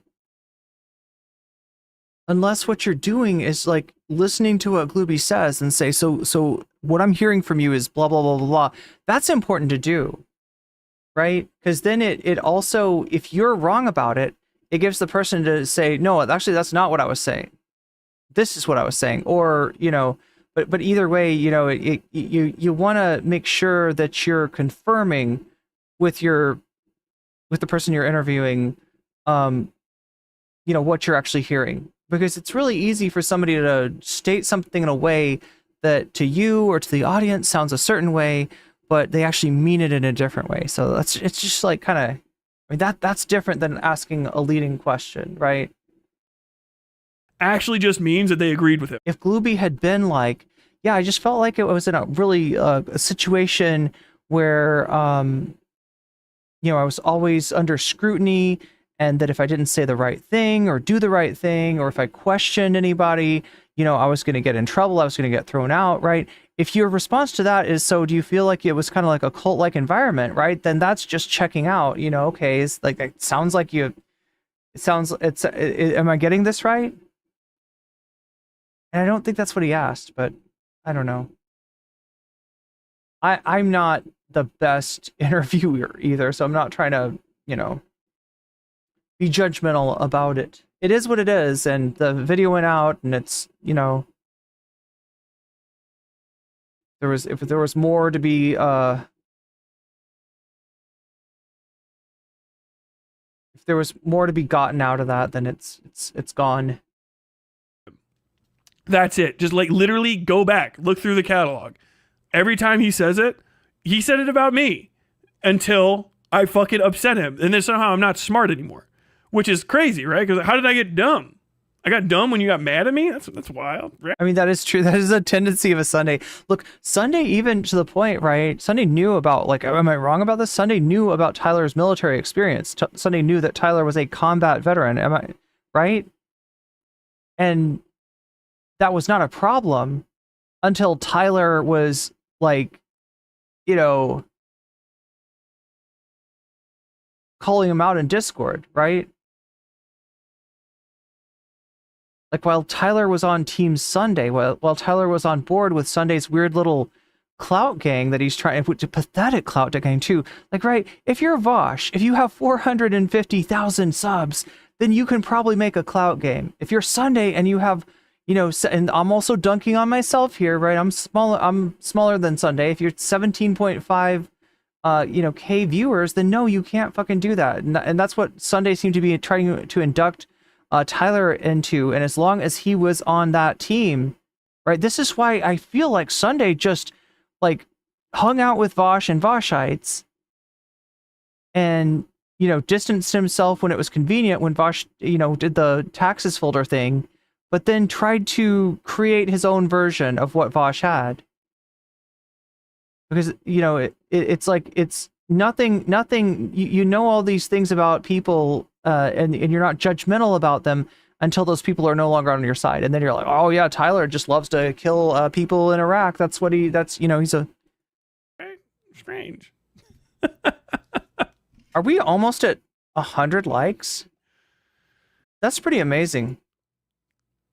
If Tyler was banned from YouTube, it would make him the only non-awful part of Rumble. Oh my God. Is someone putting in notices for me? Okay, thank you.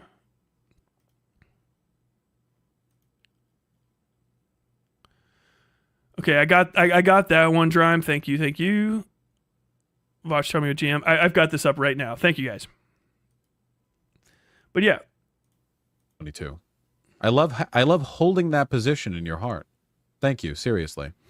Westside Tyler's a psychopath. He was doxing Demon Mama and spewing insane pedo-jacketing allegations. Yeah. I think I heard that. Put out a DM hit piece that was full of lies and bullshit. Yeah, I think that guy's like an actual psychopath. Gambling being illegal makes it dangerous and more exploitative. Streamer you found. That's fucking awesome. That's awesome. One of the funniest parts about this is, and I don't know, do you guys have this? It might just be easier to get to an executive chat because somebody took a fucking screenshot. Let's see.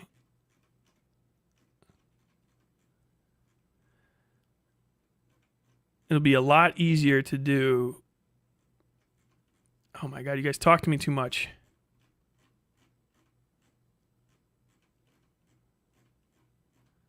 Where's the goddamn Alec Gunter?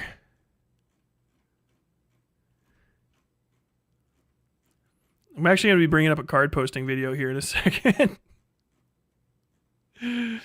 Okay. You mean Chad posting? I can't find it. By the time it becomes relevant, I'll fucking probably lose it. Oh, maybe I just search in here. Wait, is it the part where card posting exposes Alec Gunter for saying that shit about lyrics?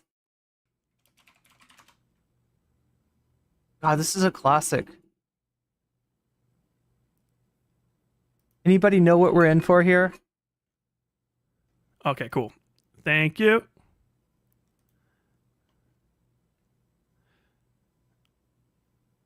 Gotta get this, and then I gotta get this. So, the fucking world be like, the world do be like that. Ooh, look at that. There's a second video of Vaush talking to Demon Mama after that stream. After the stream, wait. Does anybody know what they're talking about here? The hell? Didn't mean to bring that one up yet. Sasha G super chatted $10. So in this video, these are Lauren clips Chen. from the chat. Lauren Chen, oh my gosh. The Lost TV remote. Is Lauren Chen in the lead? 3 hours of content just by mentioning him negatively. Alec, you fucking. Oh wait. You gave him what? Oh, Alec Gunter talking shit about Tyler. Yo, the Gunt. Oh my God. Always popping up in Vaush's chat in the most opportunistic times. Goddamn simp. Alec. Is Lauren Chen actually ahead? I was nice to you. I think Lauren Chen is ahead. But like, goddamn. And then, of course, there's a response to Alec Gunter. Yeah, lol, he's going to make at least 3 videos on. Oh my gosh. Gay Fesh, bro. Gay Fesh. Alec Gunter, why are you hanging out with Gay Fesh? We thought we could save you. The Groomer Defense League. We thought you're going to leave the Vaush Clout Network after the fucking lolly shit. You're back at it. He just can't get enough of that delicious clout. The connections are crazy. This is awesome too. Fucking, and I'm gonna stand by it. It's gonna open up. And this is what I'm talking about, right? Tyler's actually onto something, and this is where I massively disagree with Sunday. Sunday characterized Tyler as being like conspiratorial, like in his thinking, right? But here we got Vaush with his folders, with the lollies and the horses. We got Alec Gunter comparing Lyrics, saying that Lyrics looks 14 years old, and then talking about Lyrics, you know, possibly taking it in the booty, right? Just a really strange thing to say, really strange combination of things to say. You look 14, I bet you take it in that, you know, like, it's like, what? Yeah. And then you got, you know, you got Demon Mama with this weird, you know, relationship with somebody she met at when he was 13 years old, you know, sending like an SFW, and her being like, hey, listen, you can't do this. It's against the law in my state now. Like, right, implying that maybe, and that's the part that, you know, maybe there's more information, right? Maybe there's more to be gleaned. Whatever it is probably locked down now, but you know, it just kind of implies that there might have been more NSFW exchanged before that, and you know, dating somebody who's drawing, you know, Shotokan, you know, kind of the male analog of the lolly genre. What else? I feel like what I'm saying, chat, is that what are these people all have in common? White Leaf, right? Now, does that mean that everybody in the White Leaf network is like this? No. And that is not what I'm implying, all right? That is not what I'm implying at all. It just means that there is way too much tolerance of this sort of thing, and there is a possibility that, you know, these people who join in with Vaush, or who Vaush brings in, like, self-select as people with skeletons in their closet, so that if one person's skeletons are exposed, then the person, you know, by somebody else in the network, then their skeletons will be exposed, and likewise, right? The fish rots from the head down, and the head of the fish is Vaush. That is a pretty rotten fish head, and that tells you a little bit of something about, like, the kind of people that are going to self-select into this group. So we got Alec Gunter, we got Demon Mama, we got Vaush. I feel like I'm not thinking of something. Super chatted $5. Sorry, I want to make sure bad stand-up wins. You want to make sure bad stand-up wins? Oh my god. I mean, this is a long, tiring workday for me, too. Thank you, Izzy Sanchez. People seem really intent on this Lauren Chen content. Is it good?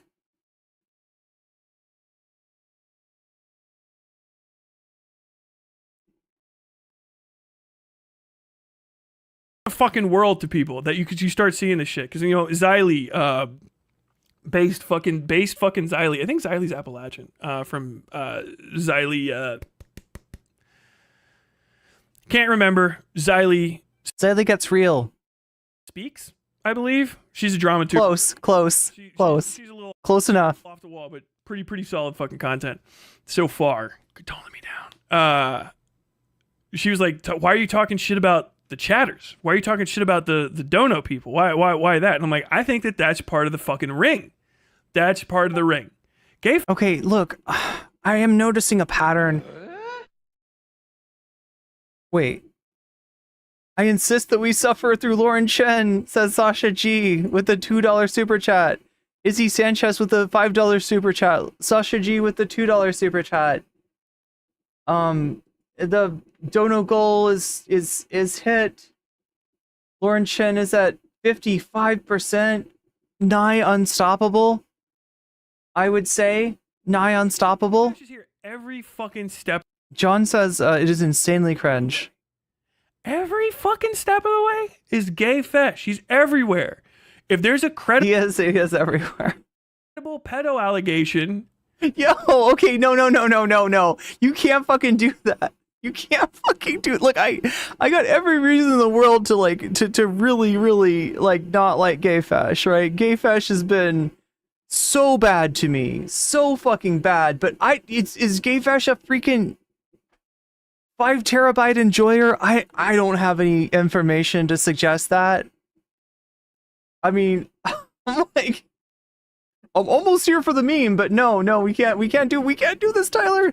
We can't do this. We can't. Yeah, definitely a horrible person, but I don't know, like what? We're literal just presence of fucking lolicon shit, pedo adjacent shit, groomer shit. Gay Fesh is there, bro. Gay Fesh is in the fucking house. This dude is a fucking pervert, bro. I want to be able to look up Gay Fesh super hard. Another person, I could probably find out Gay Fesh's first name. God damn, no, dude, no, don't do this. I swear to God, this is gonna blow up in your face. You gotta stop talking about people's names and shit. Like, I don't want to see this happen. This is... I think somebody might have fucking sent it to me or some shit, but I don't care to look it up. If I said I had it before, I was just trying to scare him. Boo. Base Xylee, yeah. So like this is crazy. But also like Alec Gunter. I mean, we gotta fucking give me just a second. Gotta fucking bring up based card posting. Card posting reached out to me, by the way. Card posting. Yeah. Somebody in Tyler's chat is mentioning that Alec at one point claimed that he wanted to separate himself from Vaush based on the horse folders. But yeah, he's back. This is what brings him back. It's the cloud, right? The only thing I am convinced that the only thing that made Sunday disavow Vaush, the only thing that made Alec talk about separating himself was the fact that Vaush looked like he was down for the count. Now, maybe it's not worth it for Sunday to be connected anymore, but although I don't know, that conversation with White Nervosa was pretty fucking chummy. I don't know. Asked me to do this. Hold on, let me just. Oh my God, Gayfesh's tipster for 5 terabyte enjoyers. Oh damn, these memes run deep, but I gotta disavow. I don't see anything that connects Gayfesh to anything. Like, as much as I dislike Gayfesh. Card posting. Also, Random Girl 3PO says, Gayfesh isn't a PDF. He's a PDF chaser. Oh my God. Chat, we got to be able to substantiate these claims, all right, before we're making them.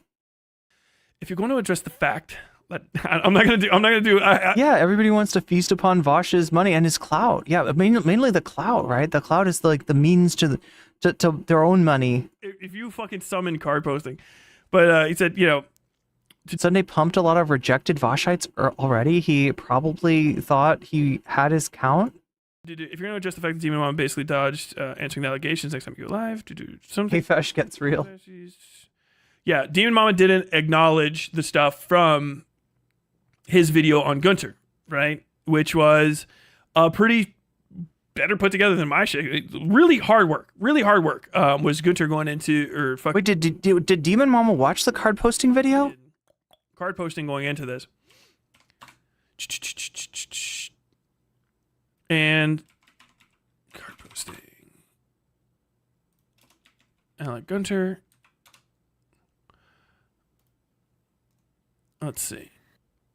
Alec Gunter is harassing me. Hello there. And so if we get back into the Alec Gunter stuff. Kiwi Farms. Where is him talking about lyrics or whatever the person. What? Oh my God. Bro, you don't need to go to fucking KF for this. Just go to Bo Blacks's.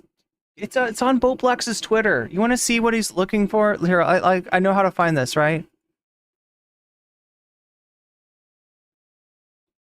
Oh, wait, which Bo Black's account? Oh no, is his account locked down? Wait, no, it's still up. Yeah, F's in chat for Bo Blacks.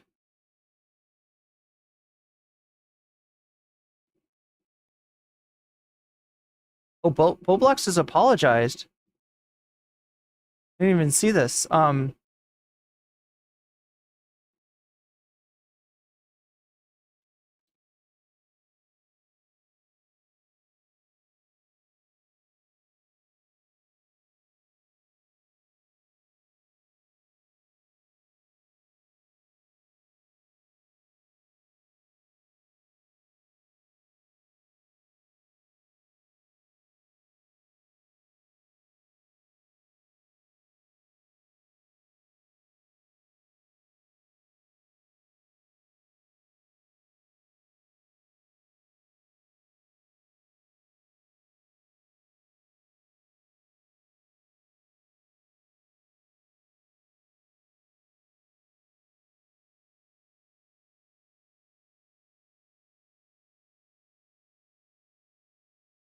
Here we go. So yeah, this is the clip. Like the easiest place to find it is on Boblox's How old is this guy? Twitter. He looks underage. He looks like he's like 14. Okay, you take it up the ass like when nobody's looking, and you deny it at every point when nobody even brought it up. You're like, what do you mean? It's another White Leaf co-op member, another person with a White Leaf website. I asked you what you wanted for dinner. Okay, well, just so it's clear, I did not get in the ass. Like that's the look that you're giving. There's so many reasons to criticize lyrics, right? There's so many things to disagree with lyrics about, but this is what Gunter finds, right? How's Mrs. Tip think about that one? What? Dog, where's your husband? Dog, you're 14. Shut up. Go back to school. Like he looks like he's 14. Some 16-year-olds look like adults. The problem with pedophilia. Oh God, yeah, it gets worse. It gets worse. Look, check this out. Is not finding somebody who is underage attractive. Really, that's not a problem. Okay, if you find somebody who happens to be underage, who's like 16 or 17, attractive, that's not a big deal. It is not a fucking big deal if I go up to somebody, some chick that I think is attractive, okay, and say, hey, you know, you look great. Why don't I take you to dinner sometime? Okay. That's how you ask somebody out? Okay. And then she turns around and says, hey, I'm 17. I'm here with my mom or whatever. And she's Tipster in chat. Tipster in his chat. You know, if this. Oh yeah, Tipster. I forgot. Yeah, Tipster is another, you know, lolly defender. This guy who already looks like he would fit makeup very well, makeup and a dress. I'm serious. Like he would look good with. Like what the fuck? What the fuck? Makeup and a dress. Not kidding. Maybe you should try it. You know? Now I know. Maybe you should leave that up to anyway. God damn. You are a virgin. I get that. But now that you know that, maybe next time you can avoid making this dumbass. So this whole video that Alec Gunter made was him defending Tipster, you know, against a video, like a fucking commentary video, of which there are a million. Look, if you want to fucking defend Tipster, you got your work cut out for you. There are more videos about Tipster than there are videos of Tipster, right? It's like a type of content. It's tip tent. That's where the whole, you know, X tent, right? Sun tent, Thai tent, NCC tent. Nobody's done NCC tent yet, but you know, when they do, it'll be fabulous. It'll be wonderful. I wonder what they'll talk about. Comment that only a 14-year-old would make. They'll probably just collect, you know, clips of me eating food and getting like spaghetti sauce on my face. All right. Not only do you look like one, you also think like one. What? But I wanted to end off this video on one good note with one final statement from Tipster himself. When you got a coom, you got a coom. Oh, that's where that comes from. That was a Tipsterism. I didn't know that. I coom. What, this guy? Wait, is that where Tyler got if he... Wait, what was the thing that Tyler said about if he... Goon... Something about... Guy doesn't coom? Is that your problem? You got big ass blue balls, man? Go whack one off. I promise you'll feel better. Maybe do it to somebody fucking your ass. No. No.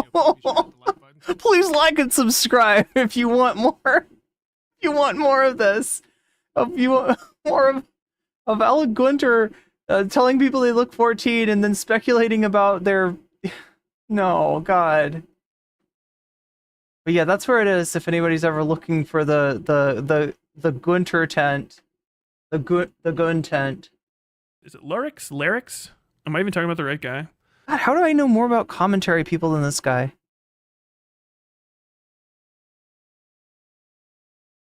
The kid that has Justin Bieber's haircut from like fucking 2008.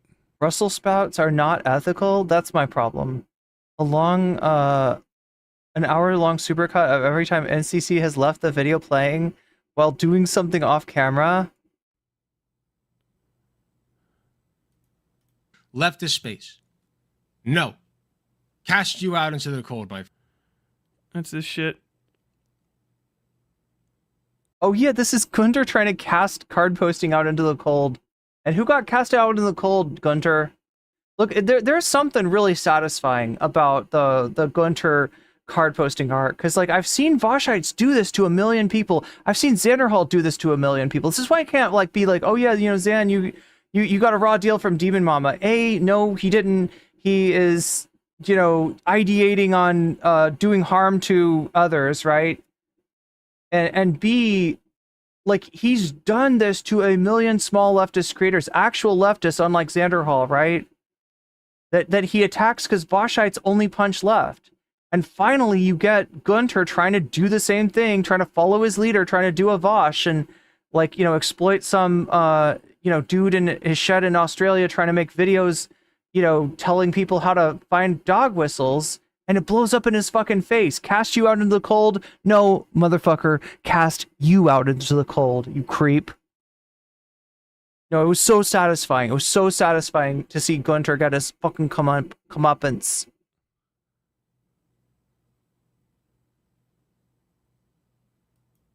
The fuck is going on?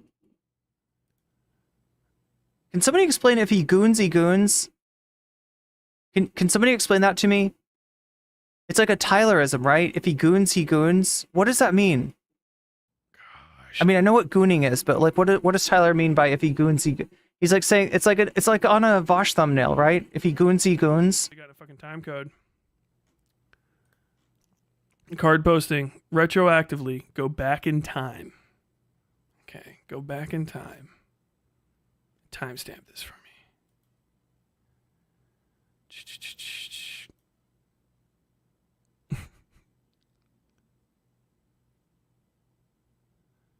No, my favorite was where card posting calls Gunter a new male soy bug man. It was the title of his first. Yeah, it was a joke about Vaush, but what does the joke mean? It's a rock. Oh, it's a Rocky reference. Thank you. God damn.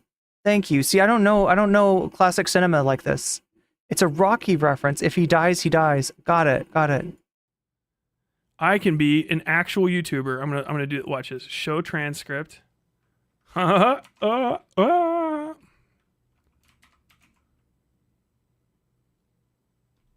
thank you, Eric Splue. Thank you, Ken Killigal.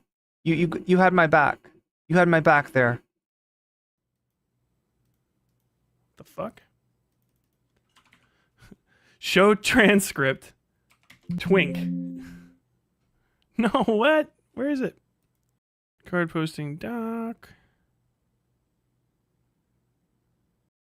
Dude, I'm not finding The shit. Green Here. super chatted $7.36. I am behind in your stream again, watching after work as usual. But I wanted to give you a bit of money as a thanks for doing content. Interesting. Also, your hair clip is really pretty. Aw, that's really sweet, Greenest Faye. You'll hear this, in a few minutes, though, or a few hours, depending on how far you are behind. But you can skip kind of ahead. Tyler's still looking for the video. Yeah, and we already watched the... Look, I know exactly where to find... This is why people... You want to know why people talk shit about me? It's because I know where to find their fucking darkest secrets. I know where to find their skeletons in their closet. Like Alec Gunter, you give me Alec Gunter, 2 seconds, got you the video, right? Did not take me long. Right, that's it. It's literally it. Somebody showed like a screenshot of folders they attributed to me. They had streamers' names on them, and it became legend. And they were like, "She's got fucking folders on everyone. She's got the goods on." That scares the fuck out of these people, right? You got Vaush, you got Gunter, you got Demon Mama, you got all these people, a million skeletons in all their closets. Destiny, everybody, they're fucking worried that somebody's got the goods on them. Now, who have I fucking exposed? Who have I done a hit piece on? Like, no one, right? Like, if somebody attacks me, yeah, I fucking come back at them, but I'm not out here trying to, like, take people down or anything, but they're just afraid of the idea that I keep, like, and it's so funny because of all the people to imagine, she's got everything organized, right? She's got folders, right? Sorry, that's not me. If you could see my desk right now, you would see a copy of the Dao De Ching, you'd see a hairbrush, you'd see a bunch of butterfly hair clips, you'd see you'd see nail polish, you'd see vitamin D, you'd see 3 stacked coffee cups. Like, I am in no way organized. I am not that person. But just the fucking idea of it scares the shit out of people.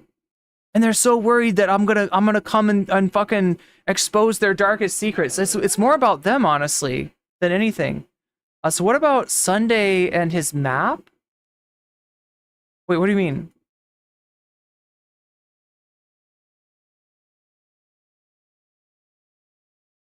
What do you think about Kid Not Ken? I don't really know Kid Not Ken. Yeah, I really don't know what to say. I've got no opinion on I don't know enough about Kid Not Ken. If I remember, I saw like, I don't know, what, an intro or a trailer of him, and it just, you know, a debate streamer, right? Kind of like Vaush. I mean, not implying any folders or anything like that, but yeah, I don't know. He has covered Tyler and mentioned me, huh? Yeah, well, apparently he knows about me. I don't know that much about him. Is it the Alec Gunter is harassing me video?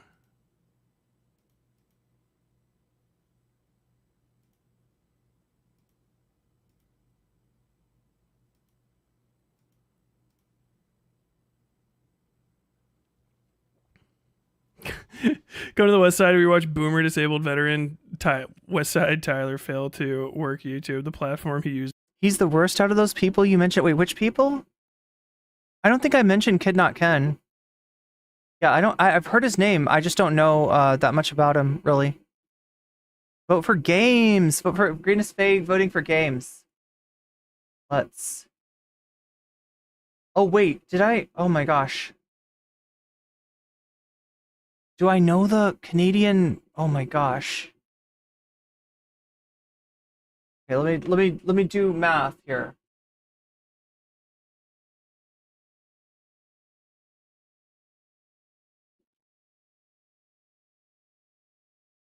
Yeah, like I said, chat, I have no enemies.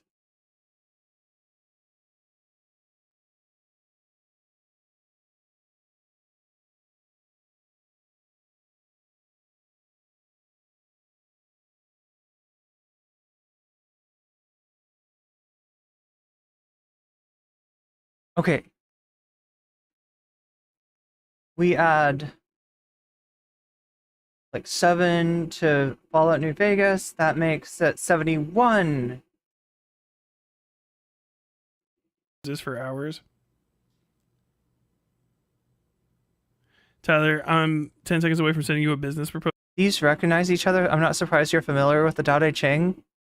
My favorite Taoist is Zhuangzi. I have started that, but I have not finished it. Your unorganized links are driving me crazy. Do I still have it? Put this shit together better, but I was on vacation. I'm sort of deciding on the fly what to bring up. Dude, okay, this is not fucking just. So yeah. So, you know, cut that last part out. We get to this, and this is Gay Fesh, directly connected. Okay, they're in the chat with the guy, who jerks off to fucking AI, lolly porn, rim job, horse shit. Okay, and who has repeatedly sexually harassed people and had credible sexual harassment allegations against him. Gay Fesh knows all of these people. Fucking these people are all connected to White Leaf. Gunter is in this fucking crew. He's a Patreon supporter of Tyler, you got to get the red threads out this time. You got to do the full Pepe Sylvia. Or of White Forest, whatever the fuck. I can't see the leaves through the trees. My bad. Looks 14 or something before going off on a mumbling monologue about how the person he thinks is some random minor looks like he'd be really into gay sex and having Alec dress him up as a woman.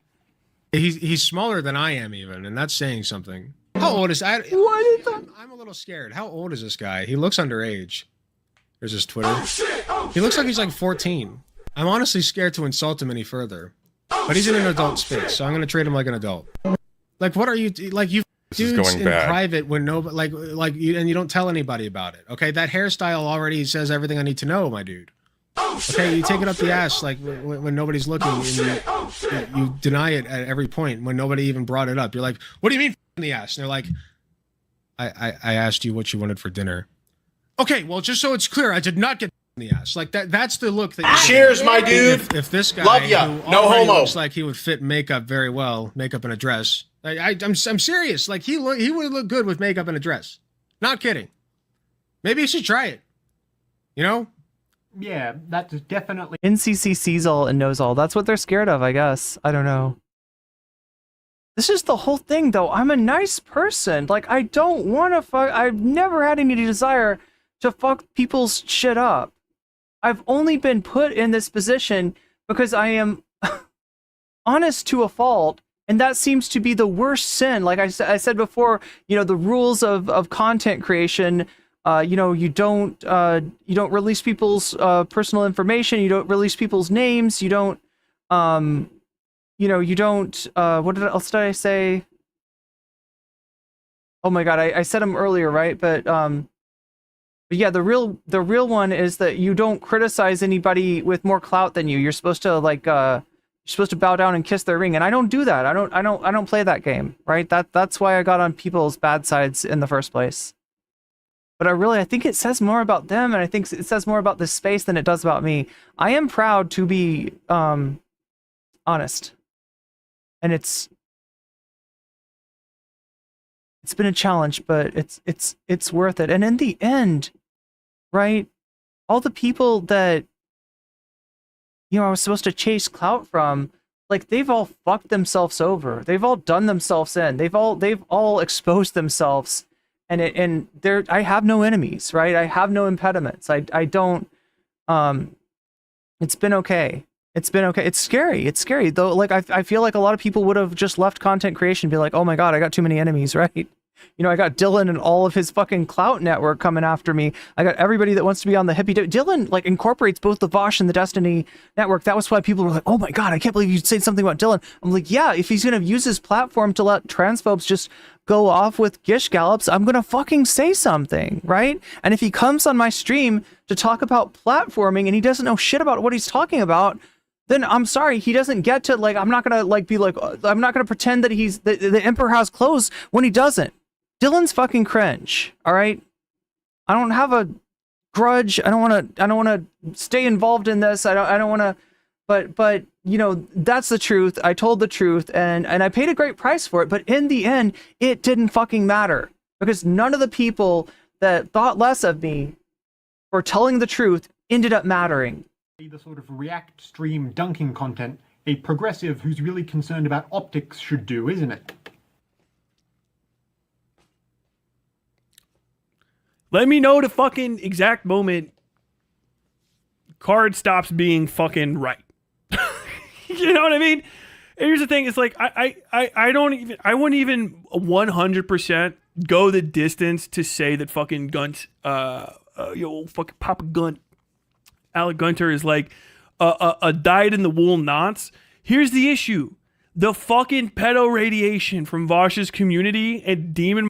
Oh, thank you, Crotchy. The other one is do not make thumbnails of other content creators with fluids coming out of their mouth. Yes. Or fluids in their mouth. Forest as an organization is so fucking high that it's causing genetic fucking nonce mutations in... Oh yeah, the other one is you don't use DMCA, don't use copyright to go after, you know, people, especially when you're like, they made a video of you that you don't like, and you know, right, that's another pretty serious rule. In the people that are a part of these direct circles.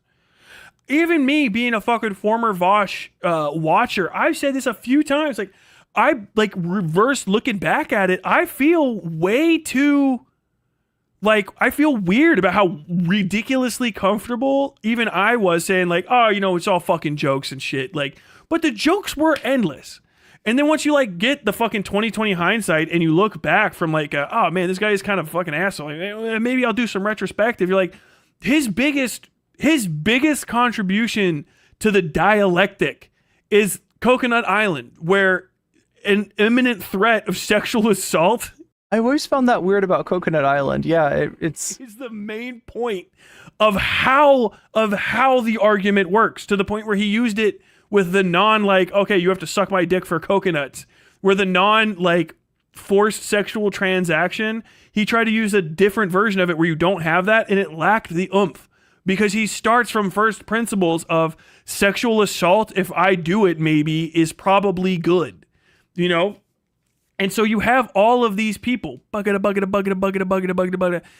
the fucking line, repeating this stuff, okay with it, being defensive. Like, Alec Gunter is being defensive of credible allegations of fucking grooming. without addressing them in a reasonable way at all. Like the evidence is there. You have to say, okay, I'm going to provide counter examples or show how this evidence doesn't fucking work, but it does. And we'll get into watching the Demon Mama thing here in a second. But the entire fucking community is like compromised. Like, it's crazy. It's not like everything is bad. I feel like Shark 3-0 is fine. He doesn't seem to even interact with those people. Yeah, Shark was a friend of mine way back, and I can confirm he is in fact not fine. He is every bit the snake as President Sunday. Or try to like clout train with the fucking. Hope that's not ruining anybody's favorite content creator, but yeah, again, I know too much. And I don't want to go over it again because it's actually really nasty. The shit that Shark said about some woman he was fighting with on Twitter is just fucking nasty. And it hurts. It hurts because this guy used to be my friend, right? I don't want to take responsibility for his career or anything like that. I do feel like he got where he got on his own and everything like that. But I did bring him on for panels when he was much smaller. He's a fucking snake.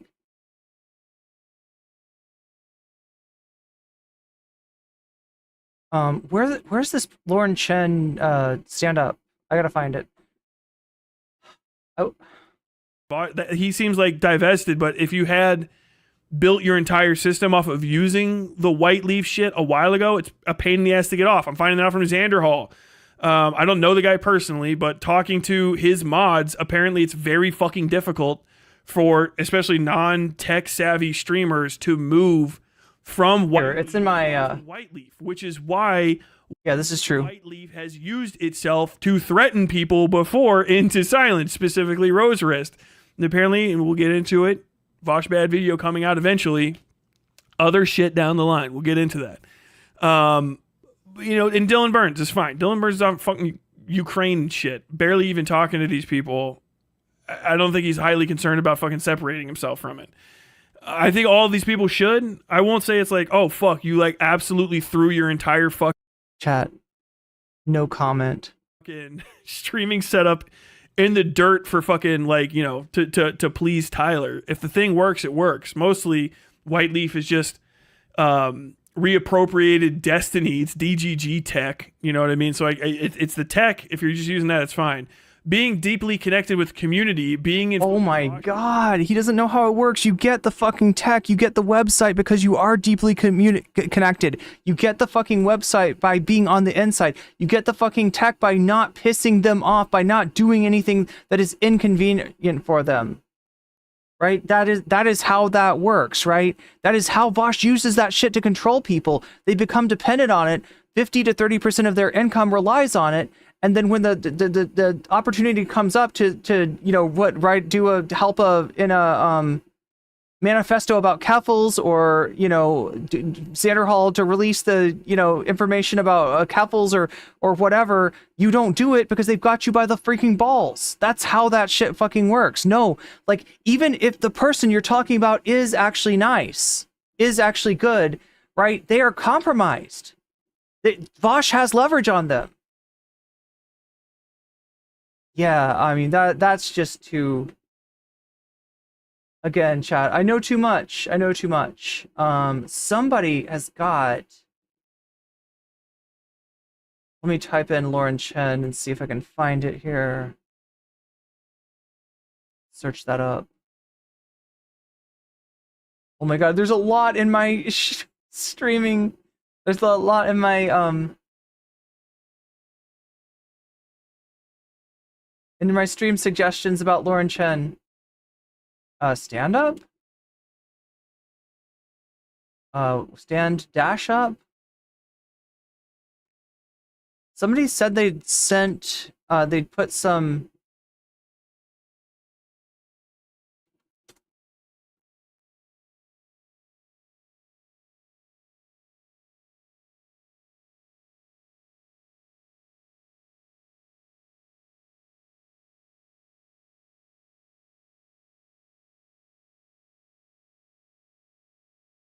You know what? I feel like the person that you know, when people are there's like a joke that I think the Surfs made once, where they're talking about like classic rock.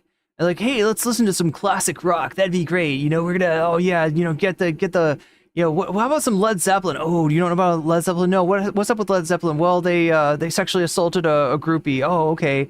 Well, that sucks. Okay, well, how about David Bowie? Oh, yeah, no, David Bowie actually, like, right, and every single person. How about John Lennon? Yeah, John Lennon's great, right? Ooh, domestic violence, right? It's like every single person you would think of that's really cool in classic rock has got some fucking massive, and not just like some little thing of that you could overlook or be like, you know, whatever, just something that makes it icky, something that makes it gross. God damn it. I'm not finding this. I am not able to find this. Somebody said that they had posted the Lauren Chen stand-up. Stand-up? One word. I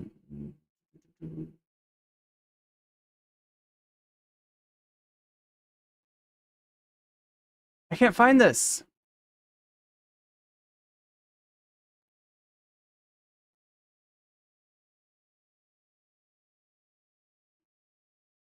Stand space up.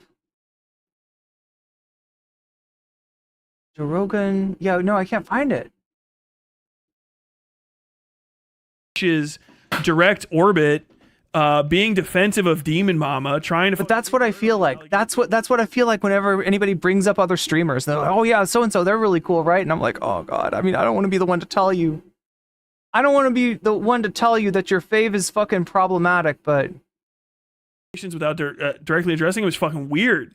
It's a weird thing to do. It's not fucking leftist at all. It's not remotely in any way, shape, or form an expression of leftist principles or rightist principles or centrist principles. I think I can reach across the aisle to everybody and say, this is not right, right? And everyone will go in their own unique way, ew. You know what I mean? And I think that people that are like, oh no, I think it's fine, are strange. I think they're fucking weird people. I think there's a lot of weird people over here. This is going to be my year two. Not like deeply into it, but I like, this is going to be my Starship Troopers video for the next coming year, my mega fucking essay type deal. And if you have evidence about it, I'm taking it. Fucking send me a DM, join the Discord, be chill. I don't want A-logging from other people's servers. I don't need a fucking play-by-play of fucking bug streamer wiping his ass in Discord. They want that from me.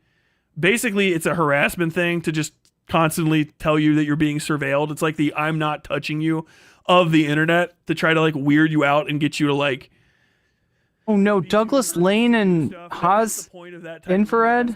That literally Sunday and Ico, they're literally harassing me to try to get me to like, feel bad basically by always constantly paying attention to me and like talking about everything. But well, yeah, they're trying to turn you into a lolcow, but what they don't realize is while they're doing that, they're the ones making lolcow content, and they don't understand that they're developing a fucking hate following by trying to create a hate following for Tyler. And who is fucking cleaning up while this happens, Sunday? Look, you told me that you'd let me post the video first. I'd somehow make some money off of that. You kind of fucking lied to me about that. You knew you were gonna get, your editor was gonna get the video out first. You never fucking intended to. But Sunday, you did actually help me out a lot more than you realize, okay? A lot more than you realize. And you are, at this point, Sunday, you are my hype man. You think that you're burying me, but you're actually making me a lot more interesting to people in your community that are kind of sick of your shit. You're sending them my way, so keep it up. Keep it up, buddy. Maybe you'll reconsider by the time that I've surpassed you, but whatever. I don't know when that'll happen. Let's see. What are we trying to do? We're trying to... God damn it, I can't find this Lauren Chen shit. Somebody told me that this was in my Discord. And maybe I'm just bad at finding things. I don't know. Yeah, this entire subsection of the internet is weird. And the most important part about this is it's going to fucking explode. It's going to blow up. Imagine if I wasn't the one to break the fucking Demon Mama thing and it came from somewhere else. An arrest? Jesus fucking Christ. But like, if it would have been the same thing popped off in a credible way, like the Ava Chris Tyson shit, it makes you look bad because you try to defend like trans rights and stuff and all this other shit. And then you've got all these fucking nonces around you that are doing nonce shit that people are constantly trying to associate with transgender people. And then you're using being transgender as a defense to that. It's bad. It's like a bad thing to do because you're fucking throwing trans people under the bus for your own sexual gratification. That's it. None of this has anything to do with being trans. None of it. None of it does. But we're going to see in this that it's going to come up again and again and again and again and again and again. Pedo-jacketing a trans woman. Pedo-jacketing a trans woman. Oh, trying to use fucking pedo-jacketing accusations. Like, I think you fucking groomed somebody. You did all of the pedophile shit. All of the, like, basic 1990s, early 2000s pedophile shit. Like, this is a PSA I heard in 2001. Just like, do you know what your children are doing tonight? On Eyewitness Action News 9, pedophiles using online video games to contact your children. What you can do to keep them safe. Like, what? I want to fucking just do insane shit. Like, he's a psycho. Like, I'm literally being driven crazy by this. I'm being driven fucking insane. Because it's like, are we just gonna let it happen? Does nobody want to do anything about this at all? Like, this is so crazy. It's one of those things where if you come across it and you don't immediately believe it, I understand. Because even I'm like, how am I this deep into it? Maybe it's not in stream suggestions. No, this is fine. Look, this is just a normal. Is that possible? 3-foot deep river, and I took a step into it, and now I'm like rolling against the rocks because I'm 90 feet down in the Strode, being ripped to pieces by the great currents of this demonic fucking body of water. Like, did no one? All you people were friends. All of you people were friends, and it took me to go, what in the fuck? That still has never, he's never addressed that. Bug Streamer, President Sunday has never addressed how he's in DMs with these people about fucking everything. Everything. He's in DMs with them about fucking all of this shit. He was behind the scenes. Oh, he knows all kinds of stuff. Yeah, they're basically, I'm not personally friends with her, but I think she's a very smart individual. I got a lot of good things to say. And like, you knew them this close? I came abreast of them for 5 fucking seconds actually paying attention as another streamer. Oh, I found it. Fucking weird. Described how we... I found it. Chat, do you want to watch more of this Tyler stuff? Because I found the Lauren Chen. Oh, hell yeah. This is Lauren Chen stand up. We got it. Is there like, I forgot that he goes on like this, right? I thought that at some point he just like starts talking about Demon Mama. People crawled out of the woodwork with fucking credible. But look, he's not wrong, right? There is something a little sus about everybody that's involved in this whole White Leaf thing. It's not something that where you should jump to conclusions. I do think that Tyler is jumping to conclusions, right? Demon Mama, in my mind, has been negligent, possibly criminally negligent. But the idea that she's like cultivating, you know, a minor for, you know, some kind of you know, for gratifying herself in some way is like, if that information is there, you know, it hasn't been shown yet. But yeah, I do think that she's got something to answer for, and I don't think she answered for it in her video. It's from a week ago. Natalie reposted the original as a reply. I found it on, I think, I think this is it, right? I think this is it right here. But I just need to know if we want to go on with this Tyler stuff. Tyler does have a point, so I have to give him credit for that. Yeah, he's definitely got a point in terms of, like, that there is something foul. There's something rotten in White Leaf. There we go. There we go. I mean, it's not a point that hasn't been made by other people, but maybe not somebody, you know, like, I'm not as big as Tyler. But yeah, no, I could have told you that, and that is, you're right. You're right.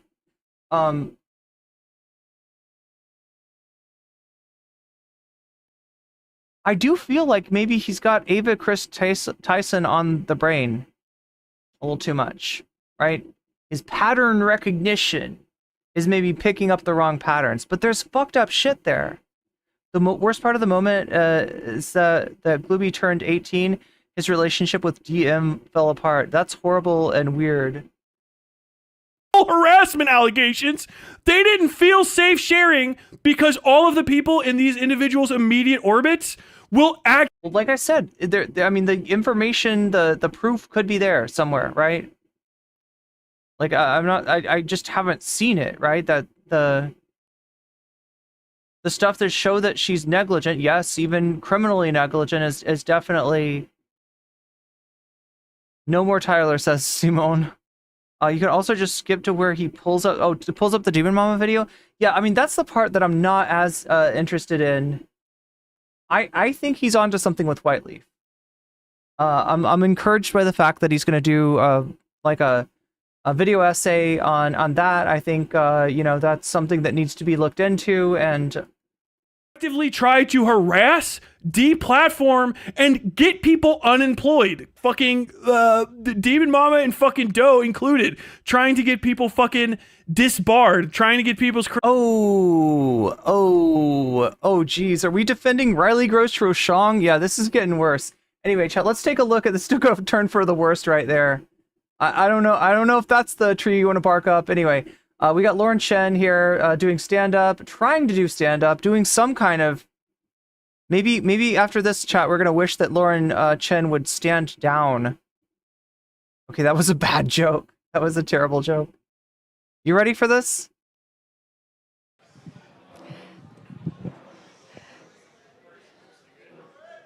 All right, how you guys doing tonight? You good? Yeah. I'm so happy to be here. I'm so happy to be with you. I'm so happy to be in Austin. This is an amazing city. Are you guys from here? You locals? Heck yeah! Heck yeah, you locals. Heck yeah, are you locals? That's so awesome. You guys, you clean up amazing, okay? You barely look homeless. It's just good for you. Oh my god. How old is this, right? Because I feel like the reputation of Austin now is kind of as a... Oh my god, speaking of freaking... Speaking of Whiteleaf, we got Riverboat Jack right under there. I don't even want to know what's up with Riverboat Jack. I actually don't know much of her lore except her little weird racist arc. But other than that, I don't know. I don't have a lot on Riverboat Jack. I don't want to know. I don't want to know. Good for you. But no, I do love Austin. Last time I was here, actually, funny story, I saw a homeless guy. But yeah, hey, having a Whiteleaf site is bad enough. Walking what I thought was a small dog on a leash. Turns out, no, giant rat. So it's one of those fun Austin stories that I... Yeah, fun Austin story. They got a giant rat. Love that. Love nature. So she's like, it seems to me like, I don't know how old this is, right? But Austin's reputation now is as somewhat conservative. Am I wrong about this, chat? Am I wrong about the Austin thing?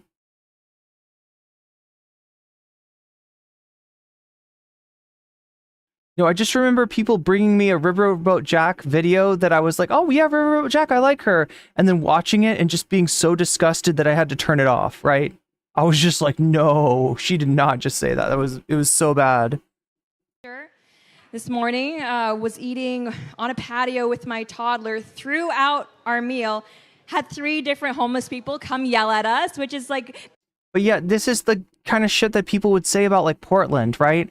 I feel like the way that she's talking about Austin is the way that people talk about Portland now. Bet the bots don't get a 5-stream streak. Wait, are there bots?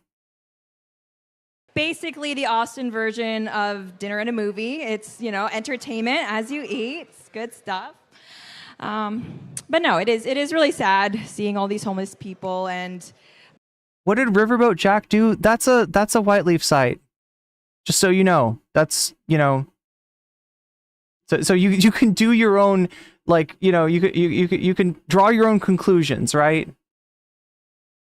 Same kind of shit that's wrong with Vaush. Not the folder stuff, not the goblin stuff, but the weird takes about black people stuff. Yes. My heart goes out to them, and I honestly think that being homeless, that's got to be one of the worst situations that a person could be in, frankly.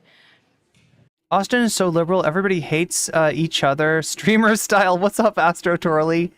Yeah, that's wait. Okay, so like help me out with this Austin stuff, right? Because my understanding is that, did you see that rat joke in NYC and LA too? Yeah, but like I feel like this has got to be old, right? Because like I think that, like, I don't know, maybe I'm just like too plugged into like the sort of Joe Rogan sphere of things, but that's my idea of Austin, right? Is that it has been largely taken over by transplants from California that want to live in Texas, right? So they're California people, maybe from like, you know, OC, maybe from more urban areas, but for whatever reason they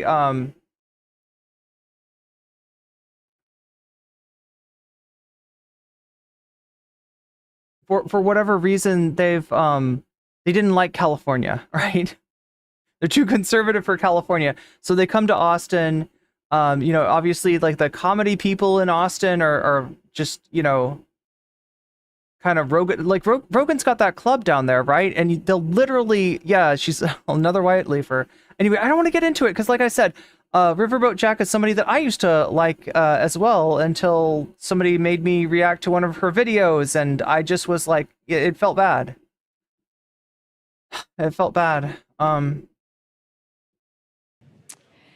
At the same time, though, and I don't know if she was always like that, and I just didn't notice, or if she changed when she started hanging around Vaush, but for whatever reason.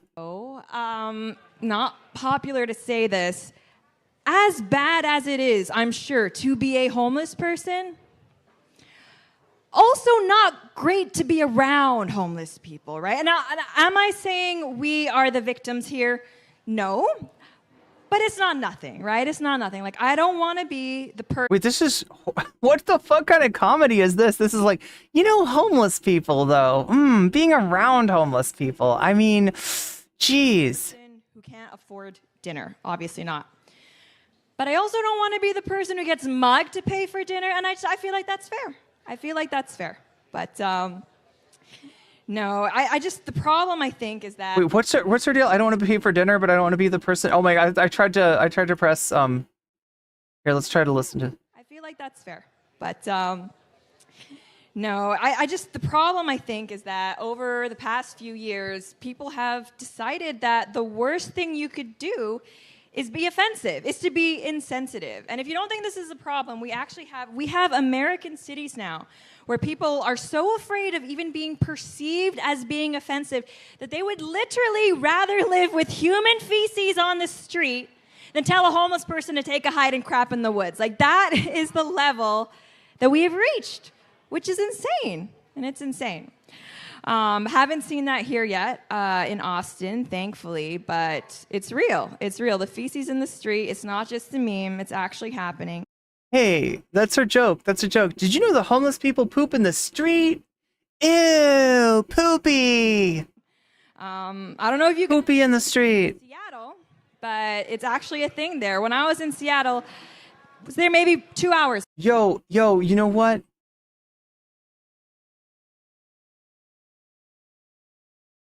When you've got massive homelessness because of ridiculous rent prices,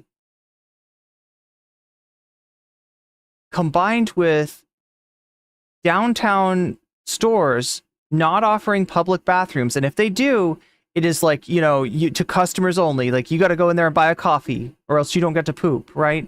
Because they're afraid of homeless people using their facilities. When you got that combination, then yes, you're gonna have doo-doo in the street because there's no other place to fucking doo-doo. This is like Jink Uger shit. Before I ended up seeing. I hope nobody gets mad at me for telling you that Jink Uger is a piece of shit. Have we all accepted that Jink Uger is a piece of shit? Is that okay?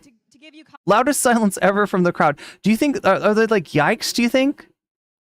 Oh no, don't tell me homeless people are not welcome in stores. Context, I saw I saw feces in Seattle before I saw Starbucks in Seattle. Like, that's how big. Well, how could you tell the difference? Oh. Of a problem it is. See, I feel like I'm doing better than her so far. And it's funny because I've spoken to people who live in big cities about stuff like this because I suppose I'm a rube. I think that warrants some conversation. And the thing is, I feel like a lot of people who live in cities, they have a toxic relationship with these cities. It's the strangest thing. You'll notice it, I swear, next time you talk to someone who's actually from a city. But you can mention something that's bad about that city, and they'll acknowledge it happens, but also say that it's not that bad, and then hit you with something that's even worse. And this is something that I deal with people from New York all the time. Like you'll try to talk to them about the issue of crime, which is actually getting pretty serious in New York. You can say something like, hey, by the way, car got broken into last time in the city. It's pretty terrible. Are you guys safe? How do you feel? Do you think things are getting better? And I swear, they will turn around, look in the eye, and hit you with something along the lines of crime. Oh, you want to talk about crime? You're bringing up your car. Last week, my entire family was kidnapped. They shot their dog. They pulled out their fingernails, kidnapped my grandmother. Then the fucked up thing is some of the highest crime areas in the country are not even in cities, right? People forget, or they're cities that are in the middle of the country. And it's like, historically speaking, overall, the United States is not in a high crime period. You wouldn't know it to listen to Lauren Chen. You're like, oh, it's getting really bad. It's getting really, oh no, it's getting really, they're gonna steal everything. Oh my God. You know, they're like, it's just like, everything is crime. Only criminals allowed. It's like a Talia Oliveira video. It's like, no, dude, go to fucking New York in the 1970s. You want to see fucking crime? Committed identity theft on her specifically. You're talking about your car. You shut your whore mouth and you're like, okay, you're right. I'm sorry. New York is terrible or great. I don't even know what they're trying to argue there, but it's pretty crazy. I've told that story about the feces to people who are living. I mean, see, this is just like, the people who think this about New York City are not from New York City. They're people from fucking Omaha, right, who don't realize that Omaha has higher crime rates than New York City. But they've heard stories, though. They've heard really bad stories, right? Because anytime a really bad crime happens in New York City, it gets reported and it confirms this bias that's already there. And people are like, oh, that's what New York is like. That's what New York is like. Meanwhile, cities, and I got a like, we were looking into Aurora, Colorado, right? The city where all the reports of the Venezuelan gangs taking over the apartment buildings were, right? And it turns out that Aurora is like in the top 2% of crime in the US. Aurora, Colorado.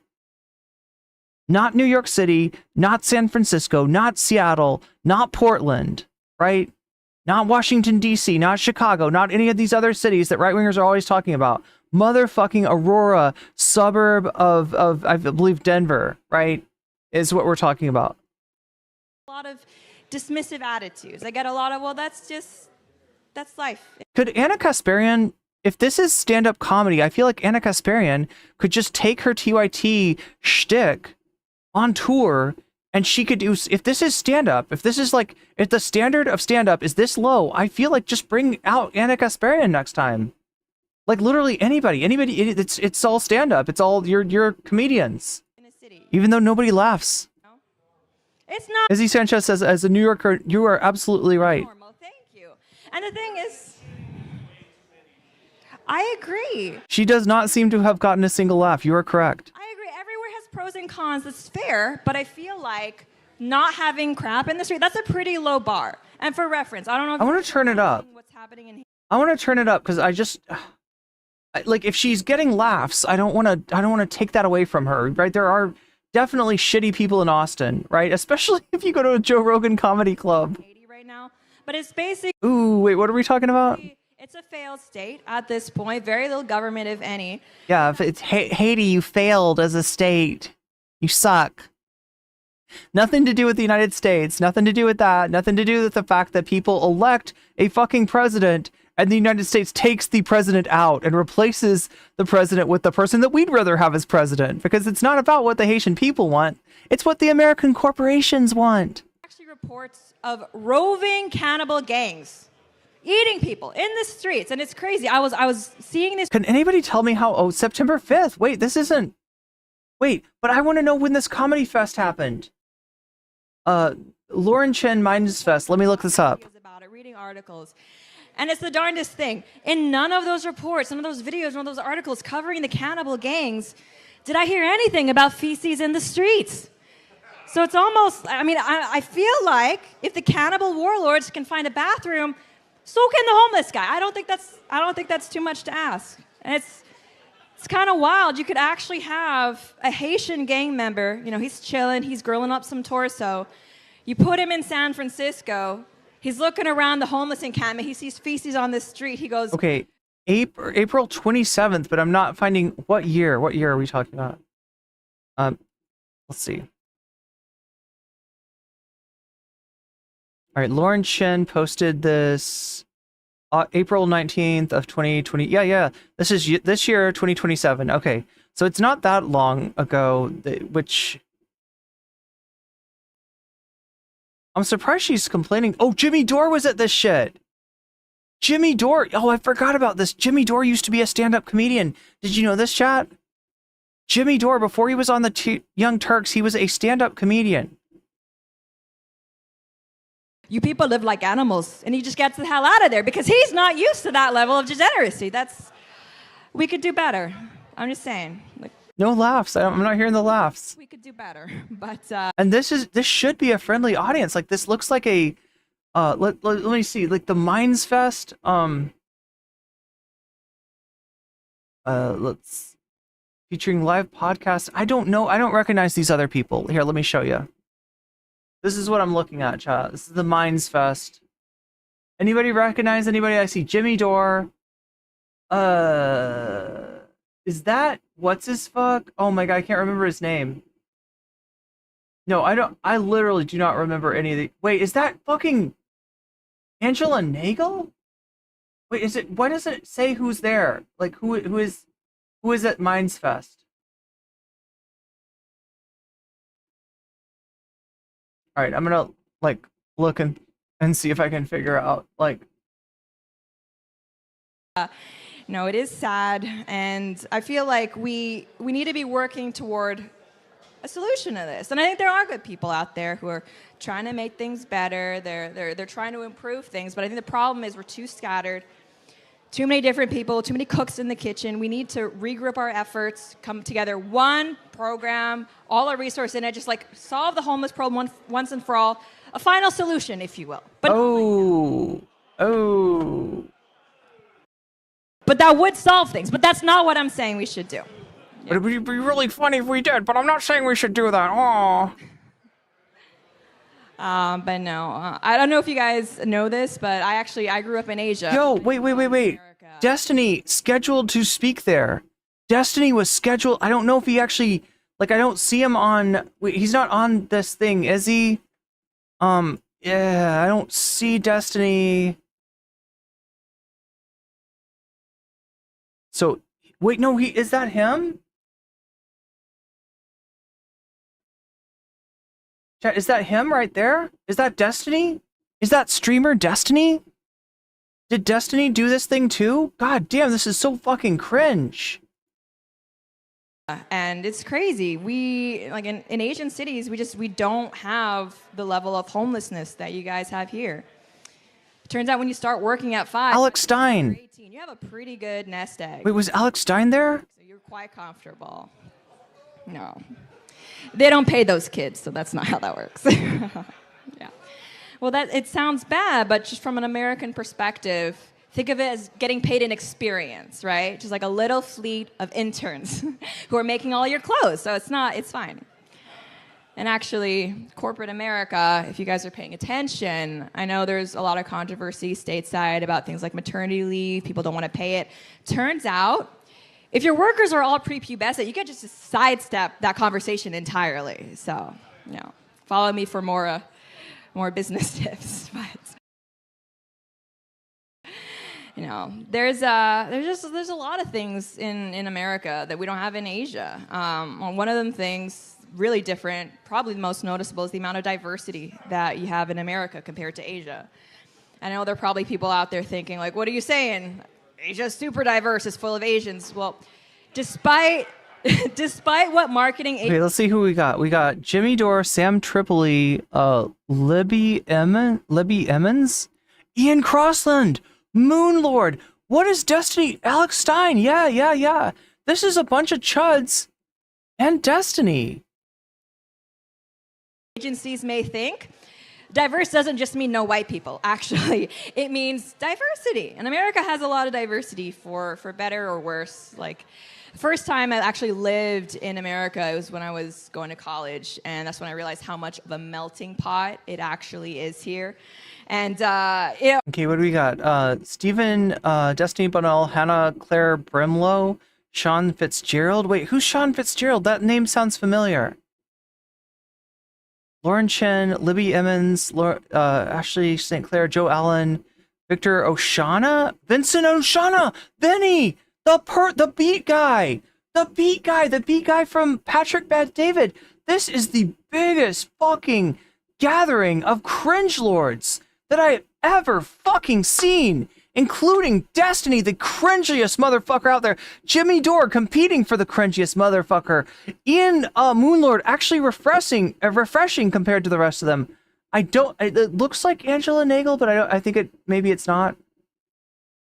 Alex Stein. I wonder if he was drunk. What am I saying? Of course he was drunk. He's Alex Stein.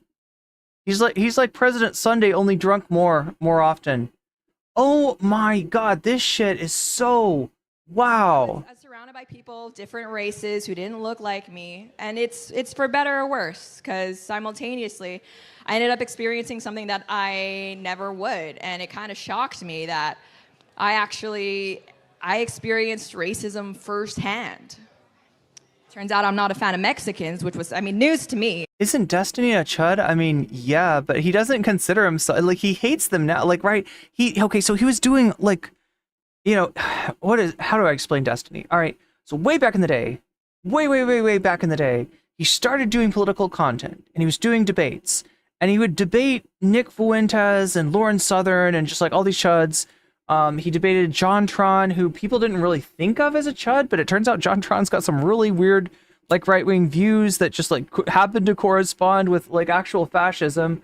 So Destiny exposed that, right? And then he started doing content with Hassan, and people, it was like this Destiny and Hassan, like, love fest, where Destiny's community was like, hey, Bernie's pretty popular. You want to, like, look into leftism? Like, Hassan, maybe, you could talk to Hassan about that. So he starts talking to Hassan. He realized that Hassan knows more than he does, right?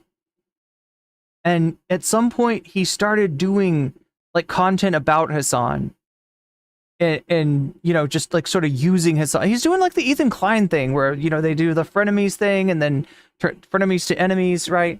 And so, he gets involved with Twitch poll. He's punching left. He's coming, he's letting his freak flag fly on more and more right-wing beliefs that he has, and then October 7th happens, and he just goes fucking ham, full, like, genocidal at that point, right?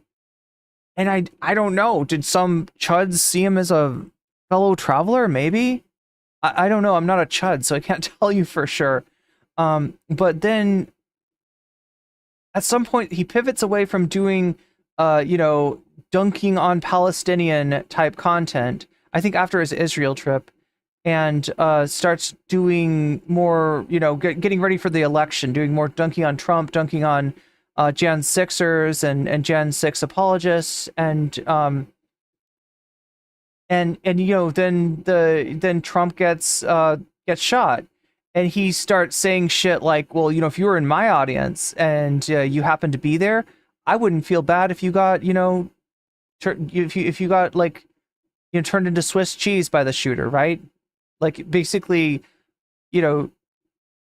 I feel no sadness for any Trump supporter who got killed in the event, right? And so he just gets, like, the ire, he gets the attention, he gets of the chuds, and that's kind of where he's at now. So right now, would he be accepted amongst right wingers? No, he wouldn't. But he's the same kind of heterodox bullshitter like Anna Kasparian. That's Destiny. But no, that's That joke actually used to be about Jewish people, but She got like a slight laugh. What was that one? She got like a slight laugh on that one. used to be about Jewish people, but like me, and it's for better or worse, because simultaneously, I ended up experiencing something that I never would, and it kind of shocked me that I experienced racism firsthand. Turns out I'm not a fan of Mexicans, which was, news to me, but no, that joke actually used to be about Jewish people. What? Is that a joke? She got laughs on that one too. Yeah, Destiny's definitely a tanky. Then I realized I like using banks, so it just. You sent me a Destiny clip that I gotta check out? No, it's just, I'm sorry, Mexicans, it's just, you're a little lower risk. Like, what are you gonna do? Leave? Oh no, don't self-deport, stop, come back. Yamps, is this safe for stream? But no, the racial politics in the U.S., that's something that I haven't gotten quite used to. What really I think is so strange is the fact that when we're talking about race in the U.S., there's this tendency to group people into one of two categories. Yeah, they laughed at the anti-Semitic joke. White and non-white. You know, the two races, which is like, I don't know. I don't think that really works. The idea that me, as an Asian woman, or half Asian, that I would have more in common with a black man just because we're both not white, that doesn't really make sense, right? If we look at the black experience, let's break it down. Way that your race affects your life, probably going to be more likely to be fatherlessness, right? More likely to Oh my god. be in poverty, more likely to live in a high crime area. Maybe commit some of that crime yourself, but that's a different. What the fuck? Yo, she's doing the crime statistics shit. That's different. She basically like dog whistled the 1350 thing. Versus me, as an Asian woman, probably the way that my race most affects my day-to-day is I got a lot of guys with anime profiles asking for pics, like feet pics. It's a problem, but it's a very different problem. Also, if I were to ever open a massage parlor, exponentially higher likelihood of it being mistaken for a brothel. Again, real problem, just they're very different problems. And I think if we look at the way that we either say, you're white, non-white, that's how it is, especially when we're talking about divisiveness in American race relations, it kind of paints the idea that I think is a false idea that if white people were just removed from the conversation, everything would be fine, right? All the non-white people would just be having a blast, which if you look at the areas in America with very few white people, just does not seem to be the case. Like, if we're being real. And I don't know if you guys speak with a lot of ethnic minorities, but one thing that they actually aren't usually too keen on is other ethnic minorities. So, the past few years alone, you look at the tensions between like the Asian community and the black community, the Jewish community and the black community, and they don't even get me started on the gang warfare issues between the Hispanic community and the black community. And see, those are all real problems. They're real conflicts, but they don't get as much attention because, it's frankly not as flashy as the historical problems between the white community and the black community, so, yeah. But gender, that's another. She's not getting laughs from this. She's thinking that this is supposed to be like a guilty pleasure for people, right? That if she doesn't like out and out say, F black people, that she's going to be okay. But then she can be like, oh, just kind of noticing that, there's a tension between this community and the black community. There's a tension between that community. And she thinks that people are going to be like, they're gonna laugh, but they're gonna like feel bad about it. But like it's like she's there, like I don't know. She's trying to do this like forbidden fruit thing of like, hey, maybe anti-black racism, has a point. Yeah, like I don't know. It's this weird like this is more dog whistle than it is racism. But she's even like dog whistling her dog whistles, right? She's not doing the standard right winger like crime statistic thing. She's just kind of like implying it and. The audience is supposed to do the audience's racist brains are supposed to do the work for her. Unfortunately, she doesn't seem to have the right audience. even at Minds Fest. And remember, this is what we're talking about. Like Ian Crossland, Alex Stein, Jimmy Dore. You do have a lot of chuds here. You have Destiny. Speaking of chuds, you have streamer Destiny here as well. Different kind of chud. Different kind of chud. Yeah, it's not working for her. I mean, as Sean was saying, people are getting a little crazy right now. I don't know if you guys... Now, Sean Fitzgerald, is that actual Justice Warrior? I can't remember AJW's last name. Do I see AJW? He's got glasses. He looks like a goober. The only glasses wearing goober guy I see here is Jimmy Dore. I don't see AJW. Do I? I see Alex Stein. Yeah, there's none of these people are AJ. Are they? Unless maybe he's got his glasses not on. Is that him in the top? Is Sean Fitzgerald AJW? I've been following, but online there. AJW is in the clip I sent you, so he is there. He is there. There's a lot of that must be who she's talking about. Talk about how the right. Okay, Vance. Well, we'll watch your clip of streamer Destiny.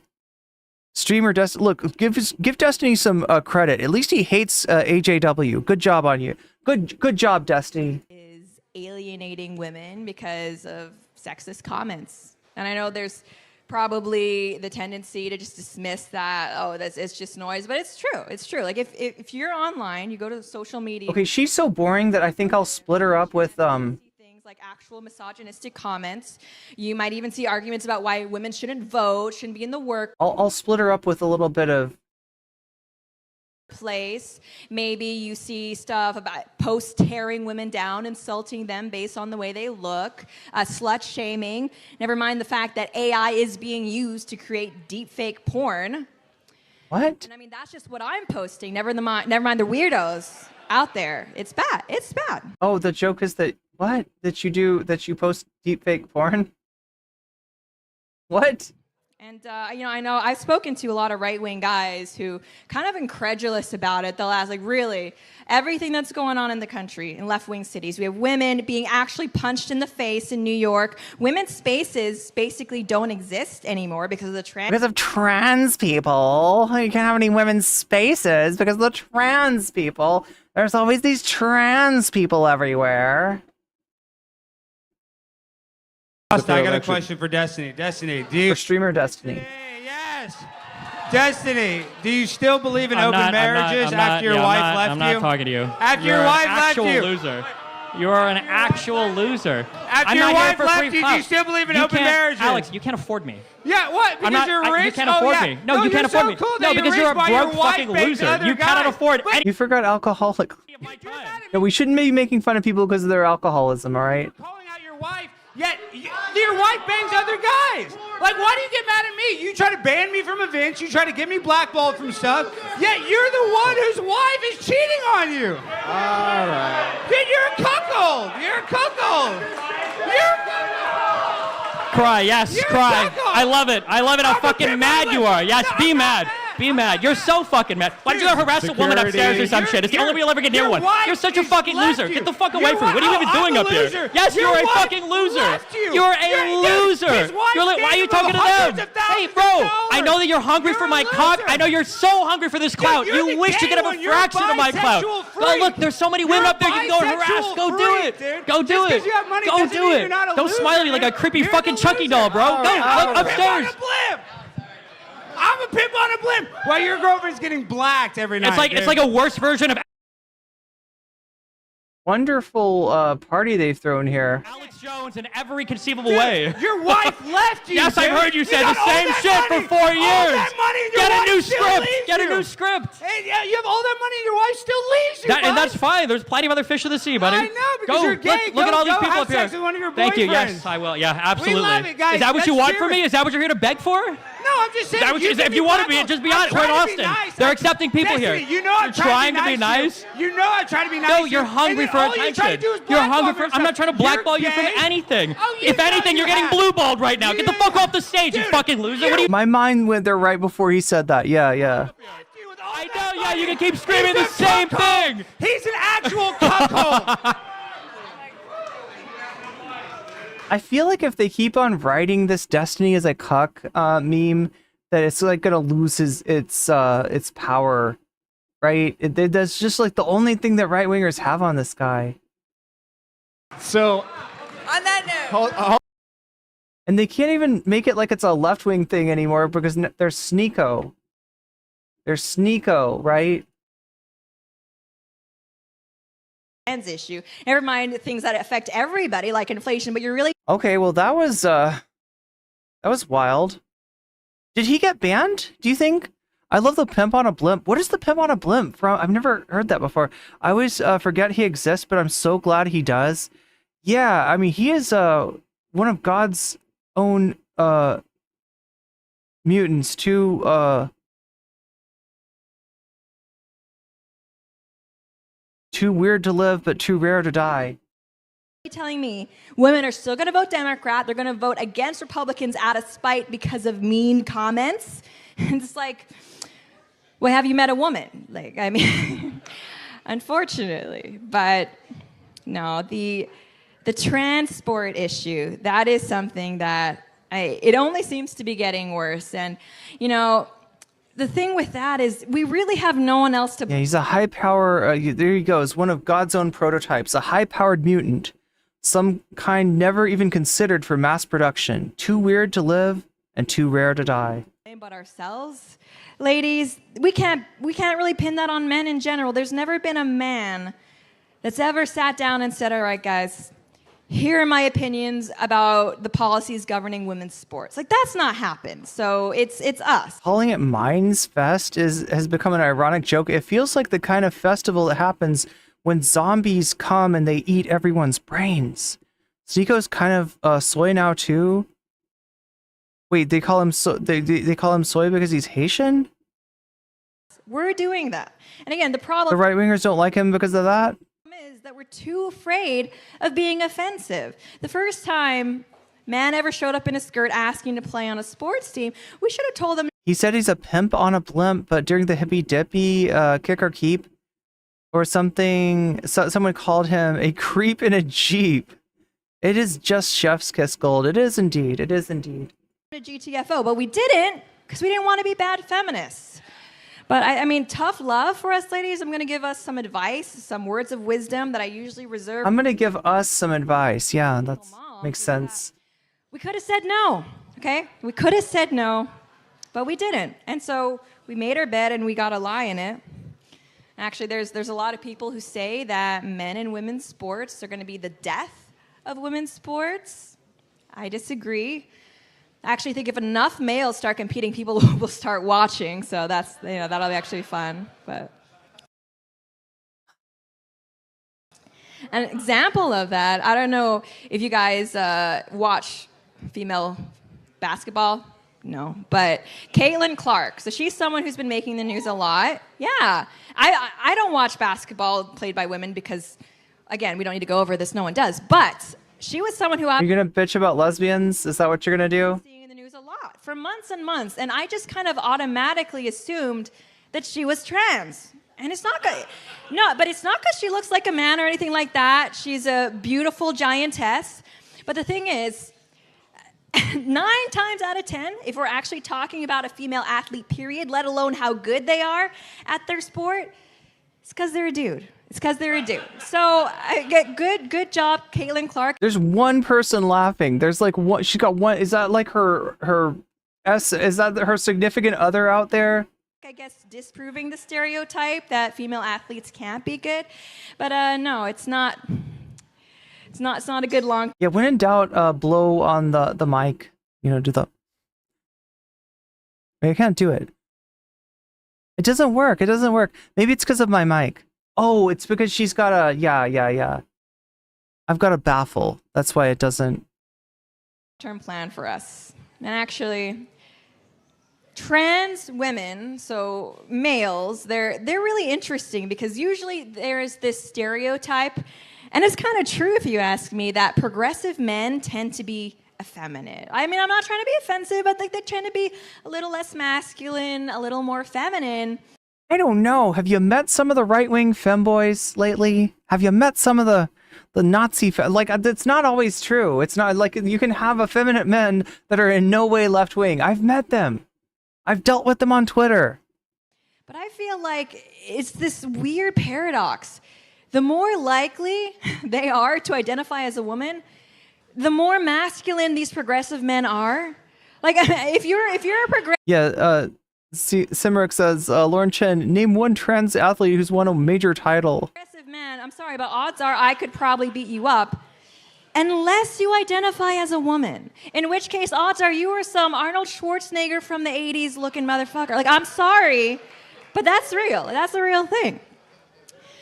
And I love the fact that we are so afraid of being called intolerant that we're trying to convince ourselves that someone like Leah Thomas doesn't have a biological advantage, just like an ingrained, inherent, better ability to perform at sports than... Is that why she was 5th place? Is that like, I mean... It was like 5'4", but that's okay. That's okay. I don't want to be, I don't want to be a Pat Aggressive, so... But wait, what did she say? I don't want to be a what? There's a lot of issues out there that I don't really have answers to. Was that supposed to be a joke? It's okay. I don't want to be, I don't want to be a Pat Aggressive, so. A what? But there's a lot of issues out there that I don't really have answers to. I don't know how we fix race relations. I don't know how we fix gender relations. It's hard. It's hard. Yeah, she was joking earlier about final solution, so I'm sure that's what she's have an got in mind. Is the fact that 200-year-olds seem to be running this country. Like that's kind of, and that's bipartisan, right? No one side should want that. But the problem is, old people wake up a lot earlier than we do. Like there's a very clear mechanism. Do they? God, old people as streamers would like kick my ass, right? Their streams would fill up, and I would never get any views. God damn. We can't let old people stream, chat. We gotta keep that from happening. Them out of power, literally vote against them. But we have stuff going on, It's just it's a lot, and they don't. So we just leave it. But here's my plan. So we take everybody in the government who's over the age of like 70, okay? And we tell them, look, government is going digital. We're going full on remote. And it's plausible, especially after COVID. I don't think they'd question it. So set them up at home on their computers. Oh, were we going to matrix the old people in politics? Is that her idea? No, you're still doing your job. You're still running the government. Really, they're just playing Civ, though. Like, that's all they're doing. And I feel like they'll be happy. They can wage whatever wars. In the meantime, we actually get to have people... I love right-wingers pretending they're anti-war. This is like the best thing of the Trump era that they brought us. Oh, yeah, because, making laws about TikTok who know what TikTok is. I mean, the reason it works, though, is because you do have a lot of dim, like, warhawks, right? You do have as many dim, like... It's just the difference is, like, they want different wars, right? So it's a win-win. And I know you might be thinking, that's never going to work. They'll figure it out. But are you really trying to... But the one thing that they seem to agree on is supporting Israel in the war that they want to start with Iran. Look me in the eye and tell me that someone Nancy Pelosi's age, someone Mitch McConnell's age is going to be in front of their computer inputting their personal information and go, hang on a second. This seems like an online scam. I don't buy it. No, that's not going to happen. They're going to love it. What? I'm sorry, Lauren. You just don't know how to do this. You're not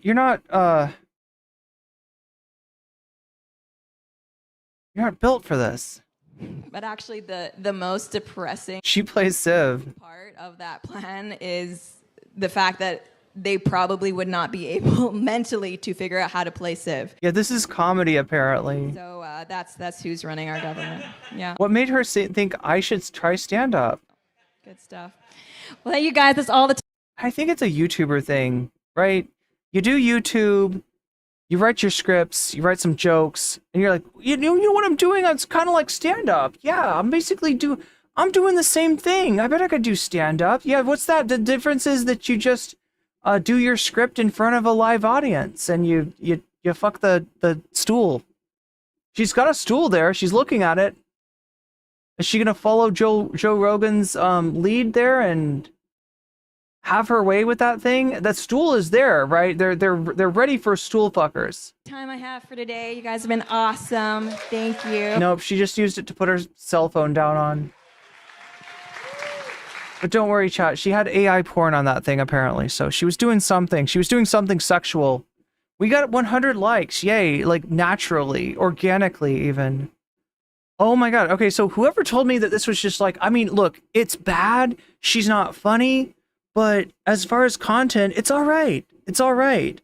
Whoever recommended this to me as content, you are, vindicated. Yes.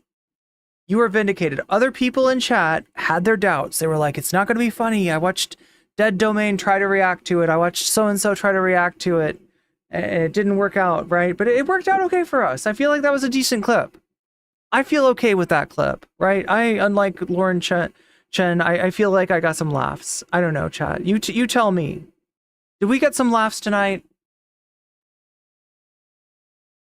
We definitely got some laughs from Gunter. Want to see more? How old is this guy? He looks underage. He looks like he's like 14. Okay, you take it up. Like, this will never stop being funny, right? Even after they've pounded Bo Blacks into the ground. Even after they've, like, literally forced Bo Blacks to change his name to Tipster, right? Even after that happens, right? Even after Bo Blacks has to say, cheers, my dude. Love ya. No homo. This is still gonna be funny. The ass, like when nobody's looking, and you deny it at every point when nobody even brought it up. You're like, what do you mean? The only part I laughed at was AJW yelling at Destiny. Wait, it was Alex Stein, wasn't it? AJW was sitting there. He didn't say anything though. In the ass. And they're like, Can we throw tomatoes at Lauren Chen for hurting our brains with her brain worms? Yeah, as long as we don't. As long as we. God, I was trying to tie this back to the Tyler doxing thing, but I can't. I asked you what you wanted for dinner. Is that where Tyler's viewpoint comes from? Is that, like, you know, we know Lauren Chen's name, we know like that it's like a mentality of like, well, you know, if you're a YouTuber, that's kind of like a celebrity, and like celebrities, like people look up there, like people know Madonna's name, right? She goes by Madonna. She's not trying to advertise her real name, but people you can look it up and find it, right? And like any actor, if they use a like stage name, like you can find their stage name, right? Is that where he's coming from? I do feel like Tyler is a little bit of an Encino man. Do we still have that? Yeah, this is Westside Tyler. What the fuck is going on with this stupid Transformer shit? He's wheezing the juice, chat. There's no way you can stop him from wheezing the juice. He comes from another time. He comes from a 4chan from long ago, and in his 4chan, you know, saying somebody's name it's not really doxing. It's okay. And there's nothing you can say to him, whether you're Chris the Narc, whether you're Chud Logic.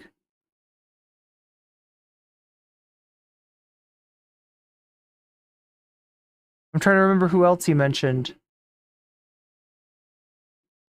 But, you know, he's just going to keep wheezing the juice, right?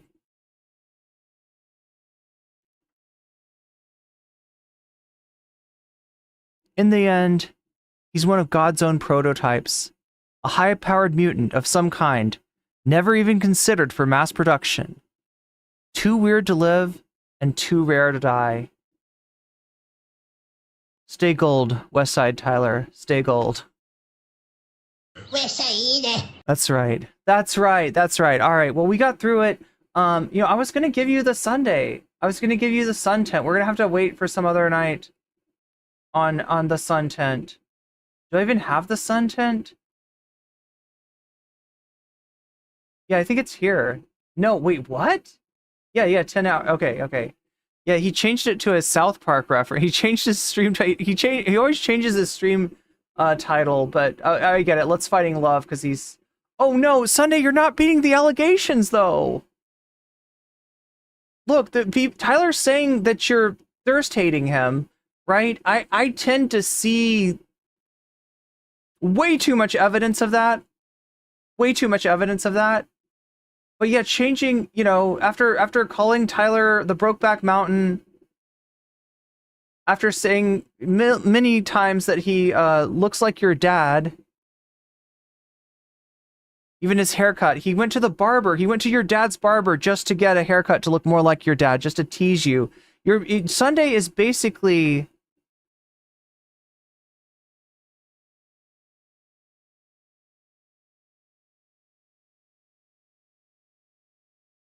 This is Sunday, right?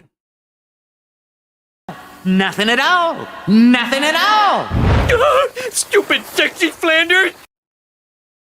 And that's how we end the night.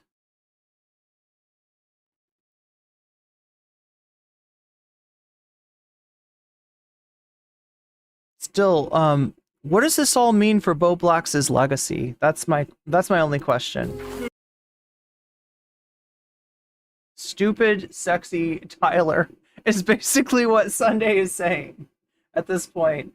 We'll have to maybe cover his content on another night. Maybe not.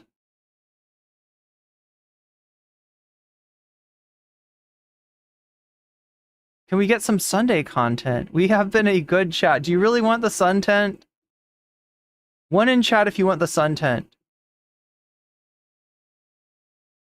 State Gold is a line from The Outsiders. That's the whole thing. Is like I know I'm never gonna talk Tyler out of like fucking, you know, like saying Demon Mama's name every single chance he gets. 9-hour stream. One person is saying yes. Would be nice to have more politics. Yeah. Sleepy time. Oh my god, it is super late. Look, should we just see what the fuck this like? Oh my god. We'll give you a preview. All right. Is this gonna be tomorrow's stream? Going over Demon Mama's piss poor fucking response to it was a piss poor response. Tyler was on vacation. He didn't give a shit. I covered it first. Video. I covered it for you, Tyler. You can thank me later. Thank God. Can I just say? Look, for anybody who thinks I hate Sunday's guts, I don't, right? I don't hate anybody. All right? I agree with some people, I disagree with some people, I trust some people, I don't trust other people. But he is a fucking character. He is a fucking character, and that's why you make such good content for us, right? We don't hate you, Sunday.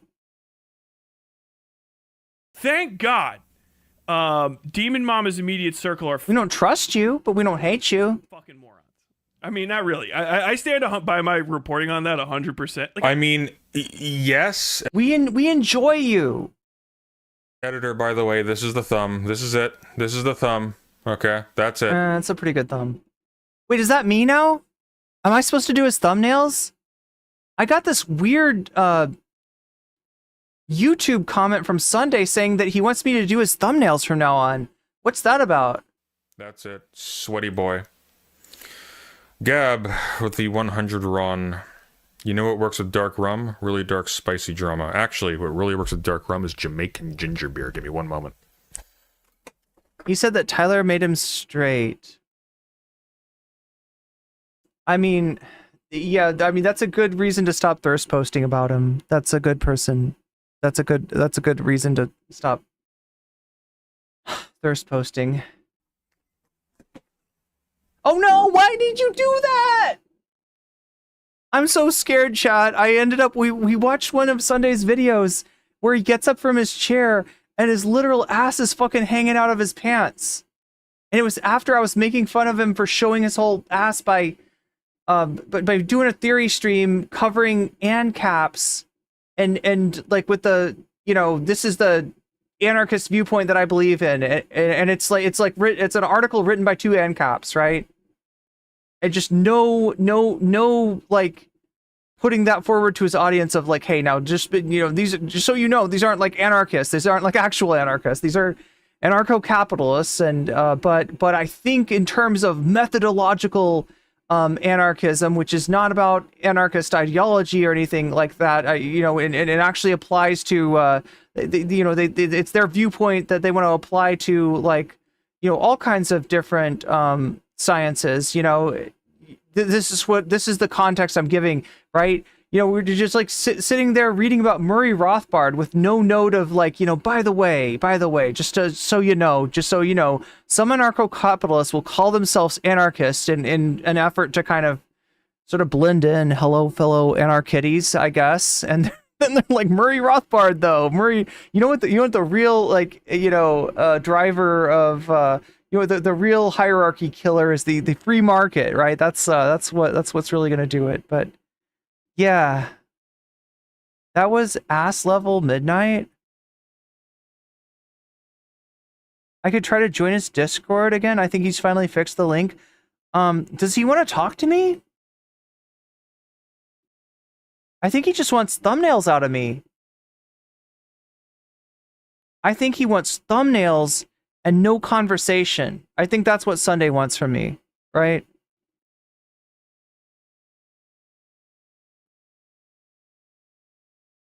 Should I put that video out?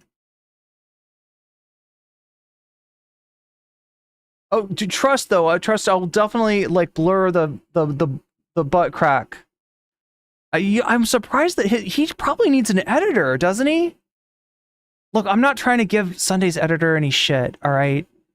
But the bare minimum that I would expect from my editor is that if I show my ass on stream, you gotta blur that shit out, right? I don't know how you could edit a video and miss the ass crack. But somehow it happened. So he's getting done dirty. No wonder he needs a new thumbnail designer. He'll probably will pay me well, probably better than I'm getting paid for stream. That's what I'll do.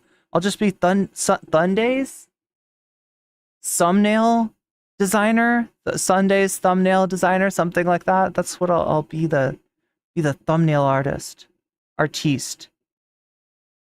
And then I'll have my thumbnail artist take over the stream. How about that? Right, because we all know that I only do what's in the thumbnail, right? The way that I decide what is gonna be covered in the stream is by the thumbnail. So if it's in the thumbnail, I have to do it, right?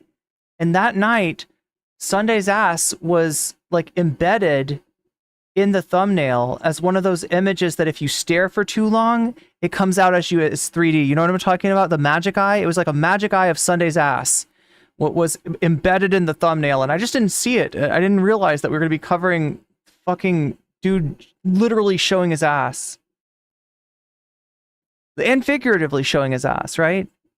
Just embarrassing himself on all kinds of levels. But again, we don't hate him. We don't hate Sunday, all right?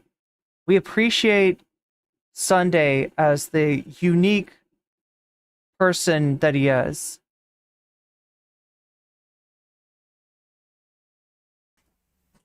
Did he leave Tyler on? Oh no, he just abandoned his stream. Oh, he plays the guitar. Hey. Wait, is that a guitar? Can somebody tell me if that's a guitar? It looks kind of short to be a guitar. It's not a ukulele. I don't think that Sunday's rocking the Colleen Ballinger just yet. Maybe someday. Maybe someday we'll get you on that Colleen Ballinger shit.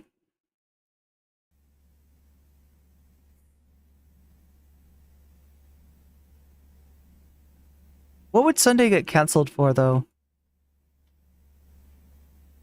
Those magic eye posters never worked for me. Well, consider yourself lucky, right?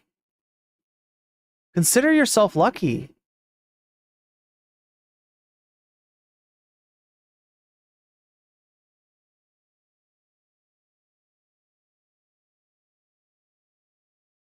President Thumb Day. Wait, that makes it sound like I'm trying to make fun of his looks. Look, I'm not calling him anything. All right, I'm not having to go at anybody's looks. All right, I'm not a super meanie bot. People think that I'm a super meanie bot. I have this reputation for being a super meanie bot, and I just really feel like people are kind of paranoid.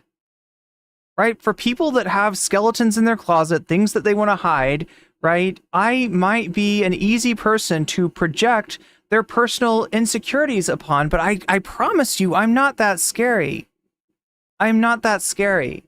All right?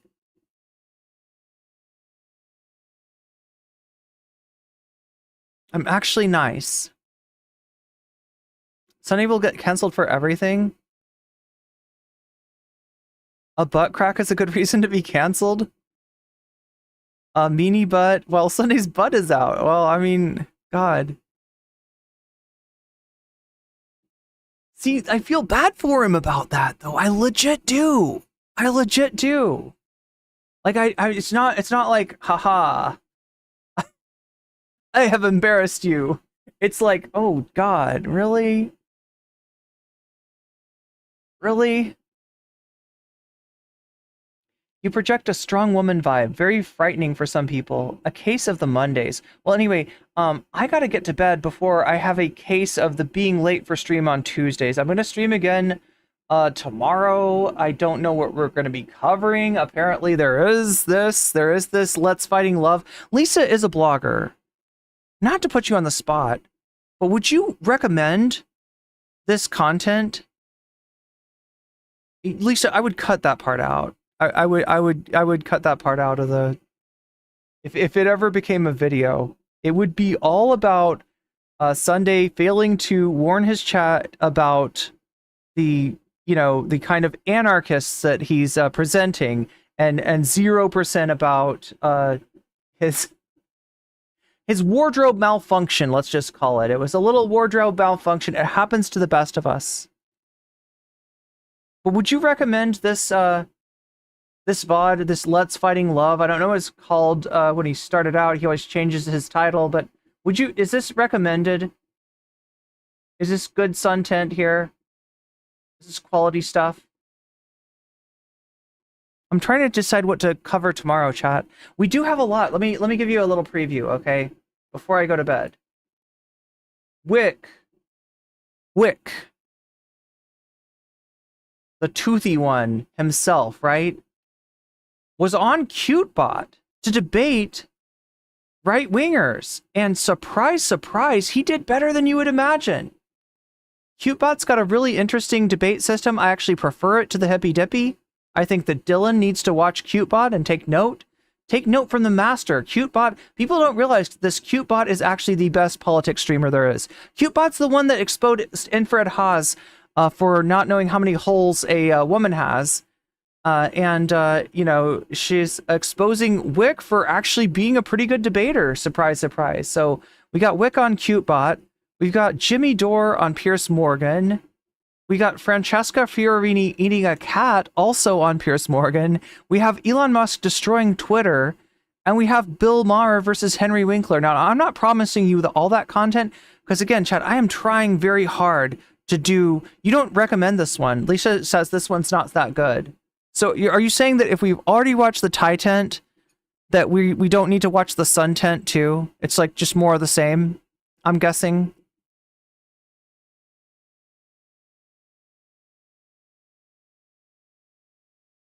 Look, I feel bad about even telling you which video that Sunday does it in, but like, yeah, he needs to just tell him to like. I can't say it, right? I want to let him know so he can, edit it out or whatever. But if I say it on stream, you know that chat is gonna find it, and I'm not trying to. No matter what Sunday thinks about me, I'm not trying to spread people's I'm not okay with spreading people's personal stuff. And that includes, yes, their name, like what Tyler did to Demon Mama, and that also includes their butt. That's personal. That's private. That's for them. That is their own. And I'm not trying to embarrass anybody. Anyway, chat, I gave you a preview of what we're going to be doing tomorrow, and who knows, maybe something else will come up too. Maybe there'll be more Trump tent. Maybe we'll know more about the would-be assassin. Other things could come up as well, but that's just a preview of what could be on tomorrow's buffet. In addition to cats, because we're eating the cats. God damn.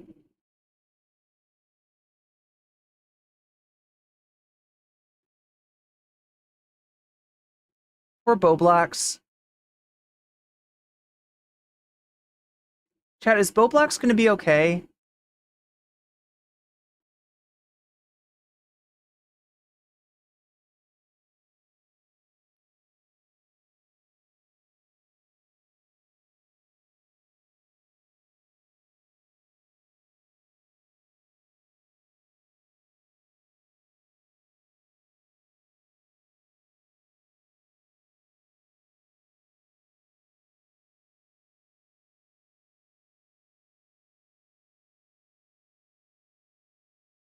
Random Girl 3PO says, look, if it was a socially acceptable, I would 100% eat a cat burger.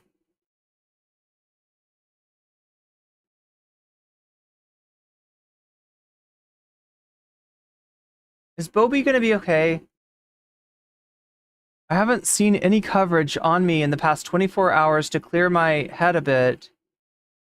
I'm sorry, Lurix, for pitching our call in a bad light to other creators instead of just calling you back later to explain my frustration. It's disrespectful, especially after you just tried to help me. People are giving you shit, says Willie Mac in the replies, but this 100% is the right thing to do. Now back to making videos. So is he gonna be okay? Yeah, a lot of people are giving him shit. Your mission is not complete. Like Lurx is teasing him. The diamonds were right there. The diamonds were right there, Bobby. You could have had them. You just had to keep doing your bully streams.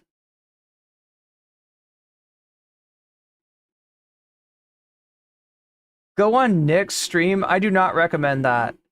No, Bobby, do not go on Nick's stream. I do not trust Diorio to. Yeah, they're being mean. They're being mean to Bobby. Bobby. Anyway, I gotta go to bed. It's not the East Coast for me, but it's some place, and it's time to go to bed.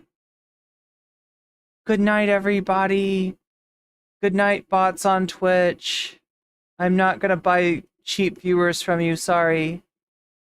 I'm just gonna ban you. But I love you anyway. Just because I ban you doesn't mean I don't love you. I care about you, and I want you to be well, bots. But I'm not buying your, yeah, stool fucking would have been an improvement. Anyway, I gotta get to bed. Good night, chat. I just want to talk to chat, but instead I should go to bed. That's what I'm gonna